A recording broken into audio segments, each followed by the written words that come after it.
Hello, everybody. Good morning, good afternoon, and welcome to the Toronto Ultra 5K Holiday Snack. And it is always a good time for a snack, but no better time than the holiday. I don't know about you, Austin, but anything cinnamon, I am in it, especially around this time of year. I'd actually made myself some cinnamon pancakes this morning in the spirit of true Toronto flavor, which I don't know if that's true Toronto flavor, but I'm feeling like it is. How are you doing, though, buddy? I'm doing fantastic, Alan. Happy to be here with you, casting over, again, all these top amateur players that are coming in towards the mix, and it's going to be a ton of fun. I think this is really going to be a blast coming in towards what is going to be an event that a lot of these amateur players are looking to fill up with their time. There's no Challenger Cups. They're looking to try and get themselves some of that competitive practice here, and this is a great opportunity to do so. So this is also maybe the first time we're not going to have any Canadians winning it for us, Alan, right? Which is going to be a little bit interesting. It's always been locked into Canada only, first event that's been opened up to North America. So who's to say who's going to be able to come in and maybe be able to take that crown away from some people like Royalty, who's looking to keep that trend going with first places. Yeah, and again, a lot of Toronto and Canadian representation still being thrown around in a lot of our teams. But like you mentioned, Royalty, you brought him up. Of course, that's going to be one of our first players to watch, as we're going to be taking a look at Triumph going up against Infinite. And that's a really interesting matchup because both of these teams have done pretty darn well when it comes to the Challengers Cup so far. Triumph has yet to miss a top 8 finish. That's actually dating back to like last summer at some point in time. And then for Infinite, this is a squad that unfortunately has not found nearly as much success, but is still knocking on the door. So these 8 players that we're going to be taking a look at here first, definitely 8 players to keep your eye on and potentially take some notes on out there if you're watching, because they're, again, playing very well right now. That's the biggest thing. And if we can pull up the bracket, we kind of take a look at all the teams that we do currently have. And you listed a couple for what we have coming into this one. And the biggest one I think that's really caught me by surprise is 74U coming in towards what is still the winners bracket right now in this upper bracket, because this is a team that is mainly consistent of locals within the Ontario scene. I know Dior, definitely one of those players. Dispute, actually someone I used to even compete with like way back in Black Ops 2, populating now, coming back in towards this game. So this is an interesting squad because I don't think I would have ever expected, as well as a lot of these teams would have expected, this squad to be able to go all the way through this winners bracket and be able to take down some pretty tough opponents. So that should be an interesting one going up against underrated here for us with Spart and Co. But you already said it, our first matchup, Triumph and Infinite here coming in for as far as our very first matchup. And this is a special one because Triumph has been really good, like you already mentioned here for us, Alan. They've been top 8s in the last couple of Challenger Cups. They're looking to try and break in towards what is really that first place, and that's where they were ended with in the Modern Warfare season. So looking to see if they might be able to get some of that teamwork back for as far as their squad and be able to bounce through. And then we have some other notable teams, Yessir with Xotic and Co, Theory Nation coming through for us, LAG Academy, especially one with Mental here. So there's just a lot of stacked competition, it feels like, still left in towards this top 8, and anyone really, I feel like, has enough in the tank to be able to come all the way and maybe take away that first place prize.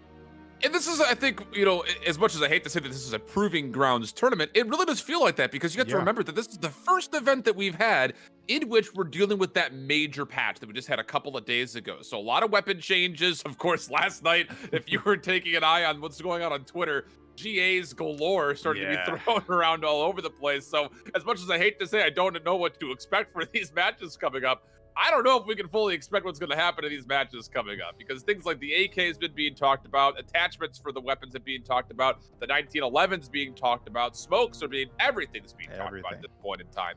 And with that, again, a lot of teams have been putting a lot of time and energy into learning Raid, which we anticipate being part of that competitive rotation announced for the CDL hopefully soon. So with that, again, you might not be as prepared as you'd hope for, but aside from that conversation point at large, in specific for these two teams, these are 8 players that not only have been playing all the way throughout the Challengers Cup, but they have not made any team changes in between these two individual teams so far. So that's also very important, I think, when it comes to take a look at, okay, this is what we're going to expect. These are the guys that have been working together, even through thick and thin. They've been sticking it out to try to get better day after day. And, well, $5,000 on the line. This would be a great day to see that come to fruition.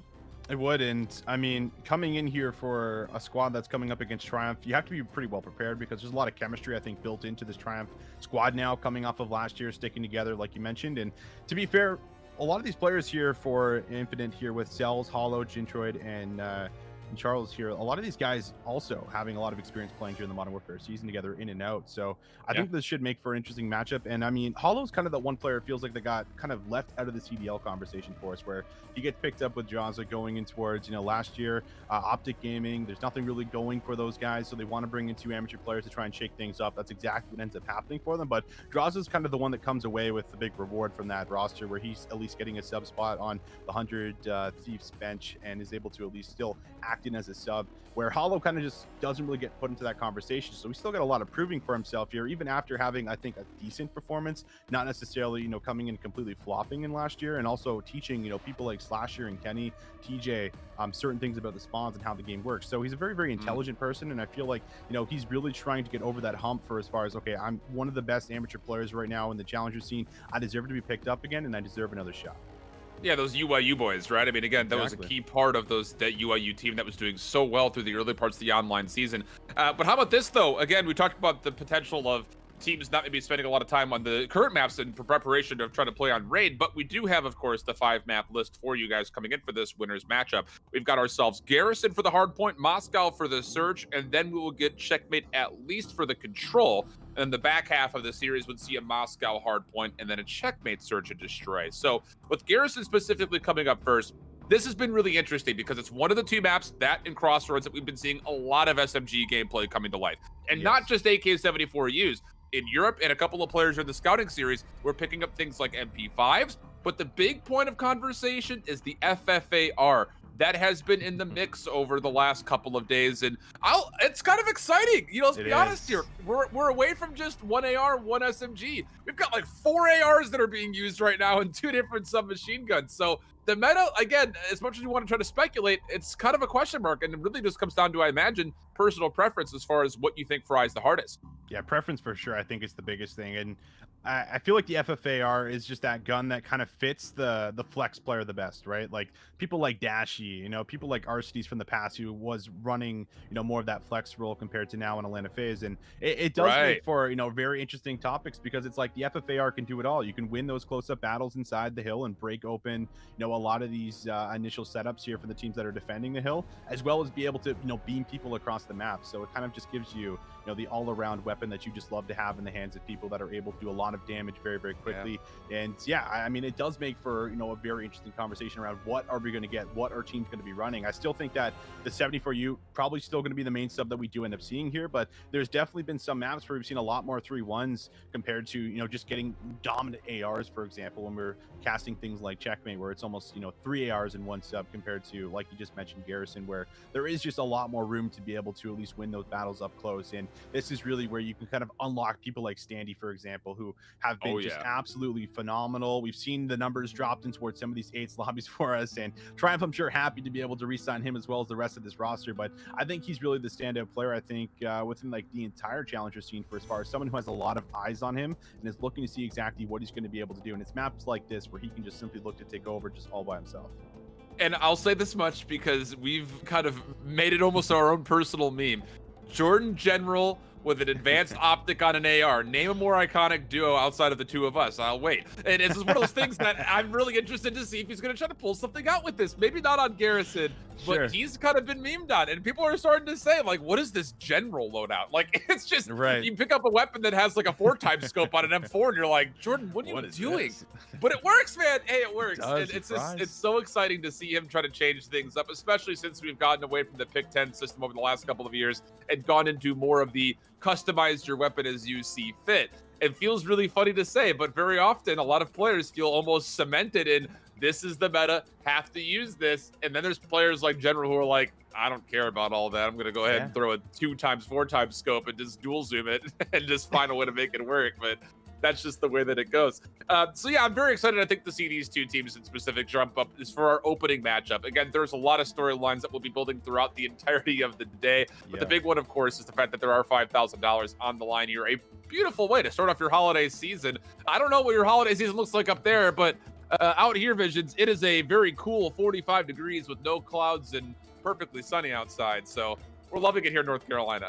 It's getting chilly up here, Alan. I'm not gonna lie. It's getting a little cold. You know, getting the wind or like getting the windshield wiper thing out, or I'm trying to think of the proper name for it, but you know, scraping the ice off your windshield in the morning and then shoveling the driveway. Man. It's not my favorite time of year, I'll be honest, but at least we do get some good things like this that come out of it for us. But yeah, it's of course going to be very, very fun to see how these guys are going to come together here for us, and we are just waiting for them to set up this match. But at least going in towards this very first initial matchup here for us, we get the map pool, and now we're gonna get to talk about what players and what teams are just gonna step up for us on the day, because we've seen a lot of, at least within Europe, when casting over some of the Challenger Cups, I've seen one team be able to at least completely just flick that switch and go completely online. Now, this is probably the first time where any team is going to be able to come in towards this and take it, because we don't have Wester in the mix, and that's probably the biggest conversation, right? Because, you know, they did not actually end up competing yesterday. They did not go through the bracket, and this is the first time where I feel like every single team in here is like, oh wait, we can actually win this. Wester's not in here. And it's got to be maybe a little bit relieving, right? Exactly. A lot of top teams that we would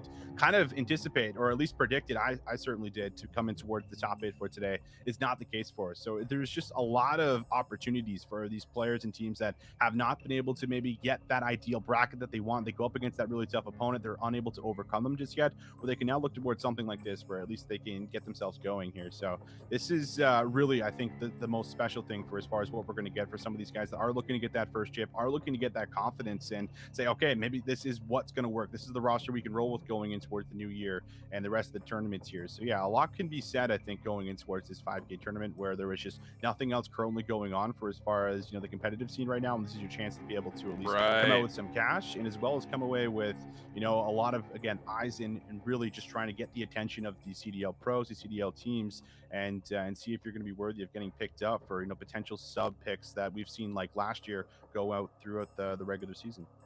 Yeah, none of our top 4 teams that placed in the last Challengers Cup are here, but both of the top 6 are. Revenge Tour and Yessir, although Mayhem no longer playing with Revenge Tour, as he's been brought on to play with Hire, who obviously they lost yesterday, but bringing in Saints to fill the position. So you're kind of subbing out one CDL pro for another in essence. But yeah, it's really interesting. I'm glad that you brought that point up, because none of our top 4 teams are still in this tournament, whether they chose not to participate or were simply knocked out. So there are some things to kind of consider. It's funny, you were talking over your ice scraper story there. It reminded me vividly, when I was in college, I had a roommate who worked really stupid early mornings for a dentist's office. And there was one morning he was just tired of it. We had like snow on snow on snow. And I woke up one morning to him filling up a giant pot of hot water. No. And I was like, what are you doing? He's like, I'm just going to pour this on my car. I was like, dude, you're going to break your windshield. He's like, no, it'll be fine. Don't worry about it. Oh, no. Guess what? No. He didn't go to work that day, did he, Alan? He did not go to work that day. No, he did not. He was in the shop that day. That is for darn sure. Yeah, it did not last all that long. So don't try that at home, all of you crazy Canadians out there. I'm sure that you guys don't need that information, but from people in Indiana when I was living there at the time, he just was tired of it and decided to go hot water on a cold windshield. And, well, science proved to be the worthy advocate that day.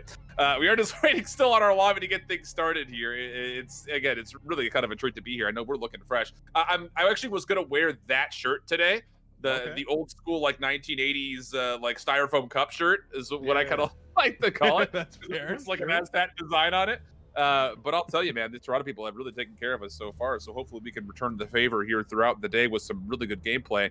But with that kind of in mind, you know, I just want to bring the conversation point of raid into the mix here.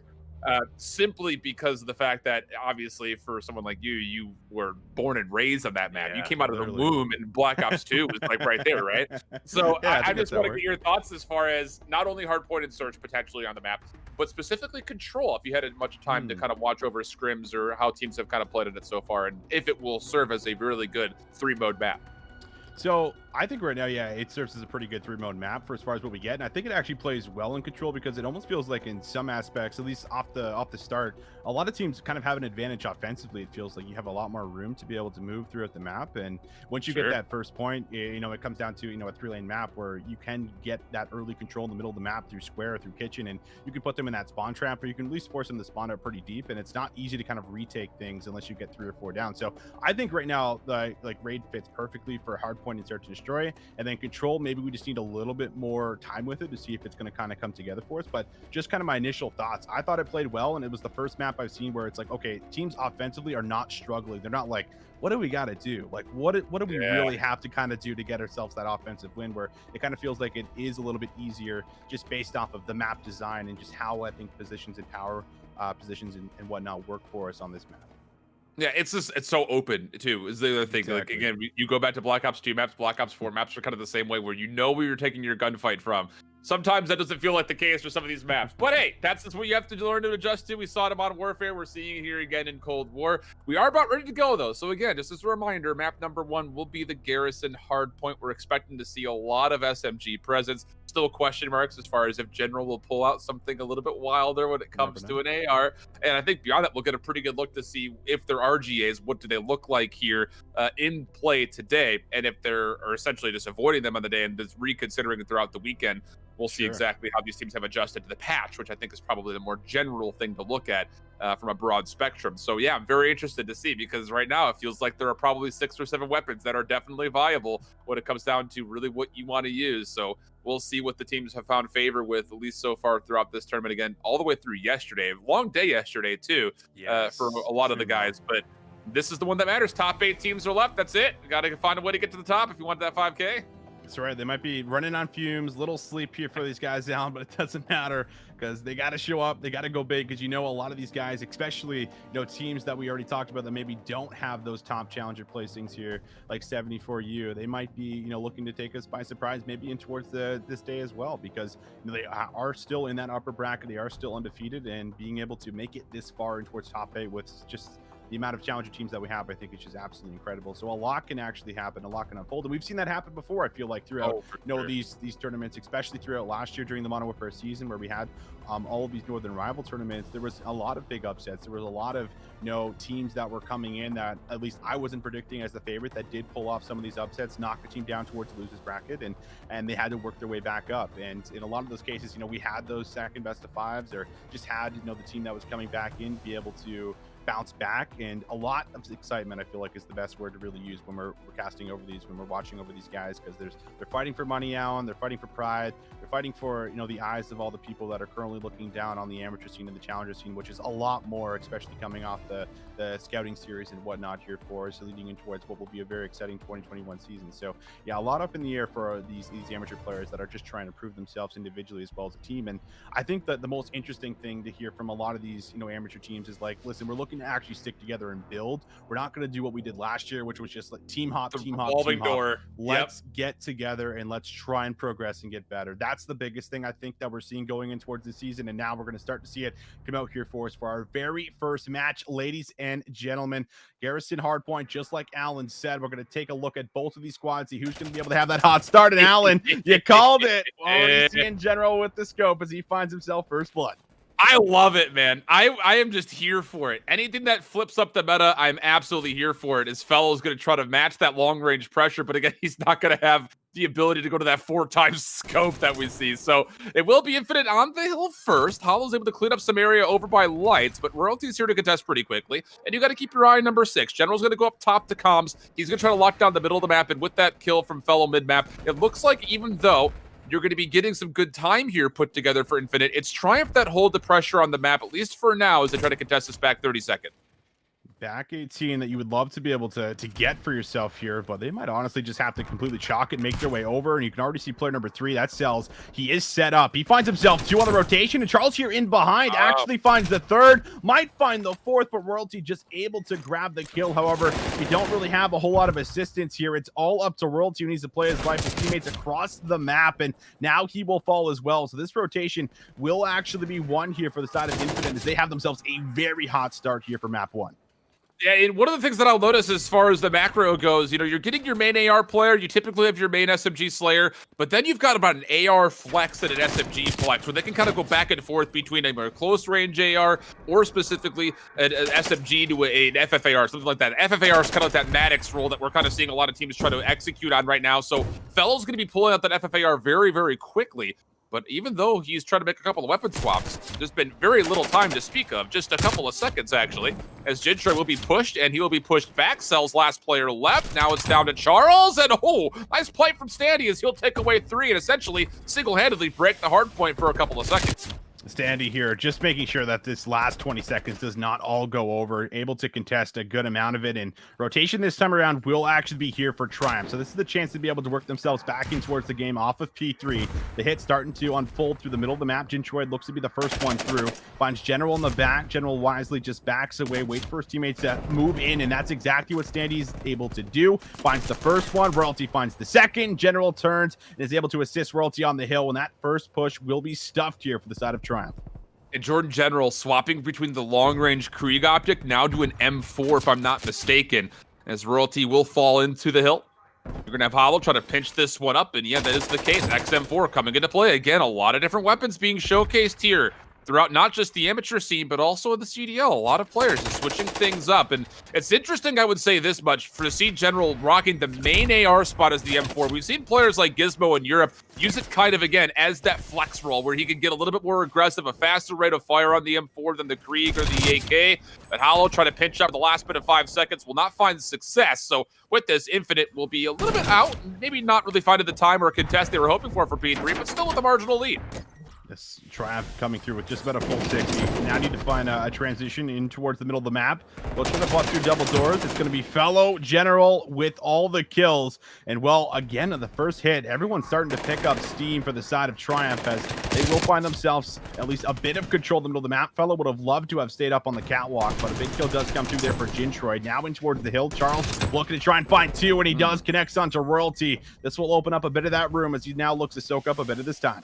Yeah, I've been impressed so far with both Hollow and Charullz as far as how they're continuing to invest on those flank hits that we continue to see, those little pinches here or there on the hill. It's exactly what you want to see from your SMGs, essentially circling, trying to find a way to open up space and then use that space to collapse on where the rest of your opponents happen to be. Nice team shots coming through. Royalty, nice shot punch as well for 2. Now down to the last 7 seconds of the hard point. Wants to sit here not just to contest, but also to try to zone out Infinite as far as possible from P5. He'll be relatively unsuccessful in his endeavor, but at least for now, they hold on to the spawns and the initial time at P5. Standing in from behind this pinch could play the difference. Lines up the first one, but it is going to be a very important trade. Does come through there for Jintroid. However, he's lost just about all of his teammates. Cells now last one up, pushed in towards the map. His teammates do all spawn in behind the hill, and I'm pretty sure that Triumph is aware of this because they have flipped the map and they do have themselves positioned here. As Standy's looking to make his way inside of bricks. It's Royalty though, 2 kills off screen. Standy looking to clean up the last one, does exactly that. And this Triumph squad finally getting it together here for us now. And looks like they might be able to take the lead if they can hold on towards the last 20 seconds before the resets. A lot of speed and aggression. Again, I keep going back to the fact of look at the weapon setup. Your 2 ARs for Triumph are an M4 and an FFAR. For Infinite, it's 2 Kriegs. So that's going to bring a little bit of extra pressure for Triumph as far as how quickly they want to play across the map. Now, that said, where does that feel its negatives? Well, it's going to be on the fact that if you're not set up early, you're going to be running into 2 Kriegs. And that's very dangerous to think about considering the fact that, again, the FFAR at range can be a little bit difficult to hold on to. So we get through our first rotation of hills, dead even game at 104 each, and it will be, again, fellow playing a little bit more at length. Nice shots there, able to find himself a second kill, and as the last kill behind him is taken care of, he actually can free himself forward, trying to get some time here on this first hard point for the first time for either of our 2 teams here in the second rotation. Fellow right now just sitting here with that FFAR we talked about, able to shred anyone that just comes right in towards the sights, but he's got just about all the cover fire he needs for the last 25 seconds. There might be one more good hit that comes through. Charullz does find Standy.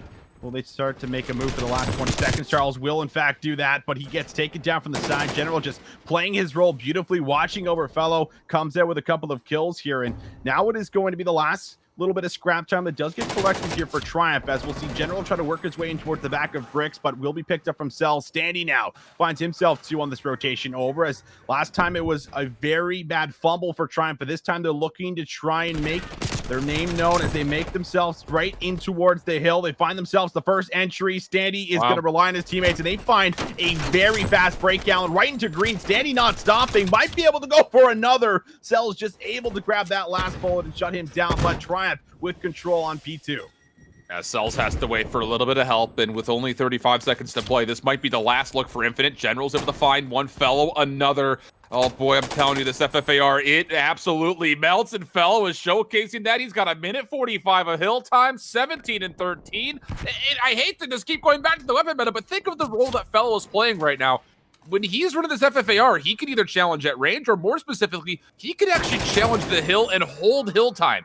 You want your SMGs to circle, find some good timings on rotation. They're doing that very successfully. If you compare hill time to Infinite, it's Jintroid with all of the time so far. He's, again, running a Krieg, so maybe not feeling as comfortable. He's only 14 and 16, and if you're not able to get any participation on it for your SMGs to either get on the hill or push through the hill, why not get an FFAR to do the job? That seems to be what the mindset is for him for Triumph. Now with the push here, Standy, I don't know how many times he's been able to double up or find 2-3 kills and stop this push from happening. Well, that looks to be the exact same situation. One player is going to be stuck all alone in the back here, and Jintroid's doing a good job of finding kills. Wow. But his teammates are very far away. Hollow, though, finally gets here, gets the pinch, and that's all because of Jintroid staying alive there, finding himself the double up, blocking the spawn. So that will be good for the back half of this hill, and 30 seconds, much needed for Infinite, will end up going over. Yeah, Jintroid, I think, is tuning in. It's like, all right, Shift, you want to talk some smack about me? I got you, brother. Finds himself 2 in the back, able to get a 3rd here late.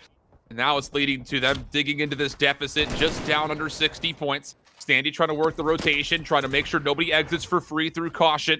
He'll just play safe over the ladder, and here comes the exit from Infinite. It's going to be a full flood, either through Com's room or over specifically through the double doors, and Standy does well to find a couple of kills individually. Fellow just kind of tagging players up at range, but will be figured out from behind as Cells finds the kill, and the break attempt is honestly looking pretty good. We're going 1 for 1, all things said, but Infinite's able to keep Triumph out of the hill, which is great news for you. That's the big thing. Triumph just not really being able to get themselves set up in the hill and then really set up in and around it. So we do see, once again, a good push that comes through for Infinite. They get themselves right back in towards this hill where there's about 30 seconds left. And Triumph's just caught in this awkward spot. Do we hit this one more time, or do we simply just try and set up for the next hill? And Hollow is going to find 2 players that were trying to make that green control happen here for the side of Triumph. In general, going to be the last one up by the SATCOM truck, just trying to see if he can play his life long enough to be able to play for the rotation right now. But it's all blue coming in towards the feed. Triumph will go 3 down. They spawn in behind Old. The worst possible situation unfolds for them, and now Infinite, they are not out of this game, and they can look to bring this one back here, moving in towards the last hill. Big role to be fulfilled by Charullz. He does walk away with 1 kill with his life, which is not bad. Does spawn in. Fellow on the break attempt. Going to get a little bit of help from Cells, but those kills will not be all that convincing. Generally able to find himself 2. Now it's down to Royalty, and he will find the 3rd. So a 3-for-1 trade after Fellow falls initially, which I thought was going to be maybe enough for Infinite to hold solidly. But now they're in the threat of being potentially spawn trapped. So you got to find clean kills, and they do just that. There's 2 down. General going to get a little bit of help from Standy. They go 2 for 2. And again, we get a little bit of a handshake here for this hill. You take 15, we take 15. We'll just got to go back and forth in this tug-of-war game. That's indeed the case. 20 seconds of scrap and Infinite. They have to push through this scrap time if they want to take a good look at P1. Triumph will play that 15 game all day with you as they have themselves the lead, and they'll come out on top before you will. So 10 seconds left. You want to make sure it doesn't go over, and then you also need to win this rotation going in towards P1 and really neglect a lot of these points from going over for free. You just need 20 right now if you're Triumph. So you can absolutely end this right now on this P1 hill. It's going to be Standy sitting inside, waiting for the challenge to come through vents. General holding top green. Important position, and it's Cells who actually finds the opening, but already need 10 more seconds. That just needs to go over to secure the W. They need to move in. Royalty last one up, tries to snap for the second, but it's Hollow with the trade. So the game won't be over just yet, but General ready here on caution, getting himself all prepped and lined up with the squad to move in to see if they can get themselves the dub here as there's still 30 seconds left. I love it, dude. General's just sitting here like, you want to say the XM4 is bad? Let me show you something real quick. He's 29 and 21. And again, with this weapon, fast rate of fire, he can keep challenging the hill, wins the last gunfight. No one here to stand tall. It's going to have to be Cells, and General very wisely pushes into lights. No one's going to touch it in time, and Triumph, depending they can just stand the hill, should win this game 250 to 191. That will be the case, and I'm thrilled, Austin. There's no better way to start a day than to see multiple metas coming through for 2 different teams.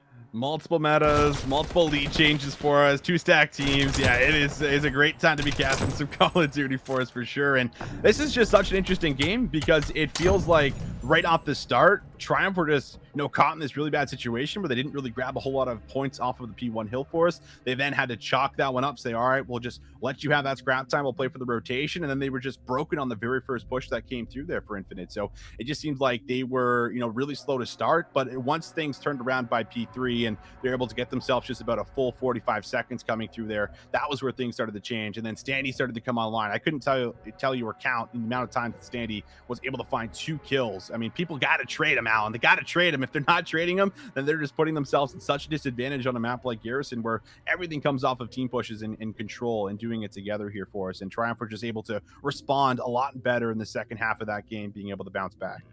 I feel like that was the motto of all Triumph opponents at the end of last year when it comes to talking about Standy and Royalty. You got to find a way to trade them. I mean, how clutch were they in that North American finals that we had at the end of the Modern Warfare season? I mean, in my mind, Royalty was MVP, and Standy would absolutely be right behind them because both of them had more ice in the state of Alaska at times when it comes down to very clutch moments. Or I guess I could say, Reprobo, more ice than the country of Canada. How about there you go. Does that work? I think that fits out. I hope so. Too early? Is it too early for this kind of meme so far? But an impressive game. And you mentioned it halfway through at one point in time. Trading 15s is what we like to call just lead maintenance when it comes to Triumph. When you get past that 150 mark, you're up by 40, 50 points. Lead maintenance. 40-20s work, 30-30s work. Just make sure you don't find a way to have 2 hills go against you. Consecutive form, and Triumph did a very good job again, I think, on the rotation, making sure they were keeping their pace and their tempo throughout the entirety of the game. That's a great threat as we look over towards a Moscow search and destroy to try to continue that motto. That's exactly it. And I mean, looking at a squad like Triumph, who I've been together for a lot of time, they're going in towards a game mode that really comes down to, at least stylistically, how are you going to play? And a lot of aggression is really what screams to me, I think, for the first word that comes to mind when thinking about this Triumph squad in search and destroy. On top of having someone like Royalty, who's been picking up that boomstick here on and off for the squad, and it's been pretty electric with it. When we were watching over the squad, playing checkmate, I want to say back in maybe the Fair Memorial, just locking down that plane on defense was something that we saw Royalty do, and he's been able to kind of play that role pretty well so far in towards the Cold War season, as that is really the most important factor. I feel like when I'm talking about search and destroy right now, everything comes down to who's your sniper player and how good he is. Because if he is, one of those talented snipers that we see, people like Deci, people like Illy, whoever you want to mention within the, the professional league, those are the players that are opening up picks for you, that are just creating this, aura of, do I want to shoulder this? Do I want to check this right now to see if he's here? Because I might just lose my life if I do so. So when you have someone like that that's hitting those kind of shots, especially on a game like Cold War where the snipers are extremely powerful and there's not a whole lot of flinch that you get when you're taking shots in return. So you can always look at landing your shot or at least getting one shot off. And you look at players that are going to be able to influence the map like this in a game mode like this. And yeah, people like Royalty come to mind for being able to lock down that ace side or lock down that street, whatever it might be. And I think that's really the most interesting topic right now, I think, coming in towards this game mode right now, is how good your sniper player is and is he going to be able to perform. And I think the other interesting thing is, what is your sniper player most notably running when he's not sniping? So you're giving up an SMG to pick up the sniper rifle. So at a map like Moscow, that actually could hurt you a little bit, considering how dicey that A site can get at times. And maybe not going to necessarily, I shouldn't say hurt you, but it's going to force a lot of pressure, I think, on a fellow to potentially pick up the spot that Royalty would normally be there. We've seen teams like Wester, like Higher, when they play this map, they run 2 AK-74s right through smoke over to A to try to get aggressive. And that's not just on the attack. They also will do that to you when they're on the defense. So if you are going with Royalty with that sniper, which by all accords, we would assume if they do choose to play with a sniper, that would be where they're lacking. Now, that said, we've watched this Triumph team in the past where on a map like Moscow, they will actually give up the sniper v sniper battle in order to bring that second SMG to battle. So there is a little bit of give and take here. And that's also, I think, a product of going from 5v5 to 4v4. You don't have that extra member there. And it seems so easy to say, oh, well, 5 to 4, 10 to 8, whatever, no big deal. But when you think about what roles have to be established and what you could be giving up in order to pick that sniper rifle through for your search and destroy, that could be pretty costly. So it'll be interesting, I think, to see what both of these teams choose to do. And I can't really say with 100% confidence who would run the sniper rifle for Infinite, but I want to say they would probably be Cells. So that's an AR to a sniper rifle. Not a big difference as far as your capabilities up front compared to in the back line. So again, a couple of things to kind of keep your mind out there if you're an avid COD fan about what happens this year and what it means to pull out a sniper rifle. It's not just what you bring to the table, it's what you're taking away from the table. And that might change your dynamic completely from what you had in Respawn versus what you're bringing in Search. Yeah, it's very true. I mean, that's definitely the case, especially when the sniper is not working, then you just feel obligated to like, okay, I have to pull up the sub now. And it's just something you have to adjust to. So yeah, a lot of adjustments that have to be made. And we are still, just over a month in towards Cold War. So there's still a lot of these strategies that I feel like haven't been fully formed to what we're going to get going in towards, what will be the end of the year is when we start to find out all these cheeky spots that these players have been holding on to and not wanting to expose too early and give, other players the advantage and things like this. So it is always fun. But I mean, more often than not, Moscow just comes down to the A bomb side, the odd push over towards B. It's just like the perfect sum up of what we had for St. Petrosgrad last year for as far as how both bomb sites kind of worked out for us here. But I still think that always coming through with the very first offense, I'm a big fan of attacking that B bomb site just to force more numbers over by the left side of the map, whether that's cutout or whether that's over by the street side, and just keeping it in the opponent's mind going in towards the rest of the map. But it looks like we are ready to jump in towards it, ladies and gentlemen, and it will be Infinite coming through with our very first offense. We talked about how the action all comes down by A. Well, that's exactly what's happening here for us. Charullz going to lead that charge. Smoke's going out here. We'll wait for that challenge, checking their corners. Won't find anything, but Royalty with that scope, able to find that first blood. I don't even know what he saw right there, if it was a blind shot or not. He comes away with one. Well, there are a couple of trades favorable for the side of Infinite. Is being planted at A. Hollow's going to find another kill, getting the Diamatti a bit of a workout here for a couple of kills, but General able to pick up his teammate's fallen sniper rifle, make use of it. This would be a 1v3. 2 more players to find, and I can't see a world that Infinite decide to peek this over towards pillars, so it's going to have to be on General to enter in. Nice read onto one. It's just a 1v1 versus Cells. He's got no information. 23 seconds, and Cells will get the first couple of shots in, and he'll finish the job there. Actually, a little surprised that he re-challenged even after getting him weak here, but maybe just reading that he would go for the immediate bomb plant. Well, now we'll take a look at Hollow's POV as he was actually running the scope here for his squad and found that kill on the flank, a massive one, and then gets the hit marker here as he goes to the pistol. And it might honestly be the 1911 G8 here for us, at least in this matchup right now, Alan, because everyone's obviously using the burst pistol here for us and is changing things up from what we saw. So already getting more meta switches coming in towards today for us, but at least the first round does come through right off the bat, and that's exactly what you want to have coming in towards this map number 2 after dropping the map 1. Looks like Triumph will take the 4-man rollout back to A. Keep your eye on Jintroid number 1. He is making a play through Eskies. Nate will free him forward, but this is an all-outer hit from the side of Triumph, so Jintroid not really going to be able to find much value. He's going to actually go for the play through the back safely, and Triumph on the front side hit now is actually taking control of the lobby pretty quickly. Charullz is able to find one. That's Fellow who falls first. General there for the trade. Again, aggressive with the M4. Back and forth we go, 2 for 2, leaving us with a 2v2. Standy pushing up here. Big win on towards Hollow. Scope is down, and everything's going to be on Cells in the 1v2. Iced up the last round in the 1v1. Looking to see if he might be able to do so here again. He's got a great read on the rotation here, and he goes right to the middle of the map, but quick snap comes through. That's going to be a great response for Triumph to make sure they do not go down 0-2 early. And Triumph, you were talking about how often the A site comes, and I'm just going to go ahead and put it out there. Watch for the next offense Triumph has. They have a really cool set play over to B where Royalty will snipe outer street, General will push through the windows, smoke off the cross through checkers, and then Standy will just aggressively hit down the open boulevard with Royalty watching over him for a hit towards B. So keep your eye on that. Not this round, but the round after this. They've been known to do that in their second or third offense, and the couple of times I've had a chance to watch them play. It's been really fun to see a team come together with essentially a set execute for B.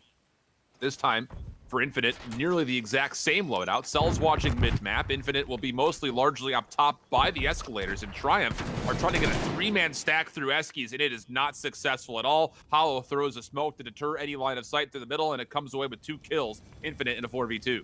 Cells gives them a great amount of information when that smoke goes down. That's why they put so much focus onto Eskies, and they do end up finding a couple players off Triumph, but they do lose Cells in the meantime. So Standy in general might look to still make this push happen right through Eskies, checking each other's corner, looking for that very first kill to be able to open things up, and they're about to find that engagement. Standy wins the first one. Hollow with the trade is going to be good, and Charullz will find the second, so they will not lose that 2v3. Will hold on towards it with the man advantage, and once again, an offense will end up going over.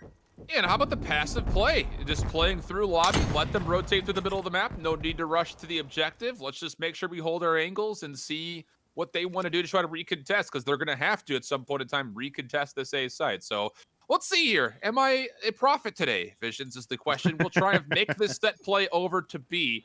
They've done it before, and they very well might be doing it again. I don't know if we can get Royalty's POV number 6. He would be the one sniping over through the boulevard. And yep, that's the play. It's coming through. He's able to find a hit marker. You're going to get General in the window. He'll smoke checkers, and Standy will push through with Fellow. So just wait for this smoke to come out, and that'll be the execute. There's a stun through, and yeah, that's exactly the case. Triumph with their set play to be. This will be a kill that does come through for Cells, so everything's probably going to halt here, losing your scope, and someone might be looking to try and pick that right back up. Standy busts right through into the site. It's going to be just Charullz that's actually holding close towards one of the windows. For that gunfight, will get it, finds it. Fellow also finds himself Cells, so we'll jump in towards this 2v2. Jintroid in from behind, but the pistol's good for the kill, and they will be able to play for that retake. So first defense will go over. Infinite here now, ahead by a couple of rounds. The only reason why this defense wins in my mind is because Royalty hit markers on his first shot. If he gets that kill, that's the entire boulevard wide open. You can get that bomb planted. You've got a great post plant. But because Cells stays alive, he's able to make sure that no push comes through those cars just over to General's left here from his POV. And with that, it's much more difficult to take the site. It essentially allows Infinite a chance to stack up right by that yellow photo booth that we just had and then push right through Laundry to get inside.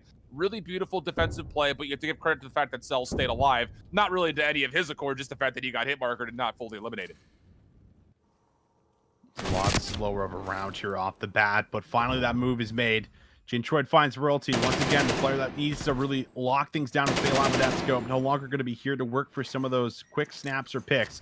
Bomb will go down. Will be at least information with the grenade as well as the stun. But they won't be able to work for the kill. And now in from behind, everyone's ready together. Hollow's watching outskirts, and General kind of just needs to hit this. Hope he can maybe find a couple of kills. He's trying to get in from behind, takes the shots, will find himself a kill. Fellow also with the kill onto Hollow, but it's a 1v2. 25 seconds left, has to find both players. It gives him an opportunity. But the problem here is he's got no intel, and Infinite have played this beautifully. They clear escalators, they push through together into lobby. Now time, a big problem. Fellow can't find the first. It would have been hard-pressed to win the second as well. So with that, good search and destroy so far. A little bit of bless RNG at times, maybe it feels like, but you have to give a lot of good consideration of how Infinite have played, especially on the aggressive side of things, not just on their attack, but also defensively. They've done very well, making sure the map stays contested. Jintroid on 4 in a row at 6-3. With him is Hollow, also 6-3.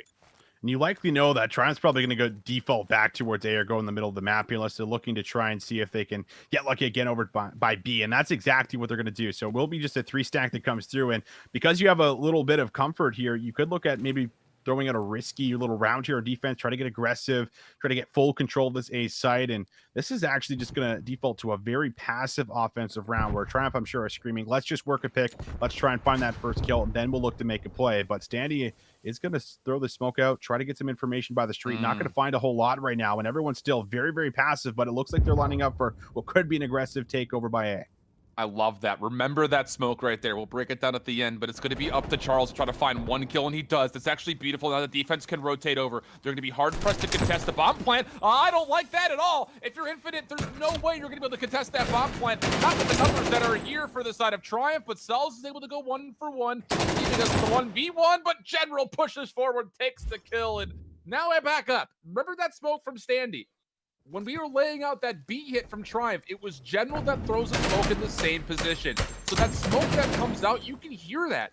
And Infinite are actually staying very passive in their spawn because, hey, they might be going to B again, but it's a fake smoke, standing able to hit through escalators. And then once Charullz falls, Infinite, you can't contest that bomb site. There's no way. They've got Eski's control. They've got statue control, and I don't really like that challenge from Infinite trying to come through that green lobby. You need to be playing for a post-plant retake in my mind right there. Now you need to stop this offensive round for the side of Infinite. Haven't really been able to do so. And it's been off the back end of first bloods that have come through for people like Jintroid, who's been able to open things up. This time it's Standy who finds Hollow, and now the play is made right towards the middle of the map. Jintroid might get good timing if he decides to hit cutout, but will actually not be able to find that kill on towards Royalty. So it's going to be a 2v3 situation, as they've only lost Royalty right now, and it's going to be a B push that ends up coming through for us if they want to try and drop this. But you still have numbers for the side of Triumph. They're going to play for the retake. And again, this is a great call. Just make sure you're able to get the Boulevard. If they do plant, make sure they can't get out of apartments. That's the big key. Cells, big roll for him. Number 4 finds a kill. Charullz falls, though. That's the bomb carrier down. Cells needs to find 3. Able to get the first 2. Goes to the pistol. Shut down, though, outside. And with that, it's now Triumph within striking distance, just down around. Bouncing back, and I think that right now Triumph is doing a really good job of playing together. You saw them on that entire retake, everyone just holding hands like a feet apart for as far as that interaction coming through. They're ready to trade it, and I mean, Standy does get maybe a little bit too aggressive flying out of the double windows here, gives an easy double over, but it's still a kill that comes through in the end here, and Triumph are able to now come alive, backing towards this map number 2, a map that NFINITE absolutely needs. Do not want to go 0-2 down against a team that is really good at rolling with momentum, but we'll switch sides here one more time. We've seen a lot of sneaky offenses and a lot of creative offenses so far here for Triumph. Last time it was really just playing standard, trying to work for a pick, and everyone will once again widespread throughout the map, seeing exactly what information they can pull. Yeah, very different look here for both of our teams. Passive, like you mentioned, looking for picks, but Cells is able to find the first. The bomb is being held by Standy, and he's really kind of caught up a creek without a paddle. And that creek is looking like more like a whitewater rapid, as Hollow is able to find him. Easy kill there to isolate, so NFINITE has themselves a 4v2. Other side of the map is both Royalty and Fellow. They're going to move quickly here. The problem is, do you actually get a read on any of these defensive players? Because they're all over the map, and Cells finds himself a second. Royalty, good luck, have fun. Going to be much of an opportunity to do either of those two things, as he falls quickly after I mentioned. So now a 5-3 tally. Looking to pull this to a 1-1 map count, as NFINITE with one more round in their favor. I think what we're really seeing is Triumph are giving over a lot of map control, and on these defenses, we're just seeing NFINITE say, okay, if you're going to give us this much map control, we're going to take it, we're going to run with it. Yeah, and true. That's exactly what they end up doing on that round, where they just get so much information based off the lanes that they're hitting through the middle of the map and going through gold there, that they just kind of get an idea of where the players should be, and it's just a great read overall. So NFINITE now just need one round to close this one out for themselves, and it will be the bomb going in towards the middle of the map. Once again, a bit of a spread here. One player over by a challenge now in the middle from Jintroid does make that position known and can't bring home that first blood. That's Royalty does enough just by staying alive. This is a 3 SMG, 1 AR setup for NFINITE, looking to get aggressive, and it has to be through the middle of the map. So the fact that Royalty gets the read that there are multiple members in the middle completely shuts things down. But Hollow, he actually makes a swap from the SMG over to a sniper, just looking for the extra movement speed, I reckon. So now Jintroid with the bomb planted gets us to a 2v2 in a post-plant setup, and for Fellow and Royalty on the retake, it's going to be through escalators, which is dangerous, considering that you have to come out of these escalators pitches and hope that you don't get sniped. So Jintroid wrapping the same exact route. Bomb is not being defused as of yet, but Hollow's in trouble. Jintroid's able to even things up for a 1v2. Jintroid over the top of the bomb site finds the double, and that will lead to NFINITE taking the map 6-3.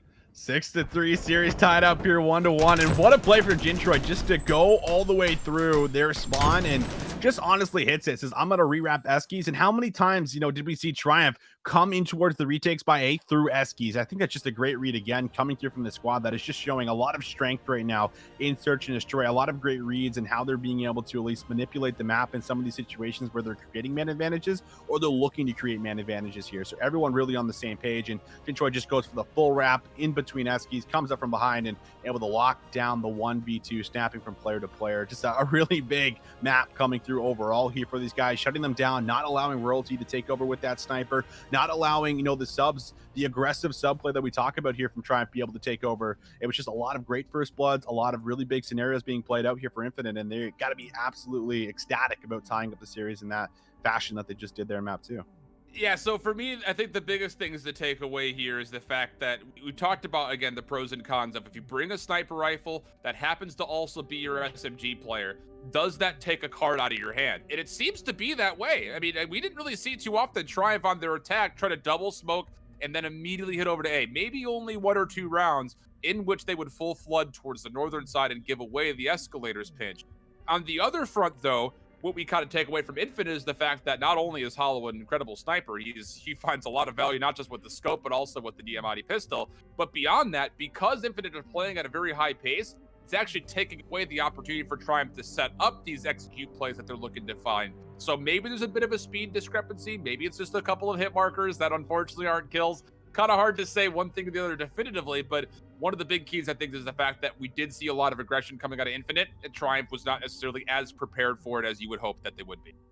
I mean, yeah, slow start for sure. I mean, coming in towards what was, a couple of rounds going over, I think it was 4-1 at one point in time. So I think it did take them a bit of time to try and figure out, some of that pacing and tempo that we just talked about. So just a massive map coming through overall for these guys. Like I said, in the middle of that search and destroy, you do not want to go 0-2 down to a team like Triumph, who are just really good at rolling with momentum. And it feels like whenever you're like tuning into these guys, watching the streams, or, listening to the comms, whatever it might be, when they're flowing and things are going well, things are really going well. And you really just see how people like Standy and Royalty are able to kind of just completely take off and build off of that, for as far as that hype and that energy that plays a massive factor in our esport here. So that's definitely a big shutdown that comes through here, going in towards what will be now a massive swing map heading in towards control for us, Alan. This has been a very interesting game mode that a lot of teams are still looking to try and master, still trying to figure out the best approach for what they're looking to try and do, what their setup should look like.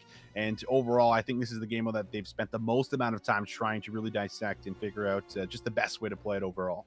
I mean, hey, we've only had this mode in one other title. So yeah, as far as trying to learn it, I think for a lot of these amateurs, let's be honest, they're not nearly as confident as maybe you would be when it comes to a hard point or a search and destroy. And especially you throw in the monkey wrench of checkmate, which can be very tricky to deal with. Now, the one team in the amateur circuit that has been very successful at this mode specifically, doesn't matter the map, just at the mode in large, is that team in Wester.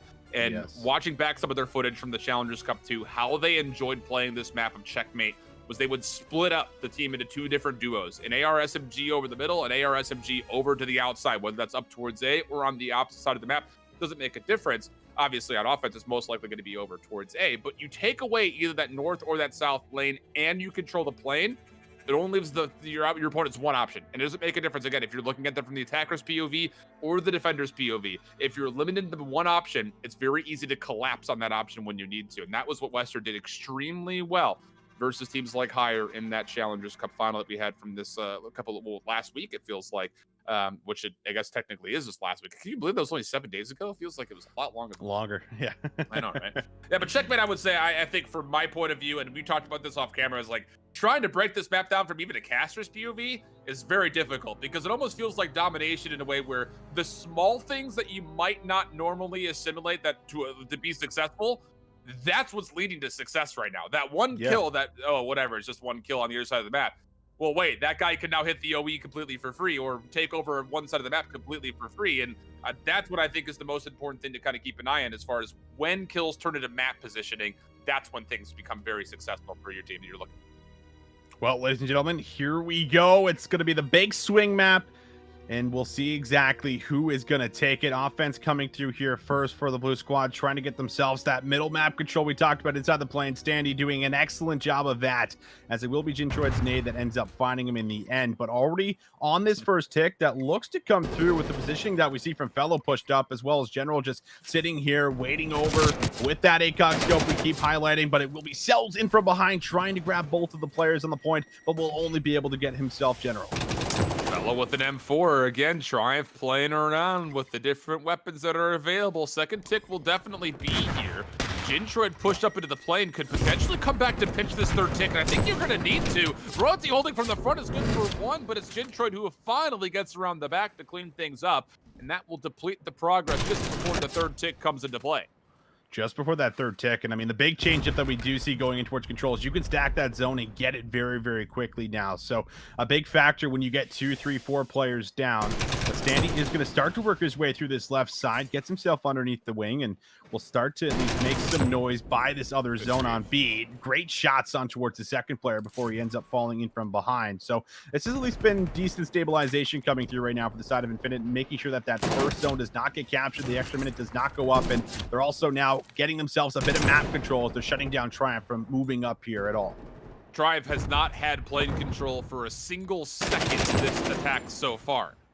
Take from that what you will. Jintroid now going to push all the way forward, and Charullz, last one alive over towards A, will fall. You have to challenge this quickly. Semtex will find a bit of damage. Cells up top, able to get one. Jordan now trying to stall things as long as possible. Standy trying to push through. That is going to be likely a third tick, although you've got number 5. Jintroid working from the pinch and Charullz from the front. They will clean things up. And now Standy needs to find a double. How does he not get the second? Thought for sure he'd be good for it, but Charullz will start depleting progress, and the clock will stall at 11 seconds as Royalty tries to make a heroic play on the B zone. Charullz has already went clutch a couple of times so far on this point, and Standy just unfortunately just lets him slip right by his left shoulder there, doesn't see him, and that's what at least stops the point from going over just yet. And now coming down to Standy this time around, says, I'm not letting anyone get by. I'll lock things down. Standy still going. Oh my God. Standy able to grab himself now 5 in a row, just cruising through everyone on Infinite. And we'll look for more. Look at the shots from this man right now. Allen staying alive, but it's going to be Hollow's nade that finally puts that 6-3 to rest. Standy's the future, man. He turns a 1-life deficit into a 4-life lead, and solo essentially captures the A site, not just once, but a couple of times. Royalty getting a little bit of liquid inspiration after seeing that come into play, trying to find a couple, but does fall. So now a 3v3 for the rest of the round. Plenty of time. That will not be a consideration. You feel like this is going to come down to kills? And okay, Jintroid's able to take down Fellow. So now a 2v3, and Triumph still have no map pressure anywhere. They clear up Jintroid, and the last 2 players for Infinite will be stacked over the middle of the map. Looks like there's one up top, one down low. And it might be 2 individual 1v1s that come into play here. There's able to find one more. Royalty will get the last, and Standy the hero, man. He's the future. Mark my words, he's the future. It's just so insane. Like, watching this play again, finds himself the first one. 2 players coming in a challenge, snaps from 1 to 2 like it's nothing. Hops up on the crate, keeps this spree going. Just Standy going through everyone. And this is that exact moment where you say, you know, creating that opening, creating a bit of room, finds himself the life lead now for his squad, just opens up the map completely now as you have to retake so many different control points here, moving in towards the plane, moving in towards wood, whatever it might be. Just so difficult to retake here for Infinite, and now they have to try and get themselves a successful offense as we switch sides. He's just so good. I mean, he's John Madden commentary. He's just good. Real good.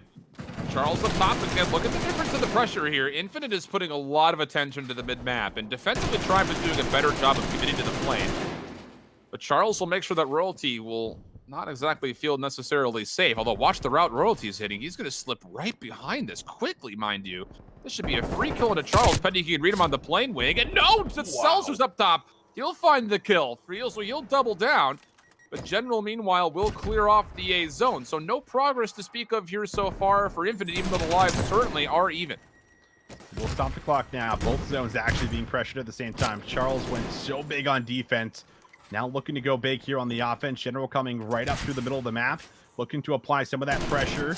We'll look for that first gunfight. Easy one for General, but Jintroid able to respond as he quickly turns and grabs the trade. So 50 seconds is what they're going to have to try and work for some progress or an extra minute. Standing gets tagged up from his left. General watching over him beautifully will be able to grab that first kill. And now it's going to be a bit of plane control here right now for the side of Infinite, but they need to really stop this clock and start working towards one of these control points. Yeah, but it's so tough. It's like you take 6 of one, but you lose 6 of another somewhere else. I mean, you try to focus on the plane pressure, but you lose that one member over by A. There goes your clock stalling progress. So last hope here would be Cells trying to stay alive. You do have Hollow, as well as Jintroid playing through the middle of the map. Triumph is looking to rotate through plane to potentially pinch this, but this is going to take time. And Cells is actually watching the pitch beautifully as Hollow is up top. Good help. Able to find 2. That'll add 60 seconds, and now Infinite. They've got themselves some pretty steep lives in minute 30 to play. That is going to be a decent life lead to have for yourself at this point towards the game, where you have a minute 30. You're stalling the clock right now on B. That first tick already coming through, and this has to be a massive defensive play coming through for the side of Triumph. In from behind, General can't deal with Hollow. Will end up falling, and will also lose Fellow. So only 4 respawns going to be remaining for Triumph. as it might just be offensive round traded for offensive round. One last push from the side. Coming in and under will be Standy. Jintroid able to snap and finds himself yet another kill. That will be the zone secured. Both teams getting themselves ready and towards this control with offensives to start it off. Again, you talk about what you're giving up when you try to make a certain play. You don't have 5 players on the map, so anytime you try to focus 3 members through one area, you're going to be shorthanded everywhere else. And for Triumph defensively was the fact that they continue to put a lot of numbers into the plane, and they never convincingly won it. And the other thing that kind of, again, praise Sells, who I think does not get nearly as much love as he should as a main AR player, is the fact that from on top of the A zone, he recognizes that, okay, Hollow's the only player up top and playing for us. I need to make sure I'm turning my attention up top over to the top side of the wing to make sure I can help out wherever possible, or at least make sure that our pinch stays safe if Hollow does fall. And that was actually key for a lot of that progress towards that A zone. Something that Triumph has not done at all through their first couple of offenses. Now they, again, try to 3-stack over to the A zone. Sure, they get there, but there's no one in the middle of the map. So what happens? Infinite are able to take that high ground, get the ARs into a place where they can do some work, and with that, they easily clear. So I think we're starting to see a little bit of that ebb and flow, maybe as we explain it, when it comes to how many resources you're putting in one part of the map and what that means for the other side when you're shorthanded. In this position right now that Charullz has, it just cutting off the map over by that left side, making sure no one's going to be able to flood on through. Has a yellow crate just completely in his hands. Hollow just bouncing back and forth underneath the plane, stopping anyone from being able to move up for some of that control right now. And you've already gotten patches about half of the round. No progress on either zone. Once again, you lose a couple more members. Hollow just trying to stay alive, but royalty shots will be good for one. And you have to line up for an A hit here, but they will be able to get themselves forward for a quick second. And actually was going to be a stalling of the clock. Did you see that too, Alan? Yeah, wait, did you see what I saw with number 7 spawn up right inside the plane? Yeah.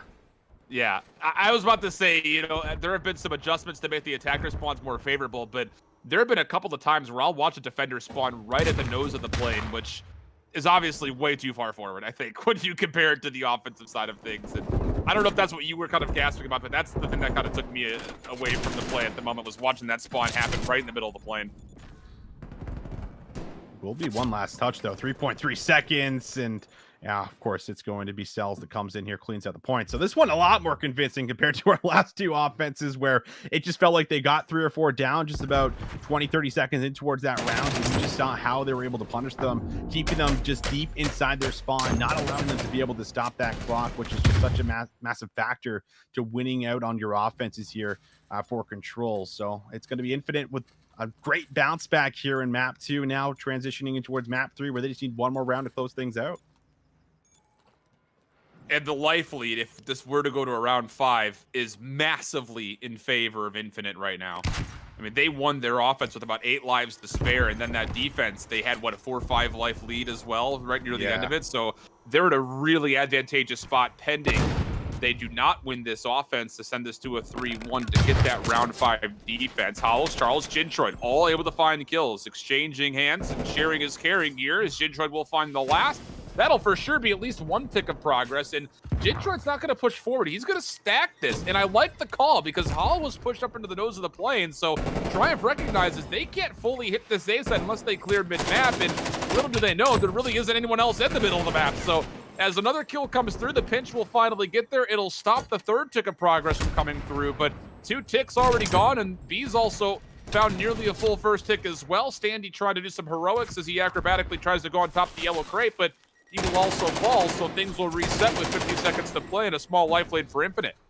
Small life lead in their hands. General now moves back over towards the zone here, pushes up with royalty, so they have control of this entire A lane, but not so much in the middle of the map, something that we just keep alluding to and coming back to. And it's going to be General who does find that pinch, however, and able to take Charullz off the time. So no zone secured just yet. A just needs 1 more tick. B's about halfway through on that 2nd tick being secured. It's not a bad spot to be in, but only 35 seconds remaining, and Standy and royalty all winning it on their gunfights. The exact same thing that happened to them the previous round is now happening to Infinite, as they're caught in the back of their spawn. No one can really push up, and now we're really looking at their one last push here to see if they can try and touch the point.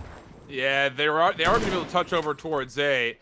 And I was going to say, beyond that, all you have to do, even if you don't win this offense, is just go 1 for 1. You've got a round 5 defense in front of you, but got to play. If you can extend the clock, why not go for it? And the A zone will be captured. Now you look at Standy. He's going to have to go huge here. He'll find one, tries to back away before Cells could take him down, but that will not occur. Royalty there for the trade, so Triumph will still control the plane for now. Risky play here from Royalty as he finds one at range, but can't respond to one up close. General trying to take over where he left off. Again, 1-for-1 trades are fine if you're the offense. You've got a 4-life lead, and you can just play out for kills here if you really wanted to with 55 seconds on the clock. You truly could. I mean, it should be interesting because I imagine they're probably going to try and push for this, but we'll see exactly what the play call will be, and that's going to be 3 blue kills that come through here favorably for the side of Triumph in the team. So this puts them in a decent spot to be able to at least get some of that map control they just lost back. But Jintroid, how many times has he been able to open up a couple of kills in this round? He finds himself 2. Cells finds the 3rd. Last one alive, Royalty, and you can see him desperately trying to backtrack here in towards the spawn. Cells is going to read it as he comes along the side. 35 seconds left, and they might not even need all the time as they're trying to stack themselves on the zone. One last push here, and in General's nade that actually finds 2 kills. Standy in from behind now, keeping everyone off the zone. 3rd tick not going to be secured, and Standy is in an incredible spot to come in from behind. Yeah, but he's in a 1v5. That's the problem. And he will drop it. Jintroid, you asked the question, how many times has he been able to do things like that with his life where he finds a couple of kills in a row? He finished like 34-17. Top 8 finish with UIU last year, and I feel like not a lot of people are talking about Jintroid. He's able to really make himself part of the conversation here. Again, this was just part of his multi-feed after multi-feed, it felt like, in the middle portion of that last offense. So 2 attacks coming through for Infinite as they take a 3-1 win.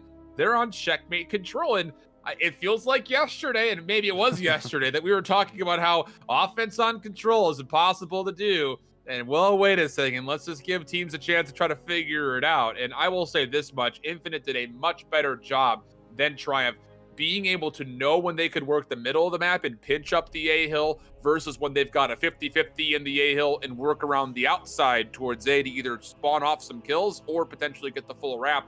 Infinite, just a better understanding, I think, overall as far as how they could work the map at different points in time.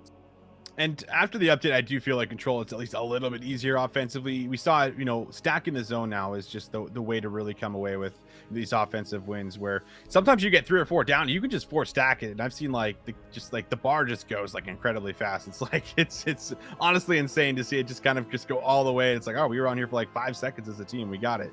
That's almost what it feels like. So, you definitely feel a lot more punished when you have to be able to not only battle out of your spawn and look and play a little bit of hide and seek of, where are they watching the crosses from as we make our way out of the spawn here on offense or even defenses. You can get spawn trapped kind of in both sides. But, not only that now, but you also have to make sure you kind of always have one player lingering by that zone so that you can at least play a bit of defense here. Because if they do find 2-3 kills, stack it. Like sometimes you're just in that spot where like, we got one last good hit. And sometimes it's not even as a team. It's just 1 or 2 staggered players trying to move in towards it. So yeah, like you said, great stuff coming through here. Infinite really showing up to play so far against Triumph as they had that great start in the opening of the hard point there on Garrison, and then they fell a little bit flat in towards the second rotations. Now seems like their search and destroy is absolutely on point. Their control winning out on a lot of rounds off the back end of individual heroic plays here from just about every single member on the roster, and things got to be feeling pretty good here for the squad going in towards yet another respawn to see if they can take 3 in a row. Yeah, and I'm glad that you brought up the point about Teskiy, because I think for a lot of avid fans that have been watching, the different CDL teams scrim, I know specifically for Optic Chicago, you hear Sender all the time when they get into the control portion of their scrim rotation. Hey, you get 3 down, you better stack that point. I don't care if it's just 2 of you. Get on, stack it, get that extra 60 seconds, and then we'll figure out what we want to do as far as map positioning is concerned. But you go back to the first hard point, Triumph was all over it. Again, a lot of pace set as General was running an M4 and Fellow was running an FFAR, but that was on Garrison. So what will happen here on Moscow? A little bit more open. It's going to be Royalty for the first kill. Trades coming back and forth, and Royalty's in an awful position. Is able to get away, save his life, and potentially turn that into a kill on the response, which the damage is good. The kill is better, and that's a 3-kill wipe on the map backside. So Triumph will actually be in a really good spot here as they hold the P2 side of the map. They are also holding a lot of time on P1. Royalty backstab from that challenge. Very, very wise, but does make him a bit weak for Charullz to come on through.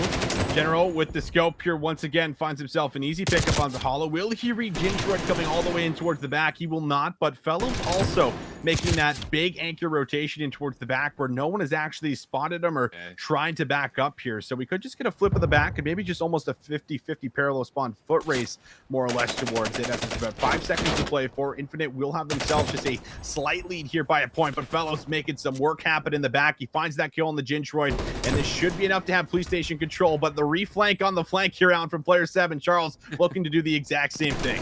A little bit of flankception, huh? Flank on a flank on a flank coming through here. As again, the hard point will open up on P2. Triumph will be here, but they are being pressured.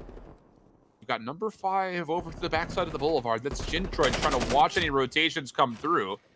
And he will be enough to actually block these spawns. So a foot race will come through just for royalty, but with 30 seconds, he actually could play for the rotation. Because it's one of those things that, and I was talking about this with both Brian Saint and Joey Nubsy, when it comes to this map, it feels like only one of two things happen. Either a team finds themselves up 100 to 15, or we trade 60s between P2 and P3. And to be fair, Infinite has done a nice job when it comes to contesting time here on P2, but they will be losing the rotation to P3 here, at least initially. But there is a potential for a setup for a pinch coming through. Standy deals with one aspect of it, and now Triumph should recognize that Infinite has to be hitting through the back. Yeah, every single member is about to hit through the back or the back alley, and Fellows trying to watch this. Will be trying to get himself into a spot where he can at least assist his teammates. Standing now 1v1 battle, finds himself the first one, realizes there's more, and will be able to back down and play his life. So far, so good. First 20 seconds over towards Triumph, coming off of what was a solid hold on P2. Standing might still be able to win this battle and then fight for the spawns, but Jintroid actually says no, wins his battle, and now the spawn's actually still here for Triumph, as we just see Jintroid have to hit the hill and see if he can try and be a nuisance. How big has Jintroid been? The first hard point, he finds that double backside generator P3 to block the spawns, and here again, this should have been a game for Triumph where you get a full 60 off P3 and you're up almost 100 points. They're only going to be up about 30, and we still have ourselves a 50-50 rotation going over to P4, and all of it is because of Jintroid. He's now 9-5, necessary as Hollow just finds his first kill there. He's only 1-10, having a real tough go of it. As Triumph once again early is on top of this hard point, but this P4 can be scrappy, and with these kills from Infinite, they can get here to contest pretty quickly. General has a really important position to play right now inside of this, making sure no one's going to be able to hit from the side of the hill, and Will Hollow just reads it beautifully, takes his time, and the patience will pay off. Royalty now coming in for what will be a re-hit. 3-1, finds Charullz from the window, turning for the player that he was assuming was watching this here. It's going to be Hollow, but Hollow again with another big win is going to at least keep things in its control for as far as the building next to the hill, but the hill itself going to be here for Infinite, and Standy trying to just move in, has a battle on towards Jintroid in towards the back, but the AR will get the best of him. So scrap time looks like it should end up going over towards Infinite here, but the rotation should be secured for Triumph moving back towards B1. Yeah, I'll say this much, you know, that's good damage control if you're Infinite. You didn't win a single rotation on the initial setups. But the fact that you were able to keep them off of convincing time from P2, do a nice job in the back if you're Jintroid to make sure spawns stay essentially 50-50 in P3, in which you're, again, seeing a lot of that hill time go neutral. That's great damage control for Infinite. So now you essentially reset the map. You start off right where you did from before, see if you can have a better opening exchange, and then maybe it gives you a look at P2. But so far, these kills not coming through at all. Royalty flexing onto the M4 has been good. He's 11-8, 3 in a row here, and still with 30 seconds to play. Triumph in a good spot to take a small advantage. 30 seconds gone over. You have to hit this. You have to break this right now. And Royalty and Fellow both are screaming no. As you come from the side, this is a battle that should have been won there, but Royalty runs out of ammo, so Hollow does find the kill, but he's tagged up, so has to wait for the regen. Gets an 8 off before General ends up taking him down, but again, this is contested time, so none of it really being secured from either team right now. When you still have the rotation 1 for Triumph, they've been absolutely phenomenal on the rotations, Alan, and Standy's going to set 2 players back here as well, who are going to have to now set this hit up from the street to see if they can find themselves a break. And you have to recognize, Standy spawning on the hill means that there are players hitting through Boulevard. That's where that spawn would potentially be. Nice response from General. Him and Standy combined, and Standy finds another 3. I mean, he's so good. There are moments that you just cannot explain. As even though he doesn't only find more than 1 kill, he again, look at the information he reads. Royalty's now in a position to try to read this. He's a little bit out in the open, but it doesn't seem to make much of a difference as he finds 2. And unfortunately, the only mistake was called for Standy's gameplay is the fact that he gets a team kill there at the last nade. 20 and 10. I mean, 45 seconds on the hill. Yeah, let's go to Standy on the rotation. I feel like Jam's also, you know, putting us on the same page for as far as what he's been able to do individually. This time it will be General who wins that battle onto Hollow, but Standy is close and nearby as he will be actually taken down on the rotation here, and the spawn still should be in the back in behind the last hill. So this will be now all up to Royalty, who has to essentially 1v4 the entire squad. Just it's a very, very tall order, and he is not going to be able to deliver. So will be dealt with. Cells finds the kill, and finally it's going to be Infinite who actually win a rotation. Let's see if they can lock down the setup. Yeah, I don't love this hit from Triumph. Again, the spawns are going to put them into the green lobby, and they all try to hit initially through statue. You can't do it. You have to hit through gold. And interestingly enough, Hollow, who was responsible for this, recognized, hey, there's no pressure here. Let me go help the front. And in that, his absence will actually leave a gap here. Triumph has an opportunity to actually get here as long as they can find the kills. Well, easier said than done. 3-for-1 trade comes out. Infinite will kind of pick up some of their holes and their gaps in their defense, but this is looking like a full 60, and Infinite are back in this game. Back in the game. General, though, just says already knows what he has to do. Makes his way over towards the new hill. Set up on P4 right by the bus. They have a big win here right inside of pillars, and they will be able to find Hollow. So shutting down a couple of the early rotators are going to set them up for maybe a good 10-15 seconds at least secured here right off the bat. And all four players are going to be coming off of that last hill. No one getting any split spawns as we see General posted up inside the bus. Finds the first one back alley. Hollow does find him, but it's all blue in the feed here once again. So they're winning it on the trades. Triumph are going to be good for the first 20 seconds here or so. And now all the spawns are going to turn towards the street where they can look to laser in with their ARs. I hate to bring it up, but Hollow and Charullz are not helping enough here. 10 and 20, 9 and 20. Those are your SMGs that you really, again, let me mention, need to help counteract the pace versus Triumph. Charullz going to get involved, find himself too. Royalty will clean him up, and the hill time will still tilt in favor of Triumph. This is looking like another hard point win here, unless something changes. And those aforementioned players for Infinite are the players that I'm looking at to pick things up, because Cells and Jintroid have been good. So it really has to be down to these SMGs. Maybe you get to flex to an M4, kind of like how Royalty has done here, if they're not feeling favor up front. But when you've got Standy on a solo SMG playing as well as he has, and Royalty flexing to an M4 and going +4 with a minute 18 worth of hill time, and everything is going right for Triumph. And at this point, it's just lead maintenance from here on out. General's been able to hold this position here outside of the point. I mean, this has really been, I think, the big factor for as far as playing off of this P2 hill. You have one player who's able to cut the map for you, call the information for anyone that's going to be hitting cutout, and you just have to focus all your attention towards the front lobby here. But one of the players has actually spawned out. That is Standy. And they are going to have to try and hit this and see if they can get themselves the pinch from behind. So Standy does come in from the pinch, finds himself the kill. Fellow now converts for 2. The break will be good. And now General up top, almost able to grab himself the shot punch, but Hollow comes off that spawn and delivers with 1 kill. Down the escalators they go. They find Fellow, who is on top of the time. And everyone now is just going to play back for the spawns. They did their job here round. They're able to at least neglect a bit of that time, but they want a full 60, and they have to make sure they secure the spawns here for the full hill. Nobody picked up the middle of the map for Triumph. Infinite are on the hill right now. This is a big mistake. I was really curious for a second there. It was General playing really far forward in the middle of the map with an M4, which, again, is not your traditional main AR. And that leads to an opportunity where Infinite can actually break this just from getting up the middle of the map. Fortunate that they're able to correct their mistakes, but again, a bit of time that goes awry in a dangerous situation, as if Infinite can break through, find maybe one more good kill, they would have put some spawns around, and they would have been in a great spot to potentially take the lead back. But now, again, the work has to still come through. 30 seconds, you've got 1 hit on this, and General's already playing for the early rotation, and with these kills, that might mean the game. This will be, again, Infinite spawning now in the back, which is exactly what you want if you're Triumph with only 20 seconds to play. Royalty just has to hold his life. Even better if you can find a couple of kills to make life difficult. Fellow will make sure he's there to help out with the trade, and with 10 more seconds to play, it's going to have to only be 10 seconds on the initial time to win the game here for Triumph, which looks pretty imminent. Cells wins that one-on-one battle there across off screen by P3. Then maybe there's a chance to get here first, but we are going to see a trade. There is still a chance to at least get yourself in behind and maybe get the spawns for you. But it will be General locking things down by the library. Finds that very first initial kill. No one on the time, but you just need 12 seconds. And General now with 4 in a row might just be enough to lock this game up and send things to the map 5.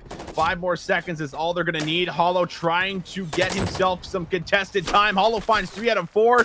General, the last one, looking for the double up inside the hill. 2 seconds is all they need now, but Charullz is going to be contesting, standing from the side, making sure no one's going to set up the pinch. General might look to get aggressive. Charullz with the peek, though, does find the kill. Standing in from behind should be good. Nobody's here to contest, and Triumph will send things to map number 5. I'm just going to sit there and say it. I think that there is something to be said about Triumph running their main AR with an XM4. And again, you've got Fellow who's running a Krieg, so maybe there's a bit of a role swap as far as who's truly playing the anchor when General wants to pull out that M4, but there might be some pretty negative connotations, I think, to the mix of the fact that your main AR player is sitting with an M4 and trying to play a bit aggressive. There were a couple of moments where General was trying to get into the mix, and brother, you've got to be in the back. You've got to be trying to lock down the anchor. You're the last AR that's alive there. You can't be following up behind Standy when there's only 2 of you left, and that could be part of the problem that I think maybe Triumph is kind of coming into when they're playing up against bigger teams. But here early against Infinite, we've seen so far the M4s have definitely paid a price, whether it's the M4 or the FFAR, I should say. They've been in the mix where Infinite has not been able to battle up against that. You had both Hollow and Charullz sitting at what is like 15 and 29. They had awful games. So when you're not able to get those SMGs online, you're going to get a little more breathing room. But I don't know. I would be careful, I think, if you're Triumph, because even though it's a very convincing win, there were some dicey moments in there, and Infinite just wasn't able to really put themselves ahead of any of those rotations. And I think a lot of this because they were losing a lot of the SMG fights on rotation. But they walk away with one of those, and your ARs are only running M4s against double Kriegs. That could get dicey and dangerous, and there were moments in that game where Infinite had a chance to take over. They did, and I mean, that's exactly what I was going to hit on.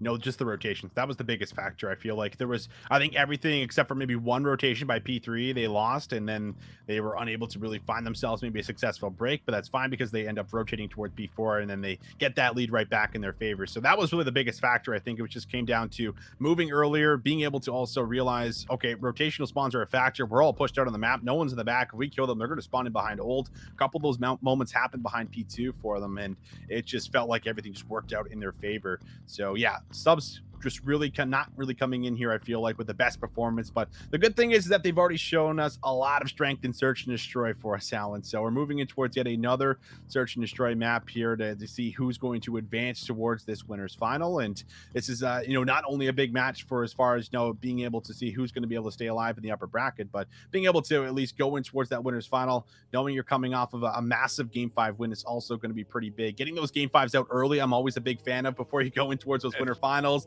those grand finals. They play a pretty big factor when you're able to ice up on them. So we've seen Triumph do that here before, but will they be able to overcome just how good of a Search and Destroy team that we've already seen this squad be for Infinite? That is really, I think, the question that I'm wondering going in towards this map number 5. It is funny you saying that, just immediately inserted nostalgia when we used to watch the CDL stuff, and we were like, dude, try to Ultra got another Game 5. I might not live to see my next year of life. But then by the end of the year, like you mentioned, all of that Game 5 experience really started to pay off near the end. So, yeah, I think there's something to be said as far as trying to ice up. And again, the stakes are high, to be fair, but again, it's still very early on in the season. So I can't imagine a lot of these guys are feeling too trepidatious about going into a Game 5, at least not as of yet, especially considering there also is a lower bracket for them to still play through this double elimination style bracket. But as we jump on in, again, Triumph, they will actually be on the right side of your screen as we get Royalty set up here with a scope in the middle. Infinite will be on the offense on the left side of the UI.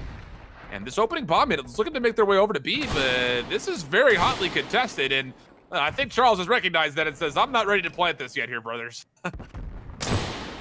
Look at the snap there from Royalty. I'm not going to lie, Alan. This strategy I've seen from Royalty is something I've pulled out in my gameplay. I just sit back there, just let that scope do the work for you as they have to funnel into you. And Hollow in a 1v4, not even a chance to get that shot off before he's taken down. Just a stellar defensive round coming through here for Triumph on the back end of Royalty, just locking down this B-bomb site with that.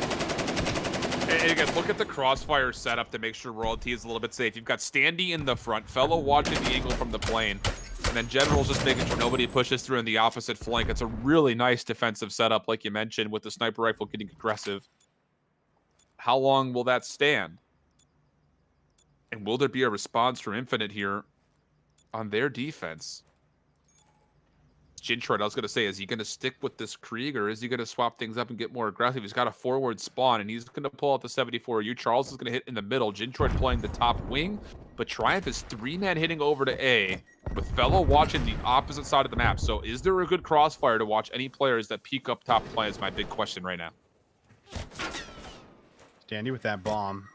He's getting a little bit aggressive here. Going to check things out by the right side, and well, it is going to be a first blood that ends up coming through here. Standy on towards Jintroid, so does find value, and Royalty now starting to clear out this B site, as it will be another kill that comes through. Cell's the last one left alive. Stellar search and destroy all around the board. I don't even know if anyone's died yet so far for the Mount. I don't think so, and I'm just questioning, Infinite, what are you doing? I mean, you get the read early that there are 3 players over by A, and maybe that late smoke was enough to sit there and say, oh shoot, we got to get off the plane and go contest the A site, because everyone gave up plane control. And yeah, flawless 2 rounds so far for Triumph, not a single death. That just seemed like a lot of confusion from Infinite overall when it comes down to what exactly we're trying to get ourselves set up to. So back to the old tried and true, if it ain't broke, don't fix it. Royalty will find one. Standy in front of him. You've got Cells trying to play through the back, but Royalty's snapping everything. Are you kidding me? What is that from Royalty? Oh man, that is insane. Like this is why this strategy is so good, and I'm glad we get to see it again. This time Royalty goes for the approach of the aggressive peek. He's not sitting back behind the seats. He's waiting, and then he's getting the info, and he's seeing shots on his mini map, and he's like, all right, I'm just gonna take some shots. And well, the shots just happen to connect. 2 wall bangs coming in after finding that first kill there by the left side of the hallway. Royalty now finds himself 6-0, 3 rounds up for Triumph. They have just been so insane. Hollow the only one with the kill. Everyone else 0-3. You need to slow things down right now, and you need to find this round if you're going to take this game 5 for Infinite, or you are just going to fall way out. And there it is. Jintroid does find that first blood on towards Fellow. I mean, can we get some VAC spam? I mean, what in the world, dude? I mean, those were either the most beautiful predictive guess shots I've ever seen in my life, or... yeah, okay, well, they're the most beautiful predictive guess shots I've seen in my life. There's no other explaining that. I was able to get back into the mix, though, as finally there's some kills to speak of for Infinite. And General's left with a 1v3. He is sneaking behind Hollow, who doesn't seem to expect this play, and why would you? So that'll be the sniper out of play. Good trigger discipline. Go play, Alan. Yeah. I love this. Wait. What? Okay, you got General careful here, Fred. You're playing with your food a little too much, and well, the holiday snack became Jordan General right there at the end. It did. I like that. It was the play I saw actually on the COD Reddit, where it's like we finally got to see like a player do something like General was doing. Yeah, just watching carefully, just trying to play for the information, see if he could find anyone else. It's just not able to really find that second player before he takes the shots. Trade comes through. General gets his first kill on the board, and that's also the first round on the board here for Infinite. And it comes off the back end of Jintroid being able to find that first blood there as well. Kind of is what sets the tone going in towards round number 4. But in towards our next one for us, it will be offense. The very first offensive round needs to come through. Royalty right back in that plane with the scope, just like we would expect. But this time around, not going to get that push that comes into him. It's everyone just playing for information for the side of Infinite, trying to see if they can get that very first pick and then make their move. I don't know if they're playing for information or if they're playing to avoid Royalty. That would be my play. Like, guys, we're giving up the plane. We're not even bothering. But the problem here is there's not a lot of information on where General and Fellow have played. Although Fellow did find a couple of kills in rounds previous. And yeah, that's the position where he's just pinned up bottom side of the map. Make sure that this bottom side of the wing stays safe. Although he's been shrugged off his position, so he's got to be a little bit more cautious here about what could potentially be underneath the plane. Yeah, I look at the crossfire that both these ARs have. I mean, again, they could stay so safe, but now Fellow dropping. Late smoke hit coming through as they try to wrap around behind Royalty. Stadium's good to respond. That's the bomb carrier down. Cell's trying to get into the mix, as I think he actually stuck Standy there. So now it's again down to General 1v2, and the setup again, look how fast it crumbles. When you've got 2 way outside players that are watching the cross angles, if you lose one of them, there's a lot of gaps that open up, and that is indeed the case. There's the opening pick from Cells that opens up space to get a little bit more aggressive, and this time Infinite take advantage of it. Did you take advantage of it? And This is off the back end of a fellow actually finding the first blood. So a fumbled round that comes through for Triumph. One that they would have loved to have going up 4-1 here. Not the case. We're seeing now Infinite slowly but surely figure out exactly how they should play some of these offenses and defenses. And that's good enough for 2 rounds in a row where people like Royalty now have been shut down. Hasn't been able to find a whole lot of value, at least in the last couple of rounds. Looking to change that up, of course, going in towards what would hopefully be for Triumph another round on the board for them, as they have just been slacking off the back end of these last 2. But Standy going to get aggressive right inside of the plane with the bomb. And I'm curious to see if Royalty will be maybe trying to get himself inside of this plane at some point in time to work for that pick in the back seats. We sometimes see the scope work offensively moving up through the plane, but instead he's looking to see if he can find anything through this A side and work for the first kill.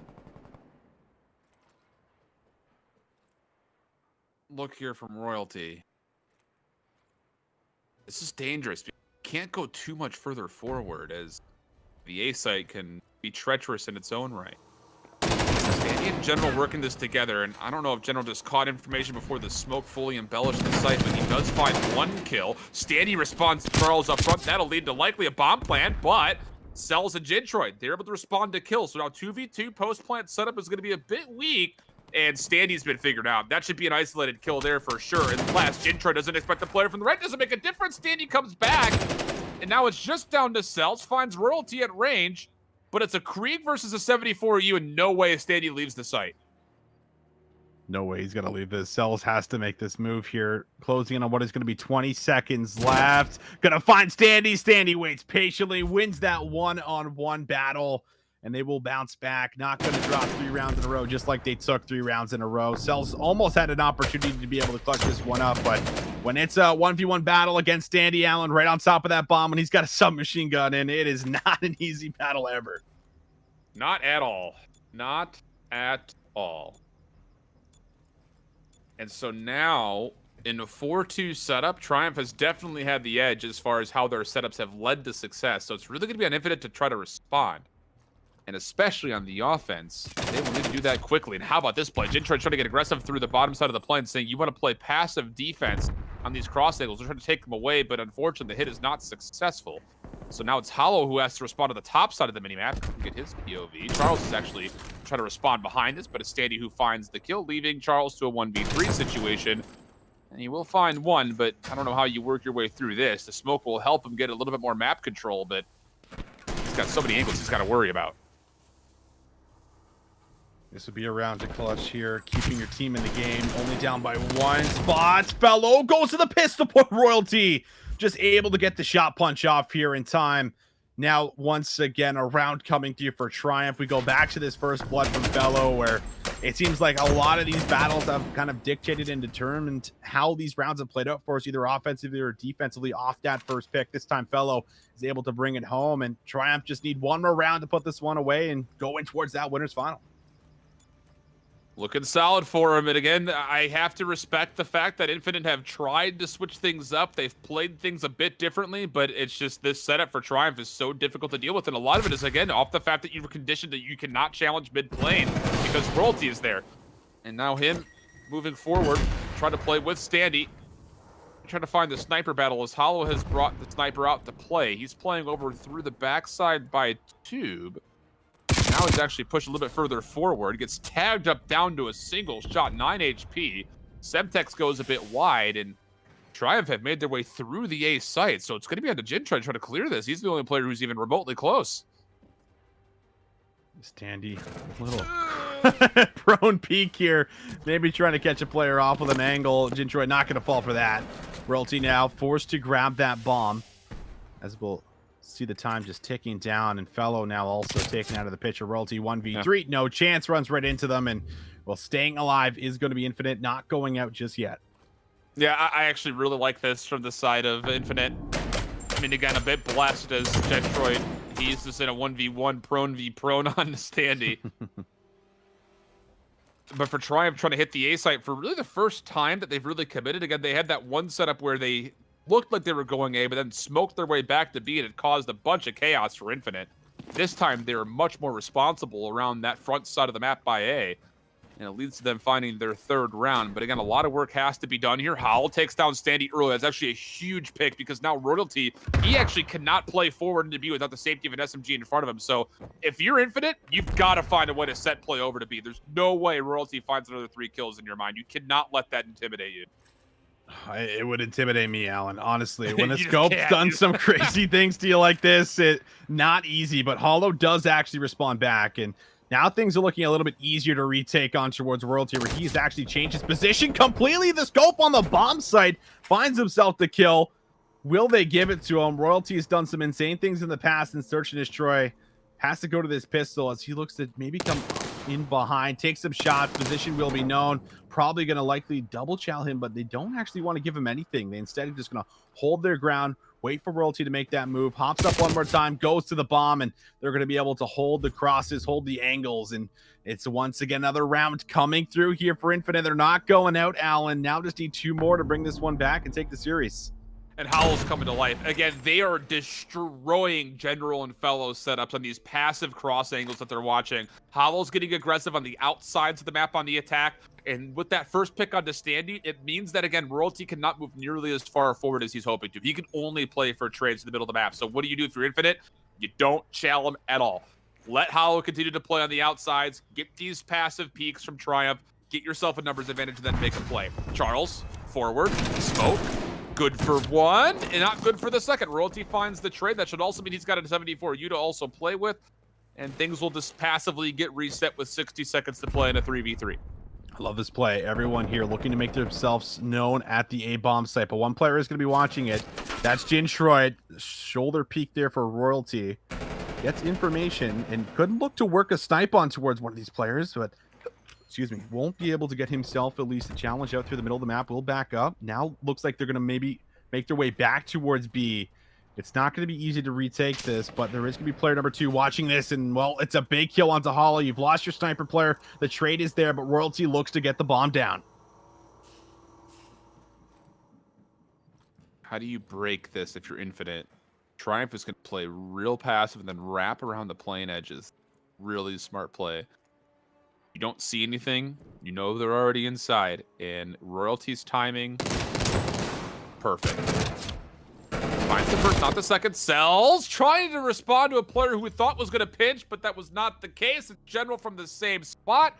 And Triumph, they'll make their way into the winners finals after a 6-4 win here on Search and Destroy. And the early advantage set by Royalty, really the difference maker in my mind. Really was. I mean, we got to go back and watch that 3-piece inside the plane. That was just insane. I don't think we've ever seen anything like that, right? Just double wall bangs coming off the back end of what was an aggressive peek in towards the hallway, finding 3 kills in about 5 seconds. Just absolutely incredible coming through here for Royalty. Stepping it up, going big. How many times have we said that before? It feels like you can always trust and rely on someone like Royalty to be able to do exactly that for you in a game 5 where it matters.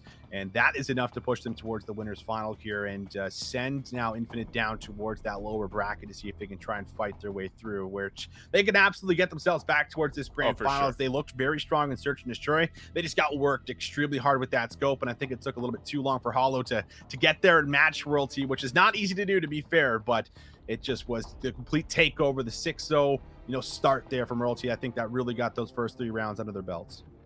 And just taking a look as far as some of the results that are also coming through is we will be going to 74U versus Underrated next in the other winner semifinal. Yessir has defeated Theory Nation 3-0 in the lower bracket.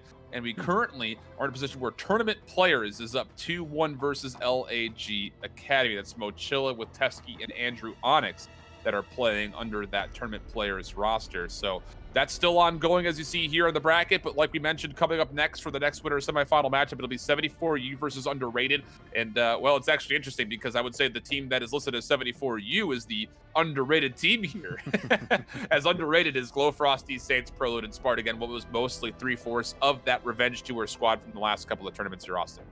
Yeah, this matchup maybe doesn't give them the kind of full effect behind their name, but in reality, that squad definitely is underrated, I guess, to the rest of the challenger scene. It feels like right now, for as far as, the opportunities that these guys have. They've been very vocal on Twitter about, who they want to team with and some of the things they've said to come out of the top of the season here for us, Alan. So trying to make it work, seeing if they might be able to get, some of that very first Challenger Cup that they were doing that insane run, made it towards second place with everyone, for the most part on this roster, really between Spart and GloFrosty here, as well as Ruiz. So it should be a special one, I think, at the very end for us. But yeah, this would be an incredible match for 74U to come away with. I'd be surprised. They're certainly the underdogs, but they got maybe some of that Toronto local, I guess, going for them for as far as some energy they can pull here, because they'll absolutely need it going in towards this matchup. We'll find out. We'll send things to a break, and then we'll jump in with that other winner semifinal matchup, 74U going up against Underrated. We'll be back with more of the holiday snack coming up right after this.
Welcome back there, friends. Hope you're all staying warm out there. We've got some hot action here in the interwebs as we're going into our second winter semifinal. My whole shift with me, of course, Austin Visions Neal, the Toronto treasure himself.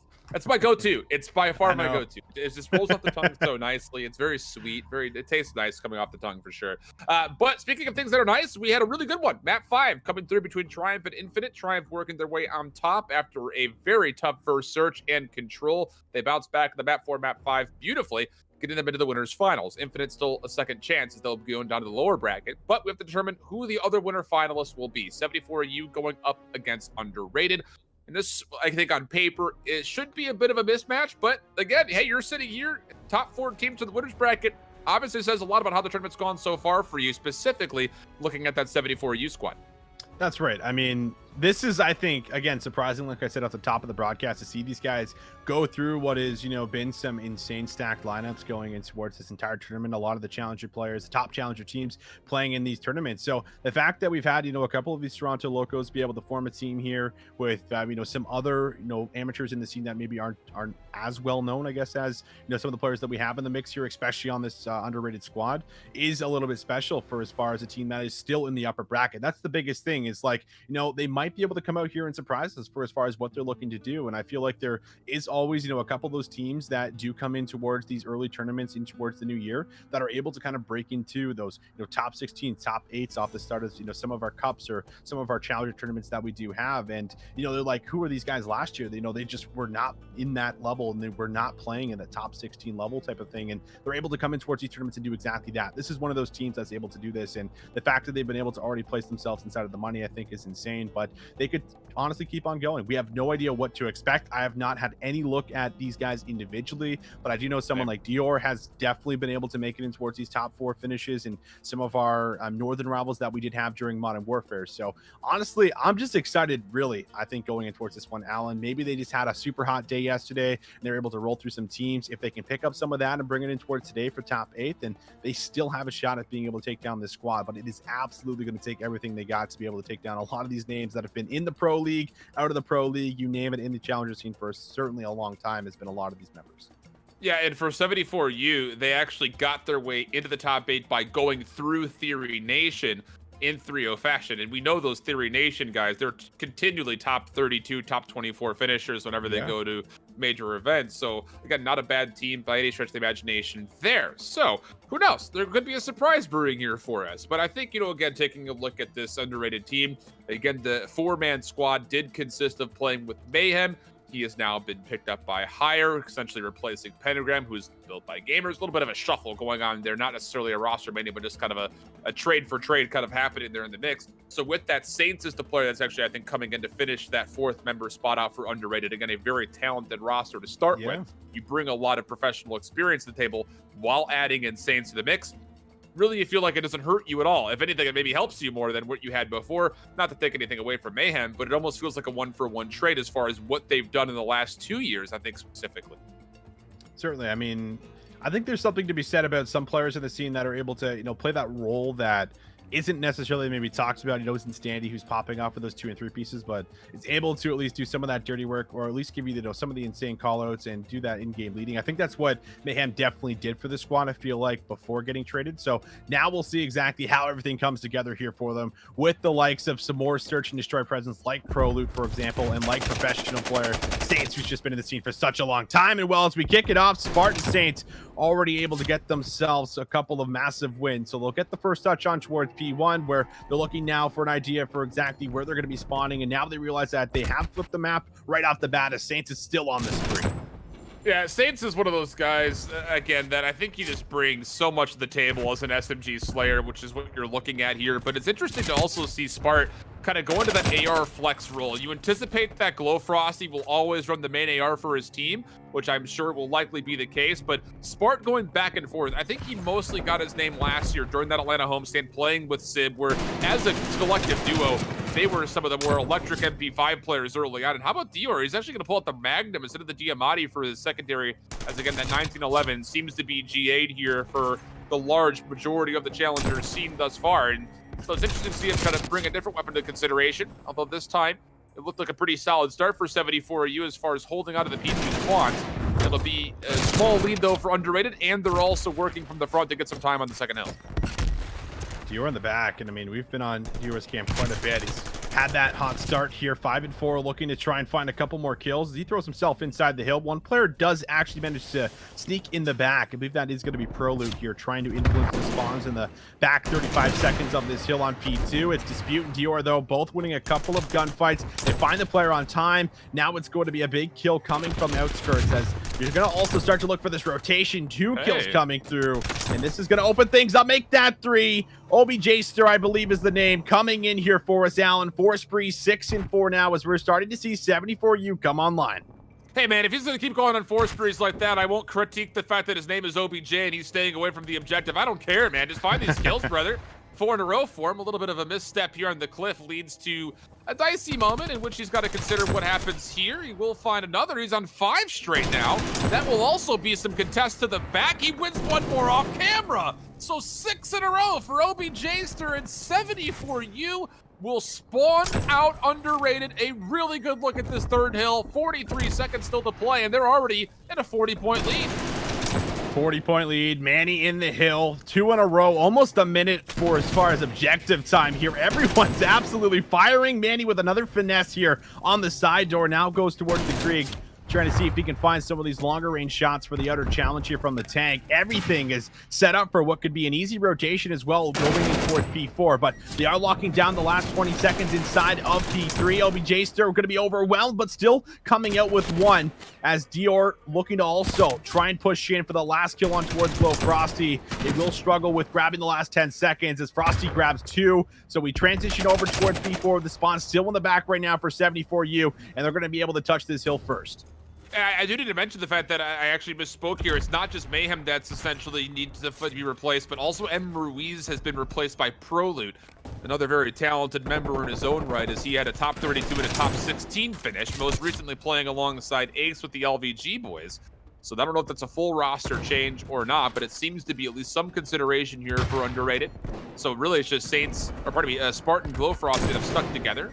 PROLUTE has found himself another 2 kills. The look at P4 is pretty solid here for Underrated, but it's required. They're still down about 40 points, and they need to find a way to scrap up this last 23. It might be easier said than done. Here comes Dior. There's 1. Give him number 2. Easy break, as everyone is focused on the back. No one watching the front, and 74U will be in a great spot initially, up about 50 points from the first rotation.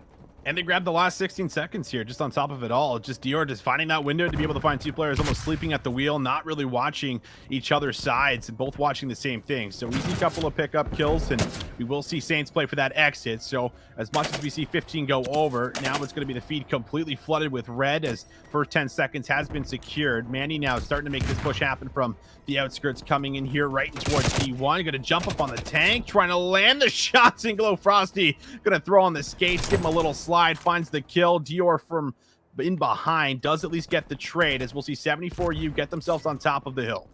74U has played, I won't say perfectly, but there have been moments that you're just looking at this team of 4 players that I think would be hard-pressed to be recognized by the majority of Challengers fans that are out there.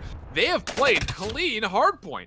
Really good stuff so far, and your SMGs are popping off at different moments in time. Dior finding a couple. OBJster, obviously last rotation right around this point. He went on his tear. Might be required once more, as he's going to get GloFrosty up top. Good read. Now you just challenge through windows. Dior's able to find a kill, and this has been great. P2 spawns are going to be held. 74U up by 24 points. Surely going to grow that here as more kills continue to come through. And OBJster is at another 4 spree. Another 4 spree, and this has to be a full flood coming through from the tank side, and they do find the first 2 kills. So this is lining up to be a successful break, and they'll find the third, and now the spawns will be out right now for at least 2 of the members. Dispute the last one in the back, and does find a couple of kills, so he's also blocking the spawns as it's parallel 50-50s towards the hill, but inside it's going to be red. GloFrosty with 2. Manny grabs the trade. 30 seconds left on this P2 hill. It's not fully secured, as Saints does work his way inside, and now with the close spawns, it looks like 74U should be able to grab the last 20. Yeah, and OBJster, I actually kind of would have preferred to see him, instead of going up top the catwalk, just hit the northern road, start making the rotation over. Maybe you could get a 50-50 spawn. They'll still do that. Again, the timing is not poor by any stretch of the imagination to Dior. Nearly smokes GloFrosty at range. OBJster there for his trade. Tries to go aggressive as a Semtex will flush him out.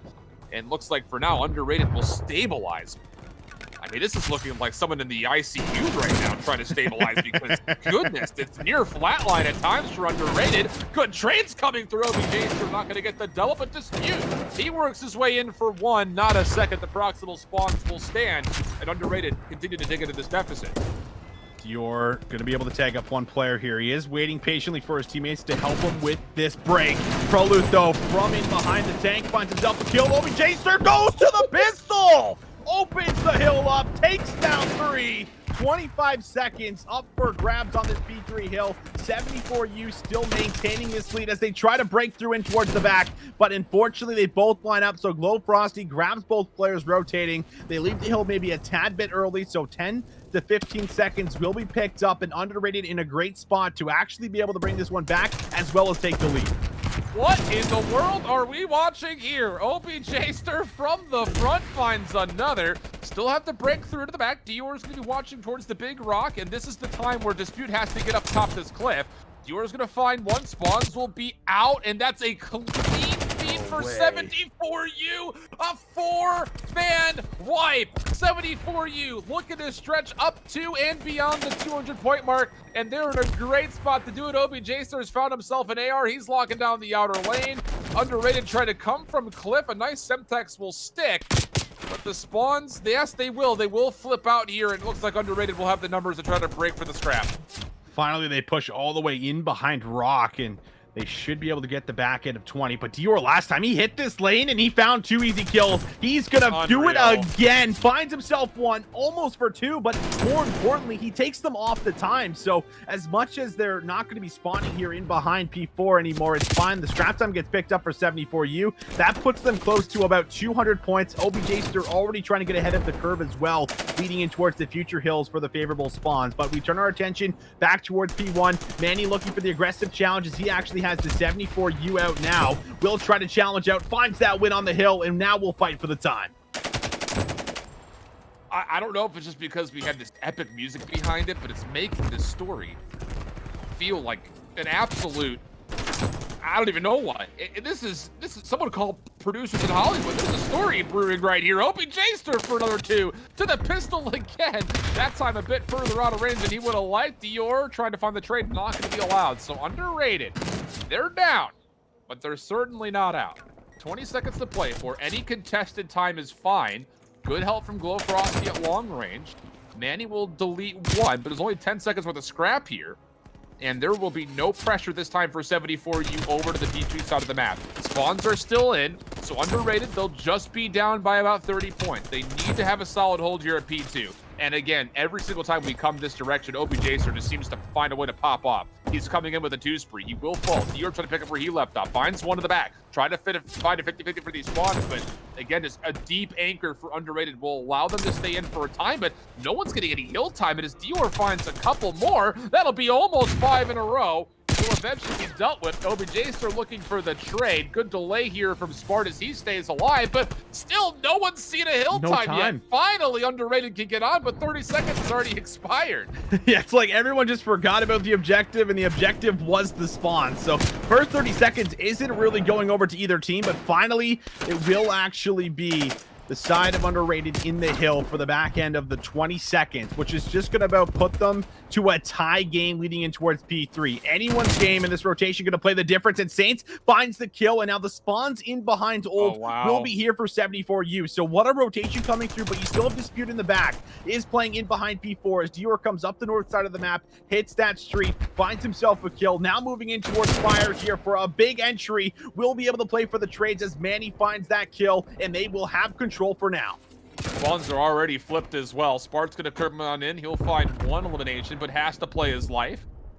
Around the corner, Dior not going to expect one holding close. So now all of a sudden, Underrated, they again are stacked up inside of Fire. They've got a good hold, but They do not have spawns. They can still win this game here, so a contest will be required for 74U. The kills are not convincing yet. No way, no how. This is a comeback effort if I've ever seen one. Underrated in the mix. OBJster, can he find a way to break? Checks his right, now to the left. 2 players down low. There's the first. Can he breathe the second? Gonna get some help from Dior. The break is gonna come through as Dior finds 2, but the spawns are still out, and we're gonna go to P4.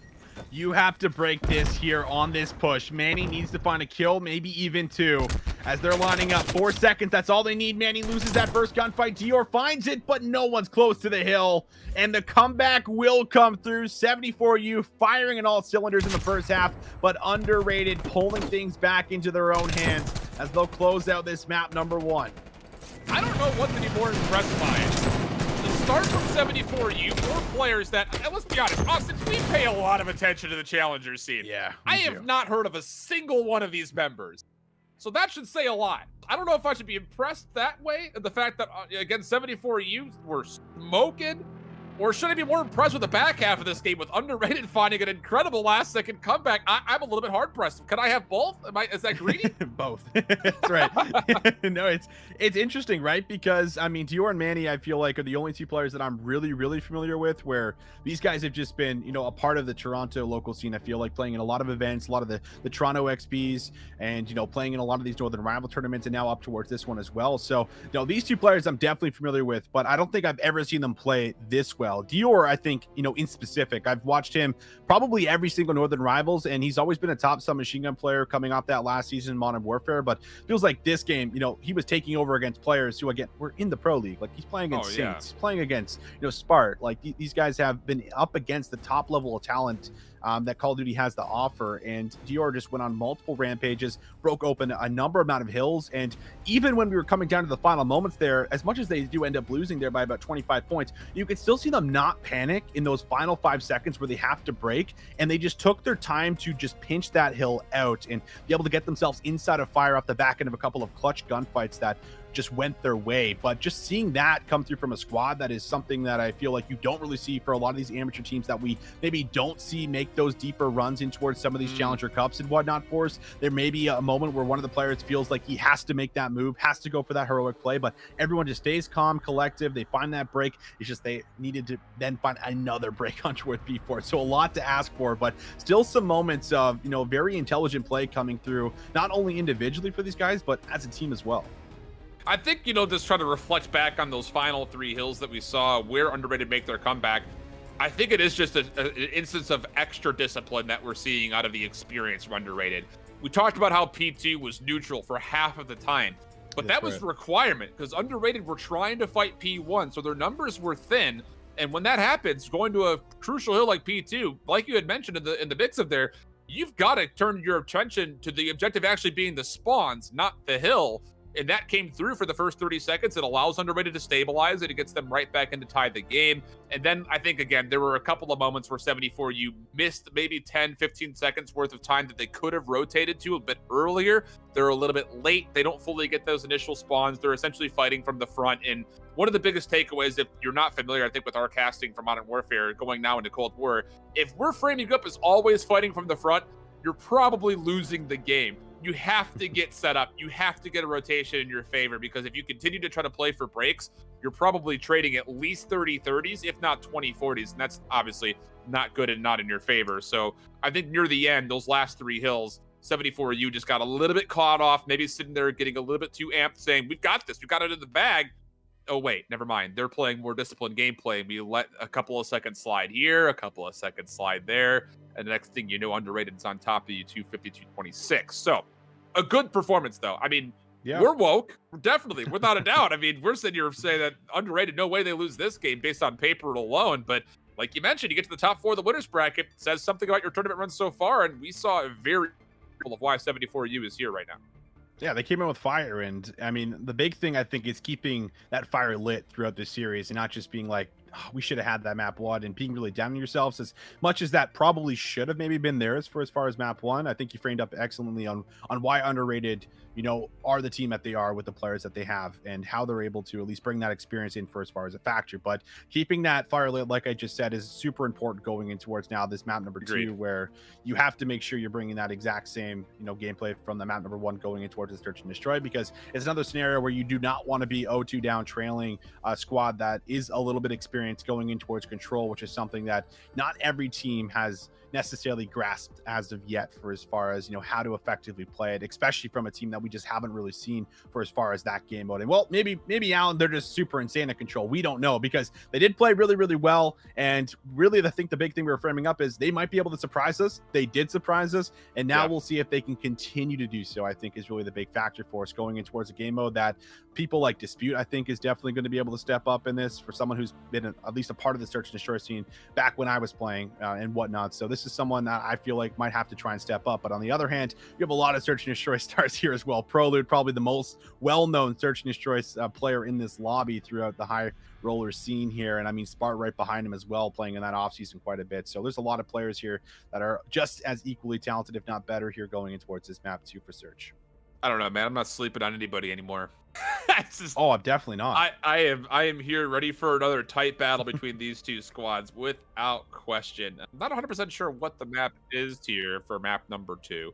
I don't know if our boy brother Jammer has that information that he could share with us to kind of help frame this series up a bit more. But I mean, again, 74U, they came through Fury Nation 3-0, at least as far as the bracket reads. I'm not 100% sure if that's a 100% read, but I have to imagine that that's trustworthy. So again, showing a lot of prevalency, and if you're able to take down a team that have players that we're absolutely we recognize, we know a bit about, then be able to go 3-0 versus them means that not only are you playing good hardpoint, but your search and destroy is obviously looking pretty solid. And I'm excited to see what they have to offer for their map number 3 control, as we're going to be getting Garrison here for the search and destroy. And now we are getting word that Moscow would at least be map number 3 for the control. So that's at least our next 2 maps here for us, Austin.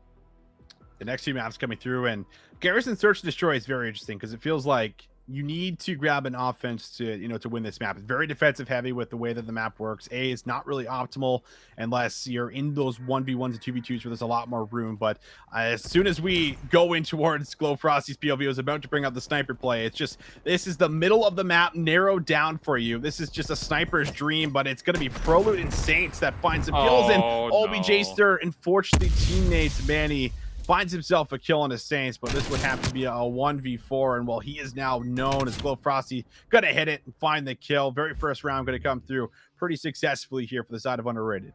I think that was the team stick as well, as probably why you see him running as far forward as he is, saying, I'll just sacrifice my life.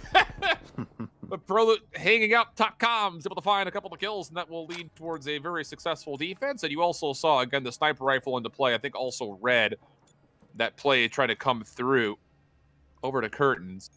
So now it's down to 74U to respond defensively, as underrated will take the bomb out of spawn, and opening snipe from GloFrosty through the middle map will not connect. So where are you going to take it? Looks like you'll play over by the floating tank alley. And this setup for 74U is pretty aggressive. You got Manny inside vent, ready to push forward if he needs to. OBJster behind him and watching the crosses dispute. So a lot of attention towards this B side on the 74U's defense. You're not going to be able to plant this bomb until you get Manny out of vents. And usually every single time, especially your first offense, you're looking to send someone down here, whether that's from in behind or just down low right where Saints is, to try and clear this out. But no one going down just yet. PROLUTE is with that bomb, and they have green control, so they have options for both sites if they decide to dedicate members to one side of the map or the other. They are getting a little bit low on time. 35 seconds left. Manny's still playing for information, waiting for someone to make that move here. And with the bomb inching closer and closer to B, they have to deal with Manny before they play this. It's just so difficult to deal with him. He'll even push forward into the vent room. He's got good help behind him, but GloFrosty does take out one in response. PROLUTE's like, where did he go? Manny's going to be able to free himself up through caution, and they have to play for this kill before you can play for the plan. That's troublesome because now there's only 10 seconds to play. Dispute just needs to stay alive. He's not going to win the fight versus GloFrosty, but Dior wins the battle. So 1v1 bomb being planted. It will go down successfully with just a second to play, but PROLUTE cannot get away. Dior for 3 in the round. and that will lead to a 1-1 tie. That was very, very interesting. I mean, Dispute, I felt like should have had that kill and then didn't. Just absolutely gets blasted there from Frosty, and it's Dior lucky enough able to move in for 3 kills in the round to make sure it still swings over. And these defensive rounds are honestly everything, as you see another clip of Dior being able to play for that second trade and playing his life wraps all the way around, knowing this bomb has to be planted at B, and just reads it beautifully and comes in for that final kill onto PROLUTE. So big play from Dior. Again, coming off that map 1 there for us, Allen, with an insane performance, dropping something along the lines of like 35 kills, already coming alive here with 3 early kills to make sure the defensive round goes over. Boy. Some dicey rounds, and a lot of it has just been on some very interesting defensive plays. That time through, again, the play through Vent for 74U, very successful. This time, 2-2 split for 74U's offense. It's going to be Manny and Dior playing up top calm.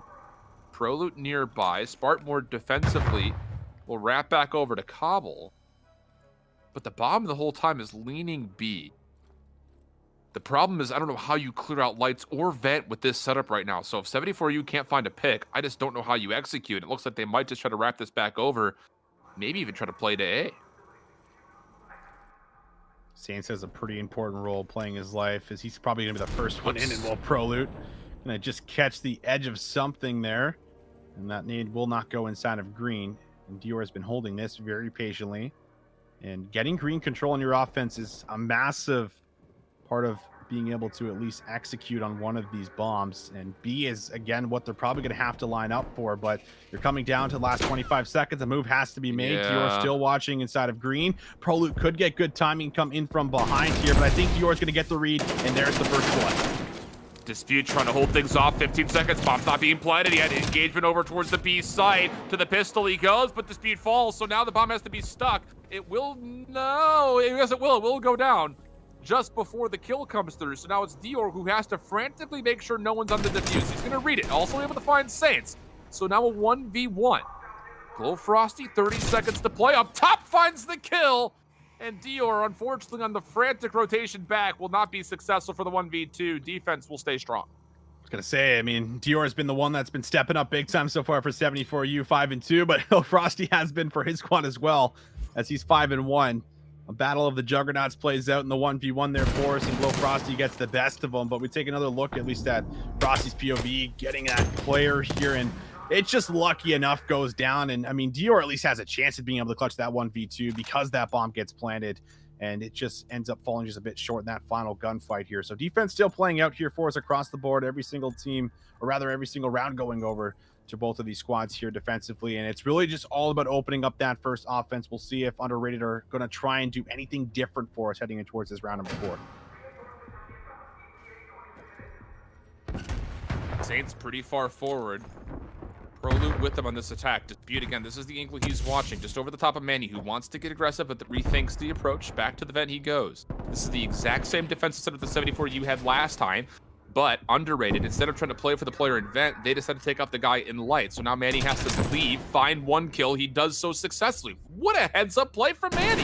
It seems like a small moment, but he reads it beautifully. So now you're in a 3v3. You're in a power position. You have to be challenged. Spart finds the... Well, actually, no, he doesn't. It's PROLUTE who finds the kill. So we go 2v2. But again, this is a lot of information for 74U to work with. It's probably the best situation you really want for offense, though. 2-on-2, a little bit more map to work with, and a chance to be able to drop this bomb. It's going to be a retake in towards green here for Dior as well as Dispute. They're going to come in from behind, and they might just get the timing, because when would you ever expect this? PROLUTE trying to drop this down, gets a read onto Dior, but Dior gets the kill, slides under. Bomb is down, 15 seconds remaining. Dispute just needs to buy time, play his life here. Doesn't even need to win this. Almost finds GloFrosty. GloFrosty could still get this bomb down in time, and I don't know if Dior's going to realize this or not, or if he's going to go for the check. Yeah, he can. Bomb will be planted, but there's really no way. GloFrosty gets away! He gets away! Are you kidding? And Dior, thinking that GloFrosty's going to play for the check, actually has a beat on him, and yes, beautiful read from Dior. I really love that wrap coming through vent around the backside. You should have a good look at either the clock expiring or the player on the post plant. Doesn't quite get the kill into GloFrosty, but chases down the red dot, thinking GloFrosty will have to check for the defuse. It's a big heads-up play. I mean, again, Manny out of the vent to make the challenge happen, to make sure he gets to trade the player through lights. Beautiful. Stays alive a little while longer. And then this read from Dior, also a heads-up play. So, again, we're seeing instances of why this squad has made it to the top 4 in the winners bracket so far. Playing just really well as a team, and Dior is also just on one right now. I just can't remember the last time I saw him specifically take over a game, and it felt like that never really happened with the sub in the last title for us in Modern Warfare, but it is absolutely happening here in Cold War. 7-2 start, having himself a couple of big rounds here, almost clutching up. This one he does clutch up, and now it's going to be back over towards offense. Saints decides to hit a bit of a different route here. Could get a first blood and does actually find Manny, but it's OBJster that finds the first kill, and Saints just barely escapes with his life as we go 3v3. Man, again, these trades are so good for 74U, and OBJster comes away with 2. Saints has nowhere to go. Okay, I need to stop framing this up because that's a couple of rounds in a row now where both GloFrosty and Saints have escaped from unescapable positions in my mind. And Dior is going to have to navigate another tense 1v1. The problem is this time he does not have the objective in his favor. And Saints, who's lingering top caution, is going to get some timing. Beautifully well played. And that's actually, we didn't see anything from Saints' POV, but that's a 1v3. It's an incredible 1v3. And, well, play of the game will give us the example of it. There's the first. Good shoulder onto the second. And we don't need to see the third because we just saw it on screen. Yeah, and his calling tag also works out perfectly. Ego chow, and that's exactly what he does to that second player. Shuts him down and then ends up hearing the mantle, I do believe, onto Dior all the way in the back spawn here. So that's the very first offense that also ends up going over here as well. So enough to be able to at least lock things down for yourself, and enough to be able to maybe pull ahead by what could be 2 rounds in a row. Underrated looking to get themselves in control of this garrison search and destroy. GloFrosty back with the scope, looking for information down low or by the right side. But Manny, how many times has he found this first blood on defense? It's going to be a kill on towards Spart. He's just going to play his life in and around this vent area, and he's just denying access here from anyone for the side of underrated. Boy. I don't know where this music is coming from, but it's intense. Is it, I'm not the only one hearing that. You hear that too, right? I hear it too. Like, I hear it too. This is the battle pursues. Manny in the vents. Picking his way forward. He's going to be in a really interesting position because he's lost his ability to have some angle off the cross. I don't know if he hears or sees what I think was Saints trying to work him out from the vents. Double chow coming through. Manny timing. Finds the first. No second. The bomb's not going to get planted, though. Manny needs to be fished out, and he will be taken down. GloFrosty able to get to the next. Now OBJster. That's the bomb down. Does he see it? He walked right over it. It's a 2v1 situation. Now a 1v1. GloFrosty working on the 1v2, but time is a problem. It's all about the timing, and no, not the time. My goodness, this has been a good search and destroy. We're tied 3-3. This has been all about the vents. It's all about the vent system here for us, Alan. It just feels like, I don't know how many gunfights came through for us in and around this area, but a good 3-4 of them for sure. And GloFrosty, again, with a chance to be able to clutch up in these 1v1s. And we've seen just so many of these rounds come down to 1v1s. And it's left us in a 3-3 tie here across the board for both of these squads. And it's very, very interesting to see this one play out for us. But back for O. It's going to be Dior, who slowed down a little bit here now, who had that 7-2 start, now has died last couple of rounds here, but OBJster as well as Manny picking things up slowly but surely, looking to see if they can grab their very first attacking round. GloFrosty, though, with that first pick on towards Manny, is certainly going to slow things down. Yeah, GloFrosty hasn't really had a response sent his way as of yet. 10-4, the majority of his kills coming by way of sniper or pistol. That's going to slow the offense down to a complete still. More shots exchanging. Utility also being thrown out, but not a lot of information from either side as the defense continues to rotate with their numbers advantage. This bomb is going to have to go B, you figured, but you have to find information or kill first, and unfortunately they do lose their player top comms. Dispute cut down by GloFrosty over towards small bricks. Now it's just down to OBJ. He's about to get overwhelmed. Hey, they're going hunting. They're absolutely searching for him. He grabs himself one, but there's the trade. No 1v4s today 4-3, back and forth we go, and we get another look at the scope here from GloFrosty. He finds 2 picks in this round, and Dispute, you know, at some point in time has to go for this challenge to try and get some control around B. It's just a tough challenge when you're running right in towards the scope here. Health from GloFrosty, who's now 11-4, really having himself a stellar game here as well. It's been incredible. There hasn't even been an offer to another sniper rifle for 74U, at least to my recollection.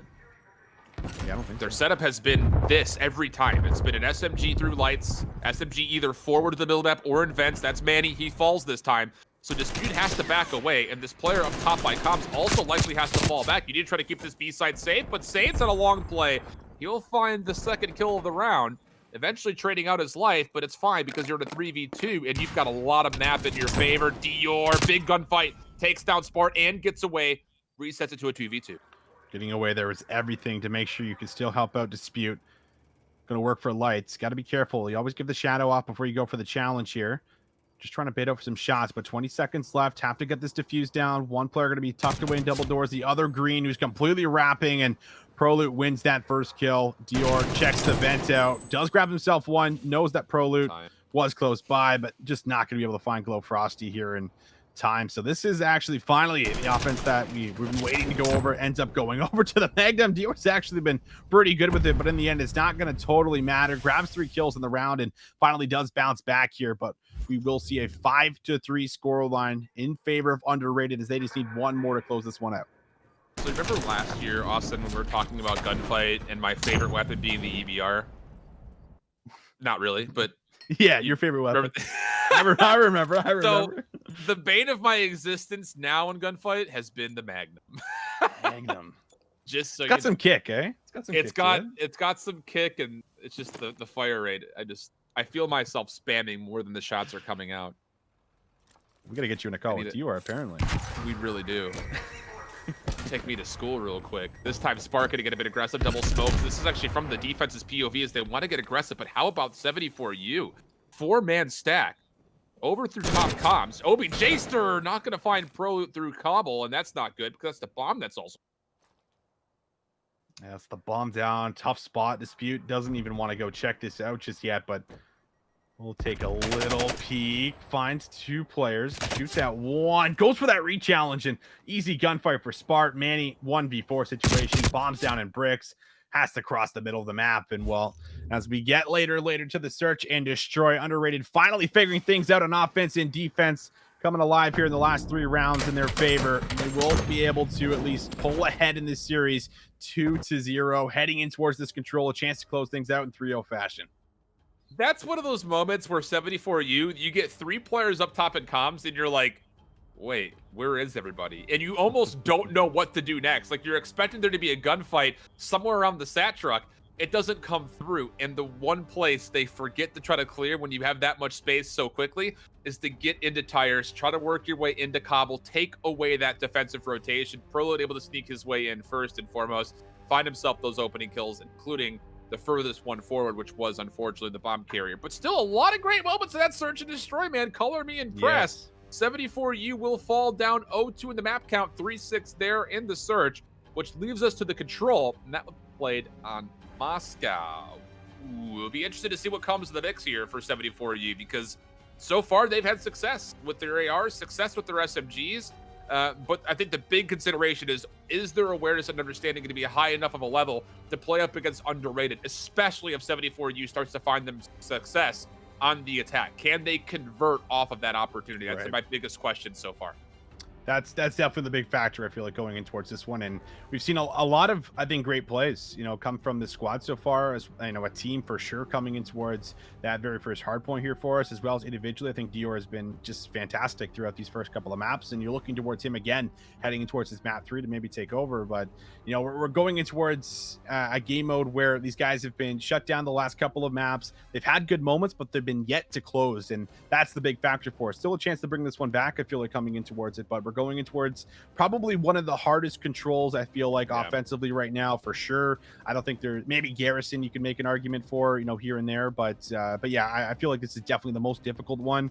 and you're going in towards what is going to be, you know, a 2-0 deficit here against a squad that is obviously very, very talented. It is also showing up here on the day. We've seen GloFrosty show on numerous occasions now and how he's been able to influence not only these hard points, but these search and destroys. And he's just a massive AR player that you don't like battling against when he's on fire. And right now, he's also bringing some of that fire that we saw there from the map 1 here for some of the boys right now on the side of 74U. So a tall matchup for sure coming in towards it, but this really just comes down to, it feels like most of the time, Alan, we go to the round 5 and we see who ends up getting defense. So coming to the realization in some rounds where you're like, okay, we should probably chalk this one up offensively and play for kills is one of the most important, really, things I think going in towards this game mode when you're playing at least on Moscow control, as it really comes down to those round 5s more often than not. Yeah, without question. And again, that round 5 will be based on who has the most total kills to get favor for the defense in the way. Or I guess it's one of the, did they say officially that it's kills or whoever has the most deaths? I mean, it's kind of the same thing. I think it's real kills. Yeah, because like there's EKIA, so I think it's real kills. Yeah. So it's not eliminations. It's whoever has the most deaths starting on the attack. Of course, for ease of entry, we just say that kills. That's what it is. But with that said, it's going to have to be a reverse sweep as well to kind of frame up. And if we were to get to this first step through Moscow control, the next part of the journey would be through a Garrison hardpoint, which honestly would probably be a pretty solid map for 74U, considering how well they played on Crossroads Strike. And then it would go back to actually Crossroads for map number 5. That's where the reverse would have to happen. But again, you also have to keep in mind that both these teams do have an extra lifeline available to them, as there is still a lower bracket that could potentially go through. And last we had a chance to kind of see how things were going, we had mentioned the fact that Yessir had gotten themselves a 3-0 versus Theory Nation. How about LAG Academy knocked out map 5? Tournament players will move on to at least a top 6 finish, sending home LAG Academy with a T8 next to their name. Yeah, I think this is the big difference from this tournament that we're having right now compared to the Northern Rival tournaments, where it felt like all the good teams going in towards day 2 were in that upper bracket, and then the team that drops low probably has, you know, somewhat of a freebie type of game, I guess you could kind of call it, where it's like, oh, we could probably get through these guys, no problem, we'll move on from there. Where it's like now it's like you drop down, you're like, damn, did I even want to drop down, Alan? Because there's still some insane teams that are down there for you waiting and are also, you know, picking up steam going through that lower bracket. And I know I've always been someone, you know, that has certainly preached teams that come in towards that lower bracket for day 2 that are able to get that first series win, that second series win. They start to become unstoppable and they start to just go through team after team after team after team, and it becomes a lot easier to play when the pressure is not really on you anymore, when you feel like you get through those first couple of series. So it doesn't get any easier for you from here on out. So that should maybe give you enough to kind of bring it all here going in towards this control, try and bring things back, try and force that winner's final matchup. And well, we'll see if it ends up coming together. It would have to be 3 maps in a row. Very, very tall order here, but we're seeing Underrated that's been playing pretty strong as of late, looking to close this one out and lock it down. They have offense first as they're lining up here for their B execute. And this is interesting. 74U second guessing their setup is actually going to stack the middle of the map. And as they lose their player over towards B, this is going to lead to a 3-member potential stack onto B. 1 kill for OBJster, but he can't contest through checkers. And as GloFrosty finds the kill, now Saints is going to work his way forward. First tick of progress at the B side, and 74U just got shook right out of their boots. They didn't trust their setup at B whatsoever, and that second guess will lead to a second tick of progress on B, and maybe even a third. GloFrosty trying to challenge Outer here, finds himself the win on Dispute. That's going to be a massive assault rifle player down, as B should end up being secured. And you can already take a look at the lives, just up by a bit here, by 4, make that 5 as GloFrosty making his name known on the street, trying to battle out for this left control so they can start to coordinate this hit through gold. And meanwhile, everyone's just about winning their gunfights here off screen as well. Saints is able to push up towards the elbow, so he has a chance now to be able to stall this clock where you already have a bunch of time to work with. Yeah, thank goodness that trophy gets down. It's going to help him out astronomically. The hit through the middle alley, also good. Everything pinning up in favor of Underrated. They've got a 10-life lead. Saints is going to free himself up towards Library, and this all starts, in my mind, with 74U second-guessing their defensive setup from the rim. The fact that they send both of their players defensively at B to the middle of the map means that you're essentially giving up the B zone, and then from there, they never get themselves fully established for A because Saints is roaming around. That's just way too easy for Underrated. Yeah, that did feel a little bit easier. I think it came off the back end of the play that you had really called out for us off the start, where they just stacked too many members in the middle of the map and not enough, inside of golds or in by this outer street. And once you lose that outer street gunfight, then you really don't have any control or at least anything to contest you. And look at the shots here from GloFrosty. That is a very tough gunfight inside of that bus, by the way, where you can just barely see them. So GloFrosty just really putting on a clinic, and he hasn't even died yet. He's 6-0 right now, Alan, going in towards this round number 2. He hasn't had to do anything besides hold lanes that have mostly been uncontested. So, yeah, I think that is just a folly on 74U's initial setup, which leads to an advantage that Underrated is run away with. So now it's going to be Saints looking to get aggressive over through Eskies. 2 players mid-map for Underrated, and it's just down to GloFrosty to watch the outer lanes. PROLUTE, no respect shown there as he just dives right into the apartment. He will find himself a kill and a bunch of space. Good trade initially on the mix for 74U, but it's Spart with 3 in a row. He's now 9-2, and that's already almost half the time come and gone for 74U in their first attacking approach.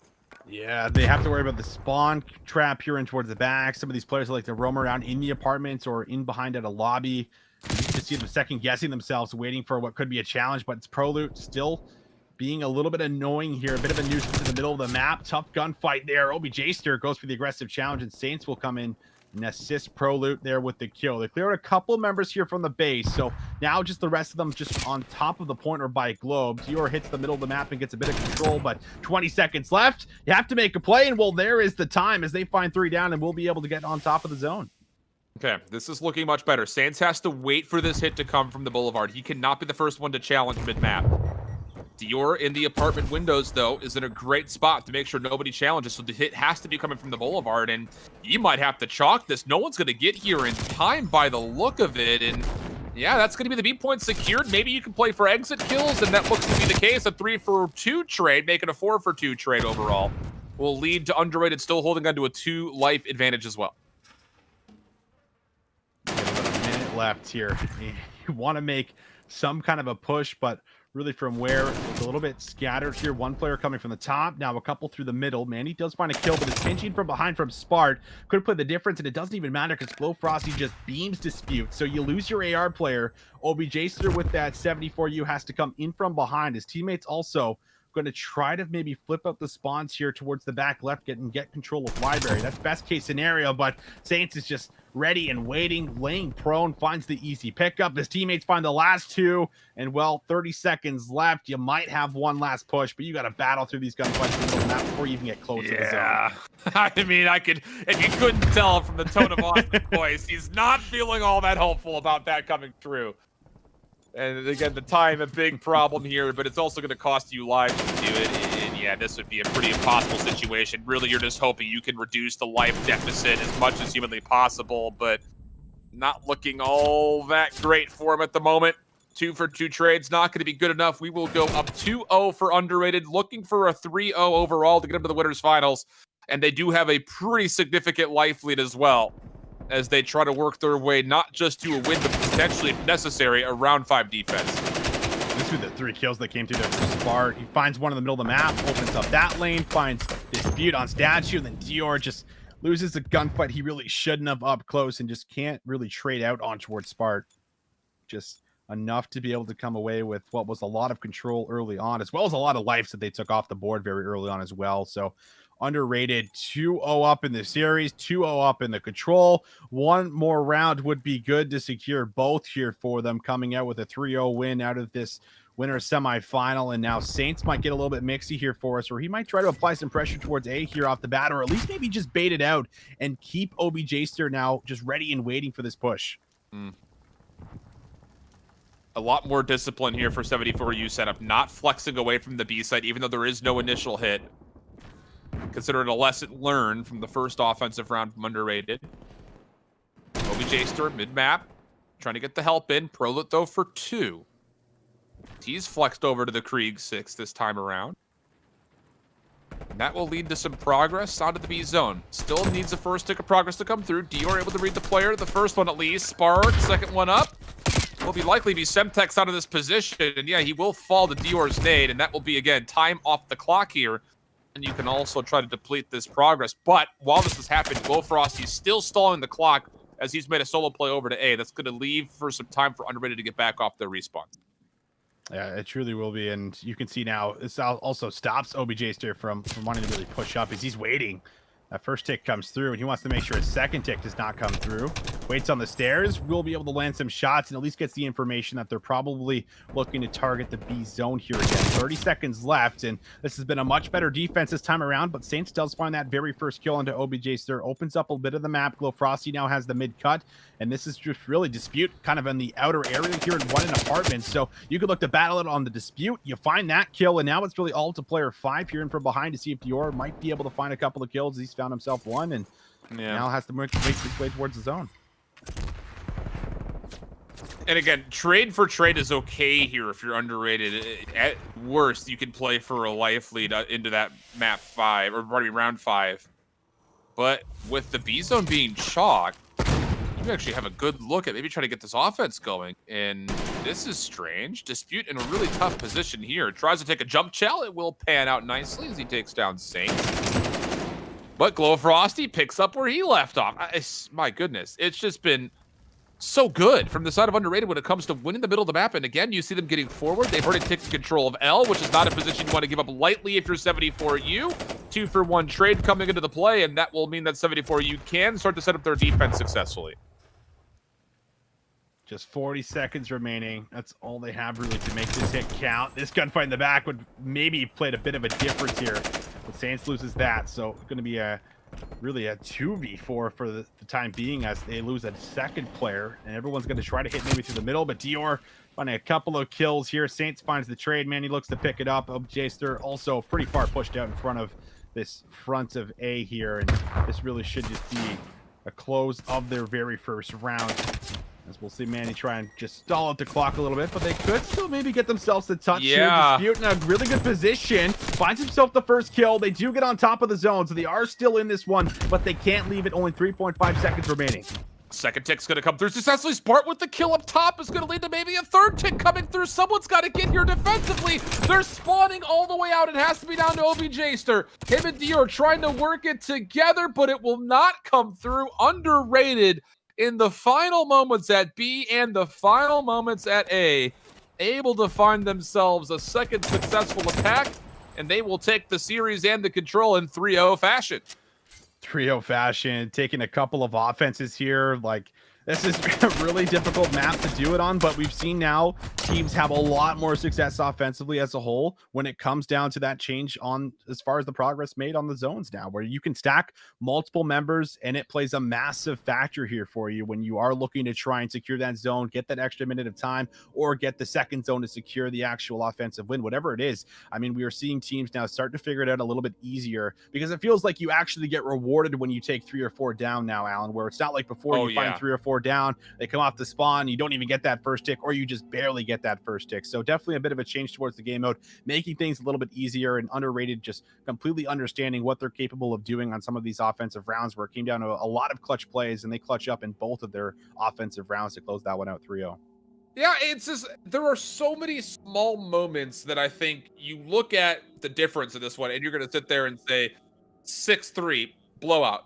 But not really, because that search and destroy was pretty close for a handful of those rounds. And then even there in that control, outside of the shaky start for 74U on their first defense, they had a pretty good look at their second. Offense really never got themselves going. So some things to work on, but they're not really being outslayed. It's just a lot of just macro things that they just seem to just need to polish up just a touch. Just kind of tighten the screws a bit, and they're right in the series. I mean, again, they were in a commanding lead for Crossroads Strike to start things off. So I'm happy with what I saw from 74U, and I think with that in mind, if they can spin away from this in a positive fashion, they're in a pretty solid position to go up against tournament players, which is where we will take our broadcast to, I believe, next. We'll send things to a bit of an extended break. We'll come back to what I believe a loser's quarterfinal matchup. So don't go too far. More of the Toronto Ultra 5K holiday snack coming up right to the backside of this.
Hello, everyone, welcome back as we're getting ready to go here for the winners finals. And joining me now is Nathaniel Bearhane. It's been a long time since we cheated to their beatdown. It's been a good time when we had the chance to kind of watch over some of the Overwatch days back in way yonder land. But now we're here with some Call of Duty. First time we've actually casted COD together. Should be a good time for this winners finals.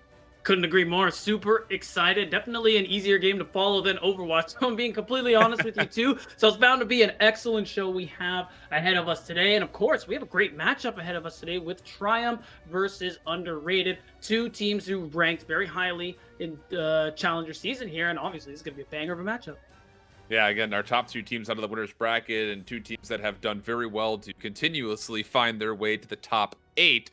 As the Challengers Cup #1 and #2 have come to be. We do have our map set ready to go as, again, we were just waiting on the vetoes initially. We'll start things off on a Garrison hardpoint, and then we'll go to a Crossroads search and destroy of all things, and then we'll get at least the checkmate for our control. So we've got two very tight, small maps to kick us off, and that's going to lead towards what will likely be a lot of that SMG pressure. Of course, for Triumph, we saw them play the Garrison hardpoint in their winner semifinal matchup versus Infinite, and it was a very good look for them, a 250 to 191 win, in which we saw, again, M4s come out, FFARs come out, so again, a lot of aggression that we're anticipating here from Triumph in this first match. Yeah, there's certainly no strangers to mixing things up. The thing I thought was very interesting, though, in their matchup while I was watching you and Austin cover that match, is that, yeah, they did end up having a really convincing score. But you even called it, Alan. There were some mistakes that weren't really punished by Infinite during that matchup, which I think partially you have to attribute the victory from Triumph to that. So now as we get into these two winner final matchups, two teams undefeated all the way up until this point, is Triumph going to be able to get away with that kind of play this time around? Right. Or whether or not they actually have cleaned it up between the semis and at this point in the final. And to that being said, again, we saw the Crossroads hardpoint from the side of Underrated, and that was, again, a lot of stapled SMG gameplay that usually comes out there, but they had to do that in comeback fashion. So maybe a couple of hardpoint woes and mistakes of their own that they have to deal with. But this is, I think, going to be a really interesting, look, because we were talking about this a lot in our first kind of couple of series there, specifically talking about the meta adjustments after the most recent patch, made a lot of wild adjustments to a number of the rifles that are in the mix. Also kind of considering some of the GAs that are also being kind of put into force. We've seen no AK here, as that has been, I think, re-GA'd for the side of North America. But we are still seeing a lot of flexibility in the AR role specifically. It's not just Kriegs, though. We're also seeing the M4 get a little bit of love, and with that also the FFAR has made a return since its most recent adjustment. So I think the big question mark here is not what we're going to see for Triumph, because we kind of have an expectation that we're going to get a double SMG with an FFAR and an M4, which is what we had from the last time around. But for Underrated, who had some of their own troubles on their SMG line in their first hardpoint, can they find a way to make a couple of adjustments here on Garrison hardpoint to try to match up against that forward pressure again that we're expecting from Triumph? Yeah, you got to imagine that maybe they do lean towards a little bit of a different loadout, maybe more SMG heavy, just because you already talked about how small the maps are, at least the first couple of maps that we're going to see. And especially if you are going to be aggressively played into by the likes of Triumph, because like you said, we already know how they're going to play this one out. So to receive that kind of aggression, you know you're going to be taking up a lot of up close and personal gunfights here, trades and pinches. So I think that's probably the direction we're going to see Underrated go, because if Triumph is going to bring the fight to them, so to speak, I imagine they want to match with a certain sort of aggression and a way that they can win up these close up gunfights. Yeah, winning rotations is key, and a lot of that is dictated by tempo and pace overall. But getting away from the nuance and stuff like that, as we have Crossroads for the search and destroy for map #2, and then we mentioned the checkmate control, of which again we did Triumph on that map. Have a little bit of questions and concerns they were playing up against it versus Infinite. I'm just interested, I think, to see how the conversation develops, because this is probably going to be the last major event of the 2020 season for these challenger teams. The next time we get a Challengers Cup won't be until January the 9th. So we're getting a good representation here of a couple of top 8, top 6 teams that we can continue the conversation forward. But you also have to keep in mind that this is just one step of many leading towards that Challengers Elite Series, which is what I think a lot of the amateur scene is looking forward to. Not 100% sure as far as when that will occur, but if we were to anticipate that runs simultaneously with the start of the CDL, we're looking at about February, which based on the schedule of Challengers Cups we have available, we might only get the first 4 Challengers Cups to determine who exactly will be our first ever Challengers Elites, not only to represent North America, but also the 8 squads that will in turn represent Europe. So with that in mind, both these teams, I won't say they're scrambling to make themselves up in the point standings right now, but with Triumph only coming with 2 top 8s in a row, and this underrated squad making a couple of swap-ups from their previous roster or revenge tour, you gotta have to solidify what you want to do in this next month, because as soon as you get to January 9th, it's go time. From there on out, you might only have 2 more tournaments to determine who qualifies for that Challengers Elite. So this is the time. It kind of hurts to say, but if you're going to make quick adjustments, they have to come through now, because you're not going to have a lot of time maybe as soon as we get into 2021 to get yourself into a favorable spot for that Challengers Elite Series to kick off the year. Well, that's exactly it, Alan, because you do say January 9th, but that's only a couple weeks from now, as we're very close to the end of the year. So that's right. Adjustments have to be made right now. A lot of these teams, yeah, the money is nice, but more than anything else, it is going to be about solidifying rosters, solidifying what you want to be doing going into Challengers 2021, and actually starting yourselves off on a really good foot. Because like you said, there's only going to be a couple of chances to actually qualify for Challengers Elite. So you don't really, for the first Challengers Cup of the year, that's not really the time where you want to be, oh, we're still trying to figure things out. Like, things need to be locked into place right now. And we're going to see if the likes of Triumph, Underrated, and pretty much any other roster still in the tournament, maybe those who are even out, work on those and hopefully get it all together by the end of the year. Yeah, I mean, for Triumph specifically, we praised them all throughout last year for working through resiliency with the same 5-man roster until essentially meta changes forced them to make a couple of adjustments on their roster. But we praised them for sticking together and working through those growing pains. But I mean, you're gonna have to go see a chiropractor quickly if you're still experiencing growing pains, because again, the time is running a bit short potentially on how many opportunities you have to get into that challenge. Again, full of speculation as far as when that's all going to occur. But if we were to figure that it would run simultaneously with the CDL start time, we're probably looking at early February. Our lobby is set, lobby is full. We're getting ready for that Garrison hardpoint. Again, winners finals here. Loser still has a chance because it is a double elimination style bracket. And then still going on are the lower quarterfinals, which before we jump into this, we can report that Infinite has taken a 3-0 versus Yessir. And then tournament placers are currently up 1-0 versus 74U. So after the winners final gets through here, I imagine our broadcast coverage will go down to the lower semifinals, in which we'll watch Infinite play up against the winner of that 74U and tournament players that is also currently ongoing off stream. So just to kind of give you a full spectrum as far as what we're looking at for schedule. But for this one coming through, again, getting into the grand finals from the winners bracket, it really doesn't need to be said, but just in case you're wondering, the win percentage of teams to win a tournament after winning the winners finals is obviously vastly higher than having to win 2 best of 5s. An occurrence that, let's be honest, rarely kind of comes through in Call of Duty, which is strange to say, but it's been very rare that the team from the lower bracket has won a tournament. So we'll see how things kind of unfold. We are jumping on in, though. Garrison hardpoint for map number 1. Triumph Underrated winners finals matchup. And taking a look at the loadouts, it looks like, I was about to say, no way Jordan's going to be pulling in the 8-2-1. He usually runs that just to try to get a little bit of a bounce when it comes to his footing, getting forward, and that will work for a double kill for him, using the Krieg off the rip. I imagine with an advanced optic as he's sitting all the way in the back. Spart will find a trade, but Triumph do have the first 8 seconds with the hill time. But it seems like those are the only seconds they are going to grab, as GloFrosty is going to be able to get a pick off this, as well as Saints, and they are going to start picking up some time of their own on the side of Underrated. You can see they're kind of split up at the moment. Really only one person on site. You have one person near green just kind of watching the angle, but he actually gets taken out. It was PROLUTE, but Saints and Spart are going to be able to pick it up, and really it's just going to be Saints alone trying to pick up some time here and there. But up until now, it's only been about 4 seconds. As you can see, both teams already going for that rotation. Royalty attempting to flip spawn does get taken out, so this is looking quite good for Underrated for the second hill. Yeah, they can at least contest this. That's the big news. And as PROLUTE and Spart do find a couple of kills, it's just General who's left alive, and he really can't do too much as he swaps over to the M4. Royalty trying to push through mid-map, will not find the kill, but General will find a Semtex kill, but the secondary rotation will be shut down. So Underrated will win that quote-unquote 50-50. Good first 20 seconds worth of time, likely to be secured by them. And as Triumph is trying to work their way through Cobble, they're being met with a lot of resiliency as the SMGs are really coming to life here for Underrated. Yeah, and it's just working out so well now. Underrated, who struggled in P1, are giving themselves a pretty solid lead to play for so far. They're grabbing the majority of time off of this hill, but you see the rush come in from Triumph. There are trades going back and forth, but it looks like Triumph have finally wormed their way onto the actual hard point here, but they're just fighting for some scrap time. This will certainly not give them the lead, and as that spawns are coming through, you can actually see Underrated are in not such a bad spot to contest the next hill that's about to start.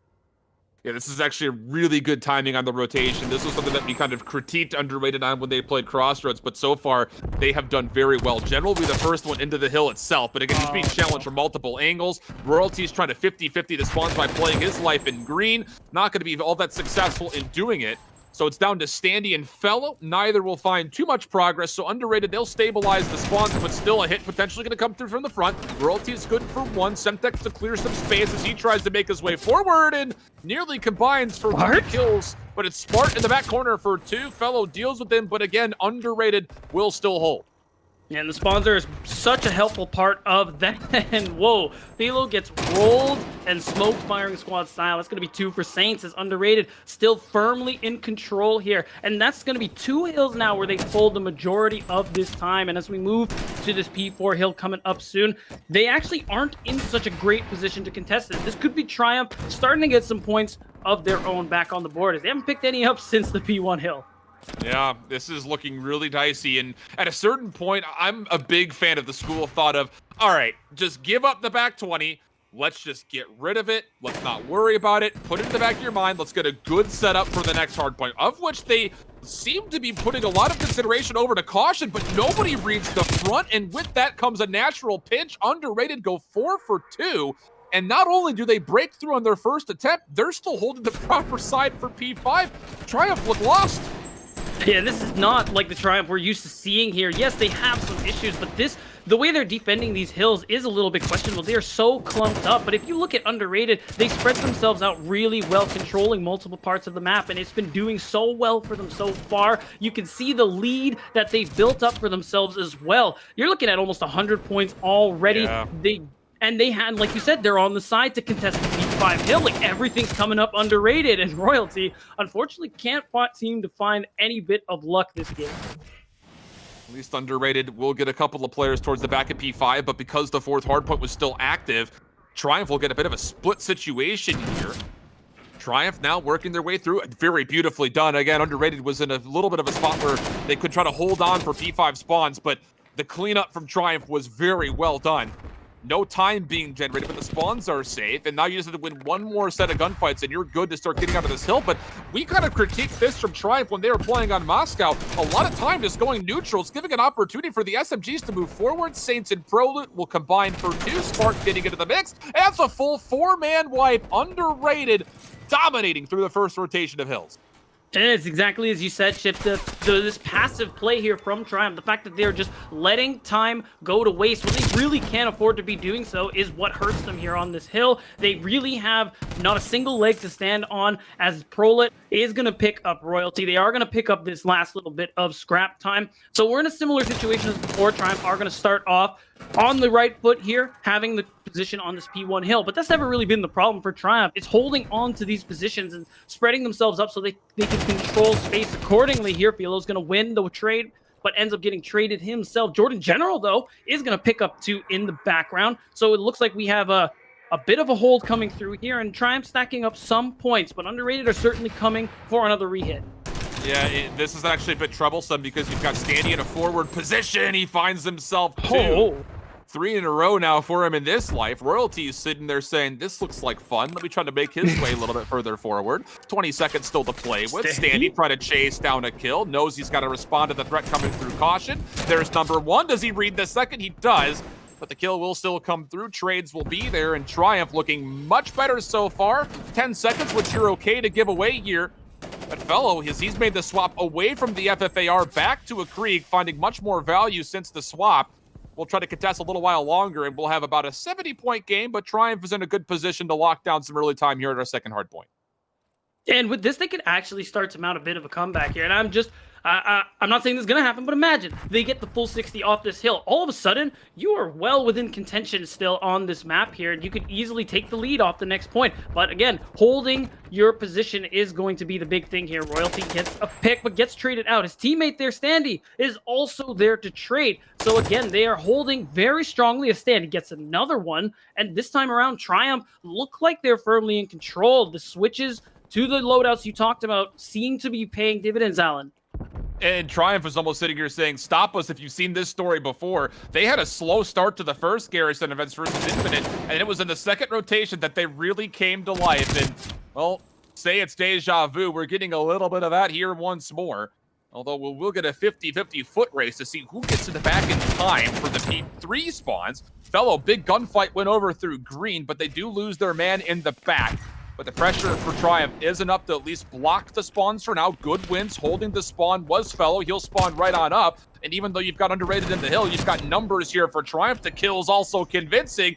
And Triumph right back in this game. 40 seconds to play for. And not only could they tie this game, if they're convincing, they could take a lead. And the way they held the lead, the spawns there rather, was actually so impactful here. Because even if they do end up getting wiped, you can see them losing some members in the background. They still have the spawns in favor. Already got their boots on the ground, and they are back to the site here. And Royalty, the man on your screen, certainly starting to light it up a little bit more at this point here, as Underrated have lost so much of this hill time. And at this point, do you even contest it anymore? I don't think you do. You got to move over to that next hill and start setting yourselves up there, try to get those spawns, and it looks like they are in a really good position to do so.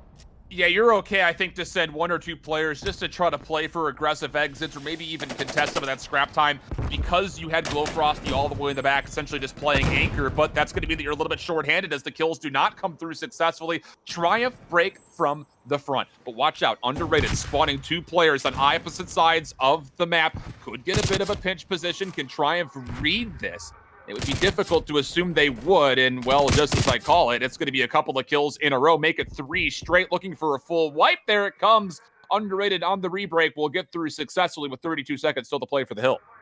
And that is an important amount of time, too, because they seem to be getting a lot of it. Although they lose someone in the background, they're still in control here. What they don't know is that now Royalty is going to be the one coming from the back here. He's going to pick up 2 off screen, which is going to be crucial. And now the time left on this hard point is neutral. And with that said, Underrated lose their chance to fully even out the score, but they still keep themselves within 13 here, as they're in not such a bad position to be able to contest the next hill. Okay, big role to fulfill here. Standy trying to stay alive, also reads 1 player, but he's also got to keep his attention to the back. Very smart play. Royalty's watching his front, making sure nobody can pinch him, but the Semtexes are maybe flushing him out completely, but Triumph have done very well. They've stayed alive, even though Saints does find a couple of kills. Royalty can still contest some of this scrap time. Oh, I guess I shouldn't say scrap time. There's still 40 seconds to play, but even though he falls, again, the teammates are here. So now General up top can't win the gunfight versus Spart. And it looks like finally, Underrated with the favorable spawns should be able to get some time, but every single moment that you think Underrated will find value, it's just a kill from across the map, it feels like, for Triumph to keep this time neutral. And even though Triumph won't find time here, keeping Underrated off is a net win, I would say, for them. I think so, especially if you can set yourselves up for the next hill here, as we are going to go for the reset any second now. The thing is, though, Triumph actually have that position as well. So it's a little bit of what you were calling lead maintenance here. But the thing is, Underrated do manage to pick up some scrap time and actually have a small lead. But overall, like you said, net benefit. Triumph are about to even up the difference. They're about to overtake and take the lead here once again. As you can see them just constantly ticking up points and down. It's a good shot.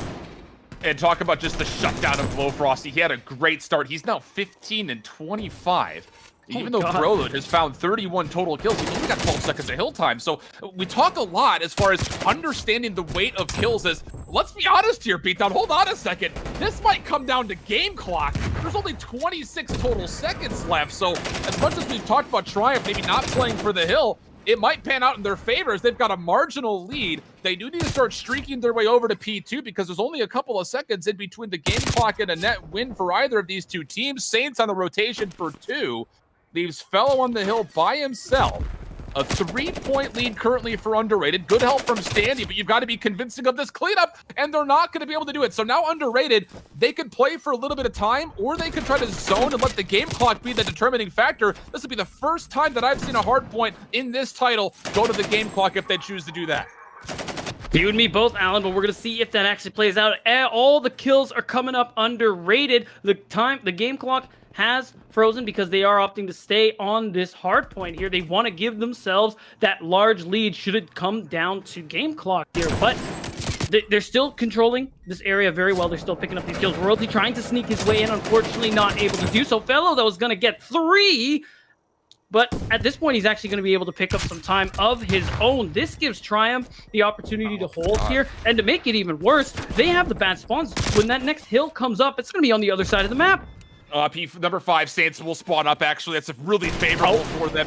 This is going to lead to probably the win here. You have to get across. You've got to get Royalty over, because right now, for Underrated, you don't even need to touch the hill. It's only 4.3 seconds remaining, and they're going to let this go to game clock. No one's going to touch, so we'll get a very strange win for Underrated.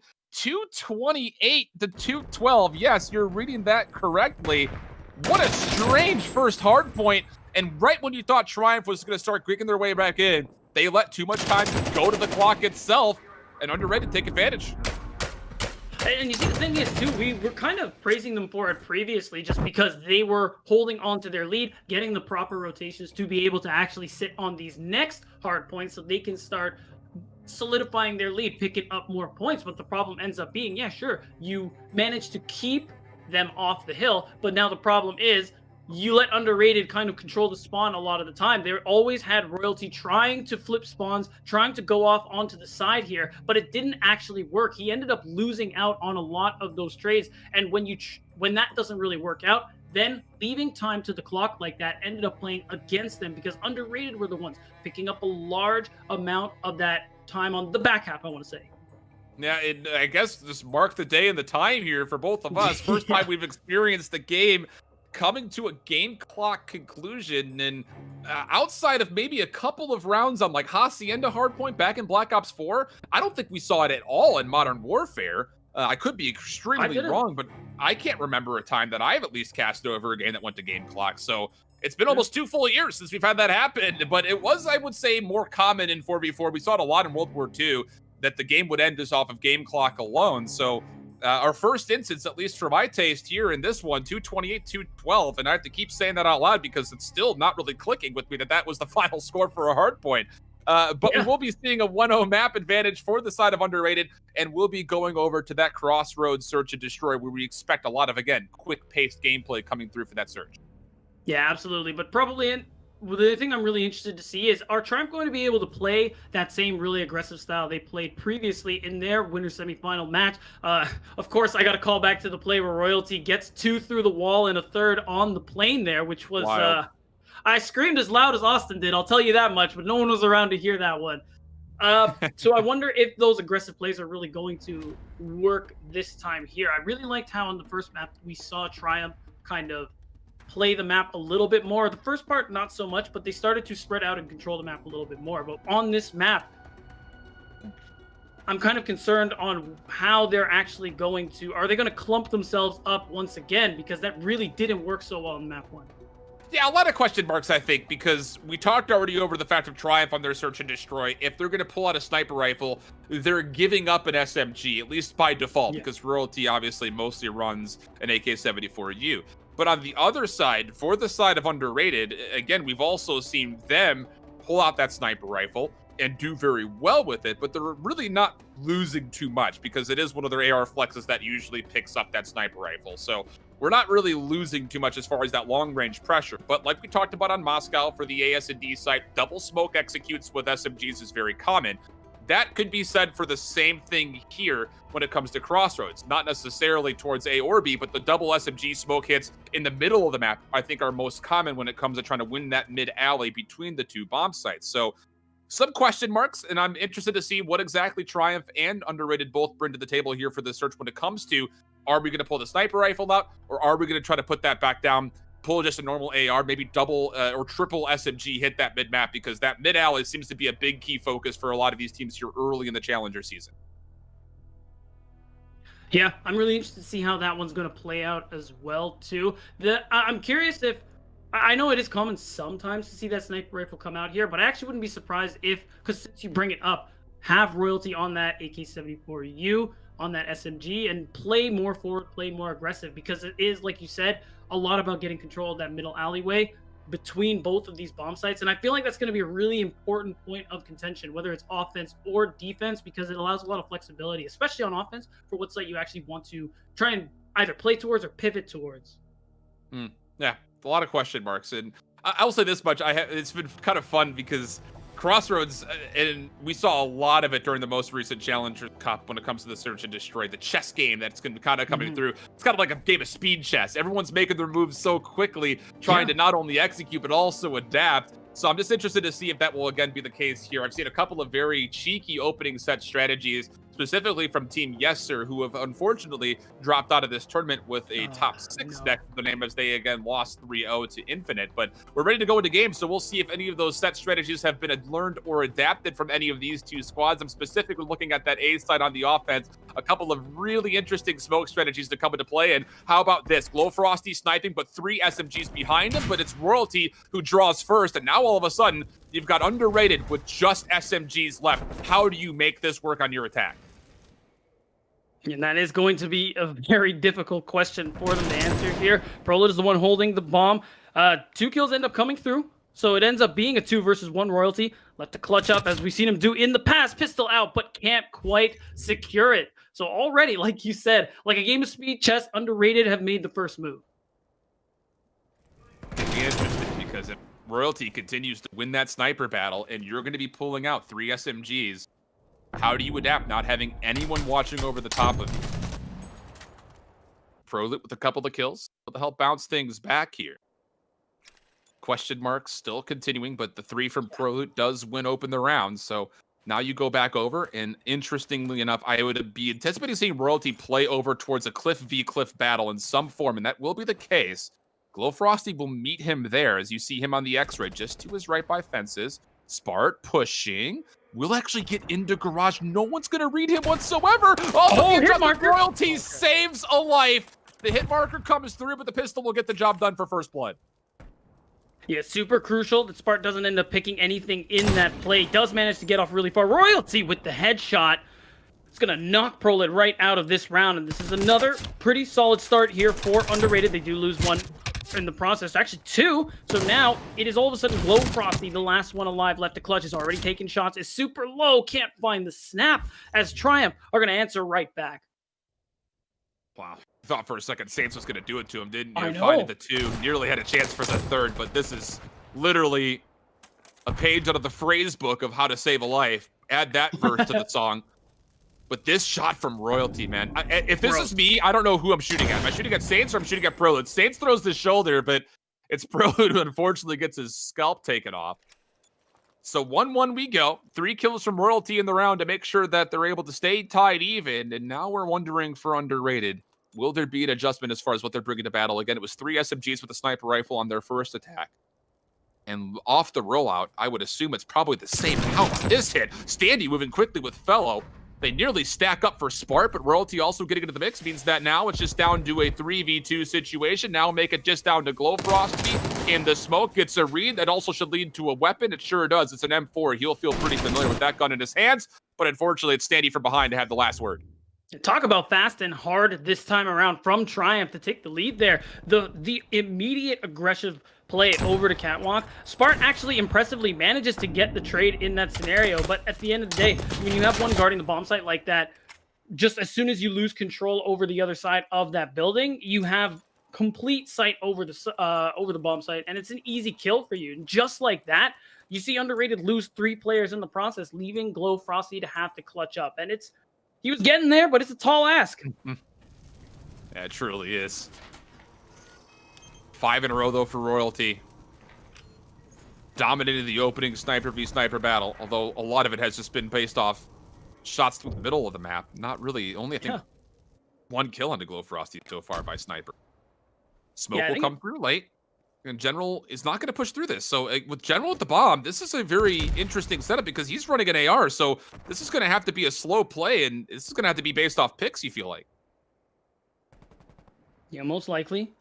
Looking like they don't want to actually peak royalty there, but GloFrosty does get that first hit with the sniper, so this is good for Underrated. They can start making their move, but like you said, they do have to play it slowly, as they certainly are. Standy thought he had that one, but unfortunately did not. All of a sudden, royalty, sniper in his dreams, is going to be the last one up. Oh, didn't spot the man by the bomb, is going to be taken out and allow Underrated to tie the score.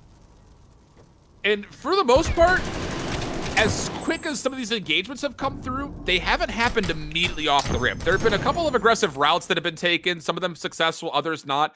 But for the most part, a lot of these engagements have been right as soon as a bomb execute's about to come through. And so far, not a lot of success on bomb executes thus far. Yeah. So for Underrated, they're going to have to try to turn that around as we're tied up 2-2. A little bit of deadlock happening at the moment. And with the bomb being picked up by PROLUTE, he's going to play this passively once more, looking for GloFrosty to find first blood. You've also got Spart watching up top by the catwalk, and Saints making sure nobody pushes through, which will mean Triumph will have all the mid-map control. Interesting that you would allow that to happen. I gotta imagine they might play for a wraparound. Oh my god. All right, GloFrosty is going to find first blood onto royalty. Big person to take out, especially on the side of Triumph. So it's going to allow them to go for that wraparound, and they can take their time with it as they check the site, but nobody is actually on the A site. So you got to imagine they have to go for a plant soon. We're still looking at 3 versus 2 in favor of Underrated, and just like that, General, the last person left, as they're not even looking, they're not even rushing to plant the bomb here. They want to go for the full wipe, and that's exactly what they get for themselves. Underrated back in the lead.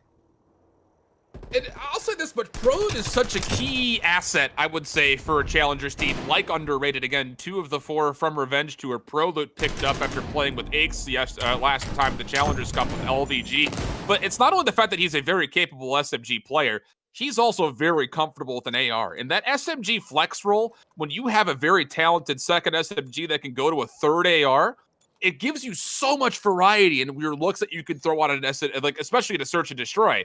I mean, we've talked about how Underrated. They've ran 3 SMGs in some of these rounds. That time, it's a 3 AR setup, so the pace is just drastically different, and Triumph could not respond. Although this time, they're looking to get aggressive over through the middle of the map by P1 on this tank, and that could lead to a B execute. But even in a 3v4, this is a difficult site to break, as you're going to have one player inside. It's Saints. He's good for 1, stays alive. Semtex pushes him forward, takes the second challenge. General will punish. And now it is down to PROLUTE to try to find a response. He gets 1, but can't get away with his life. We'll go down to a GloFrosty 1v2 situation with him with the pistol. Yeah, he does spot out royalty. He's going to play this one very nice. He's going to be able to get that 1 kill. He's going to reposition. Oh, he had the snap, but the trade, or the shots weren't quite there. Almost clutched it up, but Triumph are going to be the ones to tie the score and going to keep this game extremely competitive. Yeah, that's a really good read for Royalty, or pardon me, for GloFrosty initially. Yeah.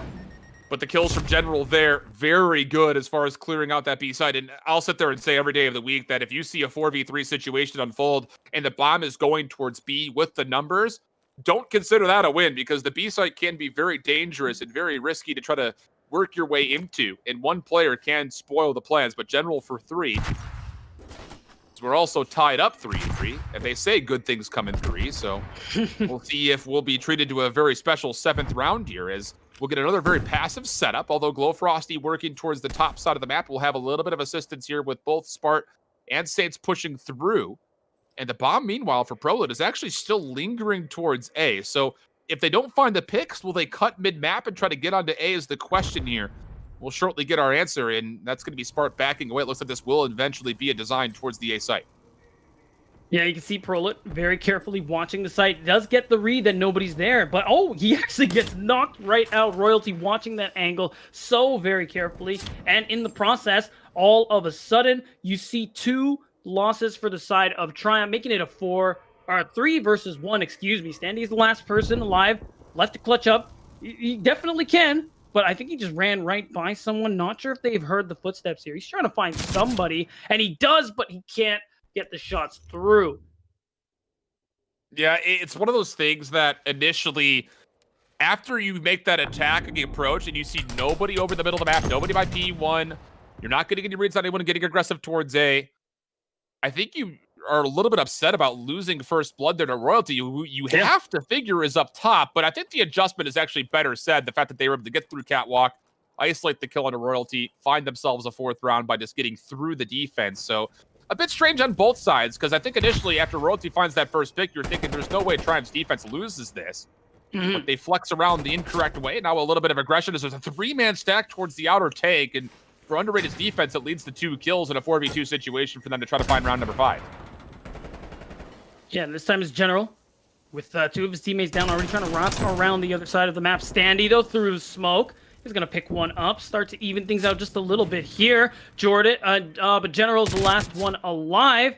And just like that, that's another quick round. Underrated, rather, are going to be able to put themselves at map point here, and winning this one out would put them at match point. Yeah, and I love the changeup. We have not yet seen defense get aggressive over to P1 on that tank. 3-man stack, SMGs with ARs. They get up top, they get a personal, they get 2 kills, and that leads to a very easy 4v2 from there on out. So now for the side of Underrated, looking to put themselves up 2-0 in the map count. One more round will do it. It's going to come down to their offense, and it looks like another 3 SMG setup here. GloFrosty watching outer. I don't know if he actually saw the crossover towards the E-box here for Standy. Probably not. Sure doesn't seem that way. But you've got PROLUTE, who actually has got a pretty good look at this A-bomb site. He's going to get on. And this is dangerous because your post-plant setup is actually nowhere near the site itself. But with the smoke coming through, PROLUTE will get this bomb down, and he should safely get away. And yeah, he's able to slide to safety. So now a 4v4 post-plant setup that needs to be broken for the side of Triumph. And it looks like they want to make their way up to the middle of the map, and they don't have a lot of information to make this hit. No, and so far one pick goes both sides, but General is going to put things in favor of Triumph here. But just as I say it, PROLUTE is also there for the trade, and this is why it's so tough. Wide open bomb site, easy to get traded upon, but looks like Triumph are going to triumph in this one as the kills do come through. Plenty of time to defuse. Yeah, that's just another really special play from Royalty. We'll see it from his POV after he secures the defusal here. But it's just the pistol that comes in to find these trades on what looked to be very good, safe kills for Underrated initially. But here's the play. And Royalty just finessing on this little catwalk rails. And then here's the second. I don't think he expected the second to come through, but it is a little bit of a shot punch, and it was pistol v pistol. So Royalty able to save the day and extend the map into the further late rounds. Still going to take a little bit more than that for Triumph to truly make the catch-up here, especially because can't depend on Royalty to clutch every single round out for you guys here. And we're going to see if they try and mix things up a little bit here on now that they're the ones who are going to be back on the offense here. Wonder if they are going to be making or going for a slow rotation like they did in a previous attack round. But actually, from the looks of it, this does seem like the play they are going for. You can see they're just hanging back. And I think they're actually just going to try and make that slow play towards the A side. But GloFrosty is watching that area. And he gets the kill. And losing Royalty means that you have to do one of two things. Either commit for this plant, force GloFrosty to have to make a play, or you try to pack up and reassess. I like the committal for them to do the former rather than the latter. General on top the bomb site, good for one. And with mid-map pressure from Standy, he can re-wrap around the backside. The big question mark here is PROLUTE. He's number 4. He's worked his way to the backside. Shot punch. Oh, awkward engagement. Standy finds the second. And it's just down to PROLUTE for a 1v2. No chance there. A couple rounds in a row. And we're going to round 11 here, Fred. And it's just like you said, you think it's over when they lose Royalty, but they still commit to that plant A. Unfortunately, GloFrosty wasn't able to make that play there onto him. We're going to see the last pick come out here. Melee into the hip fire onto GloFrosty, which was one of the really important plays in that round here to take us to this round 11. Now, we're going to see Triumph still on the offense here, and off the back of a really good one like that, you got to imagine they're feeling pretty good about themselves. I don't think they're going to change anything up either. Middle of the map. Instantly taken by Underrated with his SMGs. Got GloFrosty watching the catwalk push, so it's really just going to be on to what do you want to do if you're PROLUTE. He's got options. He can play over towards B if he wants to. He can just try to help out the mid-map. It looks like he's just going to help out the mid-map. The big question mark here would be the challenge onto Saints. If this does become an execute towards A, he's going to be the first one to take a gunfight. Standy knows he can't challenge GloFrosty on catwalk. He has to make sure nobody pushes forward, and the patience will pan out first for Underrated. It just comes down to this first engagement. When and where does it happen? And can Triumph read that the mid-map is not in their control? Yeah, and it looks like it is going to be that just rush onto A site. Nobody is the wiser. Triumph just making the exact same play the second time in a row. This is interesting. Saints never actually sees the cross because of a smoke that comes through, so they're instantly going to go for a retake from the front. General can't win the first gunfight. Fellow up top. He actually has to make a play. He can't just sit here because the bomb could be being defused right now. Royalty's good for 1 kill. That will clear off some space, I imagine, around the A site. Royalty going to be tested, and it's going to be Spart for a couple. Standy, though, responds. 1v3 situation for him. Shots coming through. He's not going to find the second. GloFrosty with the pistol, and Underrated will have plenty of time for the defusal. And with that, they'll go up 2-0 after the round 11 secure. Yeah, and it's starting to feel a lot like the winner semis, the second winner semis that you and Austin casted, Alan, because although it is a 2-0 currently in favor of Underrated, this is one of the tightest series I've probably seen here. Like we talked about, we have never actually seen Hardpoint, well, just run the clock. And now we're going to a round 11. It's been back and forth, even though a small lead was gained by Underrated. Triumph in the search and destroy map here managed to keep it extremely competitive, take us to around 11. And now as we go into our third map, which I believe was Checkmate. Yeah. Checkmate. Yeah, so it's checkmate.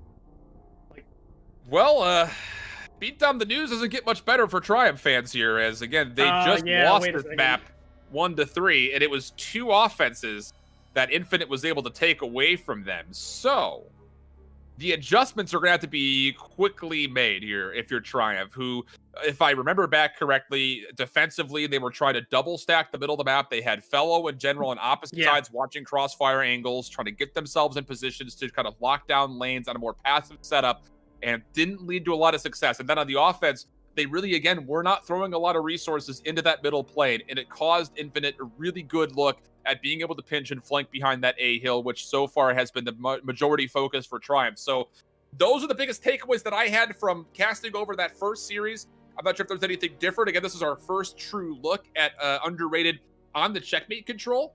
But if you were to go back to their Moscow, they were, again, able to find 2 successful offenses against 74U. So I think there are some things to be said as far as maybe the early awareness and competency on not just checkmate, but on control overall as a whole, potentially leaning towards the side of Underrated going into this matchup. If you were to put odds on it, I would say it's like a 65-35 or something like that, as far as how the odds makers would put it in Vegas or something like that.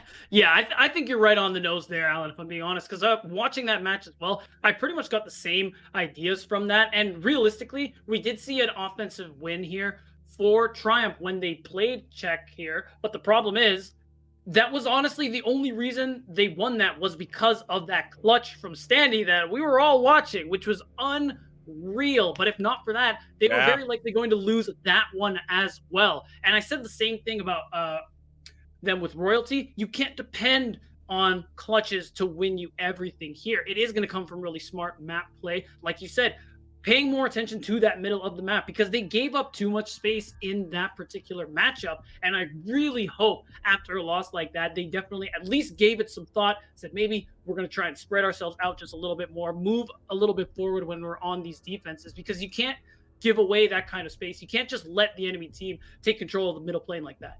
Yeah, it feels way too easy to sit there and continue to say as like a caster and try to analyze how control and checkmate has been. It's just win the plane forehead, but that's really what it's come down to, because it's just there's so little opportunity from the outsides of the map to make more than one play occur. It's too one-dimensional. You're cut off by that high ground that sits in the middle of the map. It's kind of like how Ramaza played in a certain way when you watched it on Hardpoint, where if you don't control the high ground either in construction or back top cafe, it's very difficult to make plays happen.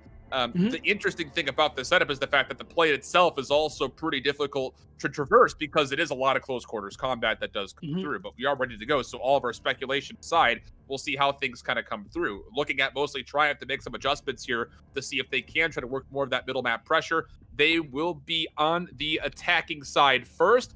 Underrated on the defense, and it looks like this will be a bit of an adjustment. 3 players making their way immediately over to the middle of the map. This is a different look already from Triumph on their attacking approach. Well, that's already something you absolutely love to see here. They're going to run into Saints, who is going to be taking some down, but Philo's going to pick up 2 just from the outside here. So still, things are pretty even so far, as it looks like Triumph want to go and move towards this A zone. They're pretty close to capturing the first tick as it is, although Spart takes one out in the background here as they're trying to get control of plane. And there it is. They lost control. They're trying to get whatever they can on A, but you got to imagine they're going to lose it very soon here, especially as Royalty is about to drop. But you can see Jordan, he's actually getting really close to that second tick here, and that would be really great to pick up early. Unfortunately, blinded and shot in the back. And a lot of the same problems we had about Triumph's last attack on Checkmate. They had nobody watching the pinch. Because your AR is on the A control zone, he can't watch the wing, he can't watch the long push. He just has to hope that someone trails him through that back alley. Good kills on response, though, as Standy Fellow get involved, 4-man wipe. That should be the A zone. They should just be able to double stack this, and Underrated will concede this, give it up, try to take that plane back into their control, and try to face this minute 50 worth of time in a way that they can try to work these kills and hopefully play for exits. Well, this is already still looking better than Triumph's first offensive win the last time they played this game mode earlier in the day, but now it comes to middle control over the middle of the map. Are you going to be able to actually get that? As so far Triumph is making their way onto the plane. It's really just Royalty there, as he's immediately going to lose in that 1v1. And it's tough. They're just getting wiped out. GloFrosty from the top of the plane wing is going to be able to just pelt shots from the distance. And just like that, it feels like Underrated are a rock that cannot be moved by Triumph. Yeah, this is really tough because Triumph, stuck in their spawn, has to make a decision as far as what do we want to do? Do we try to work our way towards the A side of the map again and push through? Well, with a couple of kills, they might just be able to brute force their way into the plane. It's going to be a really big requirement onto PROLUTE and Saints, and oh my goodness, the finesse from Standy. Might seem like a small moment, but that double kill is huge when it comes to opening up space. But with those kills, they just give up the plane again. Spart's up top. He can make a play here. Pending he finds General. Not going to happen. Say, if he finds that kill, he's got a good look at trying to contest the hard point itself. PROLUTE able to find only one. General trying to watch the cross, but again, pressure alleviated. A small life lead for Triumph, but 57 seconds to play and still needing one more tick, and back again. Underrated is taking the middle of the map right back into their favor, except for Royalty, who was able to make good on only his second kill so far in the round. There's number 3. So 2 in a row for Royalty here, and it's just 4 lives, or pardon me, 4 respawns remaining for Underrated as they will try to hold down this last second defense. Not looking great, though. No, it really isn't, as they're already halfway towards that final tick needed here. They're just going to stack onto it at this point. GloFrosty, one from across the map. Underrated picking up some of these kills, but they still are down when it comes to respawns, and that's it. There are no respawns remaining for Underrated. This life will be their last, as they only have their 4 to play with. Triumph, though, each of them do have an extra one, as PROLUTE is going to get a kill here. Triumph overall, though, are, well, triumphing as they have control. Spart's the last one left, and that is going to be the first round secured here by Triumph. Much, much, much better from Triumph overall. Every time that they started to look like they might be on the way out of that mid-map, somebody pushed forward. It was plays like this. Standy, this is a nice little drop shot finesse on the PROLUTE. Understanding the second contestant is nearby. It's just his awareness as an individual player is just so special, and one of the reasons why we give him a lot of credit are moments like that. It looks like we do have a bit of a host issue. So with that, we will drop away with what will likely stand as a 1-0 tally in favor of Triumph so far with their first successful attack. So Underrated will have to be able to respond in some way with an attacking round of their own, and they'll see if they can bounce back immediately as they try to work their way into that second round of the control. Yeah, now it's going to be about...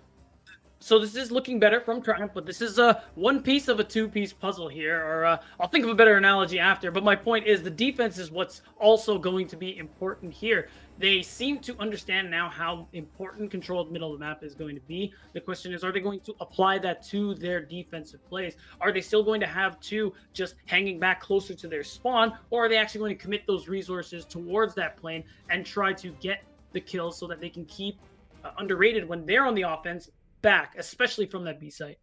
Yeah, it'll be interesting because there's a lot of things that we could take away from that, but I think the most overall thing broadly is to sit there and say that Triumph is doing a much better job in the middle of the map. There has to be another layer. We haven't really seen it yet, at least not from my eyes, when it comes down to what is the second layer that we can talk about. it really just comes down to, again, I hate to keep harping on it, but what happens in that play and usually dictates the majority of how the round is going to go. Like, if you were to put a time of possession, like, as a stat line, the one time of possession that I would want to see is who's got the most time possessed inside the plane, because that usually is going to lead towards whoever has the most time leads to the most successful rounds. I don't know. There's got to be another way to kind of unfold it, but so far, the adjustment from Triumph, not really putting a lot of attention on their attack towards that plane, even through the A site, which, again, we saw moments of where there is only General alive. He's kind of hard holding the hill, which, granted, he is able to stall the clock, but it keeps him extremely limited as far as what he's able to do with that AR at any given moment in time, because that pinch is completely open. Those are moments that I think we saw more of when Triumph was playing this the first time around in their winner semifinal matchup, but they're doing a better job of correcting those mistakes so far, it looks like.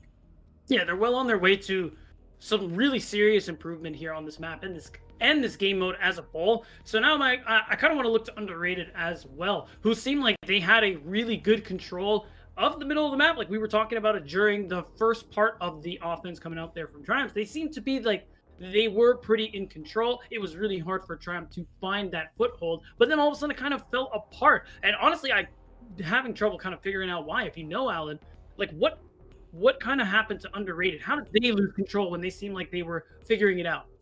That moment from Standy, I think, is the big kind of takeaway. He finds 3 kills, 1 on the outside of the plane, 2 on the inside. From there, Underrated has to fight out of their spawn the entire way through, and that's a difficult position to be in. Whenever you're fighting out of your spawn, doesn't matter what side you're looking at, it's difficult to find the legs to get a defense moving, especially. So, as we get a restart coming through, it will be Triumph on the right side of your UI here on the defense. They should still be up 1-0. It is a 2-0 map count in favor of Underrated, who will be on the attack. And again, the advanced optics from General, able to lock down some space, also finds himself a creek with a more favorable optic for close range. But look how far forward Triumph is pushed. You've got Standy inside 2. You've got General watching the cross-off spawn, and then the last two members can just kind of sit and hang out for a while until either of those 2 players fall, of which they do. But you're already halfway through this offense with nothing to speak of besides lost lives for Underrated. Yeah, I really like that defense coming out from Triumph. They haven't even been able to make their way onto either of these sites yet, and a great position in that background you see from Spart. But they end up actually losing a lot of their lives in this process here, but still no control of either site here. They do catch Royalty, who was trying to get some cheeky spawn kills, and now we have someone moving their way onto the plane and getting that control. And this is what we see Underrated Triumph doing a little bit more of now. But now we're just seeing these kills come through. Nobody really actually making their way onto a site here. Well, stall out will come through for a moment. Again, our name's backwards on the UI here, but it's Underrated on the attacking approach. And with that kill, that should lead to a successful defense for Triumph. One more player to take away. It's going to be actually a hit towards A. This is a double stack right now. And again, Triumph is kind of giving away some space. Fellow's going to try to hit a one-dimensional approach. No way. They throw this one away with 1.4 seconds to stall. General finds 1 kill. GloFrosty responds to Royalty. Unbelievable. That's the second tick of progress. And Standy, who went rogue, trying to play for kills and spawn, has been deleted. So now it's on to Fellow. He's got to find this kill into GloFrosty. He does, but it's PROLUTE to save the day. The third tick of progress still could come through, and just barely Royalty able to find the final kill before Underrated could work their way on the stall a little bit longer, but that got a little bit too close for comfort. Yeah, it certainly seemed like Underrated were really starting to come into their own there, but at the end of the day, Triumph are the ones to shut them down with just some really incredible slays, really good early map control, because even though they gave away a lot of space for, it was certainly off the back of them completely controlling the map in the first couple of not even the first minute of play there, where Underrated were stuck in their spawns. And like you said, it's such a tough spot to actually play out of. They had people literally pushing into their spawns. You see Royalty just taking that space, taking time away from Underrated here. And it has put Triumph in this position where they're now 2-0 off the back of a good offense. Now they're going into their second one where they can try and just close this one out, get their first map win on the board. Again, mid-map control. Currently dominated, but General is Semtex for 2. That's in the middle of the map, and now Standy can actually get out of the plane, stack the point, get a second tick of progress, if not maybe the third. PROLUTE's going to be the closest one to contest, and again, he's playing from the pinch. But Fellow has figured him out. He's trying to track him through the windows, and the kill will be there, but the time delayed is going to be enough for now an extra 60 seconds put on the clock as the A-zone comes through successfully captured. And that's got to feel good. You got 2 minutes to play with here for Triumph, who are starting to work their way towards that plane, but now they're the ones who are getting forced back to their spawns. Underrated have control of the plane here, and they are pushing Triumph back very slowly, but GloFrosty's going to have to come up big here. He gets one, is low, gets hit with the wall bang. PROLUTE is also going to come and get a little bit of help here. The problem is, progress is already ticking in favor of Triumph. PROLUTE does get a kill in the background. Now it's Royalty trying to get that first tick. Oh, can't quite get the trade, but PROLUTE gets traded by General. His teammates still, not a single tick of progress gained. About 30 seconds have gone by. Underrated are holding. They're holding, but they need to start bouncing back in a big way here. They're still down a life. And if they want to have hopes of seeing a round 5, they need to start working their way into a life lead. This is a lot of time that they could potentially do just that, but it has to be very convincing. And so far, it's been anything but. Standy is able to find himself a couple, including a post-martyrdom death off a Semtex that he placed, I imagine, near his feet. But now PROLUTE for a double. Make it a triple. 4 in a row for PROLUTE as he tries to deplete some progress here on this final zone. GloFrosty also getting in the mix, and now we're at 60 seconds. And a marginal lead for Underrated in the lives, but again, fighting out of spawn is going to be Triumph. Yeah, and it's tough. We're down to a minute left with regards to time, and not a single tick of progress gained on this B point here. So Underrated seem like they are in control. They are slightly ahead in lives, and oh, GloFrosty wins the trade. He honestly shouldn't have, and PROLUTE with the melee is going to take Royalty out with that one, and there you go. Even though he gets taken out overall, actually, this is really good for Triumph, because now they're able to get control of this plane. As you see General watching, shots give him Saints away, but Saints lands what he needs to and takes him out. So still no progress gained. Alan, we're at 20 seconds left on the game clock. Yeah, 1-for-1s are not going to be good enough here for Triumph, and well, as we asked the question, they provide an answer. Royalty Fellow, good for 2. They can stack this B zone. That should be 1 tick of progress at least. Also, with this double stack, it's going to force Underrated to have to make a play. Good Semtex kill coming through, but Saints is able to respond up top. Going to be down to a 2v4 situation, now just down to GloFrosty. He's found one, but he's going to have to do a lot more than that. 3rd tick of progress coming through. A couple of tags, not going to be good enough for a kill, and that'll be a confirm of the round.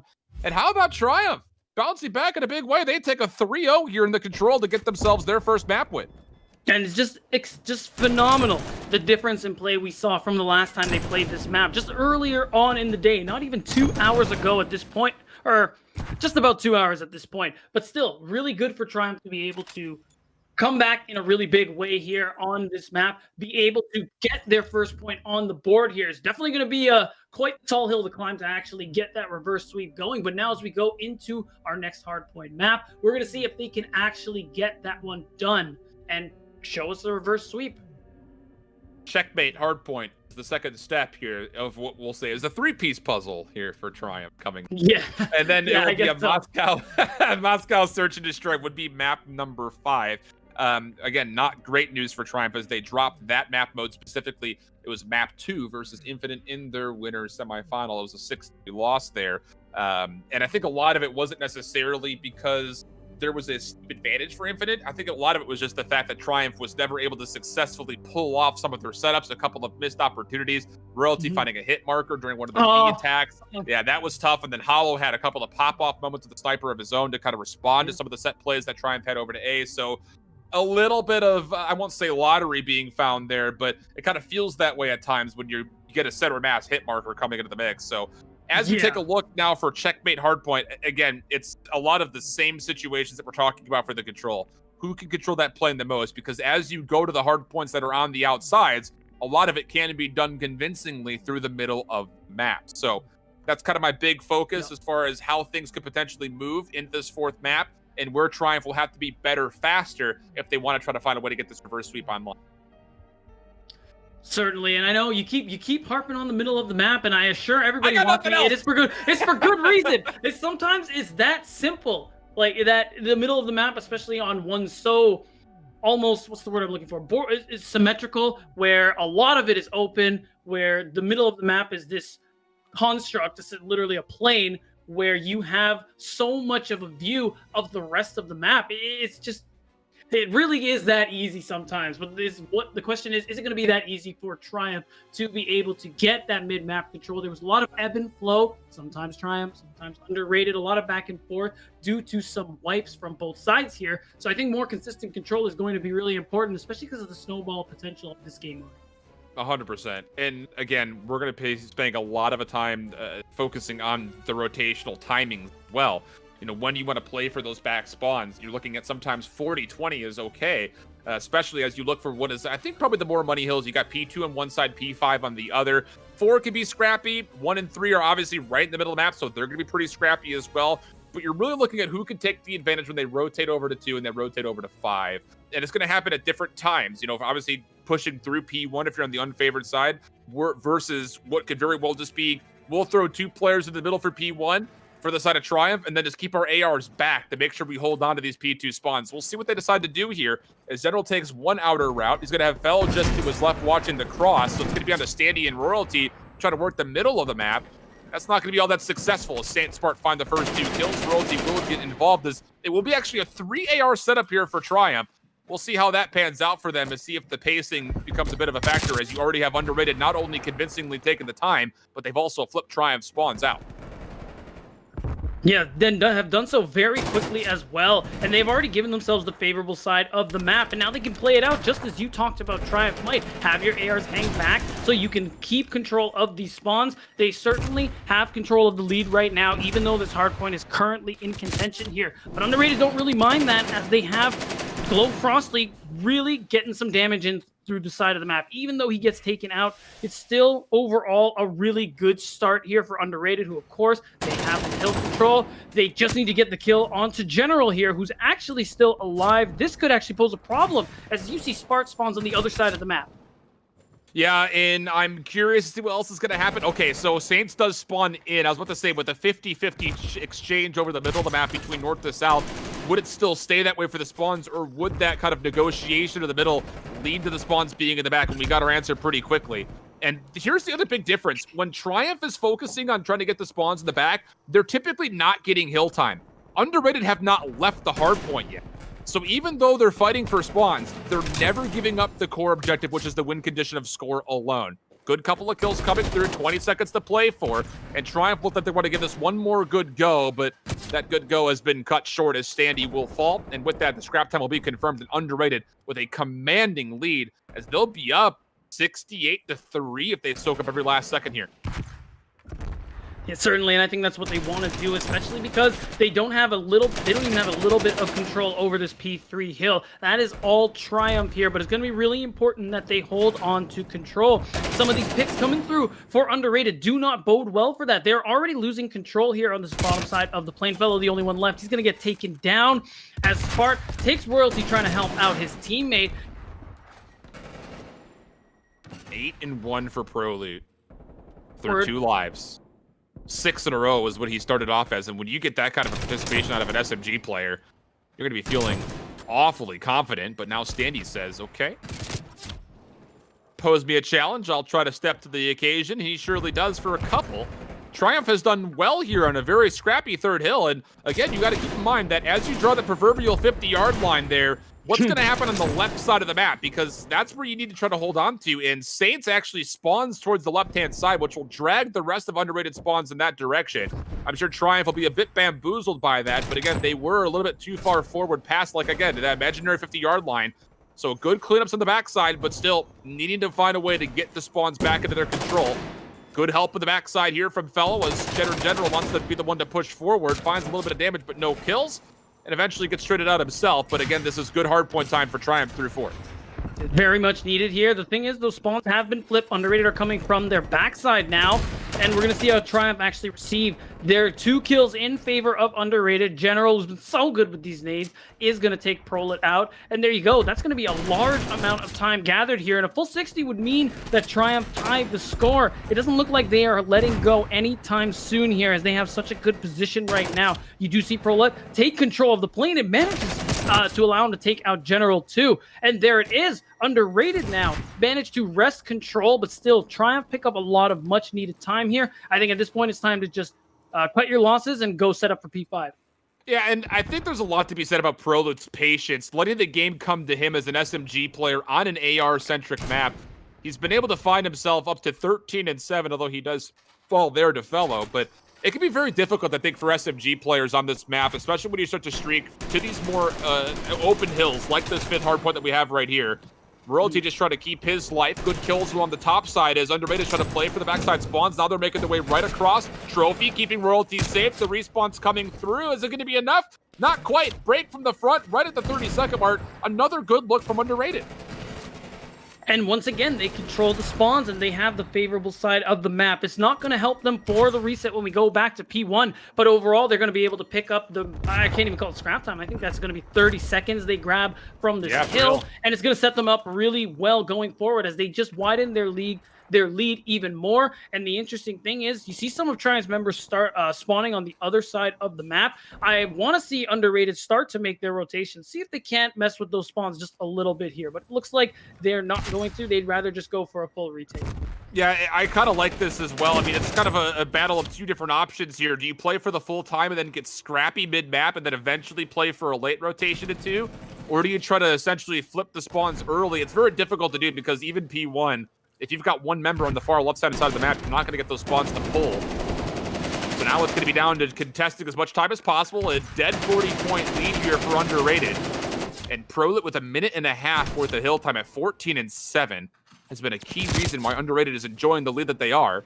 50-50 spawns, left side of the map. You've got number 4 of GloFrosty pushing through the top side, and those kills from Fellow might actually be bad news. Okay, I was about to say, because he finds those kills, maybe Triumph is actually going to force themselves to spawn to the back, but it looks like it'll just be GloFrosty who works his way through. Spawns will still not be convincing from either side, and it's a 52-point lead for Underrated, and GloFrosty trying to stay alive for as long as possible as he waits for help. The thing is, these spawns are super crucial for Triumph. They still manage to spawn on the side of the map and right in prime position to take control of that P2 hill. In a couple of instances, it was seconds from disaster here, but they do manage to pick up some time of their own. Not too close to catching up here, but this is still a good start for them. Underrated, though, picking up some kills off on the side there. And you got to highlight PROLUTE. He still keeps picking up those kills. 18-10 right now. And like you said, so much hill time, as he's been doing so much for the squad here, as Underrated are starting to pull ahead once more. They've managed to flip the spawns and are in full control here. The only question is, what are they going to be able to take control and start moving and rotating towards the P3 hill? Yeah, they're in a good spot, though. 20 seconds worth of scrap in Underrated. They have to clear this zone. You cannot allow Triumph to stay here while rotated to P3, so it's going to give them the win going to the 3rd hardpoint. And how about the cleanup from Fellow? He's on 4 in a row, did it all by himself. 29-15 as Fellow's waking up. And there will just be one player for Underrated who was able to get through, I think just by way of spawn to get to P3. That was PROLUTE who falls. So just as much as we praise PROLUTE for letting the game come to him, how about Fellow's return off the AR roll? Now looking at double positive stat lines as Triumph was in a good position initially for P3, but still finds a way. Does Underrated to get through, get a full wipe, and with that a break. And they keep doing it too. Sometimes I wonder whether or not Underrated are making the correct choice, not always going for that rotations, just milking every last second they can from these hills. But the fact that they are so confident that they can always flip these spawns, get the wipes that they need, and just keep holding on to this lead. I mean, I'd milk the hills too. I can't say I blame them, because how did they keep getting away with this? Spart on 6 in a row as he's starting to come to life here late. Does eventually drop, but Saints is on 4. Before that, GloFrosty, I think, was on 4 as well. So again, you talk about the string of kills coming through, and it's just so interesting to see the dynamic between PROLUTE hard sticking to an SMG. Saints is also running the double SOG, or pardon me, the double AK-74U. And with that, it's provided a headache here for Triumph. You've got Standy at 16-24. Royalty finds his 17th kill on 3 in a row, but the ARs are really what's doing a lot of the legwork for Triumph, and that's just not enough when you've got Underrated able to find as much participation as they are. I mean, PROLUTE's got 2 minutes and 20 seconds with the hill time, for crying out loud. Yeah, that is a ridiculous amount here as GloFrosty loses his life to the butt of a gun. Underrated still very much in control. 31 seconds away from the victory here. Triumph cannot afford to let any scrap time go from this point forward, and this is not a fun position to play in if you're any Call of Duty team here. Triumph are fully contesting this point. They are picking up a bit of time, but they aren't getting too much value out of these hills, and Underrated are just making this as difficult as they can for them. And now the last bit of this hill is over. Triumph aren't going to milk every last bit they can. They need to set up for this P5 hill, and it's looking like they are going to get first dibs. Yeah, the kills that came through the scrap time were actually pretty valuable for Triumph, essentially stalling the rotation from Underrated, who last time made this same play. 3 players to the north side of the minimap, wrapping all the way around the flank, 1 hitting from the front. It's going to be the exact same setup, but Royalty reads it beautifully. 3 in a row for him, but the back is compromised. PROLUTE has made his way through, but unfortunately his teammates will not spawn with him, so he's got to play his life a little while longer. Kills from the front and the back simultaneously. Royalty also dropping, so even though it was looking like Triumph was going to completely dig into this deficit, they're going to be a little bit testy as far as how much of this time can they actually make up. Fellow, tough position. Will find 1 kill, but not a second. 15 seconds worth of scrap time in. I think if you're Underrated, you have to be okay giving this up. You don't want to because your whole lead has just been completely squandered in the last 2 hills, but you cannot lose plane control. And fortunately, PROLUTE finds 1 kill up front because that'll stall things out, and Underrated should be able to get some additional time here unless Royalty can work his way on top. Not going to be allowed to. And so a 10-point lead for Underrated as they try to close this game out. Yeah, and that is absolutely a good decision here. Although they're losing some members, they are getting the trades, and holding control of the bottom of that plane is the play because all they need to do is pick up enough time and they can win the game here and now. Jordan tries to make some plays on the plane, gets taken out, but his teammates are coming in clutch in the background, especially Royalty. Man on your screen is having, oh my god, what kind of shot is that? He finally does get shut down, but here it is. Triumph are starting to catch up now, and as both teams are close to within 30 points and winning this round, Triumph have finally taken a lead here, even though it's only about 7 or 8 points. Triumph could still win on P1. There's enough time in the clock. Oh, you're right. Contested. They finally do. So now it's just down to GloFrosty. He's the last one left alive. Spart's going to be there to help him for the initial, but Standy finds the win. With that, what happens to the spawns? Who's in the back? It looks like it will be Triumph for right now. On the cross, Fellow trying to get kills, but PROLUTE's able to stall things out. 239, 226. Standy, though, with the kill. 10 more seconds required. GloFrosty has to try to contest from the front. Standy trying to zone. 247, 248. Can they get here in time? Can the kills get there? Yes. Spart will work his way on, but Royalty shuts it down. Triumph, 1 more kill for the win. They are, I believe, able to grab it, and yes, they do. 250, 226. What a comeback from Triumph. We're going to game 5. Unbelievable how Triumph were playing from behind throughout the entirety of this round, and for them to be able to clutch it out in the end, you look at people like Royalty, who was able to come through with a lot of clutches. Like, look at that jump shot. That's disgusting. And off the back of play. Okay, I think my connection was a little bit scattered there for a second. I think we're No, it was mine. It was mine. What bounce back from Triumph. I mean, again, we framed up the fact that the SMG line for the side of Underrated were working that entire first rotation. First 2, really, I mean, rotation and a half, we'll call it. PROLUTE took over, flat out.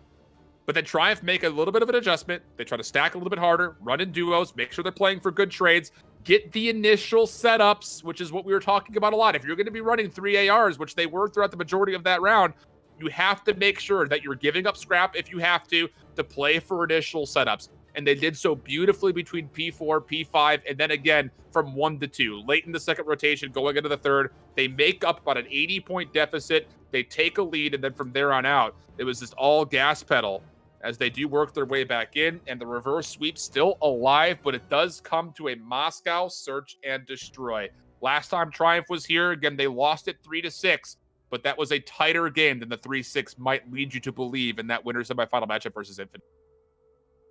Yeah, so we're going to see if they're going to be able to redeem themselves here and actually punch their ticket to that grand finals. The thing that works out for them so well is this is the winner's final. So even if they lose it out here, they do have that opportunity to make their way back up, albeit you'd have to win 2 best of 5s to be able to actually win it out. This certainly won't spell the end for both of these teams, but certainly will get you a really advantageous position going into that grand finals.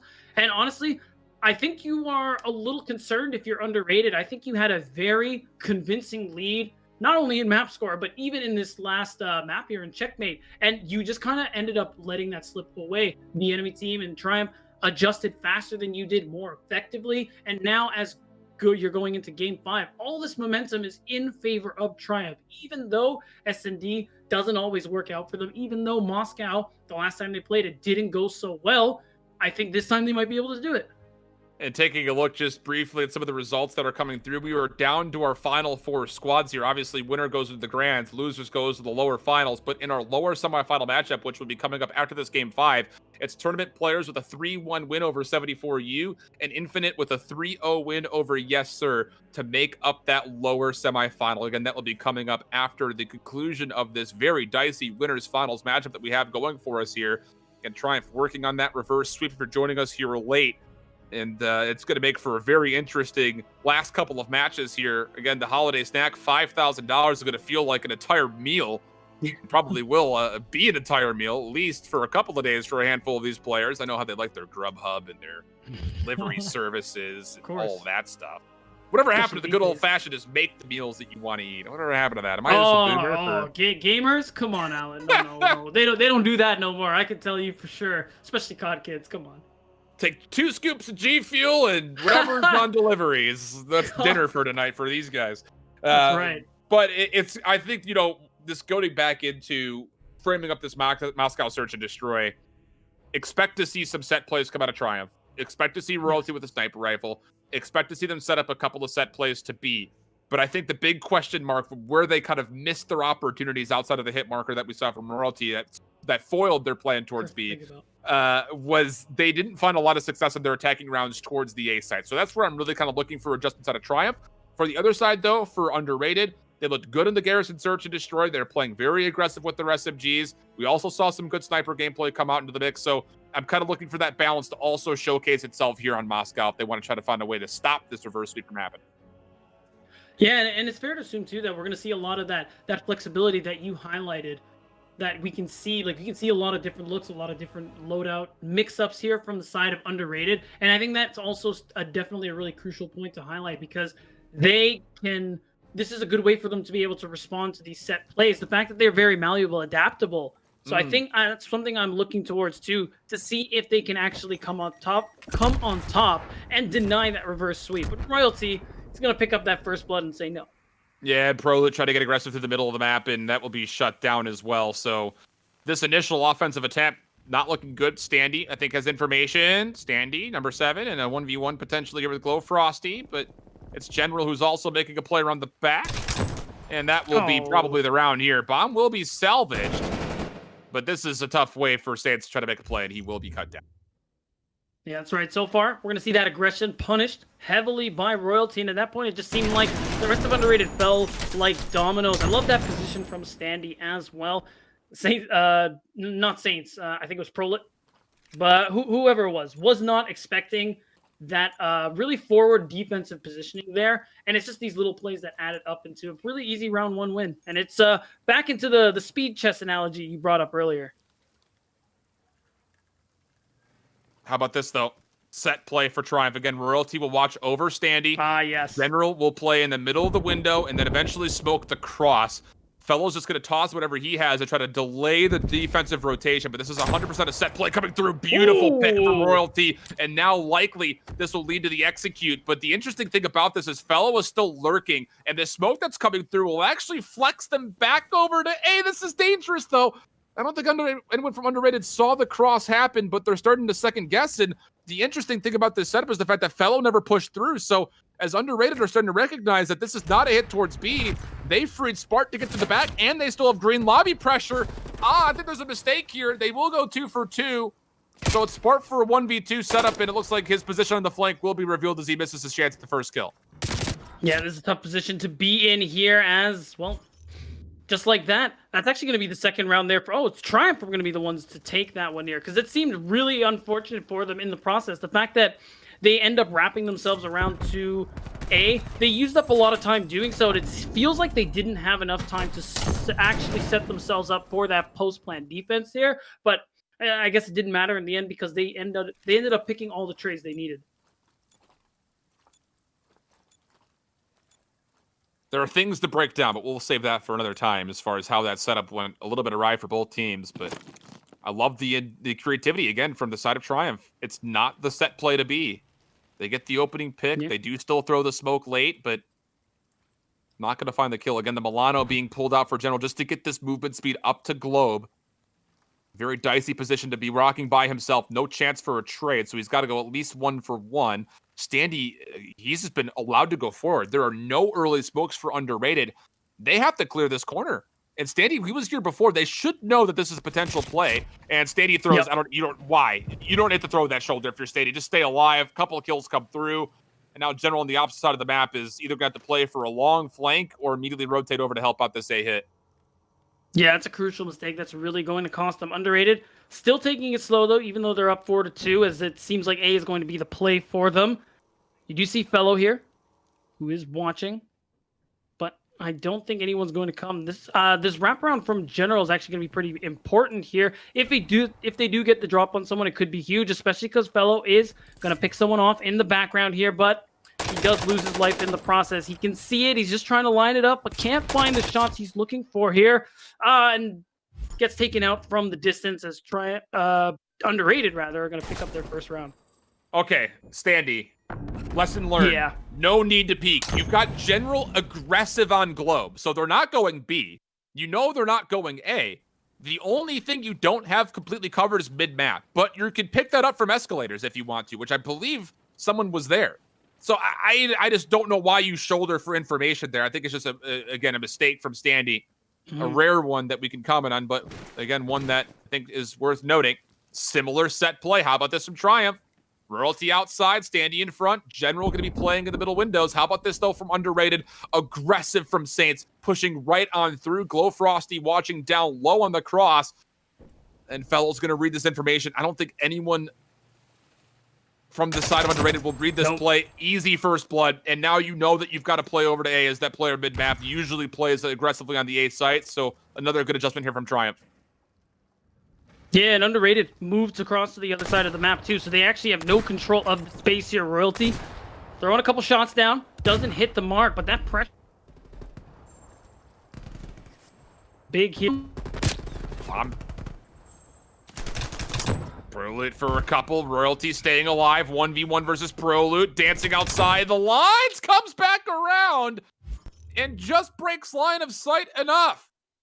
Triumph going to be up 3-1, but this play from Royalty, just going back to his kindergarten self and saying, I'll color outside the lines if I want to. Wait a little bit for the regen, and no chance. PROLUTE never got the read. What a play. Yeah, super huge clutch from Royalty to just increase the lead here for Triumph. Now we're looking at 3-1 here, as they're going to play back onto the defense. Underrated. Kind of got to mix. They got to do something a little bit different here, because it feels like even those rounds that start off well in their favor, Triumph end up coming through either from Royalty just deciding he wants to win the round that day, or just from a bit of a misplay. Three-man stack for Triumph in the middle of the map defensively. GloFrosty by himself in gold. Bomb has made its way forward into bricks. Problem here is you've got Fellow watching from pillars. He will be enough, you think, to read information. Defense is going to flex back over to A. No execute as of yet. Spart still trying to push forward. GloFrosty finds first one that's off screen in the middle of the map, so not a lot gained or lost from either side there with only 45 to play. Royalty responds. 3v3 we go. And PROLUTE is not committed this bomb forward yet. They're going to play for the kills. Royalty finds another one, but it's Spart for 2. But Fellow response, 1v1 between him and GloFrosty, who is stuck just with the pistol and the AR, and he has actually found himself a rifle on the ground, and he'll make good use of it, reducing the deficit just down to 1, a 2-3 tally. Yeah, not even playing for the bomb there was what ended up working out really well. You see Spart here pick up 2, which ends up being crucial here for their them winning that round, and now they're gonna not let too many rounds go in a row. They keep it within 1 here against Triumph as they go back onto the offense here, but now the question is going to be, what kind of set play are they going to show us here? I like that they show us a lot of that set play towards B, but they're very adaptable. They get a pick, they move across the map. But this time around, it does look like it's the A play. They're probably hoping that underrated. We're expecting yet another B push. Very passive here from Triumph. Some footsteps heard. Jumps from PROLUTE. Peeking for it. Will catch. Not fully one. It's a nade from Spart to find the kill. Saints another one. And he'll actually push forward. It's just down to Royalty. Does find one special kill, but he's going to have to find 3 more of those as it's a 1v3 situation. He's going to re-wrap back to the middle of the map. Maybe try to find himself a weapon to play off of besides scope, but he might be out of luck in that pursuit. And, well, his luck will run out here as well. GloFrosty watching the middle angle. Will find the kill. 2 rounds in a row, tying things up 3-3. Here we're going to see Saint. Man on your screen, pick up 2 yet again, which was really, really crucial here. Now, it seems like Triumph going for that A side didn't really seem to play out very well for them here. They end up losing control of their bomb, and then it ends up being left to Royalty to be able to clutch up. And like we've been saying, it's really not, it's not a fix-all solution. You can't always make these mistakes, and hope Royalty is going to be able to pick up 3 kills with that sniper rifle there. Did try to wrap around, but it doesn't work out here. So now we're looking at 3-3 in this new round. PROLUTE is going to pick up first blood, and that's instantly control here. Saints is going to push up very far ahead once again. Doesn't find anyone this time, and they don't even play for the plant here. They actually end up pushing on to Royalty there, and they are going to take him out. That's going to be a really easy round here for underrated. Now they're going to take their first lead. Yep, it's the right call, though. You get the smoke down. You get your first 2 kills from PROLUTE right through bricks, as you typically expect the double challenge to happen. And then you don't just stop there. You keep going because there still could be a play behind you. So you clear out all of that space in lobby. And then you work your way back to the bomb if you need to. Not going to be required here. 3 rounds in a row for underrated, trying to hold off the reverse sweep from Triumph. And as we get to this next offense, we've seen a lot of set plays for Triumph towards B. This time, they're going to fake. Standy does not have the bomb this time. It's the same 2 players that would typically go B. But the bomb is actually going to be over towards the A site, and Standy, oh man, he's got Spart right underneath his window. Bottom side of your mini-map, and it looks like they'll both kind of back away for now as this will eventually develop over towards A, and Royalty finds first blood to help. Yeah, knocks PROLUTE's head clean off. As same thing they do. Oh, wow, but Saints is actually going to be watching that doorway, expected the aggressive play, and is actually going to give underrated a bit of a lead there, but now answered back. GloFrosty all of a sudden, last one alive, 1 versus 2. And we're going to see, it looks like Triumph aren't actually going to go for the plan. They actually might want to wrap around and go towards the B site here. And it's going to take some time for GloFrosty to even realize what is going. Actually, no, they're just looking for him. I think they're just hunting him. Yeah, this is clearing out space, but I don't think they've recognized the fact that the space they quote-unquote cleared wasn't clear. They will finally get the timing onto GloFrosty. I mean, it works. But a bit of Benny Hill music starting to wrap around that play as they were just kind of chasing one another for a moment. You got a nice opening kill here, even though PROLUTE doesn't, Royalty doesn't get the first bullet into PROLUTE. He still responds to it with beautiful shots over the top of bricks. So 4-4 tallied up and tied. We'll get Triumph on the defense this time through as underrated. Will they go for that same hard set straight play over to A? Seems to be that way. 3 players with the bomb making their way over towards Teskiy at the moment. Then again, both of these teams playing for that spot in the grand finals, coming through winners. These next few rounds so crucial. GloFrosty, first blood with the headshot onto Royalty. Big player already taken out for Triumph here. Saints. What? Looks like the shots are good, which is surprising, but it works out as General now all of a sudden is the last one alive here. The melee into the shots doesn't play out, and all of a sudden underrated are on map point and series point here. About to deny the reverse sweep from Triumph. 5-4 tally. Does it have the distance to go to around 11? Sure feels like we're headed for it to determine the reverse sweep or the stall of the reverse sweep. And it's going to be now up to the side of Triumph on their attack. What do they go to get this series to extend, this round to extend to an 11?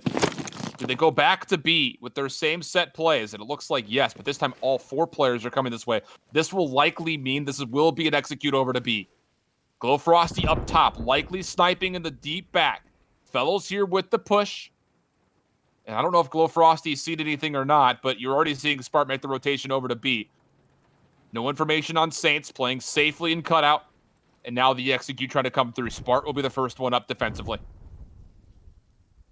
No, I think GloFrosty got a little bit of info there. Spart, though, playing in that window is going to get first blood. Crucial start here. Standy is going to respond onto him, though, so we're back in a 3 versus 3. No actual decision here. This is actually a tough spot, as it's actually 3 versus 2 here in favor of Underrated. They have eyes on the bomb site, but that's not something you just go and plan, not in such a crucial scenario. They have the area is cleared. They want to go for the plants here. And now you're going to see Standy just watch one of those corners. Yeah, it's a really bold engagement from Spart, but you have to respect the fact that he's trying to clear up some space and read the information. But now a 1v3 for Standy. He's about to be pinched up.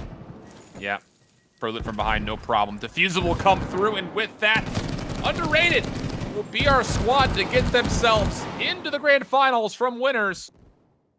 A heck of a try, though, for Triumph to try to get the reverse sweep into play. Just come up just a touch short, though, unfortunately. Yeah, still, what an incredible series we saw from both teams. And, of course, it's not the last we are going to see here from the side of Triumph. They will make that attempt through the loser's bracket as well. That we'll very likely cover on the broadcast. But as for Underrated, they made it. They punched their ticket to that grand finals from the winner's bracket. All that's separating them from a good chunk of that $5,000 payoff is one good best of 5. Or potentially 2. You never know. There's potential for a reset to come into play, at least. But that's why I said good. Like, good for them, you know? Exactly. Yeah. But again, our tournament coverage will continue on here. We're going to step away for a break in a moment. But again, coming up next, we'll go to the lower semifinal matchup as tournament players are eagerly awaiting their matchup versus Infinite after a 3-0 from Infinite over Yessir. Tournament players getting through their lower quarterfinal, 3-1 over 70 for you. We will be jumping over to that lower semifinal matchup. And again, the winner of that will play in the lower finals, going up against Triumph. And then, of course, all the kit and caboodle sitting in the grand finals, waiting for Underrated to see if they can find a way to take that winner's final advantage. We'll step away for a break. When we come back, lower semifinals right after this.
for how they're playing in some of their map mode combinations and kind of see exactly how they might be able to prep for that team that's going to be facing off against them in that grand final.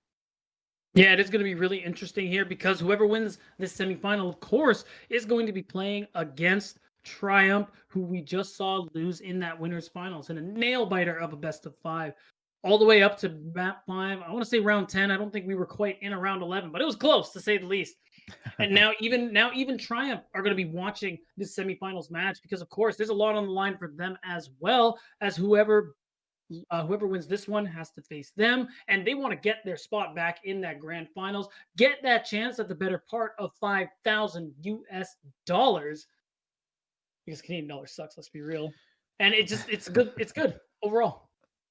Yeah, I'm sure the players hyped about the USD currency coming in for sure. Oh, and, yeah. I mean, very interesting to see these tournament players line up. I think get this far in towards the tournament. I would say you have, people on here that are obviously very, very talented, still playing very much so and active in towards the challenger scene. But you have people like Mochilla who might be playing, a little bit more of this leadership role, has been playing 8, still grinding the absolute heck out of the game and being able to put up some of those strong performances. But have to look at someone who like Mochilla, who is now kind of retired, likes to play that backseat kind of role and maybe plays more casually, seeing exactly what effect he's going to be able to bring. We know Mochilla used to be nasty back in some of our 4v4 Call of Duties, but time to get in towards the action, ladies and gentlemen, kicking off our map number 1, Checkmate Hardpoint, as we see the aggressive challenge come through right away from Charullz. He ends up winning it on the contest battle, but Brack able to play the patience game, comes in from the side, and they will have now control of the hill for now. Damn, we just beat that dead horse in the previous broadcast. Alan and I talking about how important it is to control this middle part of the map. And currently, tournament players are the ones doing just that, even though they did lose initial control. They are rather clumped up, but they are doing a good job picking up some stragglers here. The problem is, Infinite have a man on the other side. Didn't actually successfully mess with those spawns just yet. Is actually going to get taken out by Onyx, who spawned behind him. But they actually end up getting enough space to be able to take over and pick up some of the scrap time here in P1.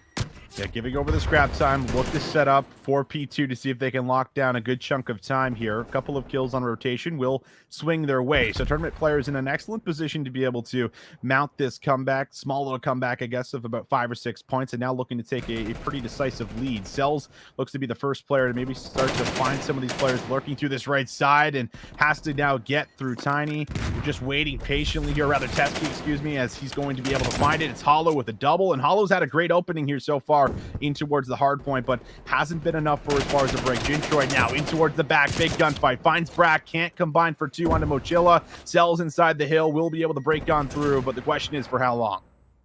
Probably not long at all, as tournament players still have those favored spawns. You just have Cell here contesting the point, but he's going to get double peaked. So you have to imagine he's going to go down here. And you got to imagine Infinite are going to give up on the majority of that hill, or rather, the majority of the scrap time left and set themselves up for P3, as you already see them moving in the middle of the map. However, it is Mochilla who is making that extremely difficult, actually stalling this rotation coming out here from Infinite, while tournament players, well, they still have Mochilla just hanging on the plane.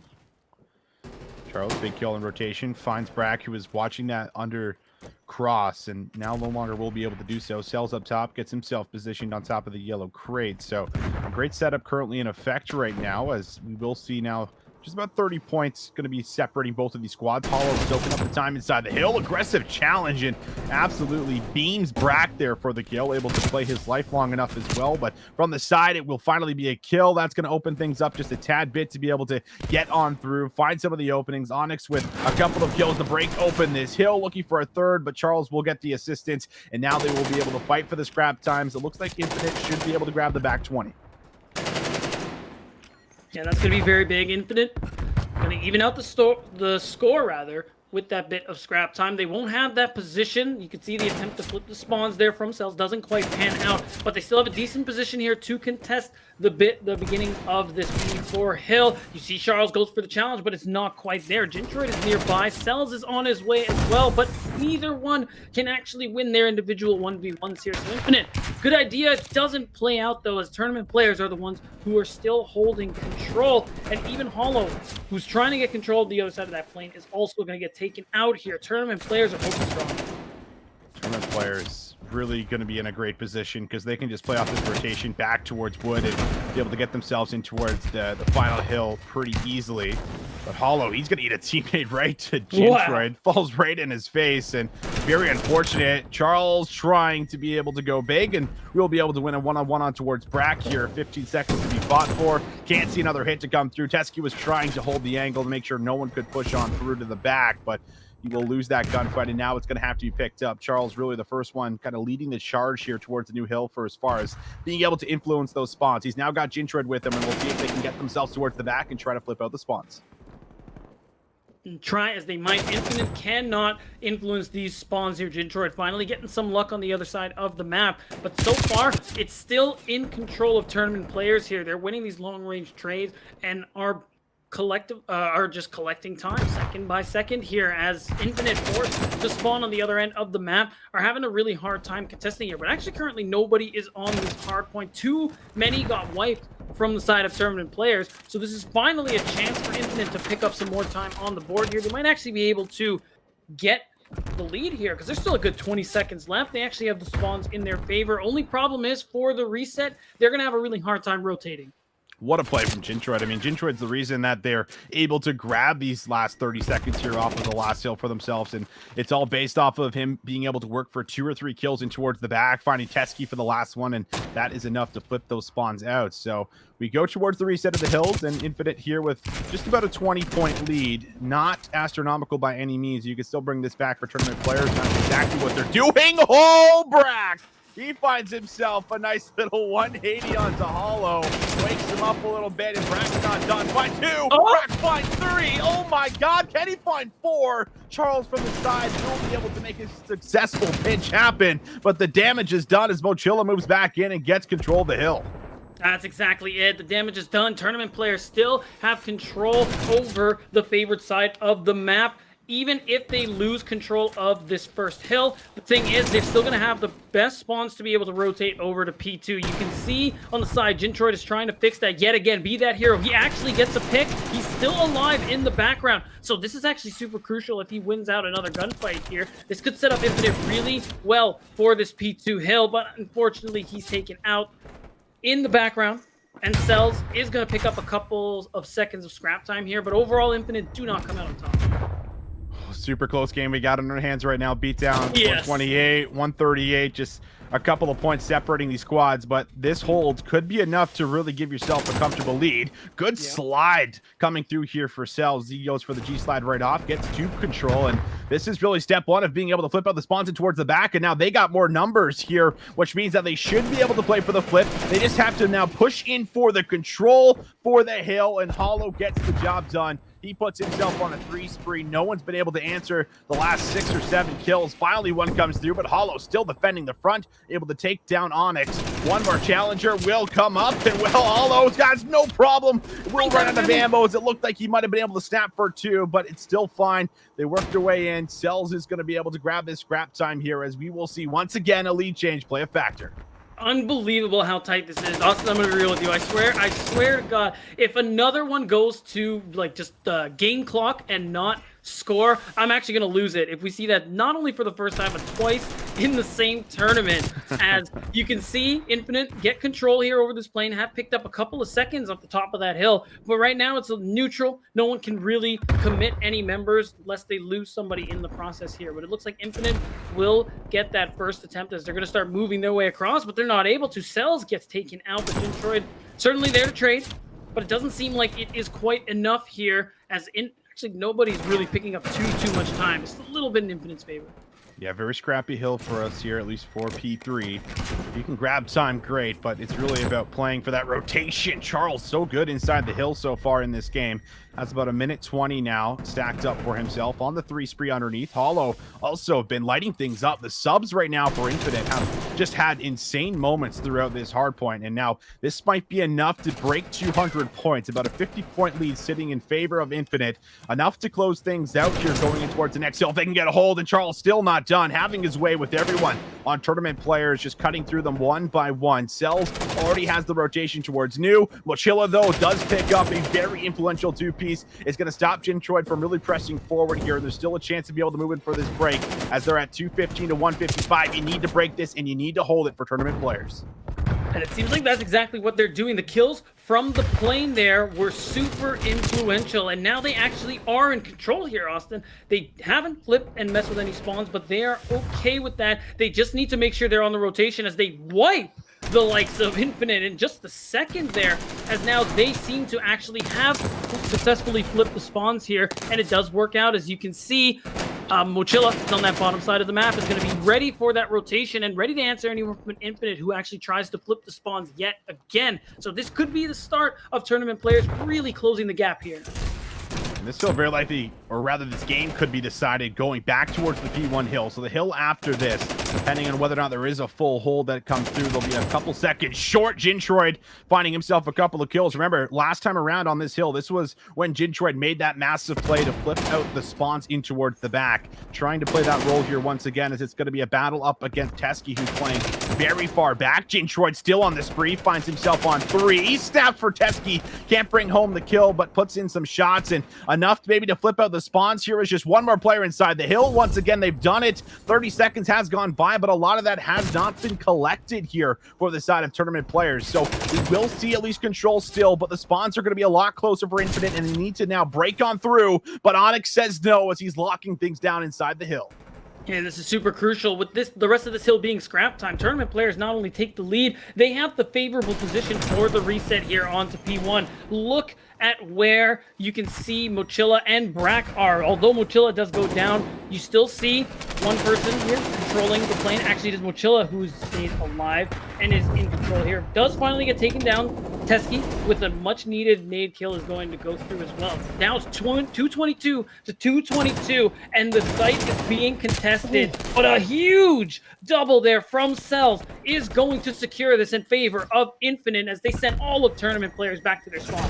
Some of these multi-kills inside of this P1 hill, or really just inside this plane and altogether, has just been absolutely insane. And now we're coming down to what could be the final seconds. There needs to be a contest. There needs to be a break. 20 seconds to fight for Onyx and Brack. They find the break. It's Onyx with 3 in a row. So they do break on through, but they cannot win off of this hill. They'll be about 5 seconds short. So once again, a rotation has to play a factor here, and well, it's going to be tournament players that have the fast track towards the new hill. This game cannot be won off of this P1 hill for Infinite either, so they now need to just absolutely sprint across the map. 12 seconds, that's all they need. Tournament players in position to close out map number 1. One last good hit is all Infinite will have. Jintroid from the front needs to find this player. It's going to be Mochilla. The contestants here. Mochilla with the challenge, and he is shut down. We will see Jintroid make his way in, but it's the nade from Teskiy. Finds him in response. Onyx will clean up the player, and that is enough for the win. An absolute nail biter here for map number 1. Beat down 250 to 242, and we will see tournament players hold on. And I gotta tell you, it's all off that last bit of play there from Teskiy, and I believe it was Onyx, who stood at the back of the plane trying to catch people off on rotation there to make sure that nobody would be able to properly contest tournament players, to make sure Infinite don't get that rotation they're looking for and set up the pinch onto that hill. And that's just honestly a fantastic read there from tournament players, which if they had not done so, that round could have easily gone the other way.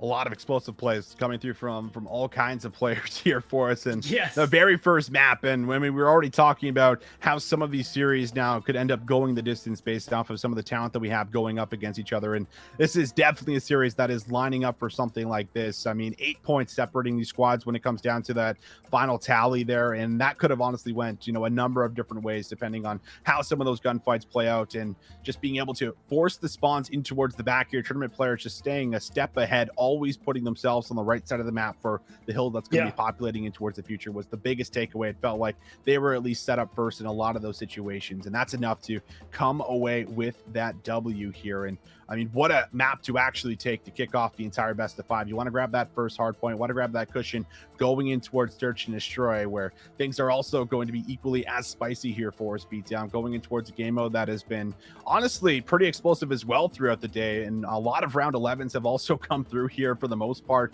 getting just insane matches. And this is once again a scenario where that could end up playing out here for us going in towards the second map. And now what I'm curious to see is we're going to go to Moscow for our Search and Destroy. What kind of loadouts are we going to see from these players here? We've definitely seen some teams roll out with that sniper. You watch that alleyway close to that B site, but it's not what every team likes to go for here. It depends on the kind of push you actually want to go for. But I'm really curious because at the end of the day, I think pretty much everybody in this lobby gave us a show. Like, we saw everyone at one point just frying it up. So it's really exciting to me. Just like they could show us any kind of different look. And even though Search and Destroy is usually when things slow down, in this particular tournament here, the Holiday Snacks, it's just been where somehow in some cases, they actually turn things up a little bit with some really fast and aggressive gameplay. Yeah, going into Moscow, I think this is something that has been interesting because of the bomb site being moved, going back about 3 weeks ago or so, when we saw B, it used to be kind of out in the open by Globe, and then they moved it in towards the apartments. It's obviously just a lot more difficult to be able to coordinate a hit because you have to just get through so much territory, and the bomb is essentially in the defensive base. So it's not easy to get back there. And we've seen plays, I think, like Triumph, who have at least a strategy on how to be able to attack this B site, where it's off the back end of that scope, like you just touched on, being able to work for these picks where you have one player typically positioned inside of cutout on the defensive side, watching that crossover beside Globe, and also being able to assist for any pressure that's kind of taking place by A, or to push the middle of the map, play for a pinch, gives you a lot of options. But that is definitely, a push that we might see here and there, but it's going to be the oddball. Everything's going to end up taking place for us, right by A, especially with some of the submachine gun play that we've already seen here from both of these squads. I imagine smokes will be going down, subs are coming out, and people are flying into each other, going for those all-out battles here. But that's definitely something that could take place. Now, we did see Hollow a little bit earlier on, I want to say, on Moscow as well, who did end up bringing out this boomstick and was able to find some value with it here. So watching for this player, I think, to see if he might be able to do that here again going in towards the second map of Moscow could be the difference maker, because we've seen how some snipers have been able to play defensively over by A, and they've been able to stop those pushes coming from the outer push by bricks and things like this that do sometimes halt that push when you lose that first player, really slowing things down. So Hollow might have a chance to be able to take over like he did in the second half of that checkmate just earlier on and towards the day. Yeah, absolutely. And so I definitely agree with you there. I think we're definitely going to probably see that sniper come out from Hollow, especially because of the performance we saw on the day. And I think, but I'm more curious about for the other side there in Infinite, is anyone going to be able to bring it out on their end? Are they going to keep things really aggressive, especially on their defenses? I could see them, especially,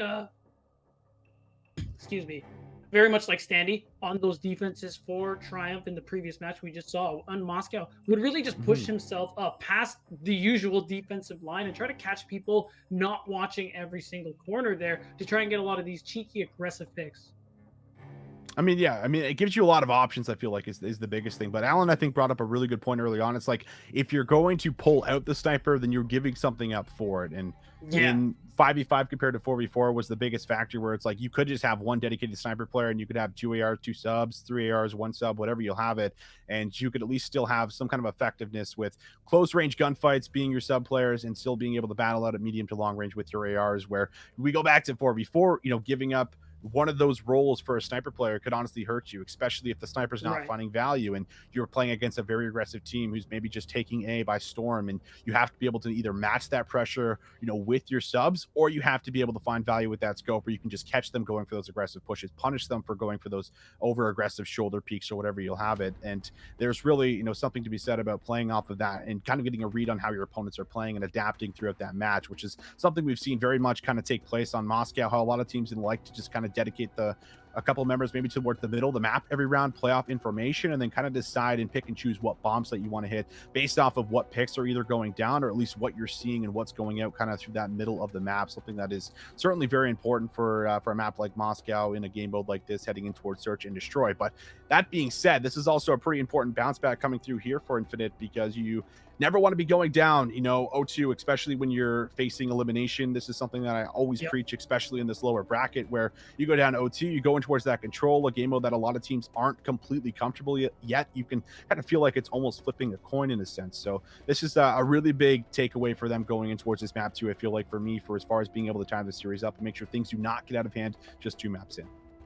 Yeah, absolutely. Like, momentum is obviously a big factor in a lot of these series as well. And the fact that, yeah, it's so close to elimination, quite truly back against the wall, for lack, I don't think there is a better phrase to state it. Even going down 1-0 is already a bit of an unfortunate scenario because, like you said earlier, you lack that little bit of cushion that tournament players have given themselves now going into map 2. And because they could very easily snap up this map as well and put themselves up at match point here, which would just be a brutal scenario to be in if you're Infinite. But enough about all of that. We have made it here to search and destroy on Moscow. It is going to be tournament players on the offense first, as we're already going to see a nice nade kill onto Teskiy.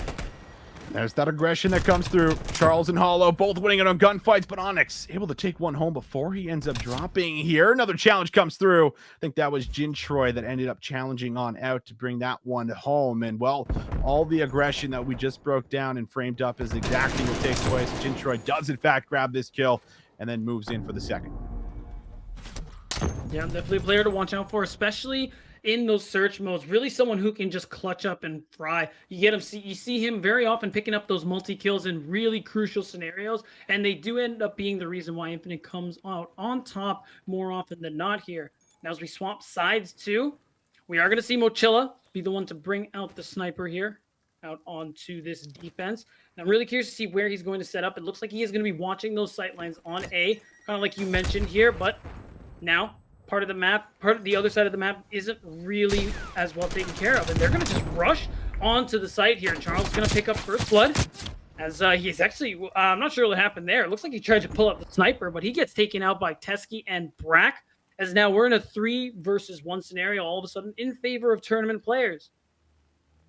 Hollow now needs to find a snipe and give them something to work off of. You can just see how passive Cells and Hollow are right now, kind of just right in behind each other. Hollow now will start to go for some wider peaks as he needs to find the shot.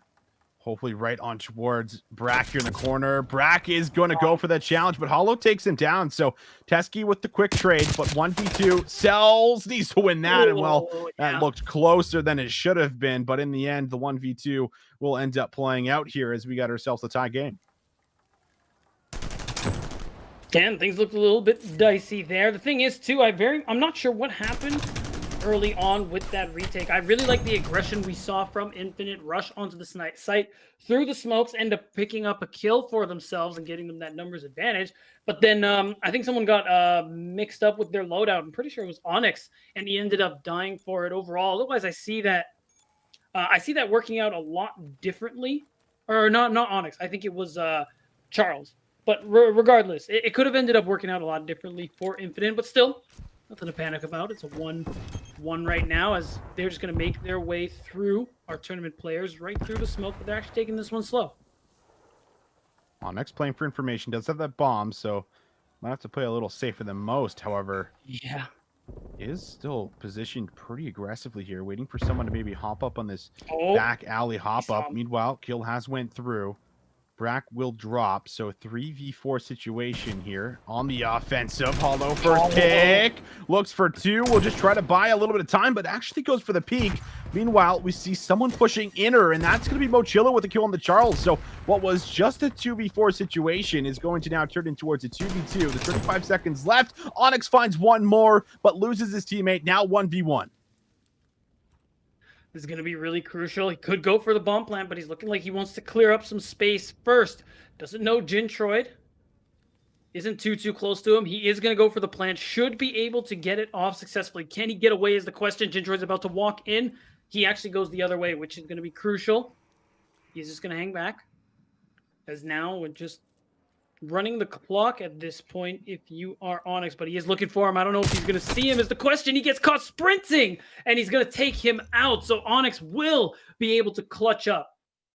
That is honestly just insane. I mean, this is a round where we go back to what was a 2v4, right? And you have someone like Hollow finds that second pick, be able to, you know, create somewhat of an advantage. And it's just a push that comes through from Onyx and Mochilla, I believe it was. You just hit lobby, they hit outer, they hit inner at the same time, and they work for both of those kills, evening up the odds. A big round coming through here. A round that you just can't afford to give up for Infinite, especially when you're trying to tie up this series. But nonetheless, it ends up going over. Onyx finds 3 out of the 4 in the round here, puts him at about 4-1 heading in towards our 4th round now, as he's going to be dedicated to picking up the middle of the map. It is a push, though, however, over towards A as we see that smoke go down. Charullz now looks to fake it, maybe try and hit out mid, but that's going to be spotted, and Onyx will be punished for the peak. So they find first blood, and they might be able to fast track it over towards B or go for the double wrap back. Looking like it is going to be the latter, unless there's a triple wrap back I don't know about, but it turns out Brack is the one who's going to get taken out. But Mochilla and Teskiy coming out pretty big here. It's now a 2 versus 2. They even it up once again as Jintroid actually gets taken very low here. And we're just back into the same scenario. But this time around, the bomb has been planted by Infinite. Tournament players have that information as they're going to wrap themselves around here. And the question is, where is Jintroid going to go? It looks like he wants to buddy up with his teammate, but he loses. Actually, they end up getting a pick in the process. And of course, they win that 2v1, even though Teskiy tries to get one. That was a pretty scary round, though, Beatdown. It looks like there was a lot of indecisiveness coming through. It's like probably the in-game leader calling A, and then, no, go back B, and then, oh, wait, everyone doesn't know what to do, and they're kind of caught in the middle of the map. So it almost goes completely wrong, but they are able to recover off the back end of what was a nice plant, and then just playing for that mid-map control and just getting together there and holding the hands there in the end. So enough to be able to tie this one back and forth here between both of these squads so far. And it's going to be, this time, maybe a push over towards B as we take a look at that mini-map. Everyone going towards that outer street. If we go on board with Cells, it's really going to be up to him to see if he might be able to try and stop this. And well, as soon as we do switch to his POV, he ends up dropping. But lucky enough, Jintroid does find himself 1 good shot. Finds himself 2 onto Brack, maybe 3. Jintroid going off. He's on 5 in a row. Just deals with the whole squad here for tournament players. And now Mochilla left all alone. And a 1 versus 2 rather, and he's gonna get taken out by the pistol, which is off the back of an incredible round there from Jintroid. Infinite are gonna be able to take the lead here. We're gonna see the replay, of course. The shots from the distance is really what gets me about that one. Almost gets taken out in the process, but oh my god, look at that.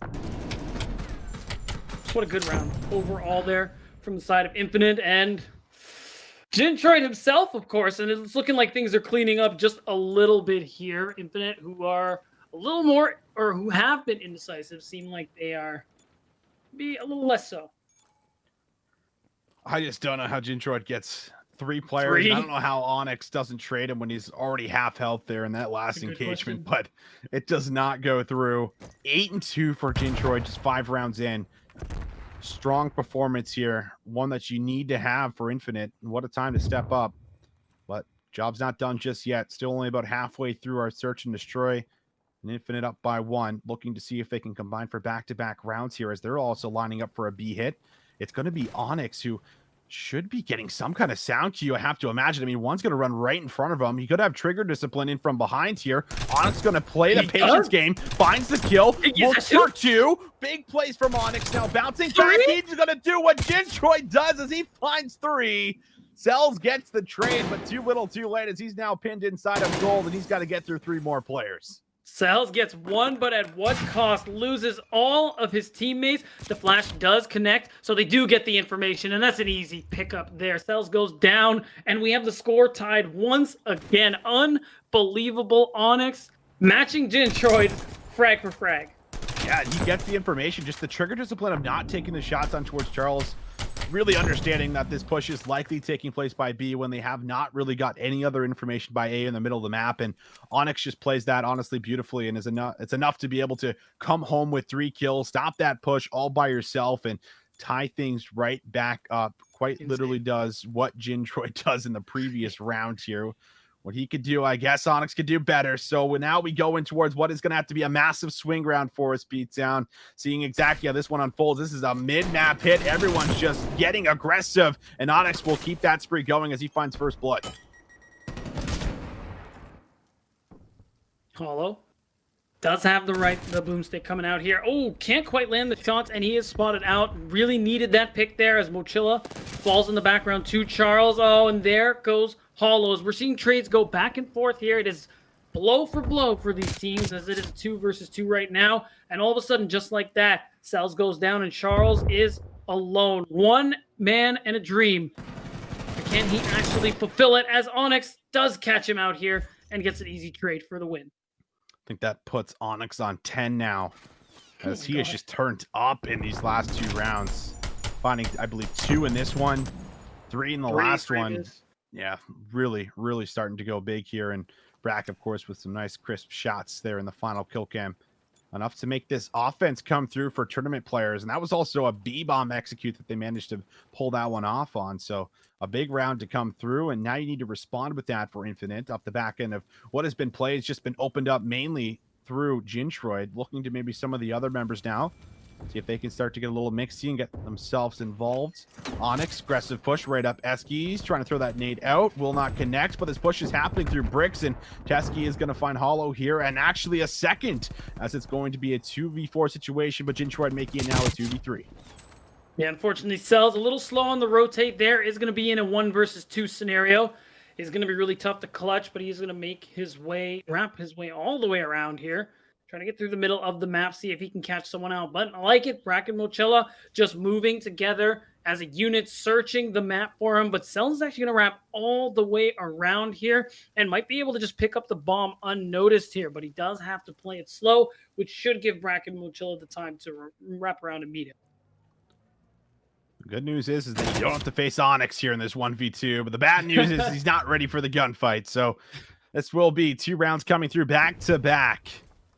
And we'll take a look at this final play here once it gets from Teskiy, see it from his POV, and look at the finesse here from Teskiy. Just beautifully playing his life. He could have absolutely went for that challenge and threw his life away and probably could have got the quick trade from his teammate, but the discipline to throw the nade, play the patient game, even knowing there's still multiple members up and that could end up hitting him from the side, it's still going to work out for him in the end. Really big play, enough to go up by another round here, and it's going to have to be Infinite combining for 3 in a row if they do not want to go down 2-0 in this best of 5, as we'll go in towards another offense. Last one was over by this B-bomb site, and I think Cells gets information on 1, but the push is happening across the map. This time around, however, Jintroid does actually find Mochilla for first blood, so you're on the defense here for Infinite, and you have a man advantage.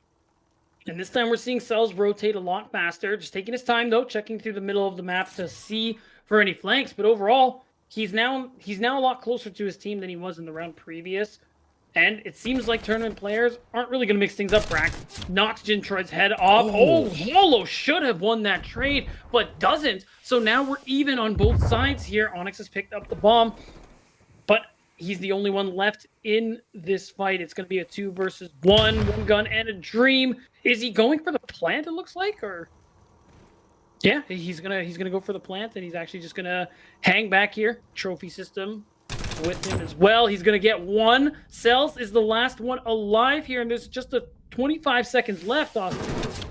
Oh, big 1-on-1 there. It looks like Onyx might have been able to win that 1v2 here for his squad, but it's not going to be over just yet. Defuse will come through.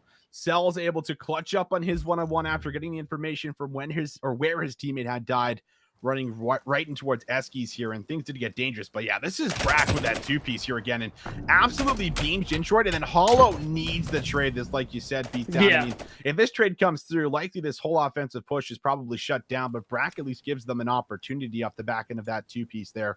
Good shots onto both players, not missing a bullet. Enough to keep them in here, however, will be off the back end of the 1v1. So 5-4 we go for as far as the scoreline, and we're heading in towards another offense. And we'll see if Infinite can actually get control of this site and win out on the early engagements. And it's looking like it's going to be a hard commit to that A site here. Hollow picks up first blood, is going to get traded. All of a sudden, trades back and forth, and we're back in a 2v2 scenario yet again. Neither Jintroid or Onyx are alive, though. And Brack being the last one left. Oh, did get 1, but he couldn't win the other. And the round ended as fast as it started, and there you go. We're going to a round 11. We are going to a round 11. big question here, who is going to have defense? Who is going to have offense? Brack has done some pretty special things, but this one just not going to swing his way. Charullz just waiting patiently to drop down. And, well, looks like we are going to have tournament players here back on the defense. Last time it was a hard stack over towards A. And a lot of these round 11, sometimes we see teams just go for that 4-man stack push through. This is something that could end up happening, but it is looking to be a little bit more coordinated. They want to send one over towards B, and that will be Onyx. He played that role last time here, trying to lock down Globe, and you see everyone on the offensive playing very slow, but Mochilla able to squeeze in that first blood on towards Hollow. The over-aggressive peek is good for a kill, and now they can play off the man advantage. It's super important. Infinite are going to try and wrap around and make a play onto the B side, but it's already well read here by tournament players. They've spread themselves out very well, making use of their man advantage here. And Infinite looking like they're going to have to double back. They got 50 seconds on the clock, so they don't want to mess this one up. It's going to be their last chance here on Moscow to be able to put themselves on the board or go down 0-2. But they're really taking this one slow, checking every single corner they can. They know they can't afford to be sloppy here. But speaking of, Charullz does go down. Jintroid does get the trade. So we're still behind here if you are Team Infinite. And oh my god, Onyx is going for the flank. He doesn't know. Jintroid is the last one alive here. And they got to have some information. They do. And tournament players are going to clutch it up. And they're going to go 2-0 here against Infinite. Just a great job overall, I think, coming through here for the squad. Tournament players having a great understanding of just playing disciplined on the map. They get that first pick. They don't over-rotate towards B. They make sure they still have control at both sites. They just play for the information game, and they just play very, very patient. That, in the end, is enough to be able to work out for Onyx to come in for that flank because they created the man advantage for Mochilla's first blood, and they just got pinned inside of A where they have to pretty much push all the way through lobby, push all the way through back alley. That's so difficult to do when you don't exactly have all the information and know how many players are going to be there and whether or not someone is going to be pinching you in from behind exactly like Onyx was. So very tough situation to play out there for the offensive, but enough to pull ahead 2-0. Tournament players really living up to the name right now, Beatdown. There's no way to say it. Like, that's exactly what they're doing. They're showing up on tournament day right now, and they're bringing these W's home. So far, 2 out of the 3 that they need. And I mean, with the way that they've been playing so far and some of these respawns, as well as some of these search and destroys and a lot of these clutch moments, they have just been absolutely stepping up towards the plate here. And I mean, there's never a better time that you want your teammates to step up towards the plate than really the last couple of matches heading in towards this evening. So it's lining up, and it's looking really good for them to potentially come away with what could be a 3-0. Yeah, it certainly is here. Just overall, even though Infinite have definitely shown us a lot of good play, especially the likes of Jintroid, but when you just look at tournament players, it's like you said, they're so smart and they understand how to play the map extremely well. The fact that they have so many different options that they know they can play from. That's the first time we saw Onyx take a flank like that, and they have that in the back pocket here to end off around 11. And it's having this kind of a playbook that's been super big for them here. And now as we're going to go to our third and potentially final map, which is going to be Checkmate on Control. We already saw a really good Checkmate showing here from the side of tournament players. And with how well they control that middle of the map, although the areas of control aren't going to switch around like they do on Hardpoint, middle of the map control, still very important. Still beating that dead horse. It is. I mean, at the end of the day, that's exactly what this map comes down to. Your subs getting to the middle of the map and your ARs controlling the lanes. And if that's what they're doing for you on Control, then they're giving you a lot of breathing room. And if you can give your submachine gun players breathing room on a map like this to create and open up for plays, then you are putting yourself in a great spot to be able to take away some rounds. But this is do or die coming through. Infinite, they need to step up. They need to go big now, because if they don't, they are going home. And we'll see if it will be a 3-0 for tournament players. So the way they've been playing, it's not going to be easy to take them down. Cells gets info onto the player on plane, but it's Hollow. That's able to clean up a couple here. A 2-0 start to kick this one off. Now right on top of the A zone is Cells, as he's looking to try and pin some of these players back in towards the spawn. And they have to deal with Hollow, who actually pushes all the way back. He doesn't find any kills going for the over-aggressive push, but he gets the information, and now it's going to be battling through all these power positions. But Onyx does find that first one to start to move up on towards the map. That's right, he needs to win this trade onto Jintroid, though. Not sure if he has the information, but it is going to be super important. Nade comes out, but he actually does. No, it's Mochilla who gets him from across the map here. And that's going to be the space they need to start getting some capture progress. They're guaranteed to get this one tick off the back of those 2 kills. They could actually look to do a little bit more as they're starting to stack here. Stack coming in, stopping the clock. Onyx up close, finds the first kill, takes down Hollow. And this might be good for an extra minute of time with Mochilla finding Charullz and Brack finding Cells. One more gunfight. Brack brings that one home. A couple last seconds should come through, and there is your extra minute of time. We take a look at the lives, and currently up by 5 right now. Now going to be cut down to 3, sorry, as this is going to be tournament players looking to try and hold on towards this lead as well as trying to stop this clock. But Hollow getting himself right back in, finds himself a kill. One on towards his teammate. Onyx up top, massive one-on-one, creating a bit of space inside of the plane as they're looking to make themselves known over by this B zone. They'll maintain that 3 life lead here, as you see Jintroid off the side trying to catch someone walking through the middle of the plane. But overall, no capture progress made onto B, especially as they're getting wiped out currently by the side of Infinite here, and they're coming back from their spawns. The question is, do Infinite want to be aggressive? Looks like the answer is no, especially as Onyx gets them from across the map. As we're going to see an answer back as well. But here it is, playing from your spawns. So very tough. We're down to 50 seconds. Hollow gets the drop onto Onyx. And that's just more time wasted here for tournament players as they can't seem to get a leg up here. Yeah, until they get control of this middle plane and kill Hollow, they're not going to be able to have easy access towards this zone. And now Hollow says, I'm not chilling out under the plane anymore. I'm hitting a lane. And he now has boxes control. So every single time you get control of one side of the map, Hollow's taking away another part of it. He's still alive over here for what could be 2. But Teskiy does go for that challenge and will be able to find 1. And now Blue is going to come in towards the feed for us. So a chance to stack the zone. Only 1 player that's going to be positioned up. That's going to be Cells. But you can see it, 3 players stacking his beat down as they're looking to try and get that final tick.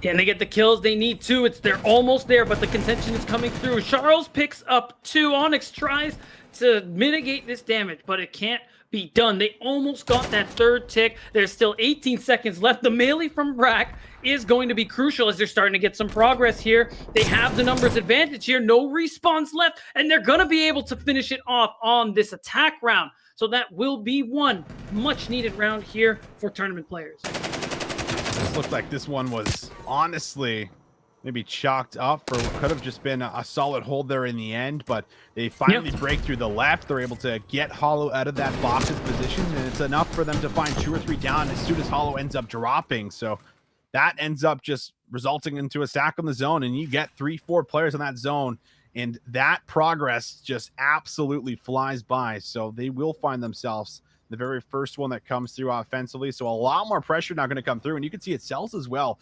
Bit of a slow start. One of the very big impactful players here for this roster for Infinite, not having himself the best of a start here in towards control, seeing if he might be able to bring things back, as Hollow and Jintroid really have been the ones leading the charge right now for the squad.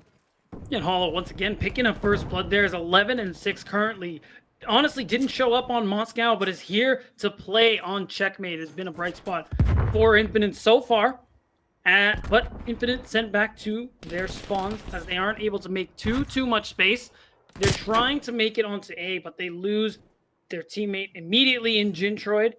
As now we're looking at Cells, who is trying to catch somebody watching it, doesn't want to give the info that he's actually on this site here. So he's playing that patient game, but he's going to peek right now as he loses a teammate. So Brack is going to peek him. He's going to win the challenge. He is a little low in the HP department, and he's really the only one pressuring that site. But as the wipe goes through, Infinite might be able to get a tick of progress here. Charullz, big explosive player, opening up the objective here offensively and defensively. He's looking to do it offensively, but Brack snaps on both, and now Jintroid trying to double up himself will be taken out from Teskiy. So starting over here, as last one up is going to be Hollow, but Hollow's against the world, so it is not going to get a whole lot of work done. That 2nd tick not fully coming through just yet, as Charullz is going to stop that clock here at 30, getting challenged from upper plane. That plane control just has not been here so far for Infinite up the start of their offensive round, and now time becoming a factor. Teskiy with the challenge, wins out on his one. Cells last one up, trying to make some progress over towards A, but you can just see the way they're positioned right now. It's not coming very aggressively. They're trying to take their time, probably playing for kills more than really this objective, but they will start to push out the middle of the map. It's Teskiy with 2, stuffing the push just about all together. It's Charullz, all up to him. We'll stop the clock here at 9 seconds, but the nade from Onyx is good to keep him off of it. And now you have one more touch, but they are just being cut down as they cross here. The challenges should be good. This should be a defensive win as Teskiy finds the last player, and it is. So there you have it. 2-0 start. Tournament players, well, they're looking to get themselves in towards that losers final, and unless we see something special right now, beat down Infinite, they're going to be going home.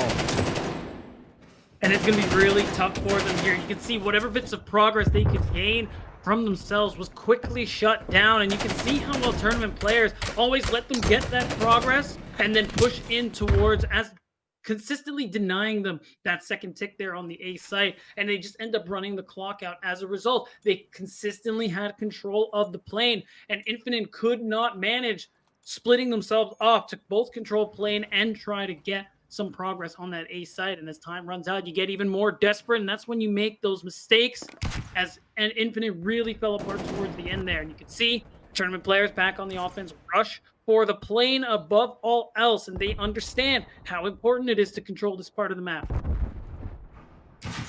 Sells has picked things up a little bit. Now it's Charullz who's been put in the ringer. A big player here that's just been so influential with the sub on a lot of their map wins. Hasn't been able to bring it so far. And well, a lot of time has been shaved off the clock here. That's 1+, but Wow. Charullz wins that one onto Onyx. Nice little snap towards his left is good for the kill. Sells, though, is able to clean up Brack as they're looking to try and reclaim this control inside of the plane. And again, not a whole lot of stoppage on the clock here. Only about 40 seconds left. Either zone has been pressured. Sells wins out on 2 as he's almost got himself back towards positive. 3 spree. Gets himself control on the left wing. Starting to find some players coming off the spawn, but Mochilla will find him here on the opposite wing. So enough for a kill. Finally, the clock gets stopped here at about 25 seconds, but there's still a lot of work to be done on the offensive. Right, only one person there, and it is Onyx on the side of tournament players, but they're all rushing that site there for Team Infinite. Onyx actually wins one trade. He doesn't quite win out the second one. They don't manage to pick up a tick either, but in doing so, they give up a lot of control on that plane. The rest of tournament players are starting to rush their way back in. It's just Jintroid here trying to hold on, and he can't, even though he has Hollow nearby trying to contest. It isn't quite enough. He's going to go for the aggressive challenge. Shoots the floor because he's blinded, I suppose. But it's tough. The clock's actually been run down, and I don't think tournament players get any progress here. It looks like the time will run out, and Infinite, well, they showed us something a little different. All right, beat down. That make me bite my tongue. It's not over just yet. It's not over just yet. Right. But there's still a lot of work to be done, and they have to win an offense here. That's the biggest factor, I feel like, right, for sure, going into this one. They've been pretty much down in life, so if things even were to go towards this round number 5 for us here, then things likely will be in favor of the defensive for the side of tournament players, unless something crazy happens going in towards this round number 4. But they need to have a successful offense. They need to grab that extra minute of time as fast as possible. And you're looking at players like probably Charullz to start to bring things back here and have that pressure inside the hill. Sells has been able to do it. I mean, Hollow and Jintroid pretty much have been solid throughout this entire map, but Sells has really had an excellent bounce back after that first round, going, I believe, 2 and 8. Now only just about 3 negative. Looking to see if Charullz can also play in towards that role as Onyx comes in from behind, finds himself a kill, tries to snap for 2. Sells also trying to go for 2, but will be taken down here from Brack, and they have lost those initial breakoffs, so they have to start over from step 1 and start to move out on towards the map and take away these players from the power positions. Still, Brack being that pushed up really delays the push of Infinite here, allows him to make it back on the map, and so far everything's coming up tournament players here. You can see the kill feed is just all blue on that left side until Charullz finally takes out Onyx, but it's going to take so much more than that. And you can see tournament players now are pushing up real far. Mochilla is in the spawns as he's already taken one. He actually might spawn kill Sells, but he doesn't.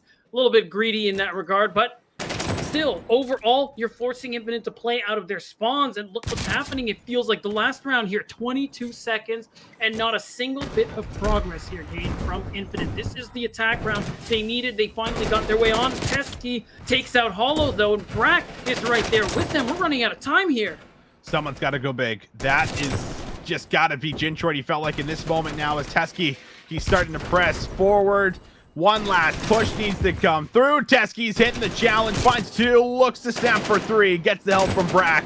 And now no one in a position to be able to get this touch. Don't think there could be one by A, but there is one by B for a brief moment. Won't last long. And there you have it, folks. 3-1 will be the total in this control, but 3-0 in the series as everyone for tournament players here to play on tournament day, finding themselves a hot 3-0, not dropping a map beatdown, everything looking to be pretty solid as they are now going in towards that losers final to face up against Triumph. And I gotta say, even though this was a pretty, I won't say this is really a convincing 3-0, except maybe that last bit on checkpoint, because I really think Infinite gave tournament players a run for their money throughout most of the series, at least on map 1, map 2, Agreed. getting real close, going to a map 11 and all that. But still, for them to be able to consistently come over the top on checkmate, very consistently controlling that middle of the map, knowing when they can get aggressive and actually push into enemy spawns, makes them look really good going into that loser's final, because me and Alan had that criticism of Triumph. It seems like, especially on checkmate, that's something they struggle with a lot. And overall, I still like what I am seeing here from the side of tournament players. Like, it has actually been very impressive, and I think they could go to the grand finals. Yeah, it's gonna be a special one, I think, for sure. I mean, yeah.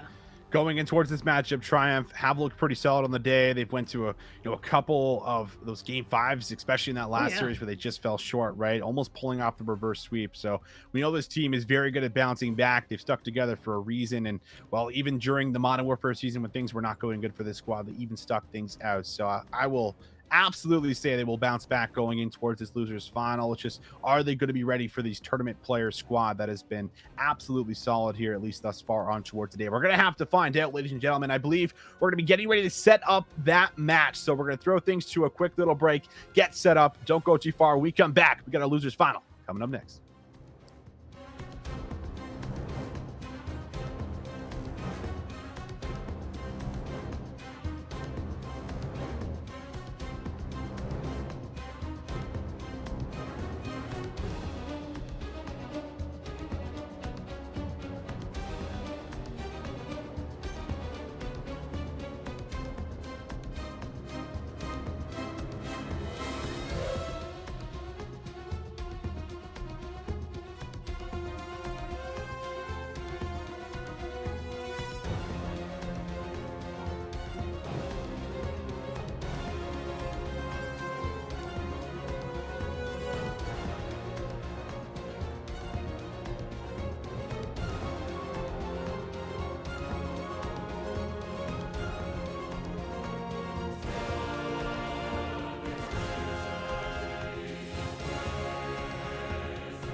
Hello, everyone, and welcome back to Toronto Ultra's 5K Holiday Snack presented by SCUF Gaming. And well, it's of course myself, Visions, here with Beatdown as we get ready to jump in towards our losers final. It's a very special one coming through as both of these squads have been relentless so far on the day. Triumph going up against tournament players, and well, tournament players have been kind of just going through this lower bracket throughout the entire day for us Beatdown, and they've been going through team after team after team, and now they have a chance to go up in towards that grand finals if they can get past Triumph.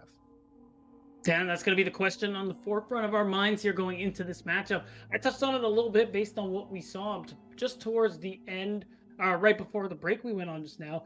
But this actually looks pretty good for tournament players, I think, because a lot of the criticisms we've had throughout the day for Triumph seem to not be present when I look at the team that is tournament players. A team, like you said, though, they came to play on the day, and what a time to be able to play as strongly as they have been, especially towards the later stages of this tournament, because this is the losers final. You go right into that grand final versus underrated. Yeah, you got to reset the bracket, but still, even second place, you get a nice chunk of that $5,000 prize pool.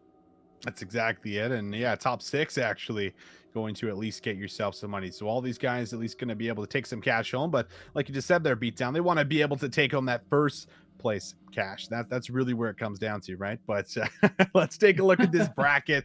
Let's see how we got here. And well, we'll start pretty much all from the beginning. We casted over Triumphant and Infinite here off the start of the day, and that was a crazy barn burner going all the way towards the map number 5, and Triumph ultimately getting the best of Infinite, sending them down to the losers bracket. 74U, a squad that was pretty much full of Toronto locals as well as some, I guess, underground amateur players is what we'll essentially call them. Some players that aren't as well known as a lot of the names that we certainly have left in towards this tournament. But that was a very close 3-0. The 3-0 does not tell that entire story, as we had some crazy hard points and some pretty close search and destroys. And 74U definitely giving the squad a run for their money. And then they drop down to tournament players who end up 3-1ing them and closing that series out. And before that, they obviously had to get through LAG Academy. That is with Chino, Mental, and co. It's a very hyped roster that ends up falling a little bit short in that game 5. And then Yessir, a squad that I think both of us Beatdown probably expected to maybe have a little bit more of a deeper run here with the roster that they had. That was with Xotic and co. They end up going up against Infinite, and they get 3-0'd here, swept right underneath the rug. That's when it pretty much leads towards tournament players going up against Infinite, and tournament players able to come through in that series that we just casted over in 3-0 fashion, everything coming through there pretty convincingly. So that's pretty much been the run of the day. A lot of top teams that signed up here for this 5K holiday snack, now only left with 3, and the deciding matchup coming through right now in that losers final, Triumph and tournament players, to see who is going to be able to face up against underrated, who's sitting pretty up there. Just like I said a few hours ago, Beatdown, they're going to be there for a while, just chilling out, relaxing, waiting to see exactly who they're going to be playing. And they can do a lot of little prep as well, kind of maybe tweak some of the different plays and different strategies that they've been pulling out on the day, and see if they might be able to evolve them and really just get grand final ready the best they possibly can after this matchup is done and over with. Certainly would be exciting to see too if they have a couple of tricks in the playbook that they haven't even brought out yet all the way into that grand finals. Either way, the first thing we have to get through here is the losers finals. We do have our map set. Veto has taken place, and it is going to be Moscow, Crossroads, Checkmate, then Checkmate again, and Moscow. So it's a bit of an interesting start this time around. I don't think we've done hardpoint on Moscow so far the day, at least on broadcast. I think we had it once, I want to say in the winter semifinal. I think Alan and I casted over it, and there was a lot of crazy rotations that played a factor, which is pretty much kind of really the root of Moscow. Is it comes down to rotations. And you know, either, I think Alan framed it up earlier really well, where it's like either you're up and towards going into that third hill, it's like 100 to 15, or it's trading 60s for 60s essentially for the hard points, based off of just how the setup works and how the spawns work with a lot of these very close hills.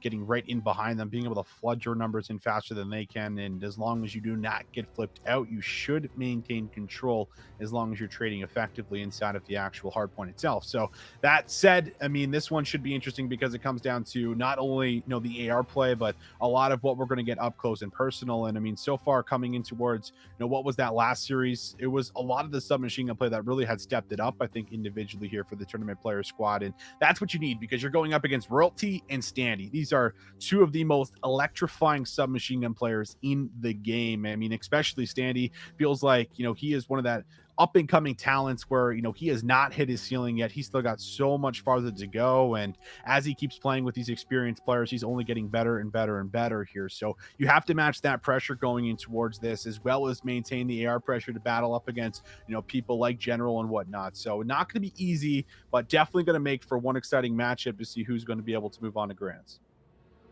Yeah, absolutely. And I think this one is still going to be a pretty tight one overall. Triumph definitely have also had some time, like we talked about earlier on in the day, that since they've also just been hanging out in the losers final, since they lost there to Underrated earlier on, they've also had some time to kind of reflect a little bit, even watch the potential matchup that they're going to have to deal with here in that losers semis that we just casted over as well. So there's definitely a bit of development time on the docket there for Triumph, and that's what I'm curious to see as well. These little mistakes that we've seen from them that they were coming through earlier on, especially when it comes to controlling the middle of maps on places like Checkmate and a map like Moscow, where that's also going to be very important.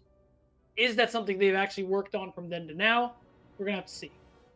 Yeah, we will have to see. And I mean, the Triumph squad's been interesting because it feels like when they're on.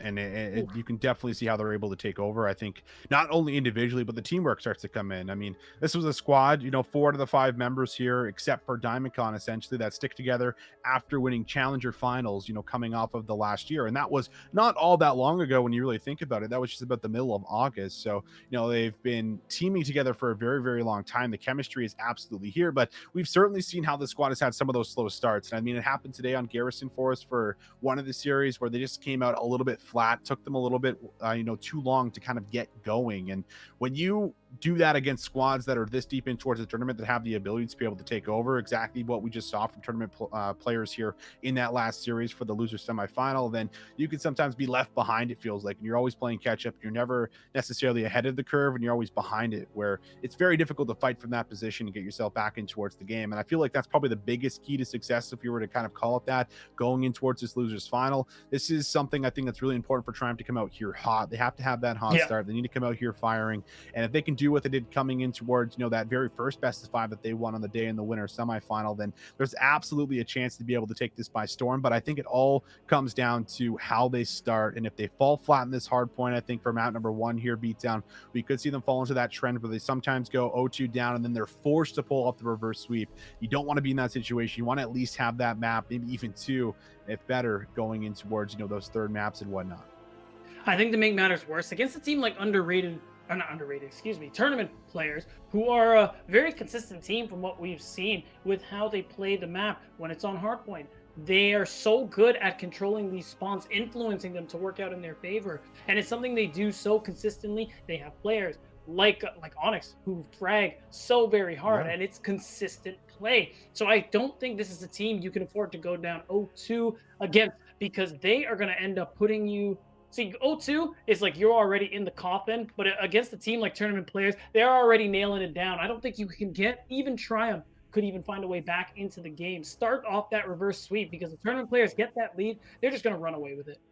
Yeah, they can. They absolutely can. And I mean, we, like you said, there's 2 sides of Triumph that we see. We see this team that's either just completely online, they're clicking, the rotations are there, they're winning massive gunfights. I mean, Standy, doing it just about every single life, that we did watch in that Garrison, where they ended up bringing things back after the slow start. It was off the back end of Standy just finding multi-kill after multi-kill on those rotations or on those breaks. And that obviously plays the difference and being able to bring a game back when you have a player that has the capabilities that Standy does here. And well, every single player is capable of doing that here, but it's also kind of interesting for tournament players because Mochilla, the coach of Triumph last year, and kind of knows these players in and out, which is, interesting because Mochilla, retired, doesn't exactly play, Call of Duty competitively for as far as a career anymore. It's almost just kind of a pastime, but still plays the game competitively at that level to understand it and be able to teach it and coach it and what have you. So it is interesting, I think, to have these guys now kind of going up against each other, clashing to see if, probably going to be some body shots I have to imagine when we get towards the search and destroy, shooting Coach Mo is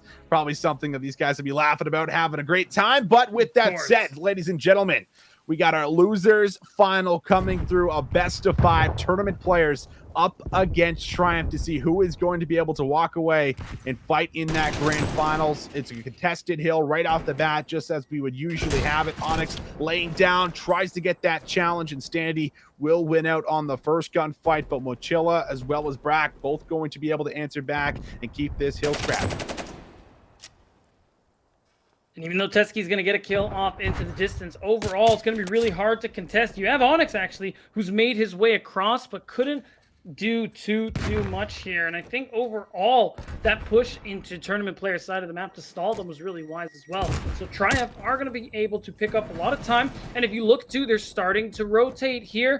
Players 5 and 6, Royalty and Standy, tried to make it happen, but it looks like they didn't get the flip they were looking for. Tournament players are still going to spawn here. Teskiy wins his much needed 1v1. General, though, is he going for 2? He couldn't quite secure it. So we are going to see 32 for Triumph, but tournament players pretty well in control on this second point.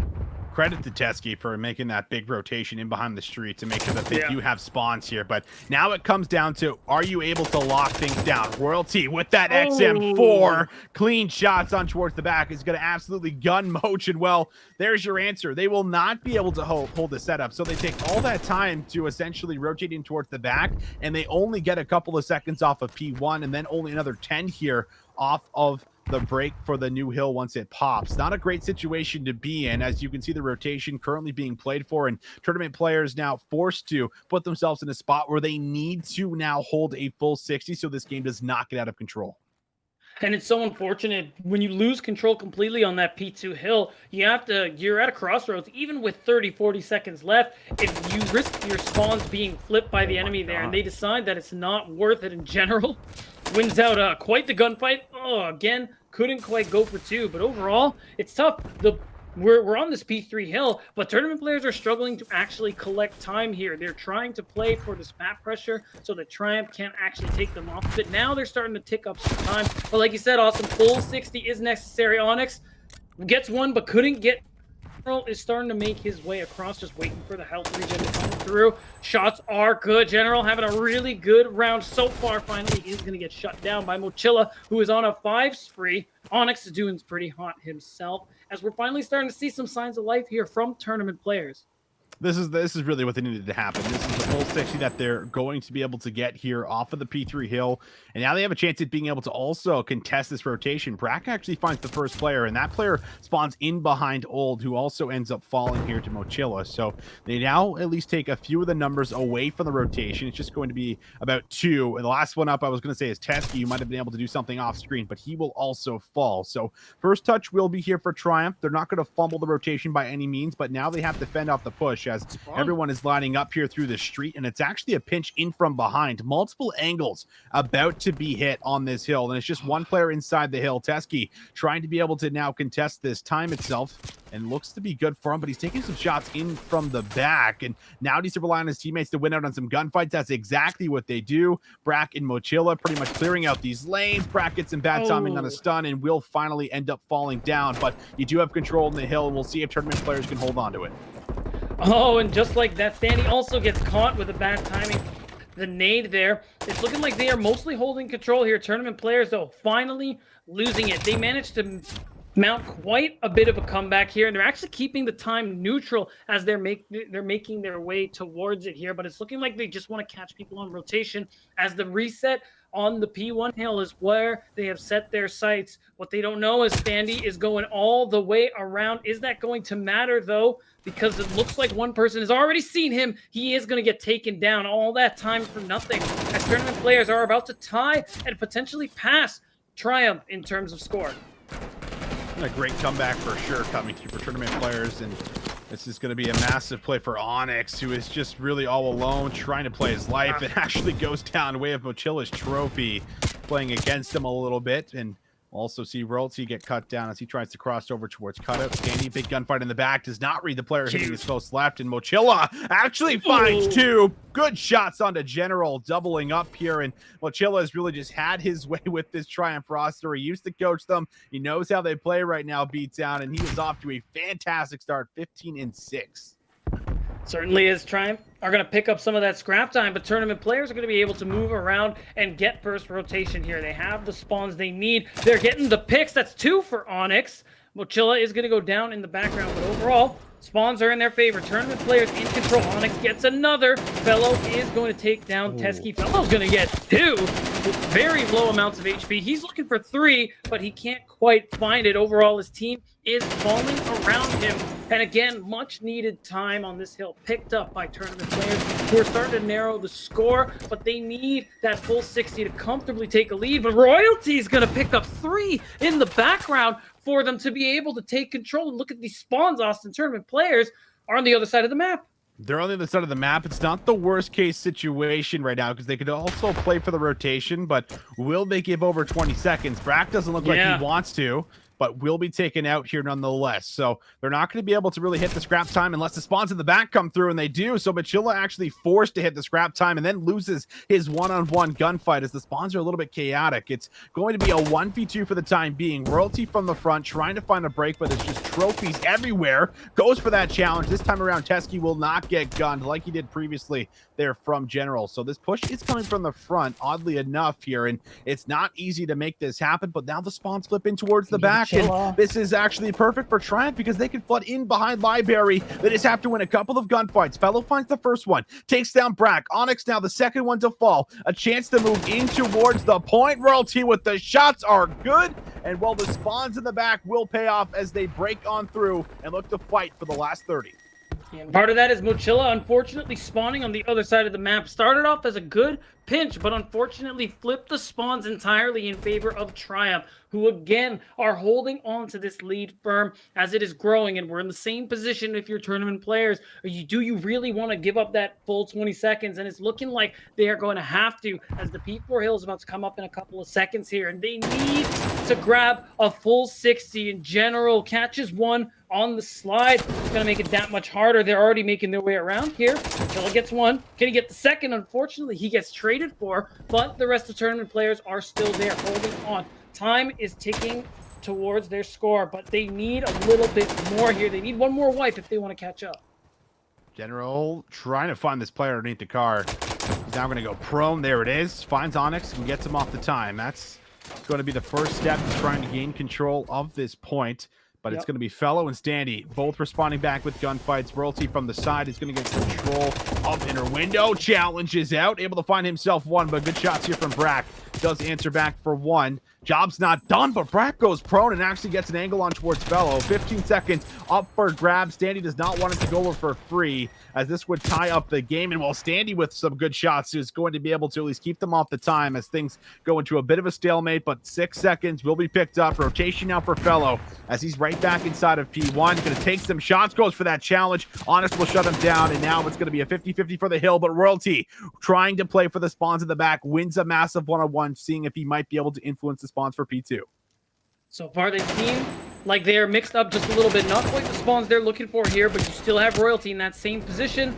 They don't actually know he's there, so he's very likely going to successfully flip the spawns. But tournament players have made the score within 3, and you have Brack around the side here looking for that 1v1, but he doesn't get it. Royalty knocks his head clean off, and there you have it. The spawns have been flipped. We're 25 seconds towards this next hill coming through, but tournament players still have the chance to contest. Onyx and Teskiy make that possible, as Triumph are still on the other end of the map. They can still rotate there to P2, but the trades are coming through. Royalty can't quite land the shots. We're at 9 seconds here. Tournament players just going to barely eke themselves out a lead here, as you have Standy on the other side of the map. This might be the opportunity to flip some spawns. Sponsor everything. This hill is honestly going to play the difference. Both teams could win off of it, but with that time now going to the game clock, they're not going to be able to win off the last 50 seconds. General still top police station, being collapsed on from the street. His teammates are not spawning close here. General's position is everything. He finds Onyx, but has to be worried about a couple players potentially trying to maybe climb up or come up the staircase. Nades are coming down. General has to turn and watch his back. Teammates do have control of the hill, but there it is. The kill does come through. Fellow also, unfortunately, does kill General there in that exchange, as it looks like the last 20 seconds might go over, but it's a foot race for the spawns. It's one player here, player 3, Onyx, trying to get towards the back. He is cut down, So the rotation should be here for Triumph. One player general is going to be just a little bit behind, but this is fine. Every single player is across the map, and now this rotation for tournament players has to be precise. It has to be perfect, and they need to win all their gunfights right now.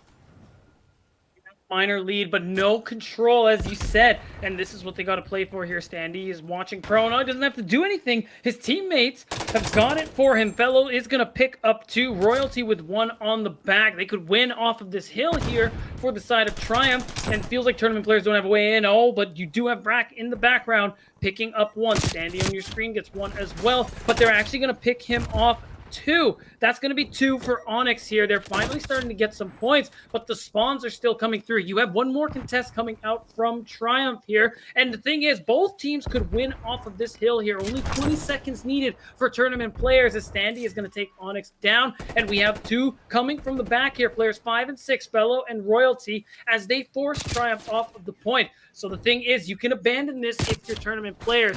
Triumph doesn't win off of this hill, but you need perfect control of the P4 hill that's coming up. This is where it's all going to end. Oh, Standy's pinch. That could have played the difference, but Brack sniffs it out, takes him down, and you have to make a play here if you're general. He tries to move in for Teskiy. He's got a bit of assistance now inside the bus. They win the first one. Fellow finds a second. A break is looking possible, but they have to contest the hill. They need to get on it. They will get the contest off. Now it's about finding the kills as everyone is spawning street right now for tournament players. 240 to 246. Control is here for Triumph. They might have enough to take this map number 1, but Teskiy trying to respond. Finds the kill. Fellow with the trade. It's contention on both sides. There's the slide from Mochilla. Finds 2. Brack watching over. The last second is good. Triumph will fall short. Tournament players go big as they clutch up 250 to 242 in map number 1. Unbelievable for the few mistakes they end up making in they win out super crucial gunfights for control of spawns towards the end there. You see Royalty is one that comes to mind. He is pushing through the back to try and get the spawn, but they pick him off crucially in the end there. And like you said, Austin, that would have been the big difference maker. But tournament players clutch it up consistently as they just managed to eke out a very tight win here on map 1.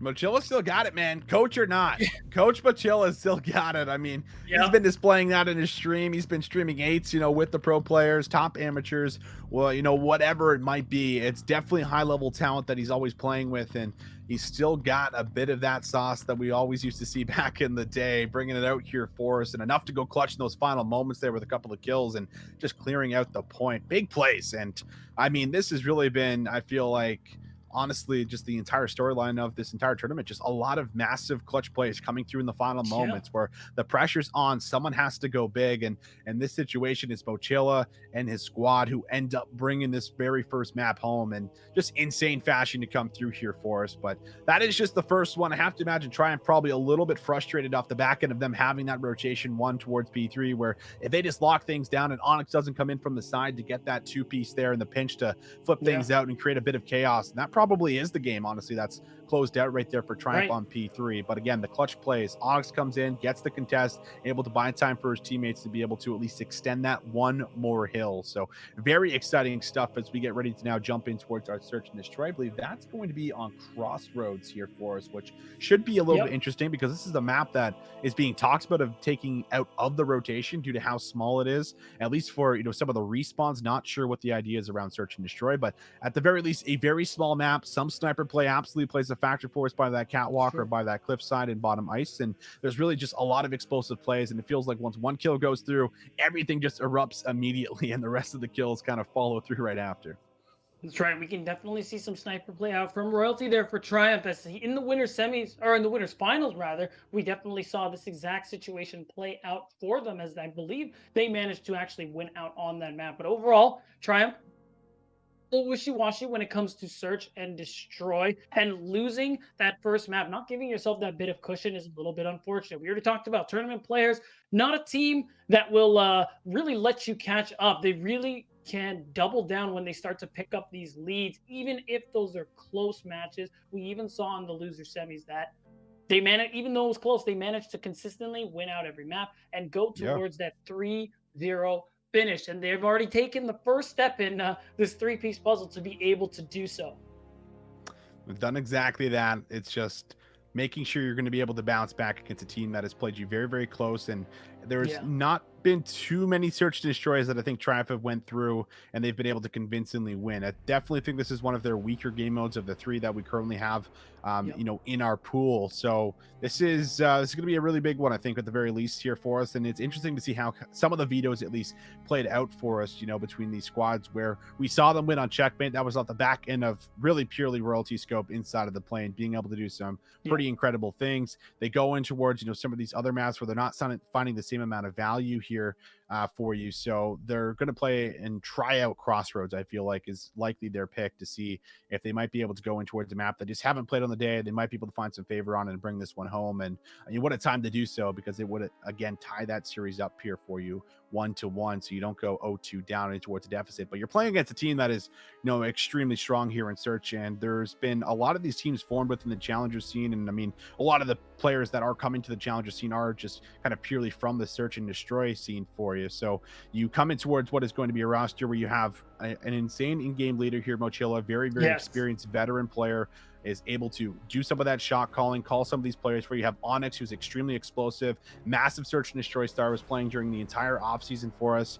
Going back to these older Call of Duties, playing with, you know, some of the top S&D stars that we would have in the scene here for you. So you have a lot of players that are not going to be easy to take down, but we've still seen, you know, what this squad can do when they come together in search and destroy. And Triumph now need to make it come together going in towards this search and destroy, because they're on a bit of a downswing. They went 0-2 down in that winners final, almost brought things back, but they just do not want to be in that situation. Or maybe they do, Beatdown. Maybe they want to go 0-2 down. They want that pressure. They want to just be like, all right, it's do or die. We don't got to worry about anything. We can play freely and just kind of go into it. Maybe that's the mindset that they have. I know these players are, again, very experienced, but nonetheless, time to jump in towards map number 2. Royalty has that scope just like we expected, and it is going to be offense coming through very aggressively as Brack makes his way right in, but it will be Standy who finds Onyx for first blood. Really crucial. Onyx definitely responsible for a lot of nice frags for this squad here. Having him out, a little unfortunate to say the least, but just like that, they lose. Okay, just like that, the round is over, it looks like. And tournament players still managed to not only even out, but overcome here. We're going to see the play here from, ends up being Mochilla, who catches 2, who don't even look at him.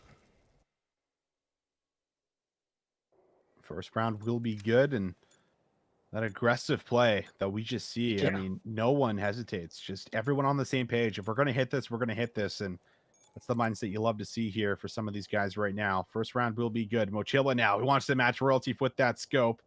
Going to go for that early peek and not going to find anything here. Just going to throw a little stun check out. See if you might be able to play for some information. Now the peek going right in towards top control. It's going to be Standy watching this. He does slide across as soon as Mochilla gives up the angle. No one going down here just yet, but that bomb is working towards A, and they might try and work this plan. Yeah, he's cooking the nade. He's going to get it. He actually gets the information that someone is attempting the plant as well. It is going to go through, so the rotation's got to start coming through. Mochilla takes him right down. There goes General, as now Brack is going to answer as well. Royalty all of a sudden, last one left. One sniper and a dream. Does get the hit marker. This man is just cursed. Pistol out, but can't secure it. Plenty of time for a defuse. Mochilla is going to be the one to deal with it, and there it is. That's 2 in a row for tournament players. Not such a hot start here for Triumph. That was just a little bit unfortunate, I think, for a couple situations. I mean, once General gets on that bomb, he tries to squeak away, and he grabs a kill before he drops it. It looks good. Finds it in, actually, the smoke, and then drops that bomb, immediately gets tagged up by Mochilla's nade, and then it's the way out, the exit from Mochilla, that makes sure he's not going to be able to freely stay up there with his life. I think 3-0 start right now for Brack in Mochilla here to kick off our map number 2. Strong start, 2-0 up. Triumph looking for that very first initial round here, hoping to get it maybe on defense, as we're going to switch sides once again. It's going to be the bomb brought right in towards weapons and bottom garage here. Royalty keeping the sniper out here, so not looking to change things up just yet as 0-2, but will actually be able to at least find a first kill, and that is going to come through on towards Onyx, be able to create something. Standy's been great so far with a couple of these first bloods, and now you have a man advantage and you have defense. Yeah, that's twice now that Onyx has pushed up really far ahead here and actually has gotten himself taken out. I do like the aggression, but overall, hasn't worked out so far. Brack, on the other hand, having a good round, has picked up 2 already, and just like that, tournament players very much back in the game here. The question is, do they want to play for these kills? Do they want to try and make that rotate over to A? Seems like they are just hanging out at the moment here. Ooh, gets taken down from Catwalk. That's actually going to be 3 for Brack, as tournament players are going to win the round. Do win this round here, and this is just honestly a massive changeup. Just playing this one a lot slower. Standy tries to go for that trade, and I mean, it's just so aggressive to come through. Standy might get the kill, but ultimately probably ends up getting traded out anyway, so a little bit of aggressive there from Standy, trying to make some desperation plays potentially happen here. But now 0-3, just tournament players being able to display what they can do in search and destroy. Brack is 6-0. Mochilla is 4-0. Still 2 players yet to die. Teskiy's only died once as well.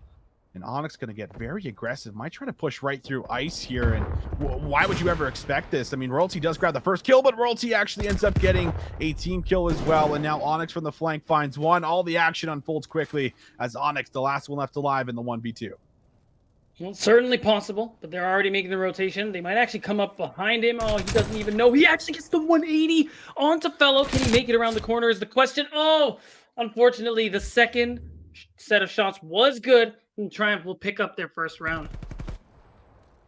Thank God this trade came in here. Fellow, you could just see how slow he played. He wasn't sure if Onyx was going to come flying at him or if he was going to run away, but just gets the right timing to come through. First round now on the board. You can take a deep breath if you're Triumph. Also giving over at least a couple of these players their very first death, knowing you're stopping them on the sprees, giving them maybe a bit more confidence to try and bring this one back. But offense, this has really been interesting so far for tournament players. They've been so good on their offensive attacks. It's been aggression matched with some passive plays here, just mixing up their offenses as they go. Now we'll see a smoke go down. General trying to play for information. Doesn't find anything off the back end of either one of his stuns or his nades. So really going to be blind, and there is the peak. General is going to fall down here for first blood. We're going to see the answer back right away from Standy. Teskiy there to trade. It's just trade back and forth, so it's 2 for 2. As there's only 2 members on both sides. Fellow, though, is going to get 1. Brack is the last man standing here. And again, 1 versus 2 necessary. And again, tournament players can't quite get it done as Triumph are going to pick up 2 in a row, which is honestly really crucial. Again, really close to being down 4-1. This could have even been 5. But Triumph are managing to get it together and playing their numbers advantages very, very well. Fellow pinning up 3 here at the end of the round. We wanted to see someone try and come alive and step it up. Fellow maybe trying to fit that role, as we will have things just within 1, 3-2. We look at Brack here, 7-2, still having himself a fantastic game, but Crossroads, not a whole lot of options that you really have. And we'll see exactly what the play will be for Triumph. Are they going to work a pick off of the back end of Royalty Sniper? Will they bring this back out? Or are they simply going to try and wait to see if someone tries to push through? It looks like right now will be a very passive round in towards this round number 6. Mochilla, though, he will have the scope, and it's past 115, so he's not going to be able to trade things out towards the second class. And while Royalty has his, Mochilla and Royalty playing the little sniper battle here through top clip, seeing who will peak first. Well, it looks like neither is Onyx is going to be the one to pick up first blood. However, he will have a successful palm planted, but a successful nade kill as well. Really well cooked, as Proper would say. Gordon Ramsay would be proud of Mochilla there, as it's going to be a really crucial pickup. And all of a sudden, Fellow is the last person alive, 3 versus 1. They take him down. That's going to be an easy defuse for tournament players as they take the lead here. And it just seems like this is a bit of a throwback, Austin, but I'm getting these First Blood King feels from Onyx. He's either First Blood or he's taking First Blood. It reminds me of, I think it was Asim, was it? Yeah, Asim when we were casting Toronto CXP, yep. Either gets him for you or he gets blooded, and I mean, that's right. I guess it's a gift as well as a curse. I mean, when it happens, you get the first blood, it feels great, but you love it. And when it happens against you, and you're like, ah, man, he's over here. He's one shot. You do not like to hear that as a teammate. But either way, 4-2 tournament players still going to be in control for us in this map too. And well, there's the big kill. Ooh. Fellow gets caught on the aggressive challenge here, crossing over towards the A bomb. But Royalty responds right back onto Mochilla. So now they don't actually have a sniper player, and the trade might have worked out here in favor of Triumph. But Onyx, I think, definitely gets a one-way smoke there on towards Standy, who is just not going to see him inside. So General and Royalty trying to get the job done in a 2v3. No, I love this as Royalty and General rotate. So do tournament players, and now General is the last person up here. They don't even need to play for this bomb plant. It's just going to be the 2 versus 1, and tournament players win these as they're going to put themselves up to map point here. And if they win this one out, they're going to put themselves up to match point and be 1 map away from punching their ticket to the grand finals, knocking out Triumph. And it's not over till the fat lady sings, Austin, but at least for this map, I think she's taking a deep, deep breath. It's looking that way. It's looking that way. Very explosive crossroads like we framed up. And everything could unravel very quickly, and it feels like that's been the majority of the rounds, but everyone really contributing right now in tournament players. It was the hot start for Mochilla and Brack, who both started at 6-0, 4-0, now dying a couple rounds in a row. Teskiy and Onyx taking over and having their share in the fun as Mochilla opens up with another sniper kill, this one on the fellow. He's been blooded here the last 2 rounds. Not finding favor. Mochilla, he's just trying to find a jump peek through the sandbags. But meanwhile, he's actually lost Brack and Teskiy. So he's going to be forced back over by this top platform, trying to play his life in the spawn. Onyx also cut a little bit on that cross. We'll be able to stay up as things are still going to be the 2v3. Yeah, Onyx is going to throw the smoke. He's actually going to... Looks like he does want to make his way through here. But the bomb's already down. He does catch a whiff of someone. Is going to be able to get one.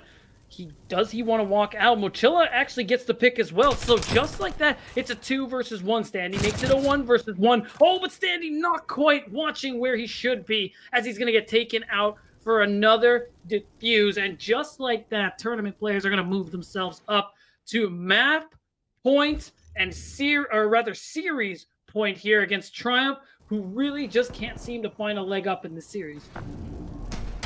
Whew. But they've been here before. I don't know how many times I've seen this squad.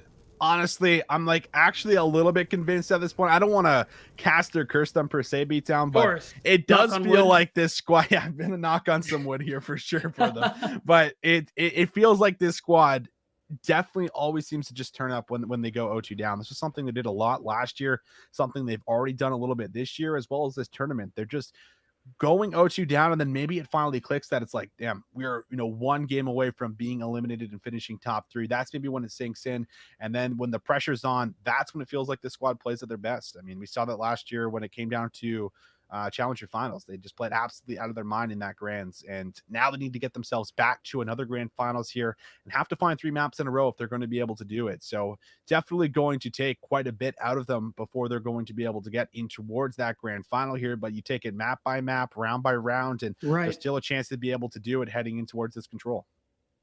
That's right, and Checkmate Control, that's a really interesting map if we look at Triumph as a whole, at least on the day from what we've seen, where they definitely give us some good showings on that map, but there are others where they just can't seem to quite find a leg up on it. It usually just comes down to control over that middle of the map, and man, even I'm getting sick of like hearing myself say it, but it really just is that simple. And the fact it is. Yeah, and then Triumph earlier on in the day really struggled to do that. In fact, on their offenses, they wouldn't pay much attention to the play, and on their defense they would actually just clump up on sites and not really worry about the middle of the map. Either way, not really how you want to play it, but we've also seen them actually pay attention to that plane and spend some time around it as well. So which Triumph are we going to see is really what tells me how this series is going to end here. But tournament players, again, consistent through and through, and we're at this kind of battle of almost specialties storylines here. Tournament players, the kind of team where if you're down 0-2 against them, you're probably donezo. But this is also Triumph, who seem to love being down 0-2. It's like their kink or something, as they just always manage to come back in most situations and really pull off those reverse sweeps. So which one's going to overcome the other is the question. Yeah, I mean, I honestly, I think the reason it happens is just because of the chemistry between them. When you just have so much faith and trust, I think, in every single one of your teammates as well as yourself, and that just goes, I think, for such a long way, knowing that no matter the spot, no matter the situation, you're still able to bring things back. I think that's certainly the reason why they're always able to do it, whether they get close and they at least send it towards that map 5 and almost pull off the reverse sweep like they did previously. They sent it all the way to, I want to say it was around 11, right? That they sent it to coming off of that winners final. So definitely got close. It just comes down to those final little ice up moments, those closes. Can they close out some of these maps? Because we go back to map number 1 where it was just 8 points separating these guys. One full wipe could have played the difference for as far as those extra 8 seconds. Yeah, the search and destroy is maybe a little bit more convincing, but I think that's fair with the way we've seen Triumph so far in towards Cold War. That's not been one of their hot game modes per se out of the 3 that we have here. So it's not uncommon to see them drop that game mode, but I think that this is really where they thrive. They thrive in the respawns, and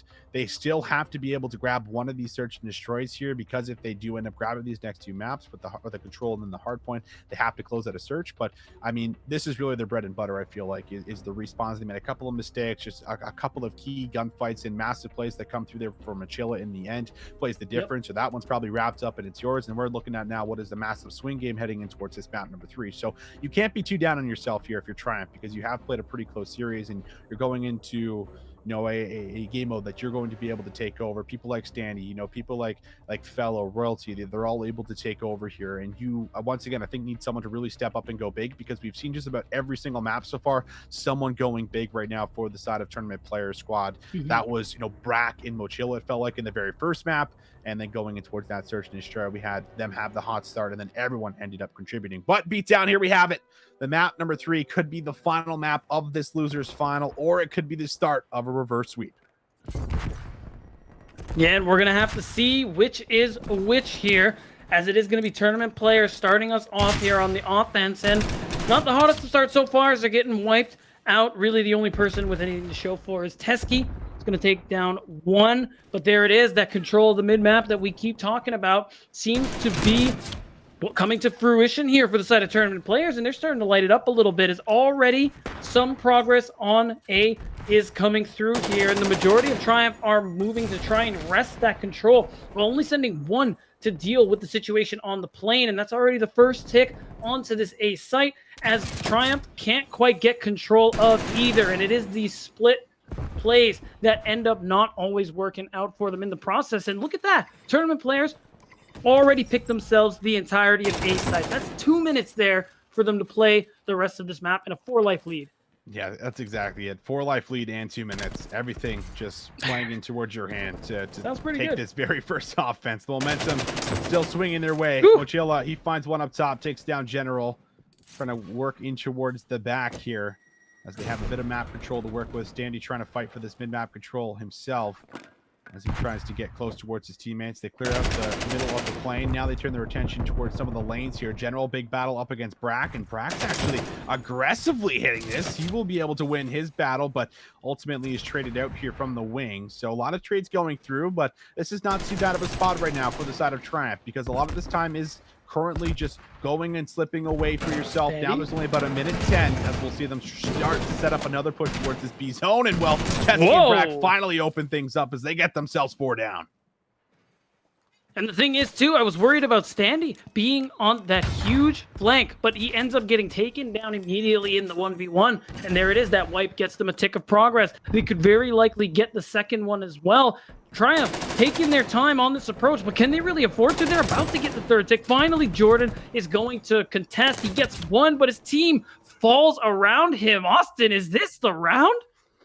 That is the round, beatdown. That is absolutely the round. They are showing up. They have came to play, and we are seeing it take place for you. Onyx, just a search and destroy star, they say. Well, look at him go in the respawns, finding just so many incredible moments to open up, find these kills, and there you have it, the 5-3 start right now. That is one heck of a way to come out with your very first offense. You're now already off to a not so good foot. Here is Triumph. They can do quite well on these offenses, but we're going to see how they play this one out here. Looks like they are splitting themselves off, but they already go for a trade there onto that A site. But some are also trying to get control of that mid-map. Onyx is going to get 1. Looks like no one else is there to trade onto him. You have Fellow, who looks like he's just outside of this plane, but the kills are picked up for Triumph. They actually get a tick onto the A point here. So that is a little bit of control gain for them. But it looks like that's all they're going to get. Onyx is going to get one sprinting towards him. And tournament players as a whole are going to get that wipe onto the A site. So one tick is gained for Triumph and nothing more. Standy does find the first one. But it's not going to open up a ton. First tick has been secured right now by that A control point. Mochilla, he's just been an anchor up here. Don't really feel like he's moved from this side of the map so far. And they're going to be able to deplete a bit of that progress over by B here. Mochilla going to be tagged up, waiting for his teammates to try and play for the bait and switch. Tags up Royalty, but Royalty will shut down both here. A chance down to move up, but Onyx is going to pick up Mochilla's spot, finds himself a kill, tucks himself away in a corner, but A is a bit exposed. They will be able to slide on in, start to fight for some progress here. They got the first tick. Now we'll see if they can grab and secure the second.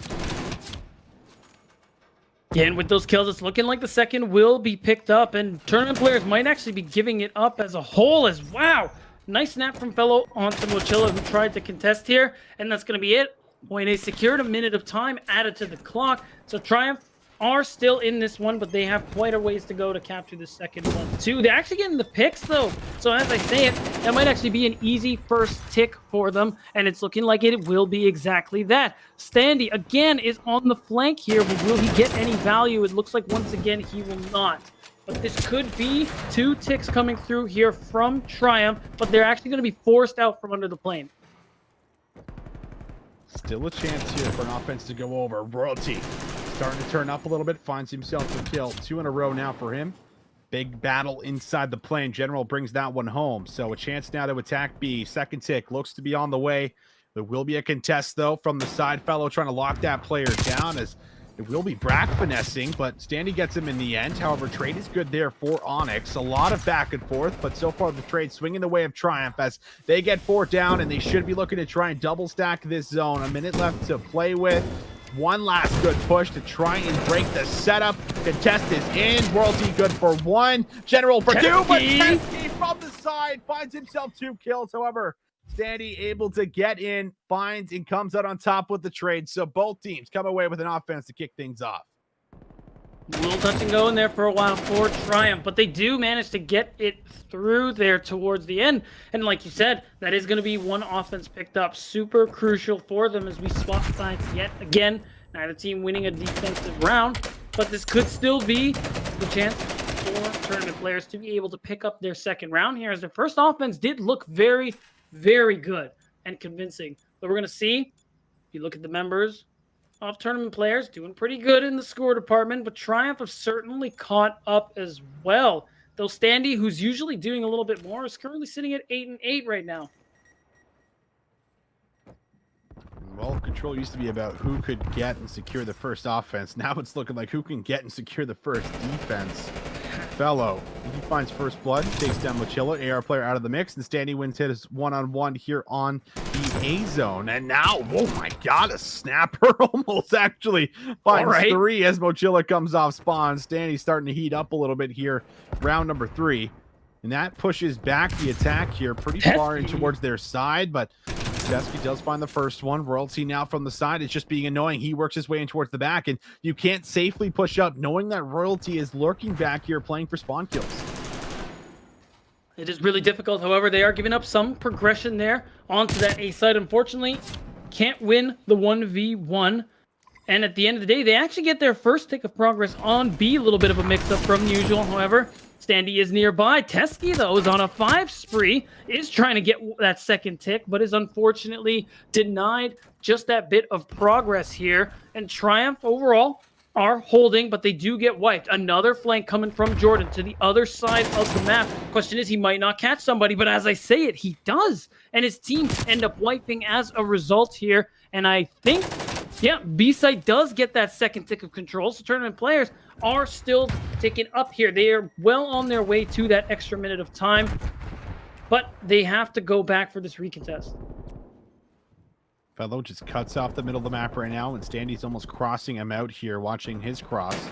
Fellow, though, will reposition. Neither zone has been captured, and that's a big win there in towards the middle. Standy actually stops 2 players. Teskiy and Mochilla out of the picture for the time being. Life's pretty much even now, dead even, as we see those 2 kills come through, but only about 15 seconds remaining. Teskiy has to get himself on top of this point. They will be looking for B perhaps first. They just need that last tick to come in. Royalty, though, looking to try and play spoiler in from behind, finds the easy pickup, takes down the kill onto Onyx. Now we'll wait patiently for this last push to come through. Fellow has an excellent flank, will be able to drop down, grabs himself one, but makes Brack pretty weak, and that's actually the B zone secured. So an extra minute does get put up, and this very likely could come down to the life scores. Yeah, with both teams only having about 4 respawns left, 3 for tournament players. I don't think 55 seconds or the fact that they have to capture 3 ticks of progress is going to really last here. So now it's going to be about these.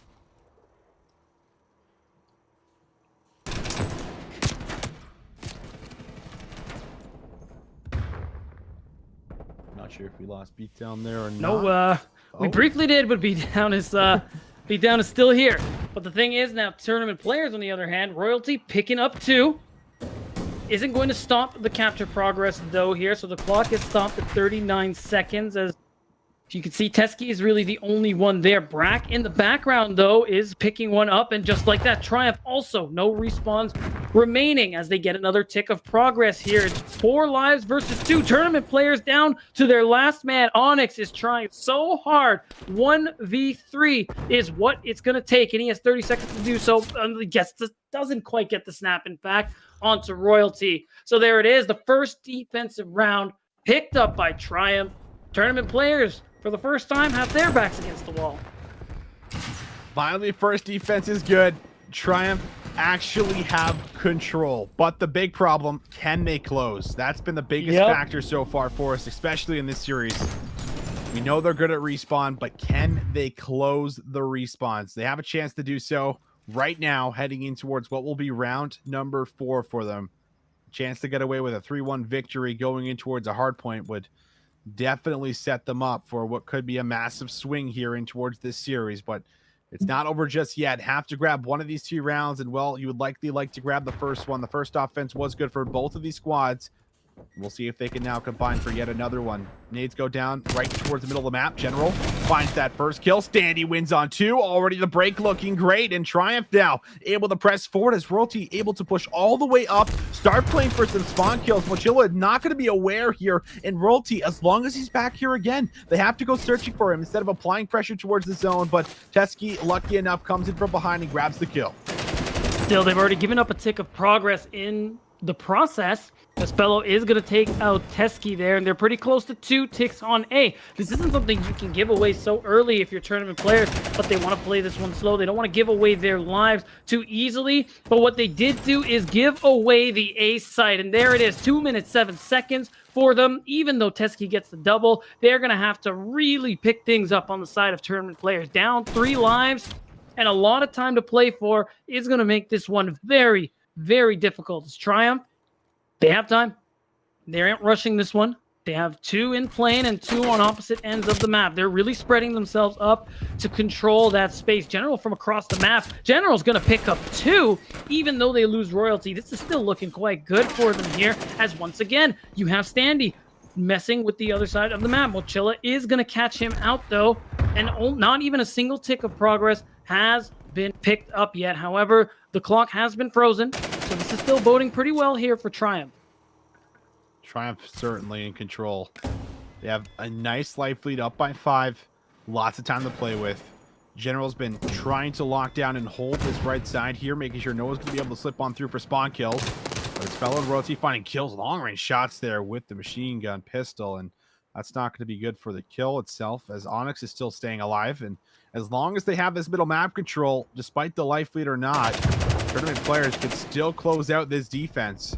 Onyx just doing a good job of staying alive. Teskiy also controlling this right lane here, making sure no one's going to have easy access towards B, as General has not really moved from this position. He's just been trying to hold this, make sure no one's going to be able to push all the way through.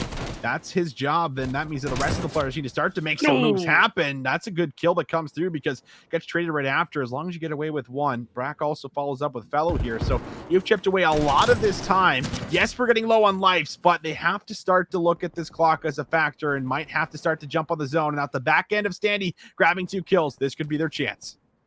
And this time it's Fellow who is messing around in the spawns, is going to be able to pick up 1. Question is, how much more can he get? 2 life leads still in favor of Triumph. Doesn't look like it's going to be a capture progress difference in the end here. It is going to come down to slays.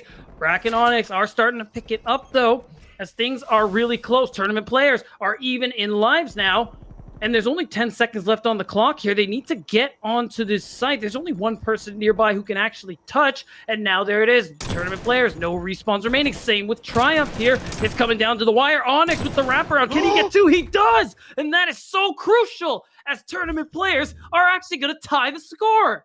No way Onyx just did what he did. No I think he way did. Onyx just did that. Look at this. Yes, they're weak, but the fight right there onto the second player. Unreal. And then challenges out for 3 onto Standy, not allowing them to stop the clock, not allowing them to make that move. Onyx keeping his team alive here in the control. And well, look at this. Offense will be coming through for tournament players. They have to now have an explosive offensive round, just like they did in the very first round here of the control, where they had that dominating performance in the big opening. Now they need to do it again. That round definitely doesn't feel good if you're Triumph. It's definitely got to set in a little bit of mental boom here as we're going into the last round here. And this is for all the marbles. Tournament players can send Triumph home here and now. But we're going to see how that actually plays out. As you can see, Triumph are pushing forward again. This time they have 2 people on the other side of the map here, but they do end up getting punished for it just slightly as they lose both of those members. But I say slightly, but they actually lose complete control of the middle of the map. Onyx gets 2, and this man is just frying it up right now. He is not interested in going to a map 4. He gets 3. Is this man even capable of being stopped right now? And there it is. They're actually picking up progress on 2 points simultaneously. Onyx says, don't worry, guys. I got A. You take care of B, as he's going to win another trade. I can't believe this. That's got to be, what, 4 in a row? Or 3? But still, phenomenal trades coming out here from Onyx. Finally gets shut down, but I think the damage is done. It did end up getting that first tick. The second was on the way, but Standy, he had other plans and sees Onyx's 3 spree. Will raise him 3 of his own as he's now locking things down. Depletes that second tick all the way back down. Standy on the spree still. 4 in a row. Just about 30 objective score here for the young kid. Doing it all right now for his squad, looking to force the map number 4. Standy now looking for spawn kills in from behind. No progress made really on either one of these zones as of late, but they do get themselves on top of B. Looking to add that extra minute. 22.4 seconds is what's left. Standy is unstoppable. Finds himself on 6. Now looks to just hold the middle of the map here, trying to play for the cuts. Might come and wrap in from behind as it's Teskiy on the point. A massive one-on-one here. Looks like it's a last-second contest. Teskiy with 1, almost 2, but Standy is on the spree, still staying alive. 8 in a row for Standy as Onyx now needs to make another massive play. He's already weak and tagged up, and Standy on 9 is not slowing down as this might just be the game. 8 seconds left, coming down to the wire. There has to be a touch, and there is. Mochilla on top of A, having to do it all by himself. No teammates with him, and if he can win this one-on-one, he can keep this going. We have people back on B just a little bit more. It looks like they're stacking it. Yeah, no one's going to be able to touch, and this is crucial. Tournament players keep themselves alive. Add a minute to the clock. Onyx gets a beautiful snap there onto 1. And now, since they already have a tick onto A, this isn't looking so bad, but the problem is they're out of respawns, and Triumph still have 5 to play with here, so they have to play their lives very carefully, and they already lost 1, and just like that, it's a 3 versus 4. They have to play at a significant disadvantage here as they lose another. It's looking like it's lights out here for tournament players in map 3, as it's going to be very difficult for them to close things out. The only thing they can really hope for is capture progress with only 25 seconds left here, and Brack is the only one left, and they're closing in on him. Can't imagine he can do much about it, and there it is. Real touch and go for a second, but Triumph are going to keep themselves in the game here and put their first map score on the board. Standy's play right here. I mean, this was at the back end of what we saw Onyx do, and finding a lot of kills in a row to stay alive, but Standy finds all 3 on the point, and this is where things start to go downhill. Everything just going in that spree. I think he ended on 9 or 10 before he finally got taken out there, but by that point the damage was done. I mean, he created such a massive life lead there for them, and we saw that play a factor in the end where, you know, they were up 3 or 4 lives when it came down to no respawns remaining there for the side of tournament players. So just a very astronomical game to come in, and well, of course it's in O2 fashion, and Royalty trying to stay alive for, you know, the only player winning out on every single tournament here so far throughout the Northern Rivals from last year, wants to keep that trend going here, Beatdown. And with that map win, things will absolutely keep going, as we got ourselves now, I believe, a checkmate hardpoint coming up next.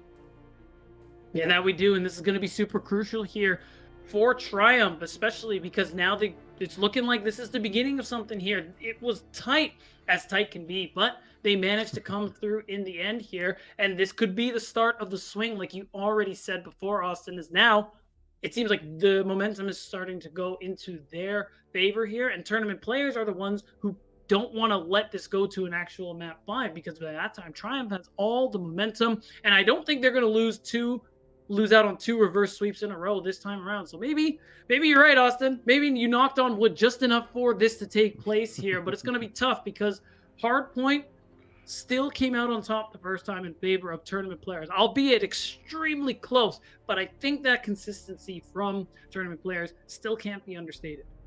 You're definitely not wrong. I mean, do not want to understate these guys. Do not want to underestimate these guys for what they're able to do. I absolutely agree with you.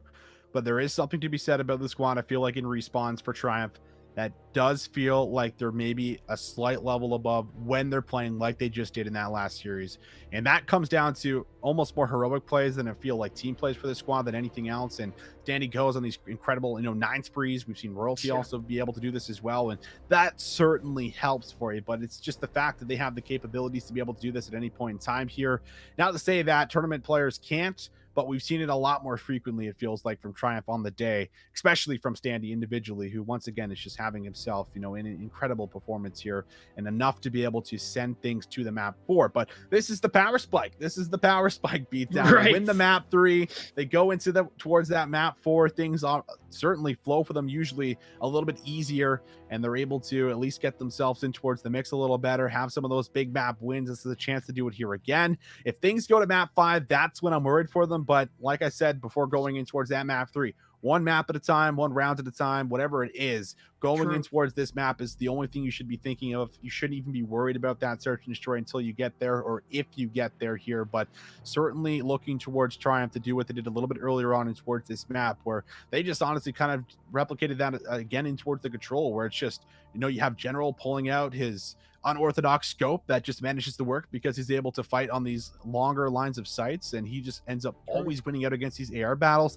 trying to be able to relieve a bit of that pressure on towards the map, giving freedom to people like Standy and Royalty to be able to kind of just take off and do what they do best, which is slay out, be annoying, roam around, and try to play that route man role, if you will. So a lot of things can come together here for them, pending we're seeing the same performance that we just got in that control, and if so, might be enough to carry them all the way through here towards that map number 5. And I mean, that's kind of just how it's shaping up to be for us, right? Beatdown. We got 2 of these squads, 1 Canadian left to try and keep this trend going, to keep the Northern Rivals going in towards what is now our 5K holiday snack. So you'd love to keep that going here if you're Royalty. I'm sure all the Canadians may be also rooting here for them as well, but you need everyone else also to certainly step it up against the squad, because like you had mentioned, tournament players, they're relentless, they're very disciplined, they feel like they have a really good rhythm on how they like to play the map, with Mochilla probably dictating a lot of the calls here, and that's worked out great for them so far. Yeah, absolutely. You gotta imagine a lot of it is attributed to Mochilla, that veteran presence, that experience and level head.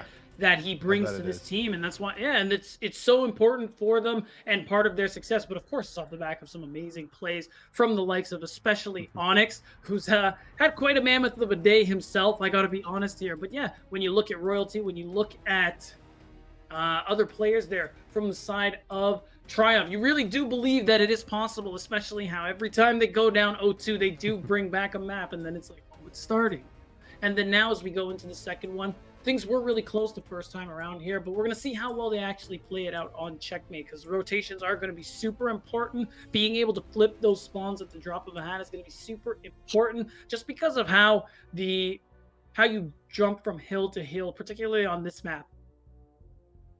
Certainly the case. And yeah, I mean, we just look at Checkmate as a whole. We've seen it a couple times so far on the day, and you know, we were seeing it earlier from Jintroid more than anyone, who was just, you know, finding these just crazy breaks in towards the back. I mean, specifically, at least on that last hill for us, you know, right in front of Wood, where he had gotten through 3 or 4 players. They're coming off spawns. It doesn't matter. He's still cutting right through them. And that play is just, you know, a really big factor when you have a player that's able to go that big, play that anchor role, you know, that we used to kind of call it back in towards the day throughout Call of Duty history. And that's just a really important role overall, being able to fight for those spawns. It's something that does take place as a team, but sometimes individually you can just impact them all by yourself. When you're just taking the eyes of 2 or 3 players, that's sometimes enough to be able to at least bust on through and find the breaking towards the hill, and then create pressure at you know, an alternative spot where you can look to pinch them in or spawn the other team out, whatever you have. That's certainly something that can take place here for us on a map like Checkmate, where spawns do tend to be, you know, a little bit interesting from time to time. When you get one player in towards the back, they'll absolutely flip out for 50-50 parallel spawns that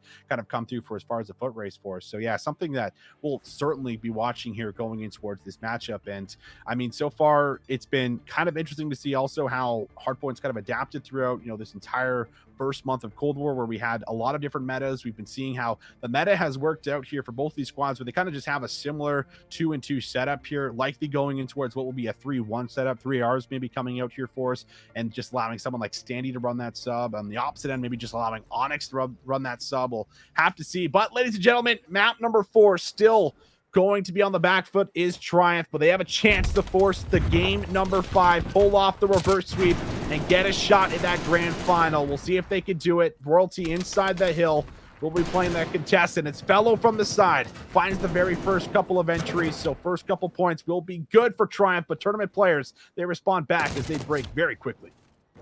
And they're going to get themselves a decent bit of time here before they get themselves rested off of this hill.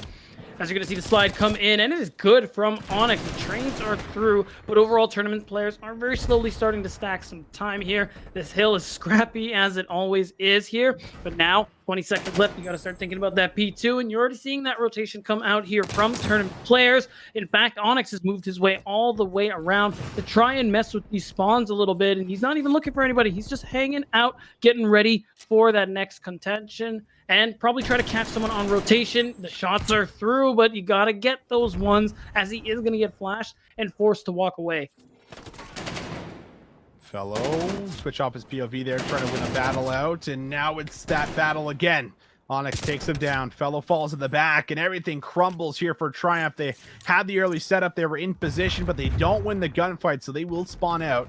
Tube control now for Mochilla. He's trying to pick up the left, and Teskiy out, like you said, already able to grab himself a couple of kills here. 3? But we will see General try and slip on through in towards the back, and the spawns actually will flip out. Look at the spawns coming through right now for the side of tournament players, way back behind Wood.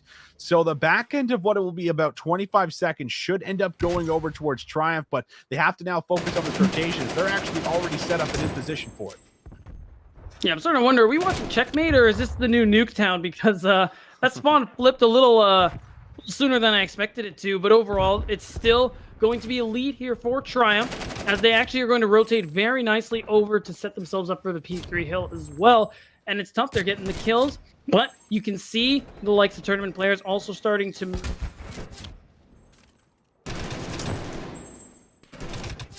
I think we might have lost beat down there again, but 51-42, what we're currently seeing. Teskiy inside the hill, looking to battle out against Fellow.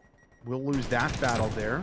38 seconds still left on towards the point for us. Onyx and Brack also now responding in towards the kill feed, winging on a couple of gunfights. Onyx honestly could have pushed right through towards the back and maybe came in from behind, but does get a little too impatient in the play, so will start to get himself in towards that mix. It ends up falling. Teskiy now finds two as General responds back with two. 15 seconds to play for, and General looking to try and soak this up.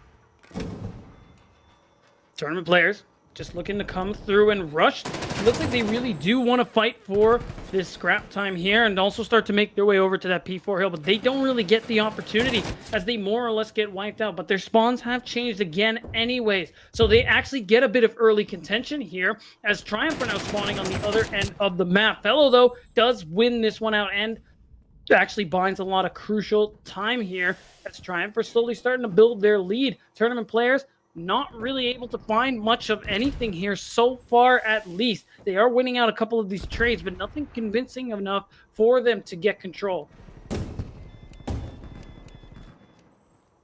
30 seconds, have to hit this for sure. You cannot let this go for free. There's the hit. Mochilla finds one entry. Can't find two onto Fellow. Fellow now position. Tries to turn and burn, but Onyx wins the one-on-one. Standy looking for one last little attempt to hit the scrap time for 15 seconds. But if you take a look at the mini-map, you can see Royalty's already way back beds right now. In from behind. The spawns will flip, and now player 5 realizes it, but Brack's a little too late. He loses that battle to Royalty, who just plays his life and gets in behind enemy lines here. They don't have full control of this left side, as you see Mochilla trying to flood on through, coming off that old hill. But it is about a 50-point difference. If you're going to try and get towards the back, it needed to be on that push. It won't be. They shut it down. Triumph in control by over 50 points. They're in the hill, and now tournament players have to break from the front. Triumph are well on their way to collecting that full 60 points. Nothing tournament players are doing is working at the moment. They just can't break their way through. And with 30 seconds left, you got to imagine they're going to start thinking about this next hill coming up soon for that reset. Finally, some kills are coming through, but the wipe is still good for Triumph. Tournament players can't find a way into this hill. And after that, you can see they've just about given up. Allow a full 60 almost to come through for Triumph as they are trying their best to set themselves up for the reset here. It looks like they will be able to more or less get control over the middle of this map inside the plane here. Mochilla getting that kill from deep is also going to be super crucial here. Delay that rotation coming out from Triumph. Tournament players do have first dibs on the point, so they are going to get some of this early time, but this is a tough one to hold the full 60 on as much as they need it. Teskiy locking down the right side. Now switches towards the 74. Big battle inside as Royalty tries to lay down. Waits for that cover fire. The cover fire comes in beautifully from Standy. Still, though, contested back and forth is Mochilla. Trying to play for that wall bang. An excellent stun thrown out. Mochilla not going to be able to have the gun up to win that battle on Royalty. Now, Royalty might just try to slip through again. If you're tournament players, you have to know that Royalty is missing, especially when you don't see him in the feed. He is in behind the next hill, and he doesn't have the spawns just yet. Mochilla tries to turn for him, but Royalty wins it. How many times have we seen this so far? Beat down Royalty playing that route man role absolutely perfectly, as you are now in a position to run away with this game if you can lock things down now on P2. And already with such a big lead, and the fact that they have an advantage to spawn for them on the side of Triumph, they could very likely run away with this game. Royalty constantly playing the backside like you talked about, Austin, and just hasn't been punished. Look at the footwork on this man. They're trying to get them. They're trying to finally get him. Mochilla will take him down, but look at the time they used to do so. And in the process, Mochilla's team can't find a leg onto this point here. Fellow goes for 2, can't get 3, but overall, that's almost a 100-point lead we're looking at here for tournament players. They want to fight for this scrap time here, but they have to be thinking about this next hill. Have to think about the next hill. Fellow, take it down here from Teskiy. 10 seconds to pick up. If you're Triumph, you love to have it, because going in towards any of these future hills now, you can play for the scrap time and likely win this game purely off of scrap time. You don't even need to find initial breaks on your first push. So this puts you in a very comfortable position, but not fully safe. Tournament players are looking to bring this one back. Royalty plays the contest spot, wins the gunfight on the challenge. Hill now opened up for either team, as Fellow might look to try and get in, but will meet Onyx here on the side. Standy trying to play this aggressive role where he's opened up this hill specifically quite a few times. This time, not going to have a shot. Teskiy takes him down. Very scrappy hill so far, but neither team really grabbing a whole lot of points. The tournament players now hop right back on the hill, and we'll see if they can actually soak up time. However, Royalty, he's got other plans. He finds two, opens up this lane a little bit. Brack now has to play his life, and while standing in from behind, once again with two beat down. It's such a scrappy point for us, and this more or less will be the rotation out towards the right side of the map, where Fellow already getting himself set up and ready. Tournament players seem like they're narrowing the gap just a little bit here, but can't quite pick up enough points on such a scrappy hill. Looks like they'll get their first bit of time here on this point. If they win this gunfight, they actually get two very needed kills here. So the preliminary time is going to go over in their favor. But then you have two coming from the other side of the map, General and Royalty, as always. But this time they anticipated it. Onyx is going to get one. They need more. Royalty just slides and drags Standy, Teskiy is going to take out two in the process as well. But tournament players seem like they finally got some control here. 25 seconds. If I'm Triumph, I'm either playing for a hard rotation or I'm hitting the scrap time, and hitting the scrap time's not the worst. Royalty realizing that, but will meet the AR of Brack up top with the high ground. So Fellow now foot racing towards the back. Teskiy with the submachine gun guns him.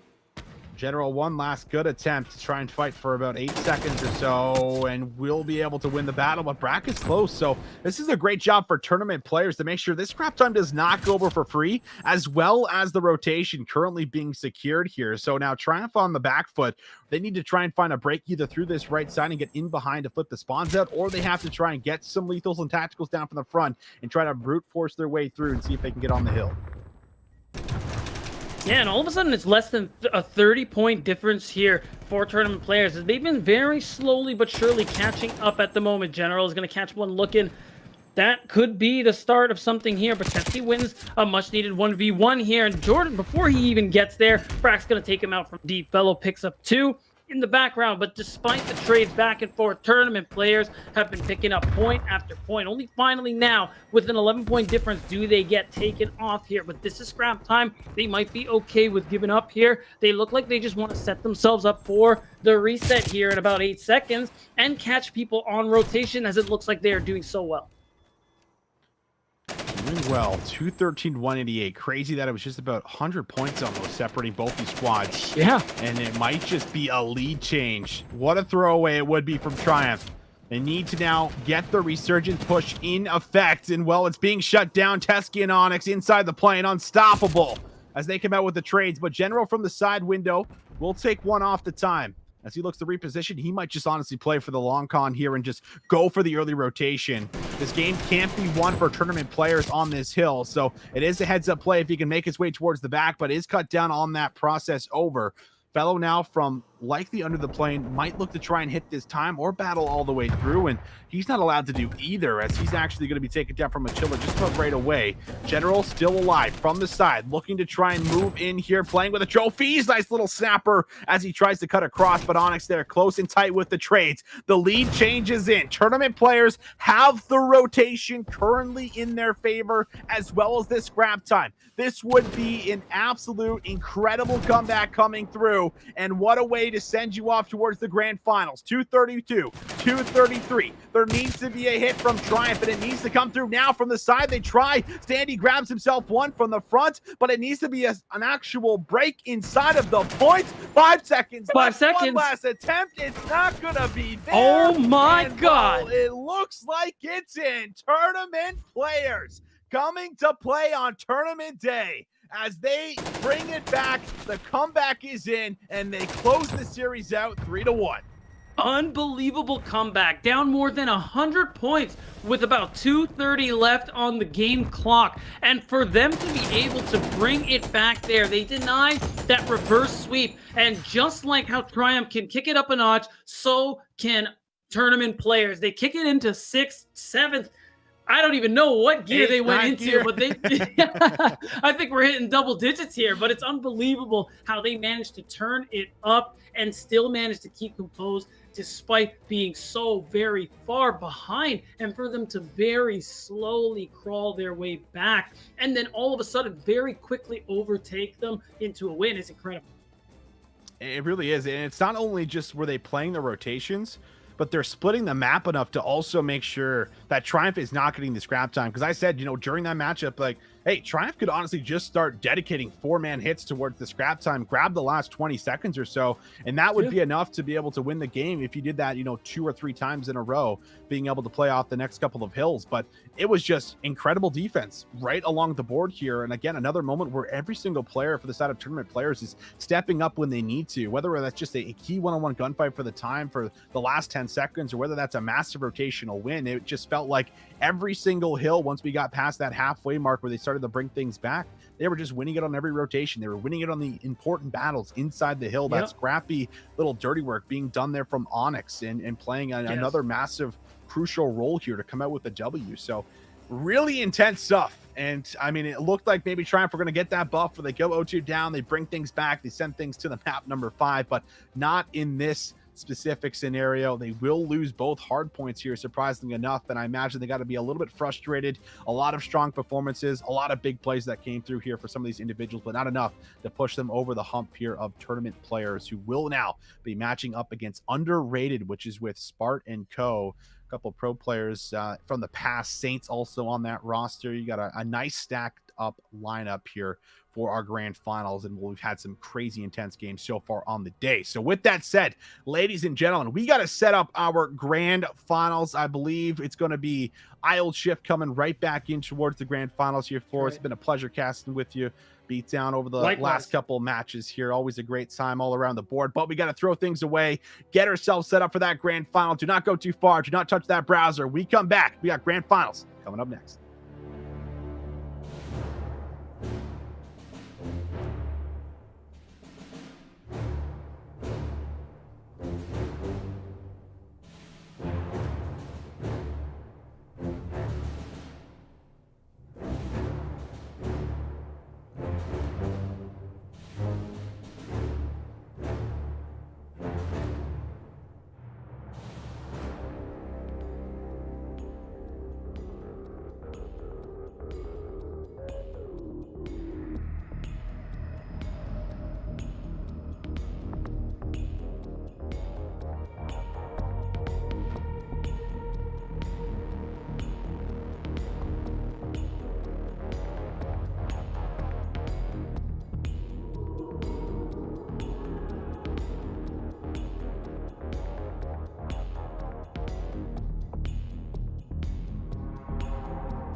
Hello there, friends and family. Welcome. We've got the grand finals queued up. It's been on deck, but now it's up to bat. My whole shift with me, Visions, and we are going to have a good one on deck. We saw, of course, early on in the stream, a really good look at Underrated overall, playing very well through their run in the winter semifinals and the winners finals.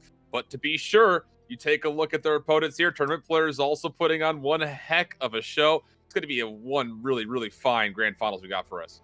Really will be. I mean, these guys have ran right through this lower bracket, and they've gotten through every single team. Like, if we take a look at this bracket, we can see every single team that they've gotten through so far, Alan, and they have been very, very strong. I think they've really surprised me, I think, in a lot of these respawns more than anything, because I was expecting this squad to be pretty solid within Search and Destroy with some of the players that they have in this lineup, but they've also been able to bring it, I think, in hard points, and that's something that they did in that Triumph series that they just came off of, where they actually closed out both. The first one extremely close, mind you, 8 points separating them, but Mochilla with a massive play here with the 1v2 on towards the hill, able to clutch things up and enough to be able to secure the win. And then it was just a clean rotation in towards the end there, where they actually came back down almost 100 points. So this team's on fire. They got to be absolutely fired up right now in the comms, I have to imagine, coming in towards this grand final here. And usually sometimes the teams that are sitting here for a while that aren't playing, sometimes do get caught off guard when they come in for that very first initial gunfights coming into map 1.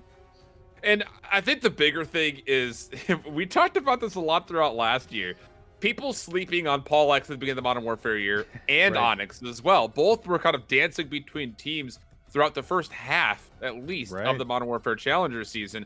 And although that has not been happening with Paul this year, it's happening a bit with Onyx. Onyx and Teskiy specifically have been teamed up together over the last couple of Challengers Cups, but haven't been Right. finding the success that you normally would attribute to both of those names. But with Mochilla in the mix, obviously Coach Moch brings a lot of veteran experience, but Brack as well, who I still feel like is being slept on. I mean, very Yes. familiar with what he could have brought to the table for Toronto. Never really got a true chance to showcase it last year, but his Black Ops 4 year was explosive, and it looks like, based on what we've seen so far in the day-to-day, that he is not slowing up here in Cold War, looking to have a very explosive start.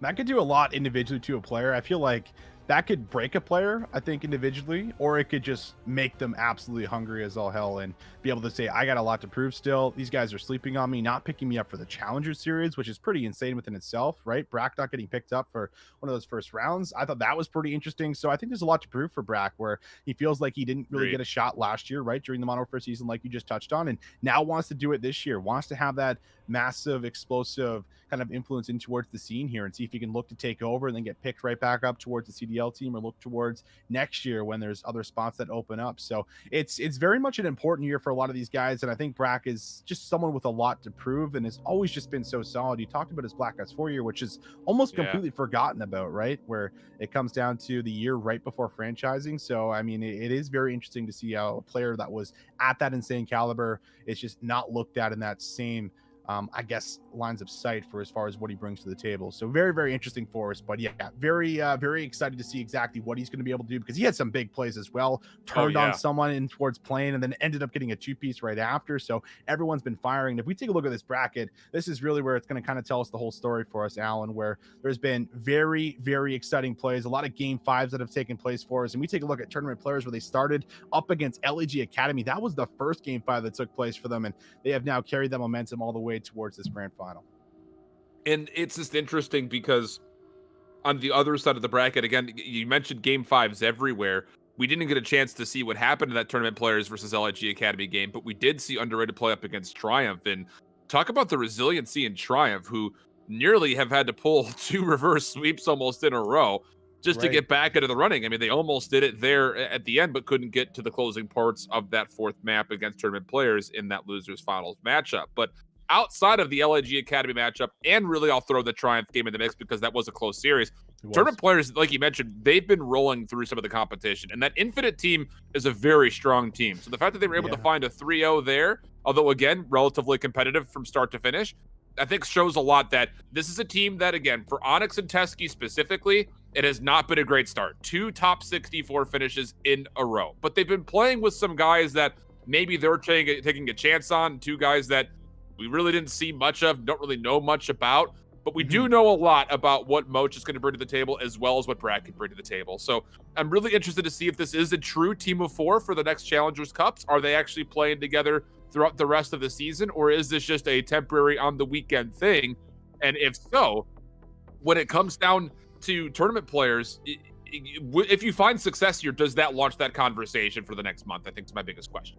Yeah, and I mean, it definitely could. I feel like, you know, a team clicks, they win a tournament, they take down essentially a bunch of couple other of great games. You know, like a lot of other really big challenger teams here, and teams that also have a lot of experience playing against each other. Like, I think that's really what's got to feel good for these guys. They just took down Triumph, you know, the core roster here, 4 to the 5 from last year, winning in Modern Warfare Challenger Finals. So, I mean, the squad has been together. They have a lot of chemistry built up with one another, and to take them down is not an easy task here. So, yeah, there's something to be said about the squad certainly clicking, and it just is honestly been interesting, I think, more than anything, to see Onyx, I think, really step up in some of these respawns, because I've watched Onyx, you know, be able to do what he does in Search and Destroy, and I've seen those plays, but I never thought I would see that level of play come through in some of these respawns, and they are absolutely coming through here, and you need it to, right? You're going up against a squad that is also very explosive and has some veteranship behind it, with Saints, for example, who's someone who's been in the scene for a very, very long time. So that will be matched for as far as being Mochilla not having that edge, being able to keep composure and be able to kind of direct traffic, if you will, going in towards this matchup. But it is still going to be very helpful when you have all these young talent that you can just say, listen, I need this picked up, you need to go here. It makes it really easy for these guys to say, okay, you're kind of just doing the driving for me. I just need to do the last second work here and get in these little couple of kills. And that's exactly what they've been doing. So everything's really fit together pretty well, but it's about doing that here again when it matters most. The pressure's on. You have to win 2 best-of-5s, and that is not an easy task against a team that has also been here for a while. We haven't seen them play in a little bit, Alan, so it has been at least a little bit of waiting before we see exactly how it comes together. But map number 1, Grand Finals, is in, ladies and gentlemen. A lot of money on the line, and well, we're kicking things off for Crossroads Hardpoint. GloFrosty up top here, trying to find some work inside of weapons. Only able to grab 1, but already PROLUTE trying to push through and influence those spawns, but it will be shut down. Yeah, really good hold here for tournament players. Both teams ignoring the point completely, trying to make sure they either hold or try to push through for those P2 spawns, like you mentioned. Little aggressive play coming out. That was from Onyx, trying to get forward, see if he could scout out exactly what Underrated are trying to do, while Mochilla just locks down some hardpoint time. Spart's going to kind of similarly contest from just the opposite side of the tank. Good kills from GloFrosty, but it's Onyx who challs and only finds one of what we needed to be 2. And so with that, we'll get a 50-50 spawn. And as Saints makes his way across, it's just Teskiy in the back. Again, ignore the hill for now. It's all about these spawns. And with that kill from PROLUTE, it will be a lockdown for Underrated to get at least some sort of success breaking the spawns. But it is going to be hotly contested once more. But second hardpoint opens up, and Underrated, they'll stabilize, start getting themselves some significant time here in the second hill. Hardly any points come off of P1, just all the attention towards P2, and now it's PROLUTE in P2. Locking down gunfights, PROLUTE kicking it off, finds 3. That's one way to come in towards it. Well, it's actually 6 in a row for PROLUTE, but it's just 3 inside the hill that we see on screen. So still playing this objective work as he's relying on Saints to try and win some gun battles up top in towards control. Won't get it done, but challenges from side door, wins that one onto Teskiy. PROLUTE sitting pretty inside the hill as it's now Spart trying to actually get himself in the mix. He finds himself a couple of kills, and this has been a great hold so far. 3 SMGs, 1 assault rifle here for Underrated, and all of the SMGs have had individual incredible mobile moments so far in the early stages here. Tournament players definitely on the outside, and they're also being contested here at P3. A couple of members you see on the right side of your minimap have spawned out towards hold. A couple of good kills there from Brack, but he also drops. So what happens here is the third hardpoint becomes active. Spart gonna find himself 1 kill, but take it down from behind. And it looks like with number 7 trying to hold the back left, again, the spawns will stay 50-50 for a time. The continual contest over who's going to actually win this hardpoint still in question, but for now, Underrated soaking up about 15 to 20 seconds worth of time here early. Want to move in here for a break. You can't let this time go for free. PROLUTE controlling weapons, looking for that next challenge, will be stunned up, and Teskiy finds the first entry. Teskiy finds 2. So creating a bit of room here. We're waiting for his teammates to also help him with this pitch, and no one is really there. Finally, the wrap comes in from Brack from the middle of the map here, but so scrappy, and GloFrosty finds himself a double up in the hill as PROLUTE grabs the 3rd. Spawn's now going to maybe start to flip out here at the worst possible time. Only 20 points up on the board for tournament players, and now this could be a much bigger lead as they have the spawns in the back. Careful here, GloFrosty trying to peek to see what's coming through ice on the cliff side, and he does read that there is a player nearby, but with the success from tournament players from the front, they can overwhelm this with numbers. It just comes down to where is their focus as they try to approach, and well, their focus is all over the place. You saw the slide coming through, checking left, checking right, checking middle. No one knew what zones they were going to clear, and with that, Underrated just hold their positions, lock their lanes down, clean everything up, and once again, they're back into the fourth hard point, and they're soaking this time up to get close to 100 total already, and already a 70-point game breaking loose. A good clear for tournament players for now, but they still have to win out these spawns if they want to convincingly take the back half of this hill. Yeah, they'll keep spawning in behind rock here unless they can find a good couple of kills to come through and then watch the spawns. But Spart still alive, gets some help, and that close spawn just pays off. 20 seconds left here, and maybe one last hit coming through for player number 4. That was going to be Brack. He is going to be down. Now they're just playing for a bit of catwalk control inside of fire and top weapons to be able to at least play for some of these exits, and Mochilla finds that first one. But this is a nice lead to have coming in towards a map like Crossroads where things can be very explosive, up by just about 75 points or more here leading in towards the resets. This is a great first set of hills coming through the side of Underrated. Yeah, this is looking very convincing so far. Although if there were to be a time to start bouncing back, it would have to be in these next 60 seconds or so. You were doing well to contest P1. You have the P2 spawns, but PROLUTE is wreaking havoc in the backline. He's on 3 in a row, has already cleared out the Onyx. The only player that he missed on his path was Brack, and he's going to come into contact with him here. Will fall to him off screen. Onyx on the hard point right now, doing well to soak up some time. Much needed for tournament players, but still Underrated all over this one so far. And oh my goodness sakes, almost able to read the play from the top ropes. Will eventually be shut down. It looks like tournament players have stabilized for the P2 spawns, but they find themselves down 80 points. PROLUTE trying to fight for 10 seconds here, and will be tagged up. So gonna second guess the push coming in towards the north side. Gonna get a challenge maybe from Teskiy, but they're going to take things a little bit slow here. Tries to play that patience game and not going to work out there in the end. Teskiy with the challenge is good. Shuts down PROLUTE. Now Onyx inside the hill for some crucial time. Might have an important battle against Saints, who might be able to get himself in towards the back here.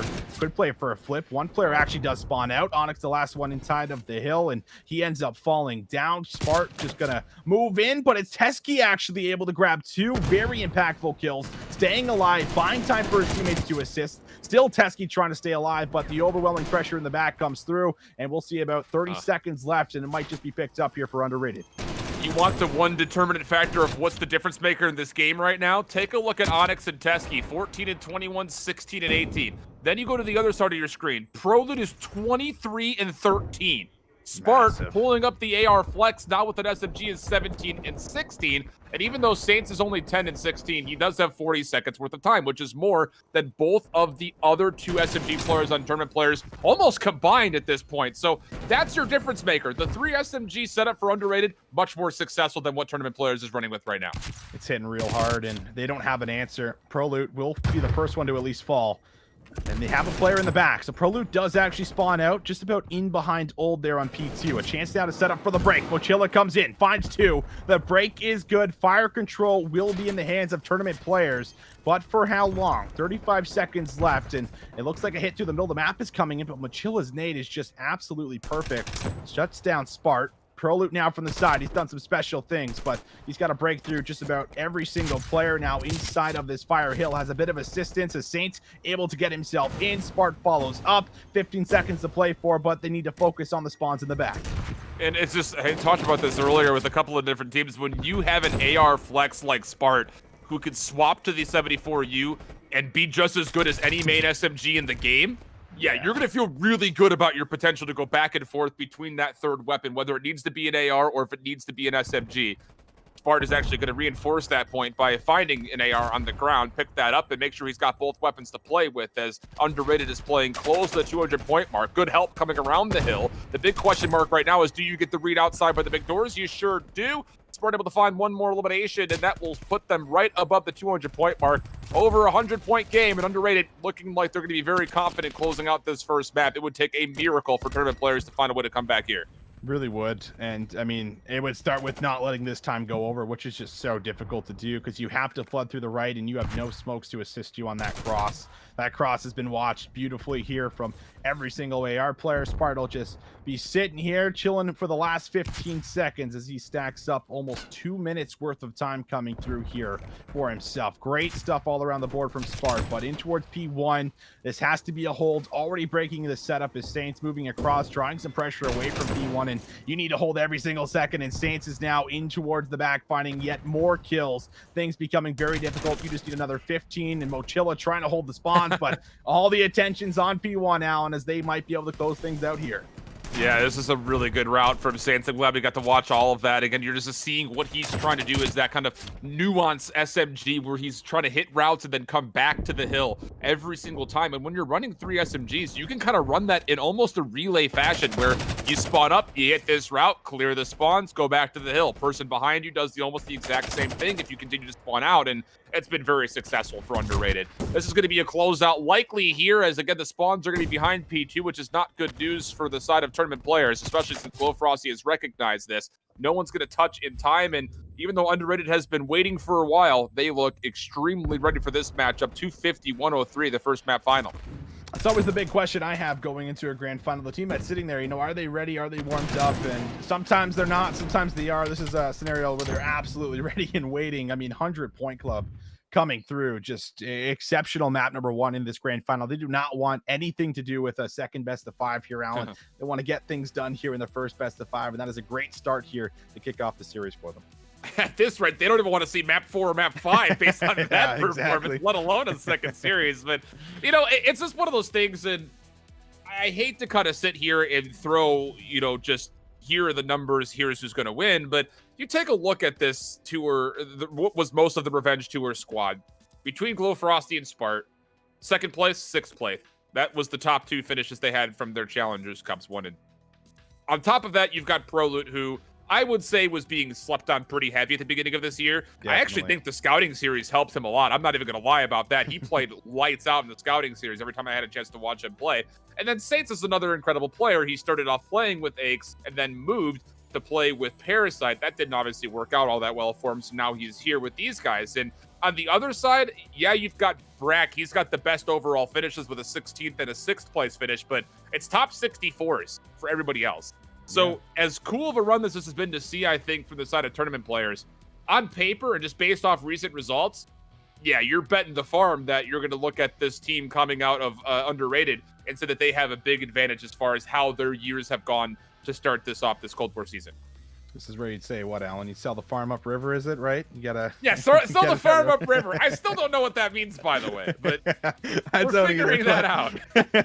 It's become one of my favorite lines for sure. However, yeah, no, it's definitely an interesting kind of concept when you look at the stats, you look at the numbers, right? Where sometimes it just takes, you know, one team to form, and it doesn't necessarily matter what the previous placements were. It's just like if you click, you click, and sometimes that happens with specific roles and just like meshing with someone again who I feel like it's just so important to have. It almost feels like it's the AR player. If the AR player, you know, is an experienced veteran, I just think that brings so much value to a team, especially filled with a lot of young guns. And it just, whether it's, you know, actually helping them in the match or after the match, it's just the insight of being with someone who's just been involved in Call of Duty for, you know, the majority of his life. Really, Mochilla has been, you know, grinding for a very, very long time, and a lot of that is taking place in 4v4 more than anything during his professional career. So there's just a lot that you can kind of take from that. And as much as they get shut down really hard in map number 1, we know that they have been pretty strong, at least in their search and destroys here. So going towards this map 2, can't count them out by any means, but if we keep seeing this Underrated squad play like they just did, then they very likely could just roll through, and there just might not be a chance to even catch your breath if you're this tournament squad here going in towards, you know, some of these future maps.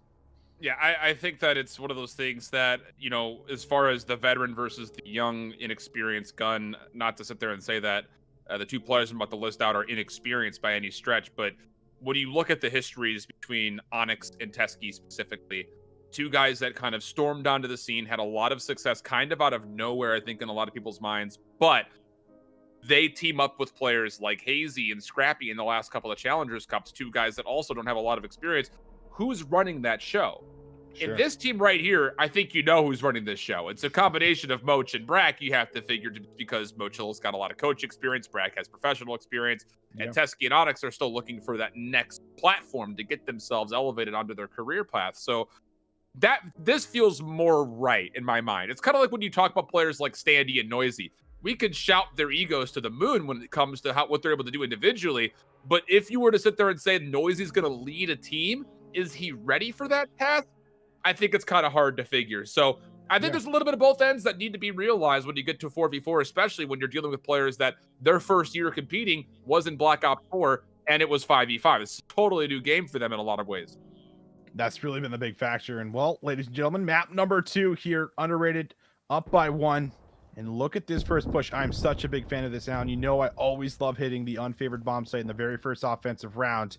It does end up resulting in them losing 1 player, but they respawn back on towards Saints. So 3v3 as PROLUTE might look to just cut the map, but it is a little bit late. This bomb could be planted, and it looks like they should get this down successfully as they'll play for the post setup.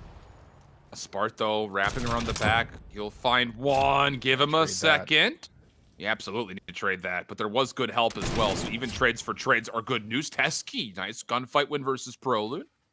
Able to reset the last 1v1 versus GloFrosty. He does have nades to potentially check to see if this player is on the bomb site itself. A lot of patience being showcased from Teskiy, and what a veteran play that would be. Speaking of the quote-unquote young gun, gets the 1v2 to come through and secures the round for tournament players.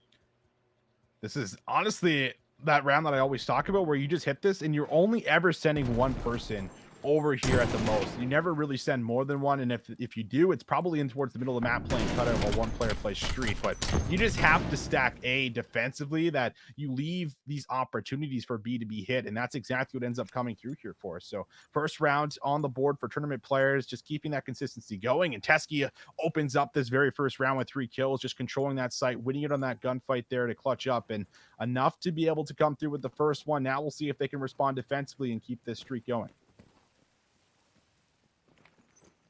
3-1 split for both teams over towards the A site. Oh, big stun grenade stalls everything in its tracks. Underrated going to be here late. Mochilla is able to lock down the first snipe. The pinch is coming around the back. No one's reading this. Oh no, it's all gone wrong. GloFrosty, what happened there?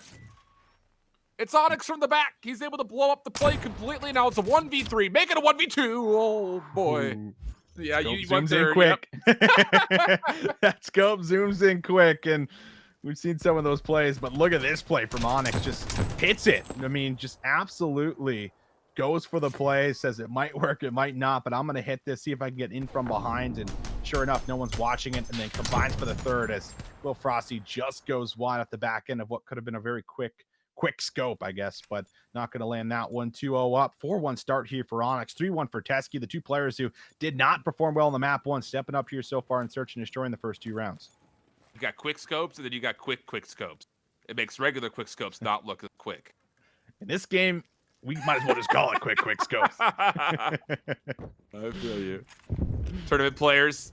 Uh-oh, what happened there? That's a mistake. PROLUTE, I think, actually tosses a nade, and Spart walked right in front of him. Yeah. Because that's what it looked like based on the arrows, but this entire play for tournament players is actually happening over towards the apartments, and, well, that's a good first kill to try to keep things competitive. The street was given up, though, by the sniper rifle of GloFrosty. So this is a 2v3. It's got no outside pressure. PROLUTE finds one. GloFrosty saves his life. Mochilla was around the back. It's down to Onyx, and he has a chance for 2. But a quick slide comes out, and the round goes the way of underrated. And I'm sure Spart's now forgiven PROLUTE now, as it's very unfortunate to start the round, and it's already at an 0-2 deficit, right? Where it's not looking ideal. But yeah, GloFrosty just able to work in and out with PROLUTE here. The teamwork just absolutely immaculate coming in towards the back, winning it on these gunfights, and just being able to clutch this one up. And we'll get at least the round here after team killing Spart, who should have a smile on his face after getting the first one. So good way to come back in towards it. Finally see the shutdown on a couple of key players that have been popping off here for tournament players, and this is the chance to be able to at least slow things down, stop that bleeding, and continue to build off of it here. 2-1 the score. Onyx picking up the middle of the map. This is not going to be an aggressive push over towards B. Instead, it's right in towards A, as it's going to be trades all around the board. Teskiy, Mochilla both responding with a kill. Now it's going to be Spart, who also gets caught in the aggression. GloFrosty last one up, but does find himself the first snipe. at a certain point, you just can tell. That's what it comes down to. He's so fast. He looks fast. People look not fast. Quick he is off the scope sometimes. You know what movie reference that is, Austin? No. Can you place the quote? Oh, man, No, it's a shame. sorry, Alan. It's the Longest Yard with Adam Sandler. Oh wait, I know that movie. I just did not think of the. Okay, I just didn't. The quote didn't come to mind. Whenever, I mean, no one knows, but whenever Alan gives me movie references and I know them, I get very happy. Special day in Austin's life when he can place a shift quote. I was hoping you were going to get it off the quick scope, making it look not quick, but you didn't. So I had to go one step further. I couldn't let it sit there without you even acknowledging that I'm trying to make a reference. Same set play here, though, for tournament players. They got a 3-1 split. This time, though, it's Saints who's going to push through, and GloFrosty's going to recognize with this smoke mid-map, he has to back up and play safe. But how about Saints? Wow, the timing of this route, he is just so darn speedy. Good trigger discipline. We'll find the first kill. Thought for a second Mochilla's getting around the corner, but he does fall. And even though Brack finds a kill, we'll stay 3v3. And actually, to be honest, tournament players in the apartment complex, they're going to feel more claustrophobic than a quarantined family of 7 because they've got nowhere to go right now. Nowhere to go, indeed. Last one left alive, Saints, wow. And there it is. They just deal with it. Teskiy finding a couple of kills, and everyone just ends up collapsing inside the site. And I mean, we've seen the quick scopes. We saw the quick flank come through there from Saints. It just doesn't end up working out because no one stays alive in the back. And this is Teskiy's 2-piece that ends up really giving them the advantage they need. They had to make that play. Like, they were trapped inside the apartment complex. GloFrosty was sniping from P2 and missed one of the shots. PROLUTE nearby also couldn't respond. So Teskiy saves the day. There's a joke in there about getting one of the first vaccines for COVID and getting out of quarantine early, but we'll just let you kind of go there on your own. And so now Mochilla is going to take the sniper mid-map. And this is an interesting setup because Underrated are actually looking for a push through from gold. And, well, they're going to get it. They've got 2 players mid-map here. Just comes down to, do they read Brack from the side door? No, they do not, as he finds 2, maybe a third, all of it off screen. Unbelievable. It's just down to PROLUTE. PROLUTE's done some crazy things, but I mean, 1v4, Brack now won 5 in a row after what was, a pretty slow start. Wow. And PROLUTE falls. Oh my lord, that is a crazy round that comes through for Brack individually. Able to see this again and just getting in behind all. Oh man, that is the dream right there. Lining them both up, reads the third, shot punch is good, and just dismantles the entire squad in the back alley. Literally 1v3, 1 clip. Unreal. That's Impressive. not common to see with a 74U. Sometimes that thing feels like it takes forever to kill. Other times you get feels like 3 bullets in a kill. But yeah, but that time Brack had to handle the transfer, and he does so beautifully. And with that, also again the punch shot combo instead of the shot punch through. So a 5-1 tally. Tournament players are probably slightly kicking themselves. They had a good look at 6-0, but the 6-1 would read just fine for them on their ability to tie this map count up. Sure would. GloFrosty, though, going to try and keep his squad in it. Finds that first one. Brack with the response. Finds Spart. They create him an advantage and they lose it. PROLUTE now in from behind. Chance to be able to find himself a kill on Teskiy, but does give his position away. Sets it up for Saints. And now it's all up to Onyx, who also gives his position away. Has some time to work with, though. Doesn't necessarily have to force a play right away. As you see the double up go right through the middle of the map, they're reading as if he might be trying to play for a wrap. And Onyx now freely able to grab the bomb and maybe even drop this down. It looks like he gets the free plant off. Both players here check out B, and now they have to play for the retake. Onyx, I was just about to say, destroy the trophy, dude. You've got a smoke and a nade to play with, and he would have had a trophy of his own, but the trophy system that lingered takes care of his, so that will stall out the ability to deny any information, but doesn't make a difference. The 1v1 that happens on the corner goes the way of PROLUTE, and PROLUTE, you're 4-5, brother. I don't know if you've really earned the opportunity to shoot bodies as of yet, but they do confirm their second round, and they will extend the map just a touch longer. Yeah, I feel like that's PROLUTE and Onyx with their long extended battles in the offseason throughout this year, I guess, getting a lot of play time together. Gonna take some shots into him, but Saints gonna get the play of the round here for us, as Teskiy is the one that gets caught in the corner, and good info ends up coming across. Onyx with a chance to clutch that up, and that would have definitely been the moment to be able to close things out, but staying alive here is going to be underrated. Round by round, they're going to try and bring things back. They have a long way to go, mind you. Have to now grab another 4 rounds to come through off their last one, and take a look at the weapon loadouts. I believe I did see a sniper come through here. Mochilla will have that, so he's going to go back towards the boomstick. Nothing in response. 374 use coming through, as this is going to be likely an aggressive hit at some point or another, and Mochilla's going to go for the early peak. It's going mid to B or mid to A, one of the two. That's definitely going to come to the middle. With the 3 SMGs, you're not going to be double shelling outside. You need a long-range sniper rifle to try to lock down that lane. So everything's going to be right down checkers or this bottom kind of patio area. The smoke was tossed just to try to bait the defense to stay over towards A, but this is a fake that isn't faking out tournament players whatsoever. Onyx doesn't just find one. He gets information on more, and so Brack will step in, and now though PROLUTE and Spart finding a couple of kills, they're not fully into this site as of yet, but Spart and PROLUTE will combine for 3. It's just down to Moch, and the SMGs of Underrated find another round. What a play!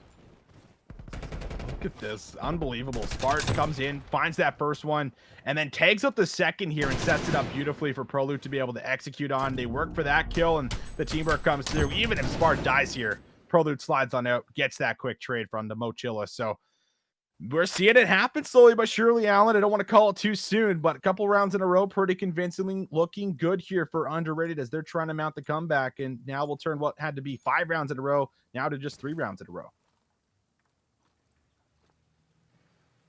Interesting setup coming through here for both squads. 2-2 splits for both, but this is a late hit over towards B. And Onyx with the bomb is the furthest one forward. They're just looking for picks right now. And I don't know if anyone's seen Spart. He's all the way forward by Globe at the moment. Onyx in the window is not going to be able to do too much with this SMG. Maybe find a bit of information, but if he overpeaks, he's dead.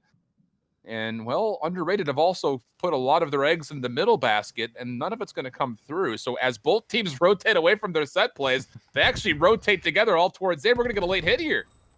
Late hit. Onyx with the bomb. Might just look to drop it immediately here. Semtex out. He does get tagged up. Information for both sides. And they might just look to aggressively go. Saints with the nade. Spart finds first blood. Teskiy now out of the picture. PROLUTE drops. That's actually going to be the team kill. Mochilla answers back with 2. And now it's Spart left all alone in a 1v2 situation. Goes for the chow. Finds the first one. 1v1 versus Brack. A chance to extend this and keep it going yet another round here as he's trying to read for where Brack might be trying to hit in towards the back. 19 seconds left. Brack might have got the timing. Spart, though, a chance to turn. Won't be there as we'll see Brack put in the final shots, win out on the 1v1, and make sure they close out map number 2. I don't know who it is. Moch finds whoever this last kill that Moch has. Oh, that's just such an over peak right there. There's no need. You have to know at that point that you get 2 kills on the bomb site. It's an 80-20 chance that the bomb is down right there. With a late execute like that, you have to figure the bomb is down. I think you just back up, reset the 2v2. Even if you have to play for a retake, you just went from a 3v4, essentially, because the 4th member wasn't there, to a 2v2.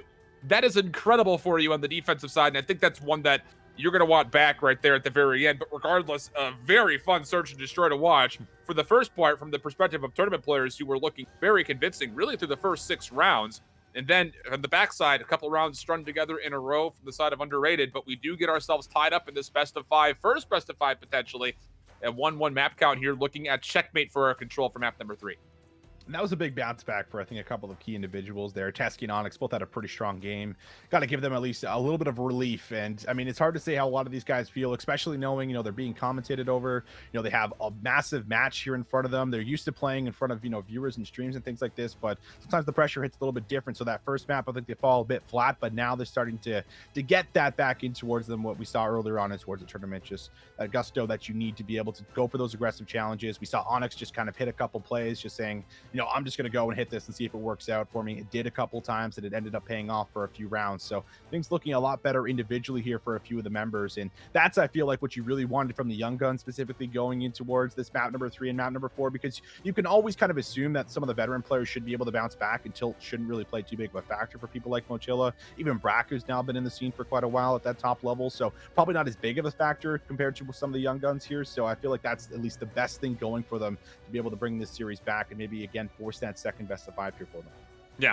And with that experience, again, I would say one of the biggest strengths that we've seen out of Mochilla teams in the past, it's been through the search and destroy. You can kind of tell his mind works very much so like a Counter-Strike or a Valorant coach, where it's all about how you can bait, switch, find these different executions to keep your opponents off guard. In the first 6 rounds, again, were really, really well played, even though it was a 5-1 tally. I think there was an opportunity to go 6-0 there, and I think Mochilla will look back on that and be pretty happy about how his team, if this is his team, how they just played that surge. But a whole different can of worms awaits us here for map number 3. The checkmate control coming forward. And to be fair, we've seen a lot of very successful offenses throughout control on the day in total. And I think with that, checkmate has opened itself up. We see early on with the Infinite playing up against Triumph, a 3-1 with 2 successful offenses there. And then Triumph playing up against this underrated squad found a 3-0 on this map with 2 successful offenses. So funny how fast things can change in the span of a couple of weeks. Nice set nade from Mochilla. Finds a bit of information, a bit of damage, of course, as well with that. And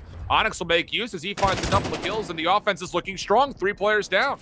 These breaks play the difference. When you have these great aggressive breaks here on the offense, and you can make yourself right in towards the zone, stop the clock early, put yourself in a good spot to be able to secure the offense as Mochilla tries to push up, get a better angle at getting that cutoff there from the front. Will be taken down. Onyx now up top, waiting for the challenges.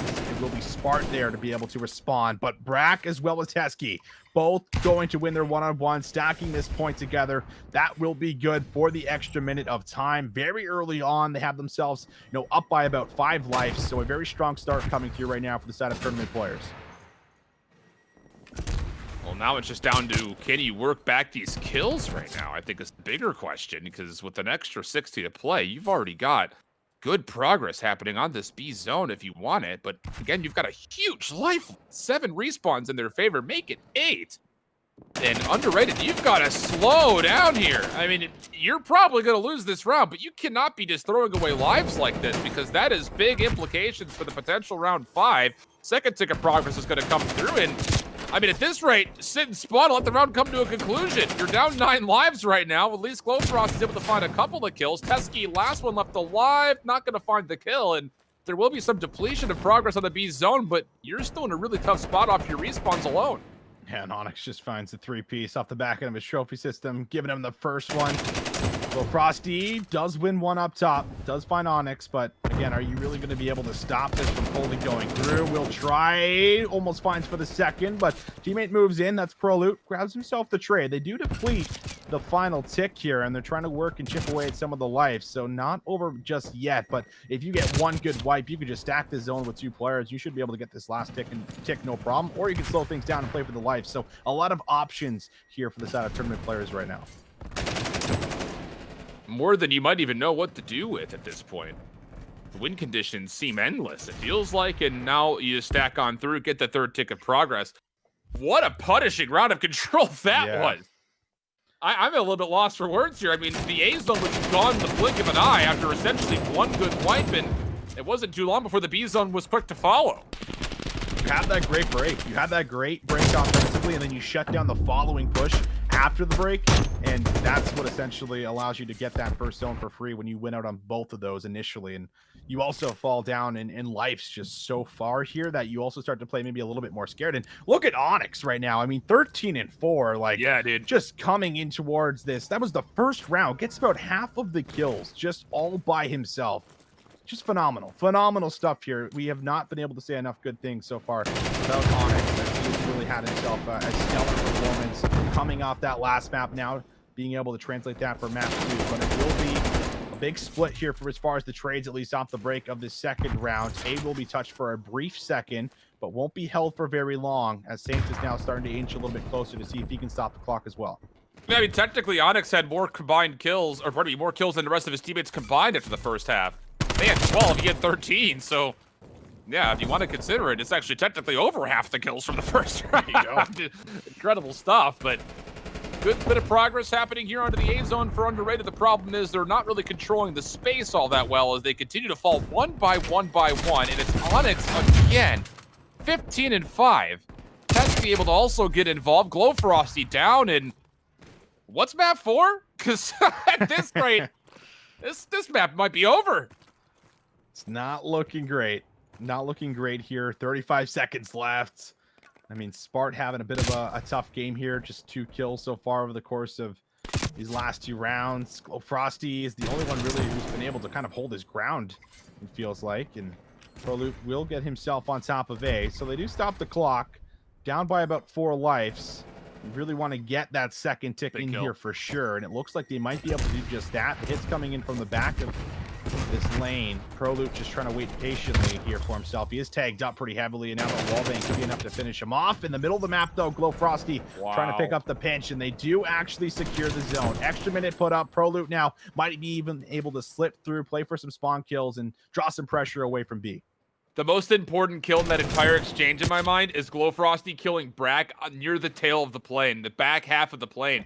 That was the only member for tournament players that was mid-map. Once you get that kill, tournament players could only funnel from the front. You've got ARs who are watching up top, and then as soon as GloFrosty gets the read, hey, they're coming from mid-map, make sure you pick up the pitch. Nobody from TP could actually go and contest the zone itself. So hold on a second. We might have ourselves an offensive round on hand here as PROLUTE is on 5 in a row.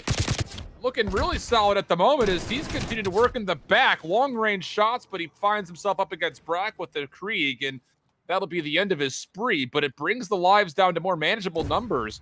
The problem here is you only have 37 seconds to play with only 6 respawns. You need to find a way to clear the plane and get on top of the point.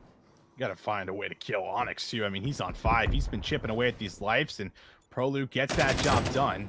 It's also another follow-up kill on the Mochilla. A lot of players just dropped down, everybody at just about the same time. So a chance to stack the zone will be stacked by 2 players here off the bat. First tick is good.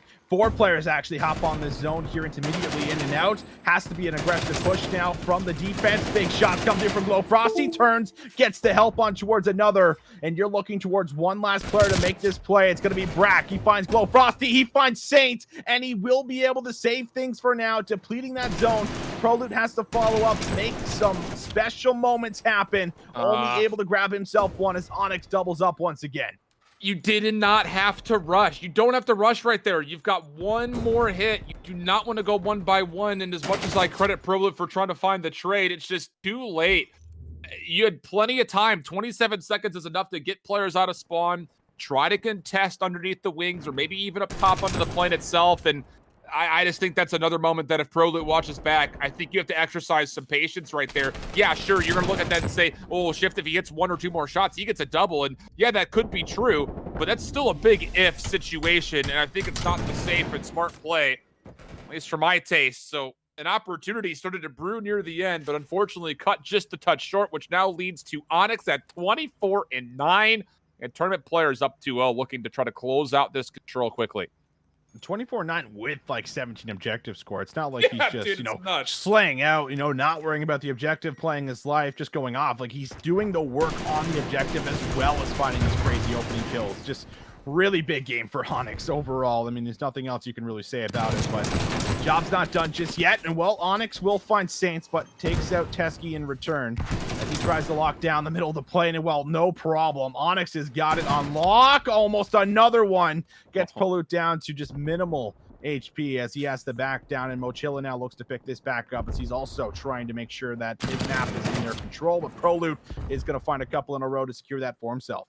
Yeah, it's one of those kills that Onyx gets with a team kill, and you don't even want to call it a team kill. It's more of a kill denial, right? I mean, his teammate was meant one way or the other anyways.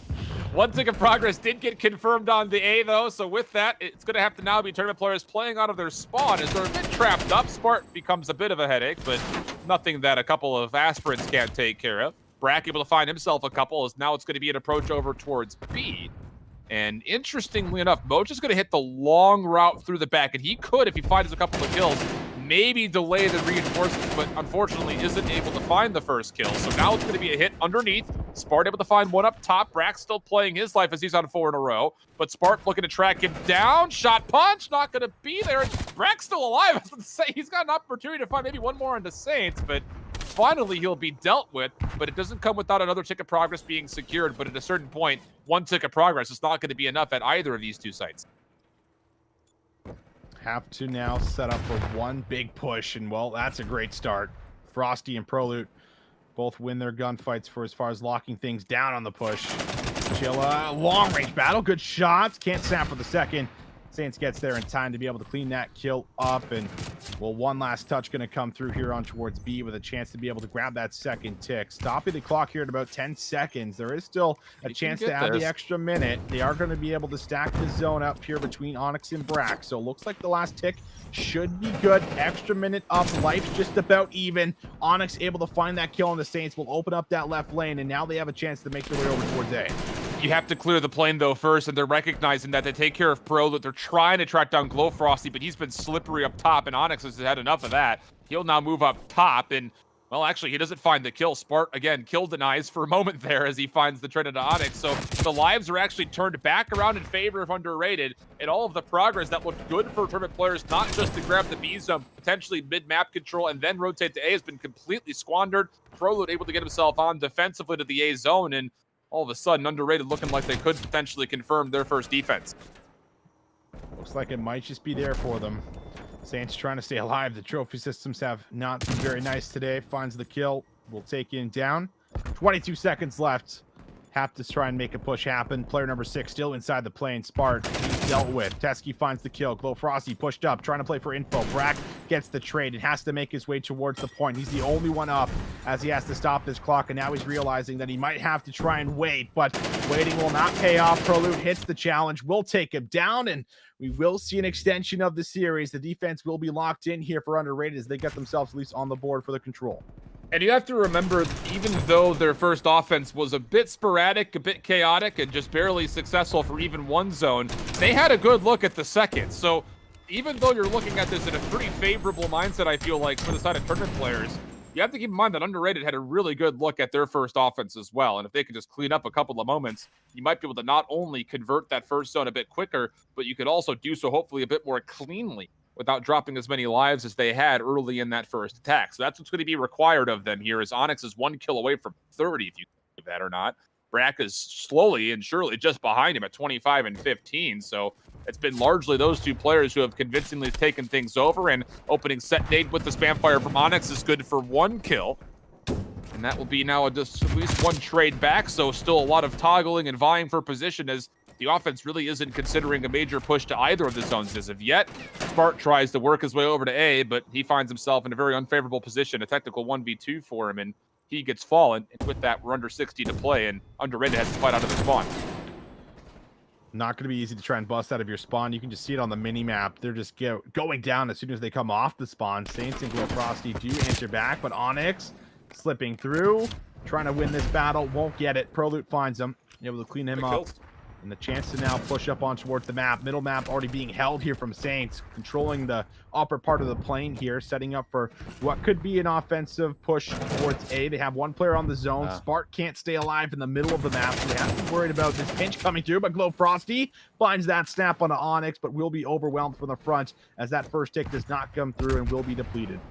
That's a frustrating challenge from Spart right there. And not saying that I'm frustrated watching it, but it feels like he's frustrated in this game, 15 and 27. And he just pushes into Moch where you don't even need to. If you can 50-50 to plane with an AR, no one can push onto the wings. That's all your team requires. You don't have to chase down that last kill. It just feels like a frustrated challenge from Spart coming out there. And unfortunately, him losing that position also means that Underrated lose the plane completely. And really, there's only one chance at this offense, and it has to be based on this push from Spart and GloFrosty. One of the two will fall. So now PROLUTE has to try to work his way quickly from underneath the plane to get here. GloFrosty does not have the weaponry that he wants to challenge someone up close and personal, so an SMG needs to get here fast. Saints is nearby trying to watch the cross, but the kills will be there for the side of tournament players, and they will secure themselves a 3-1 win on the control and a 2-1 map count with it. They're looking good right now, Alan. This is a big bounce back after getting 100 point clubbed. I mean, this is a series where we were like, oh, this might just be a 3-0 the way they're playing in life. If they're continuing to play like they were in that map 1, this might have been a 3-0. But tournament players, they just absolutely come online in that map 2. They carry that through to map 3. And now they're 2-1 up in this series as we get ready to jump in towards another hard point. So looking to be a pretty spicy one. Honestly, could be a bracket reset for us going in towards that second best of 5. Something I probably haven't seen in quite a long time here. But the way tournament players are honestly showing up right now, at least in the last 2 games, they're lining up for what could be a second best of 5. Andrew Onyx is here, man. He's ready to go. He's here showing up, showing off, and making sure that everyone takes note. So make sure you got your notepads handy there, friends. Take all those notes down because Andrew Onyx wants to prove something here early on. And this is a team that, again, you know, when I was looking back at some of Onyx's stats from last year during Modern Warfare, again, he found himself a part of some decent teams as far as what the makeup of the roster was, but never felt like he was on a team that could be convincing. We were trying to get to that top 8 time over and time again when it comes to home series to home series. And that was the way I felt when I saw his first 2 rosters for the Challengers Cups.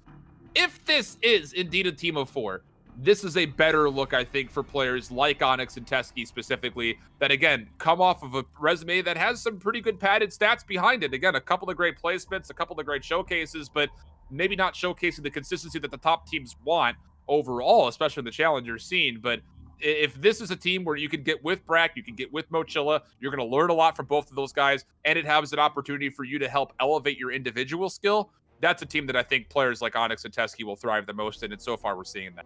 We really are. They're unlocked. They're unleashed. Like they're absolutely, you know, shaking up the map right now, especially in these respawns. And it's off the back end of what was a slow performance for these guys. And now that you just had a performance like that from Onyx, where you dropped over 30, you had incredible objective score as well. So it's not like you're just, you know, going for all the kills and you're not paying attention towards the objective or, you know, helping your team out. Like, you're doing it all right now. You're just making a lot of intelligent plays and winning it on a lot of clutch gunfights. So yeah, this squad is looking to be pretty fierce, but underrated. We've seen them bounce back. It's just a matter of, are they tilted or not? I think going in towards this, Spart has a pretty bad game, like you say, and he is someone I feel like that definitely plays off of tilt here and there, and that can certainly affect him. And whether or not he's going to be able to bounce back could maybe be the factor, the question lined up going in towards this map number 4, because you need someone like Spart. You need that flex player to come alive for you in a lot of these games when it comes down to, you know, how you're able to slay out, how you're able to get some of these impactful multi-kills to open up the hill, open up those rotations, whatever it might be here for yourself. So very important we see him, as well as some of the others who are putting on the stellar performances through the upper bracket, also show up here for map 4. Yeah. A lot of things to keep in mind, but it will be checkmate for that map 4. So we talk about things like being able to lock down lanes and timeout rotations. On no map is that more important than checkmate, I think, in a lot of people's minds, as you've got 2 long outside lanes that can be controlled from a variety of angles at range. But you've also need to time down those rotations. When are you okay leaving a hard point in pursuit of the next? Because at times, going 40-20 is actually more important than sitting there and finding a full 60. Because if you're late to a rotation, I'm looking specifically at 2 to 3. If you're not able to get to the left side of the map from 2 to 3, you can find your opponents not only winning 3, but also potentially 4 and 5 behind it. So the map can get out of hand quickly. So at times you have to be okay, I think, giving up the potential of having a contest for scrap time in favor of those rotations. And with that, it's a mature decision that likely needs to be pursued by an IGL, whether that's going to be CDL experience or veteran coach. That's kind of what I'm looking at right now for both of these squads, to see if they could make those dictated decisions in key moments. Yeah, and I mean, as much as like they have Saints as someone who, you know, really has a ton of experience and has played Call of Duties, you know, since really the start of the esport, it feels like he's never really been a super vocal player, which I think is interesting. Even when you listen to him for as far as the comms, he's not someone that would at least take, you know, a team by storm and start to dictate how they should be playing or what they should be doing, how they should shake things up. He doesn't really strike me as that type of player. Someone who, you know, certainly going to be able to communicate, you know, what to do and how to do it, but isn't going to be that in-game leader per se. So it is kind of interesting to see, you know, who might be trying to take that role here for the squad, who desperately needs it. It feels like definitely going in towards this map 4, where you can kind of assume that Mochilla is probably doing this right now for his squad, but maybe a question mark for as far as maybe who's playing that specific role, and maybe just everyone kind of just chipping in and not necessarily one person kind of leading the comms here for us, which is kind of what the biggest difference is between 4v4 and 5v5, because in 5v5 you could kind of have less comms and have a couple players be very, very vocal, and you could do kind of your own thing and just kind of get in your own zone where you can just be like, okay, I'll have to call it anything unless it's important. So you can do exactly what we saw kind of last year with like Shockzy and Illy for like Dallas Empire, for example, where they could just go off and do what they like. That's kind of what we saw last game with Onyx and Brack, kind of being able to do what they like while everyone else is locking things down, making sure things are being picked up, and just really letting you go rogue. But we'll see who ends up going rogue, if anyone, for this map number 4. A chance to force a second best of 5 tournament players, certainly playing like tournament players here, as they're going to be going right into the breakout. 50-50s across the board. Tournament players, though, will get the first touch on the hill as they're looking to soak up some time. And actually, I think that is going to be switched, underrated here. Going to be able to be on the left as they're going to now get themselves the first 14 seconds. Yeah, that is correct. The name's a little bit backwards here, but underrated. Really good job to not only get the hard point time, but they actually break and flip the spawns around off their opening exchange. So really good look so far. PROLUTE is going to make sure that he can actually pinch things up on the hill itself, thinking that, hey, we don't have to give up just the hard point time. We can actually come back behind this, get a couple of kills, and potentially start running away with this game early. Maybe a bit of a risky decision. As you see, there will be a split spawn here for tournament players, 2 in the back of P2, but as they take down Mochilla, it just comes down to finding out where exactly Onyx is, and he will surely reveal himself soon in this back room. Maybe not. He's gone completely concealed. You have to know, if you're underrated, that someone has not been accounted for. And, well, they don't dictate, they don't fully control the zones. And with that, Onyx finds 1 kill. That's enough to bring a teammate to spawn in with them. Unreal. Oh, maybe that's why. Maybe that is why. Looks like I'll probably I don't think it was, but I don't know. Probably not, but this is Onyx is playing towards the back and just getting out the spawns here, but we're gonna figure out exactly what had happened. And we'll probably get the match started up here. Someone might have gotten a scan and repair or something along those lines here, lagged out last second end of the game, but it shouldn't affect a whole lot. Was just playing for the PT rotation. Maybe Onyx a bit frustrated because he put himself in a nice position to get in behind enemy lines, but is what it is, I suppose. Not going to be able to go through with it, and we'll get a reset of the map coming through, which is honestly kind of interesting because you can kind of play your break a little bit different based off of what they just did here now and kind of shake things up, throw them a little curveball. Alan, I'm always a big fan of doing that here up the initial breaks and things like this, so maybe we'll get something a little bit different going into the reset. Well, it was ARs and nades that dictated the first handful of kills from the side of underrated. So I think if you're looking at that from the perspective of tournament players, yeah, you got to be a little bit more careful on where you're trying to challenge if you want to try to keep things a bit more 50-50 opening grip. And again, you got to remember that for tournament players, they started on the favorable side and got broken off their spawns like that. So yeah, there are some adjustments that I think could be talked about in the immediate and be like, all right, let's just make sure we don't do that, or let's make sure we do this, kind of make sure you finesse just a little bit. We saw that happen a couple of times last year. I'm trying to think of, like, was it Minnesota and Atlanta, where I think it was like Atlanta did a full long hit to the bottom side of Yessir cave from the unfavored side to get behind P2, and Minnesota had no idea on it. And then there was someone who dropped and they restarted, and Minnesota sent 4 players down to the bottom to make sure that Atlanta couldn't do that again. Yeah, cheeky stuff.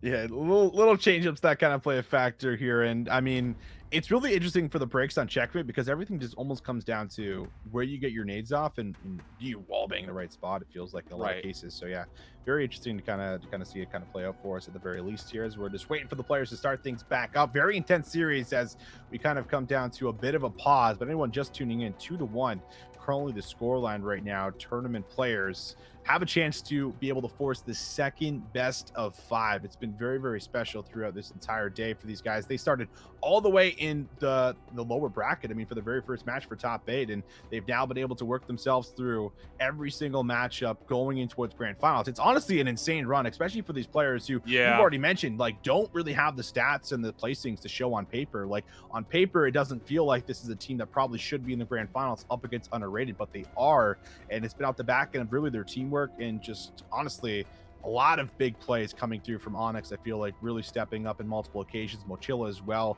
has definitely been able to secure a couple of map wins all by himself, while the back end of just a really big hard points and being able to 1v2 the hill for the final 10 seconds and whatnot. So definitely a lot of special moments that have taken place here for us, Alan. And I mean, what a story it would be if you're tournament players, you win this series, you force the second best of 5, and then you have a chance of winning that series here, going through, I don't know, just so much with your backs up against the wall the entire day. And it would be an insane story if they're actually able to complete this.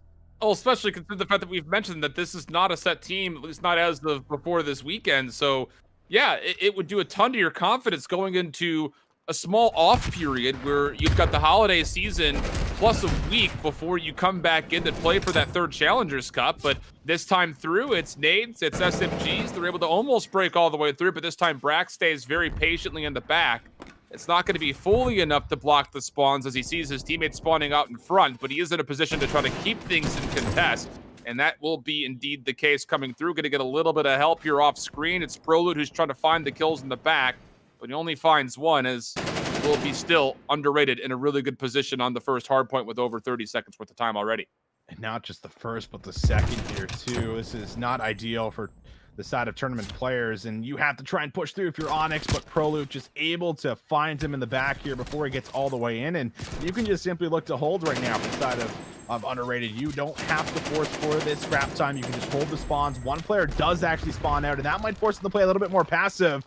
Curious to see if it might be a foot racing towards the back of this player. Will spawn in the back here, or if it will be by that A lane, and it is. And GloFrosty now finding a couple of kills in a row, staying alive back here. It's still a fight for spawns. It's a 2v2 essentially, and Brack finds that very first one. Now looking to be able to get himself in towards the back. No one on the time, but it's more red in the feed than blue. Saints the last one left alive, and he will get his team the spawns, as they should be able to move into the hill. That's a really frustrating moment, I think, from a different multitude of perspectives. It's the simple fact that you do have 50-50 spawns mid-map, but the players that are mid-map are staying alive, so at a certain point, there's really nowhere for the game to spawn players until, I don't remember who it was, I think it was Mochilla that died mid-map. He then spawns up in the back because of how many red players were in the middle of the map. Really tough situation overall. Onyx, once again, in deja vu fashion, was trying to play to try to get some spawn kills. Nobody tracked him down initially, but this time he does not find nearly as much success when it comes to hitting P2 from the backside. So underrated with a pretty significant lead to start, 50+ points.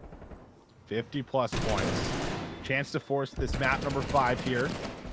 We'll see if this can be a lockdown currently in form of tournament players, where they're trying to get themselves something back off this hill. But this is typically a very scrappy hill, and it's really trying to control the spawns, which is exactly what GloFrosty's doing. You can see very passive on the minimap down there towards the north side, being able to at least hold this push through. Saints also holding on towards the plane here, not allowing anyone to have easy access, but underrated still back on the time for go down. Saints somehow able to snap for the second. Big gunshot, or rather big gunfight for him to come through, able to now stack up more time as well as play for the favorable rotation because of Frosty's position. Yeah, you just got to lock down lanes right now. Again, this is one of those hills you're okay going 40-20 on. Don't worry about putting a lot of numbers on the scrap. If you get it, fine. If you don't, no problem. Just make sure you stay alive in the back. And this is a risky play from Saints. He's starting to make his way forward, but I would say fortunately he falls, because if these kills are good for tournament players through the north side of the map, that will lead to a really good look at them in P4. And with that, they actually do get a pretty even spread from left to right on the north side, so a pinch will be required. Does anyone read Mochilla up top of the sniper's nest?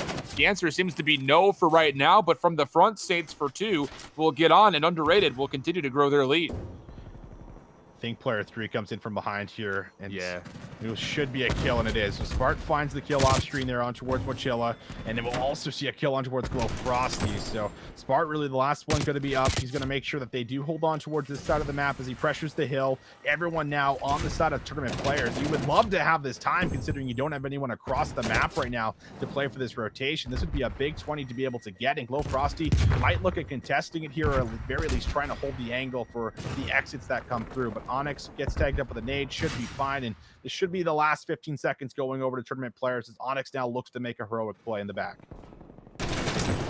We'll find one kill into GloFrosty. Players streaking behind, so it's going to be on Saints to try to hold this, I don't know, what do you want to call this building? This little server building. PROLUTE's going to be here to help him. Trophy system behind. This is a pretty solid read. PROLUTE will find one kill, but they're trapped right now. So you got Saints watching one door, PROLUTE the other, as they try to manipulate their way onto the hill, and good help comes from behind. This has been well to fight this from the front. Not often you see time like this generated for the team on the outside looking in, but again, it's been a good kind of playing of the life here for Saints. He will eventually drop, but you've not only contested, you've gotten the better part of that first 30 seconds, and with a couple of kills, you can still fight for the back 30. Yeah, they're really just spawn trapping them in the back, making it look like this is the good side of this hill, and then finally the flip ends up coming through here, as they just got killed so many times. The game's like, all right, we're going to send you guys across the map because you are dying way too frequently, and that's only going to be allowed for them to grab the scrap time here. Last 10 seconds picked up for tournament players, but they are just really getting, honestly, just scrap off these hills. They haven't really had control. They haven't had a lockdown setup where they've generated a lot of points off of one of these hills for us so far. And it is once again going to be underrated in towards the new hill. Have that rotation in hand. PROLUTE playing this roaming role, finds himself on 2 in a row. 17 kills coming through. Saints on 17 as well. A lot of the submachine gun players stepping up for underrated, and that is obviously reflected on the scoreboard. Yeah, this is, I mean, almost as much, if not more of a blowout in certain ways than the first hard point that we saw. And that was a 250 to 103. And that was on Crossroads, a map that I would say is not common to see big blowouts, but more common than Checkmate. So PROLUTE, he's going to find one, spams for the second, but Saints will deal with him with a Semtex. This is going to potentially be right at the 200-point marker for Underrated. If they soak every last second, they want to give it up. This is very wise from PROLUTE on 5 in a row just to try to stay alive and make sure he can help his teammates deny any rotations over the back spawns, because at this point, you're just playing lead maintenance. It's the leader's advantage, and for Underrated, that means you can give up scrap time without even questioning if it means you're going to get the initial 40 off the next hard point, which so far they're trying to set up for, but a 4-man wipe comes through, exactly what the doctor ordered for tournament players as they find a little bit of extra life. Yeah, what a time to really come alive and do exactly that. That was off the first push. They only let a couple seconds go over. A little ring around the rosy for Coach Moch, and he's not going to be able to do a whole lot here. Spart trying to find the first kill as he works his way towards the hill with 30 seconds left. One inside the yellow container, snaps for the back, and PROLUTE actually does find two. A chance to be able to entry right inside of the hill. It's contested for both sides. Brack does win out on that battle here off screen as GloFrosty now looks to pick up the players funneling in, and the scrap time will be picked up, and this is the luxury of having the lead this far in towards the game. This big last 18 seconds is going to be crucial for you unless this gun battle comes through as Saints goes for the challenge and he brings it home. It's not often that I get to use fun words on broadcast, but I am flabbergasted by how good Saints and PROLUTE have been on a map that traditionally does not favor double SMGs. 23 and 13, 24 and 16. Yeah, flabbergasted is 100% the word I'm looking for when it comes to trying to exploit a performance like this. And Saints just roaming around the map. This cannot be allowed. You cannot let him do stuff like this. Now he's got an AR to play. He can watch these players come off the rotation. You still have Onyx on the hill. He'll eventually be dealt with, but PROLUTE is able to find kills on one side, Saints kills on the other, and oh man, I mean, this is just impressive. What do you do right now? I mean, Saints is just gunning you 5 in a row, looking for that 30 bomb before we look to go into that map number 5. And Underrated on track to send us there. Saints hits the scrap time, wins his one-on-one, almost finds himself yet another one to keep that spree going, but Onyx able to get himself on the board, who's had a much slower start in this map for 12 and 24. Not what we got from him in the last two maps, really starting to slack. But 223 to 124 is what we currently see. Underrated, they are in the driver's seat. They can put the pedal to the metal. They just have to grab these last 25 seconds, and we are going to a map 5 if they can secure it. It's PROLUTE's on 5. I mean, he's playing the same angle. He comes away with 5. At a certain point, the only thing you can coach in a tournament player is bros. Play for trades. You cannot allow SMG players to find this much value on a wide open map like this. The fact that PROLUTE and Saints are just roaming around one outer lane and finding this much continual value, I mean, it's just almost inexcusable to a point. Look at the kills. I mean, Saints is on 32 and 15. Give him 3 in a row. 33. How about 34? Oh, almost. But right behind him, it's PROLUTE. He doubles up, and that will likely put the game to bed. 250, 134, and another blowout hard point favoring Underrated. Oh, man. The hard point's coming through. Map 5 is here for us in the grand finals, Alan. This is shaping up to be probably one of the most insane grand finals that we've gotten, because it feels like any other time we did these Northern Rivals, it was just one really strong team against a team that was decent, and it was hot 3-0s for the most part. Hot 3-0s. This time around, we got our very first game 5, and I am thrilled about that, to say the least, going in towards this one, because it's always fun casting some very competitive Call of Duty, and both these teams have been so back and forth, bringing the fire in different maps here. But now it all comes down to search and destroy for this map number 5. Last time we saw how tournament squad here was able to run away with what was, I think, a 6-2 overall win there in that map to really, or maybe 6-3, being able to just honestly close things out. It looked great all around the board. A lot of big plays being kind of distributed by Onyx, I guess, for as far as some of the plays he was able to do. So a lot of massive plays that came through individually for these guys, and now they have to do it here again and then win another best of 5. So there's still so much on the line for both of these guys coming into this map 5, but it makes it intense, it makes it fun, and I am absolutely ready for it. Yeah, there's a lot of Cold War that could potentially still be played, but it's just another thing to see two SMG players in PROLUTE and Saints load into a checkmate hardpoint and just choose violence. Yeah. That's just all that was right there. I mean, they combined for 60 plus kills, and very well could have been Wild. under 30 total deaths. I mean, it was something else, man. I mean, between the two SMG players, they had to have combined for at least a 2.0 KD in my mind, or something close to it.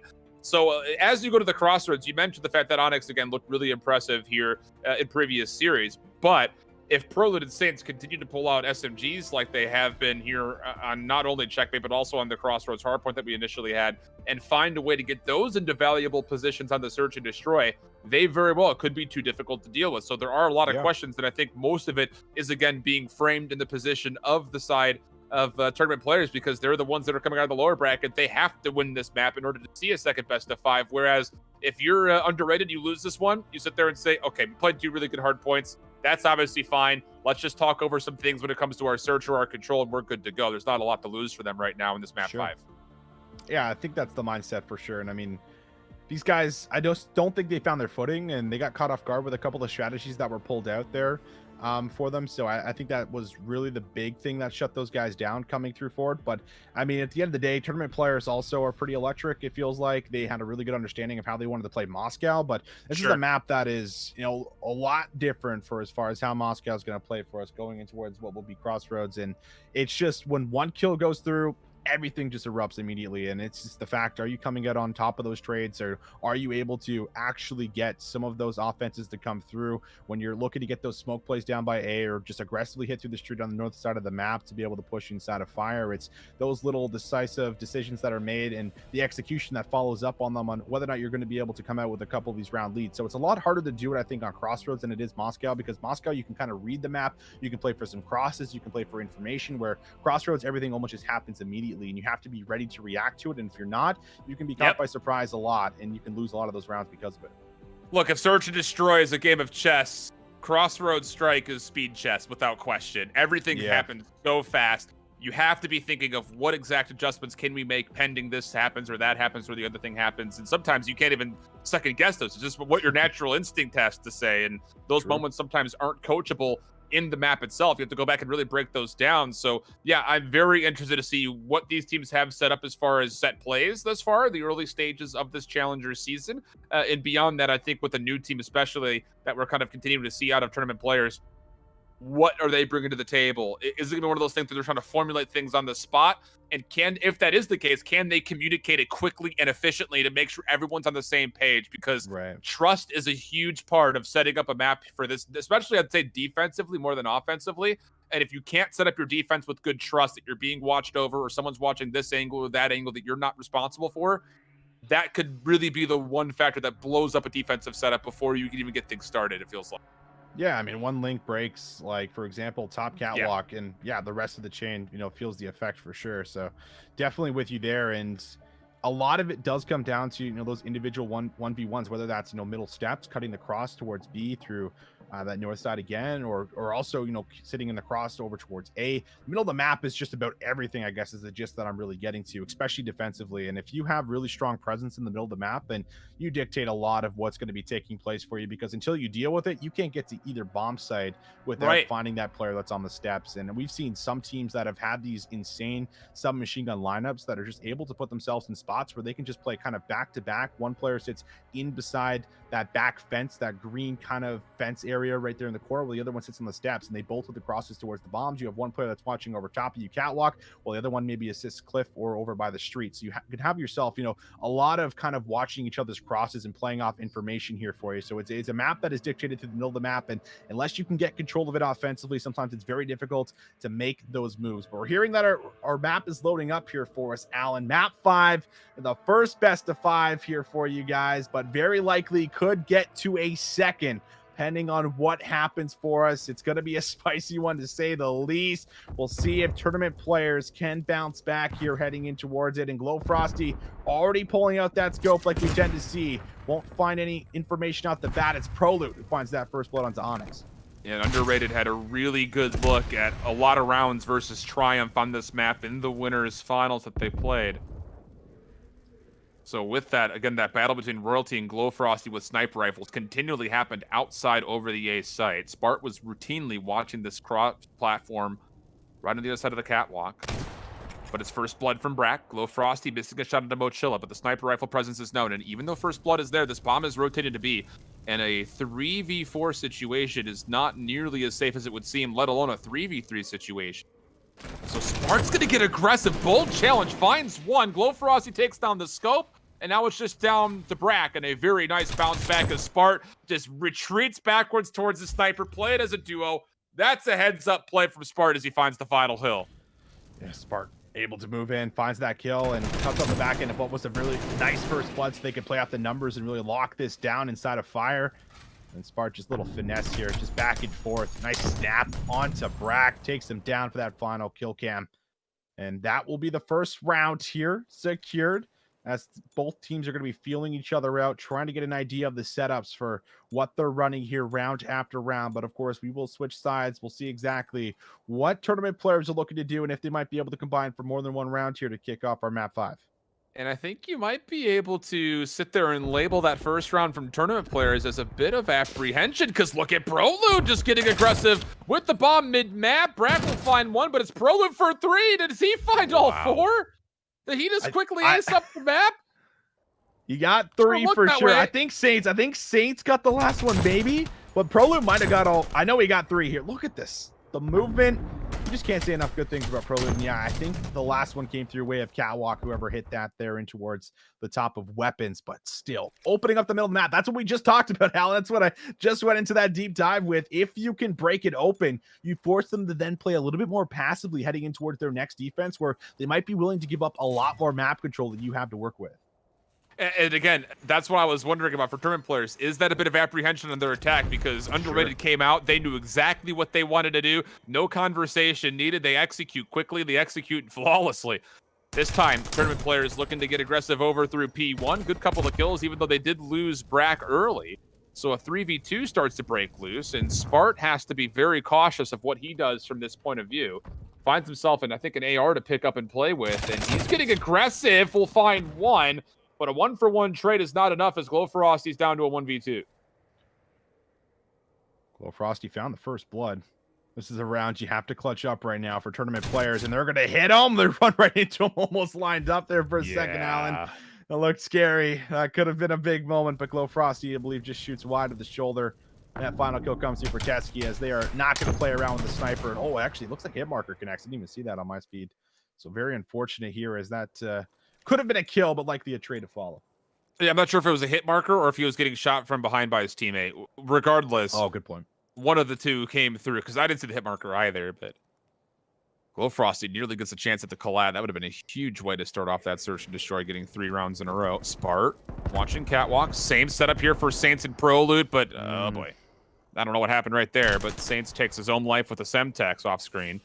Spart up top by Catwalk has made sure nobody has pushed through, and really he's got to get involved in the fight now in this 3v3. I don't know if he saw the player at range, but now he definitely sees both. So, oh, interesting. PROLUTE's going to wrap back around this. They're going to see if they can catch someone rotating behind the play, and they might get blessed. It's Onyx on a corner. He's proned up, and if PROLUTE doesn't immediately check his left, this could be Deci, and he will see him stand up, but it doesn't make a difference. Onyx, he stands tall in the gunfight, and with that, we go to...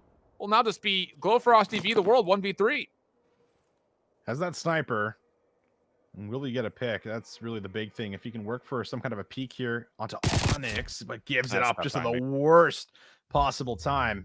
So 2 rounds is what we saw the squad go up here for us for Underrated, but responded with tournament players able to get themselves right back in here, tying it up.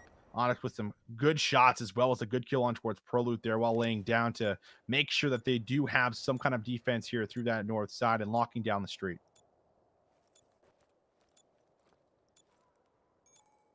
Play this time around. It's at a certain point, tournament players got to have more than one look, which is this same look over towards D.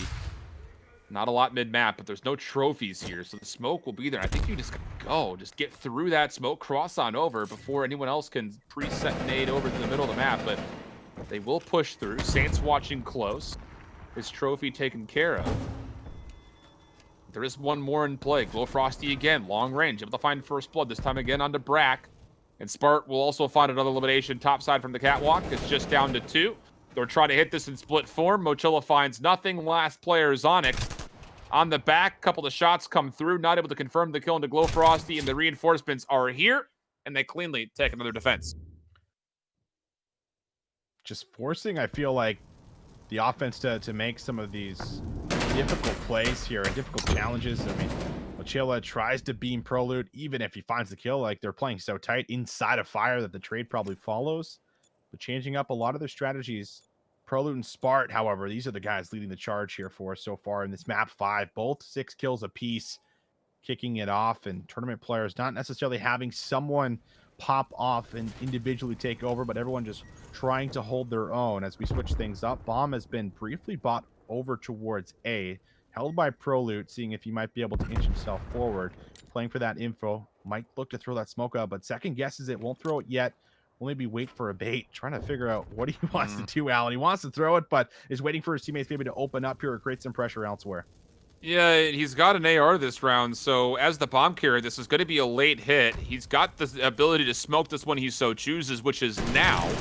Spart, a little bit of back and forth with Onyx. He'll push him off the angle with a stun and then make sure that PROLUTE stays safe on the exit. Long-range shots out of Mochilla. I don't know if he was sniping or not. Regardless, that's long-range pressure eliminated. And with the bomb planted, now a heavy stack has to come through on the retake. It's got to go to Windows. 1 kill will be there, but the rest will not as Saints picks up a double. And that will stall things out convincingly as map 5 started to tilt ever so much in favor of the side of Underrated up 4-2. This was a very scary moment. It looked like Spart just, looked away, was going to go down in towards the bottom garage, and that's when they made that double push happen, and Spart just lucky enough turns to his right to be able to at least get some shots off before he falls and sets up the double kill. 4-2 for us, Alan. 2 more rounds. That's all Underrated need. Tournament players, they need to find this round if they want to keep themselves alive, and they, again, have to get to a second best of 5. Would have a long night if they're able to bring this one back. And it's Brack who does open up for that first kill. Finds Spart getting a little bit too aggressive playing for information. And that will be also followed by a second as they have themselves a nice 2v4 situation. I was just about to say I want to see Saints hit a route like this because tournament players on every attack have made the same play over to B. Saints able to find one, he gets a second, can't get away. So now it's just down to one more, and the play out of the side door will be enough to cut this down to a one round deficit, pardon me. It's if you're going to fuel a read that, hey, no one's playing through A, the most pressure that they've established is sometimes Mochilla top windows with an AR or a scope. You can free an SMG up to wrap around the backside of that play through snow. And I think they needed to do that maybe a touch sooner. I think Saints started to recognize that opportunity, but just converts on it a touch too late. So with that, tournament players punished with the first 2 opening kills, and with that, they take the round. Look at their defense setup here. Going to the strategy I kind of briefly talked about here, where it's cutting off each other's crosses, crossing each other out. Onyx going to be able to have that right towards the A-bomb, where he sits patiently in behind the wall. Brack also set up in the middle. It's pretty much a 3-stack towards the middle of the map here, really trying to get themselves this defensive round. The bomb has been brought back over towards A, and that's going to be up to Onyx if they decide to actually try and execute on towards an A bomb plant. And now they're realizing that's where the action might be going. Shots come through from Teskiy, won't hit anything. Everyone's still up and alive as Onyx looks to make a play. This is a risk play, though. He's going to get into the containers. This should be a kill onto PROLUTE. It is. Can he get away, though? Yes. He also throws smoke at his feet just to make sure he stays safe, giving himself a little bit of high ground on this box. Does he see Saints nearby? He does, but not in time to find the kill. So 3v3, 30 seconds to play. Smoke is going to dissipate. Is there any safety blanket here?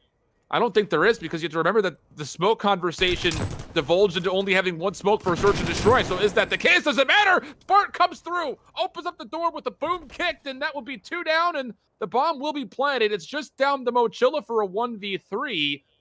And I don't know how you hit this. You can't go up the cliff because Spart's underneath you. Can't really go over to the catwalk because GloFrosty's watching. This feels like almost an impossible situation. Everything is being watched, and yep, Underrated. They take the win. They will find themselves on tournament point 5-3 up. This is so pressuring as the opposing team. You're just not going to take really a lot of risk, I feel like, anymore. You're going to play very, very passive. You're going to play very conservative and just see if you can kind of just work a pick. That's probably the play call going in towards this round is, let's work a pick, guys, before we hit anything out. Or maybe they'll just decide to go balls to the wall, try and just maybe brute forcing towards one of these bomb sites, get some smokes down and just kind of Hail Mary it, I guess, if you will.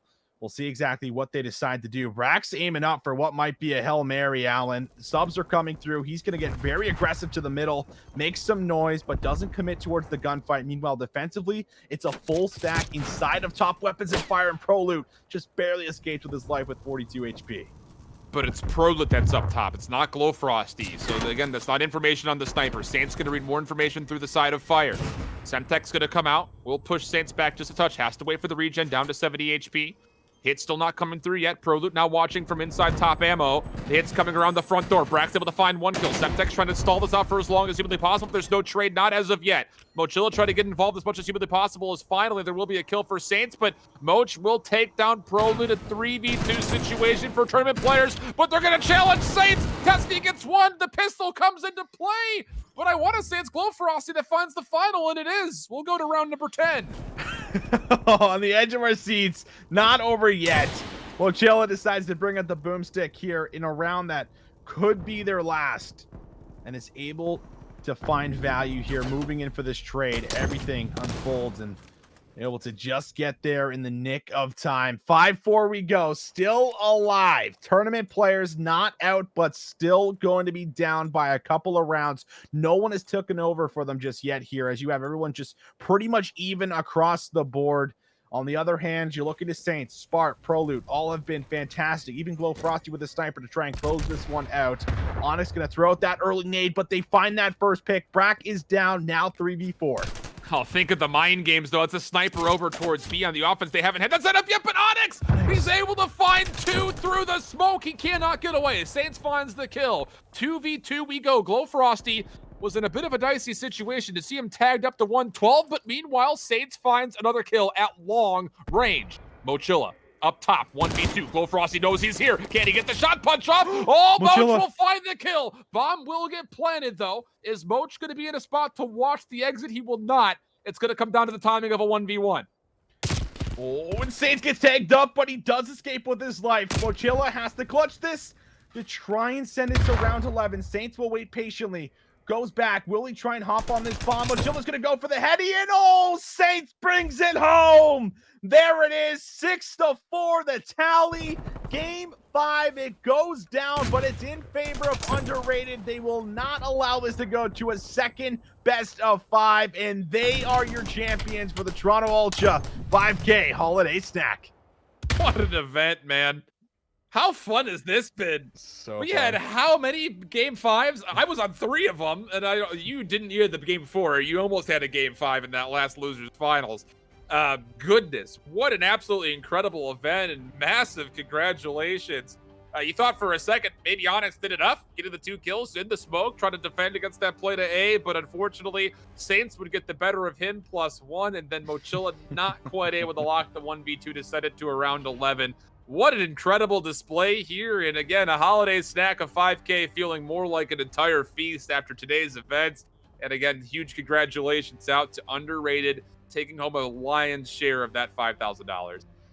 Yeah, just insane. I mean, just all across the board, back and forth, just all the series that we got. And I think you really got to still give a round of applause here to, to tournament players, where they had an insane run. They started in that lower bracket off the start of the day. They went through team after team, all starting with LAG, and maybe we can even bring up that bracket just to kind of heighten what they were able to do one more time. But in the end, just climbing through the winners in this top bracket for the side of Underrated is enough. But you can see the run. I mean, 3-2 LAG, 3-1 over 74U, who had a couple of young guns here from the Toronto scene, and just able to overcome them. 3-0 Infinite. Then they go in towards that Triumph Losers final, and they lock things down there off the back end of what was a very, very insane comeback there in the map 4 to bring that one back in their favor. And then they give us an absolute insane series in the end. Allen, they just fall short 6-4 here, almost going the absolute distance for our map number 5 and getting to a second best of 5. Sweating a bit, I'm sure, here is Underrated, but they have enough to be able to close things out. I'm sure they're feeling great on their performance on the day. A lot of best of 5 for them as well, but they're looking pretty solid just about every single game mode, and a lot of ice, a lot of clutch plays came through there for just about every single player on that roster throughout today. More ice than the Northern Territories. That's what I should have went with first, not Alaska. You like that? At the top? Was that at the top?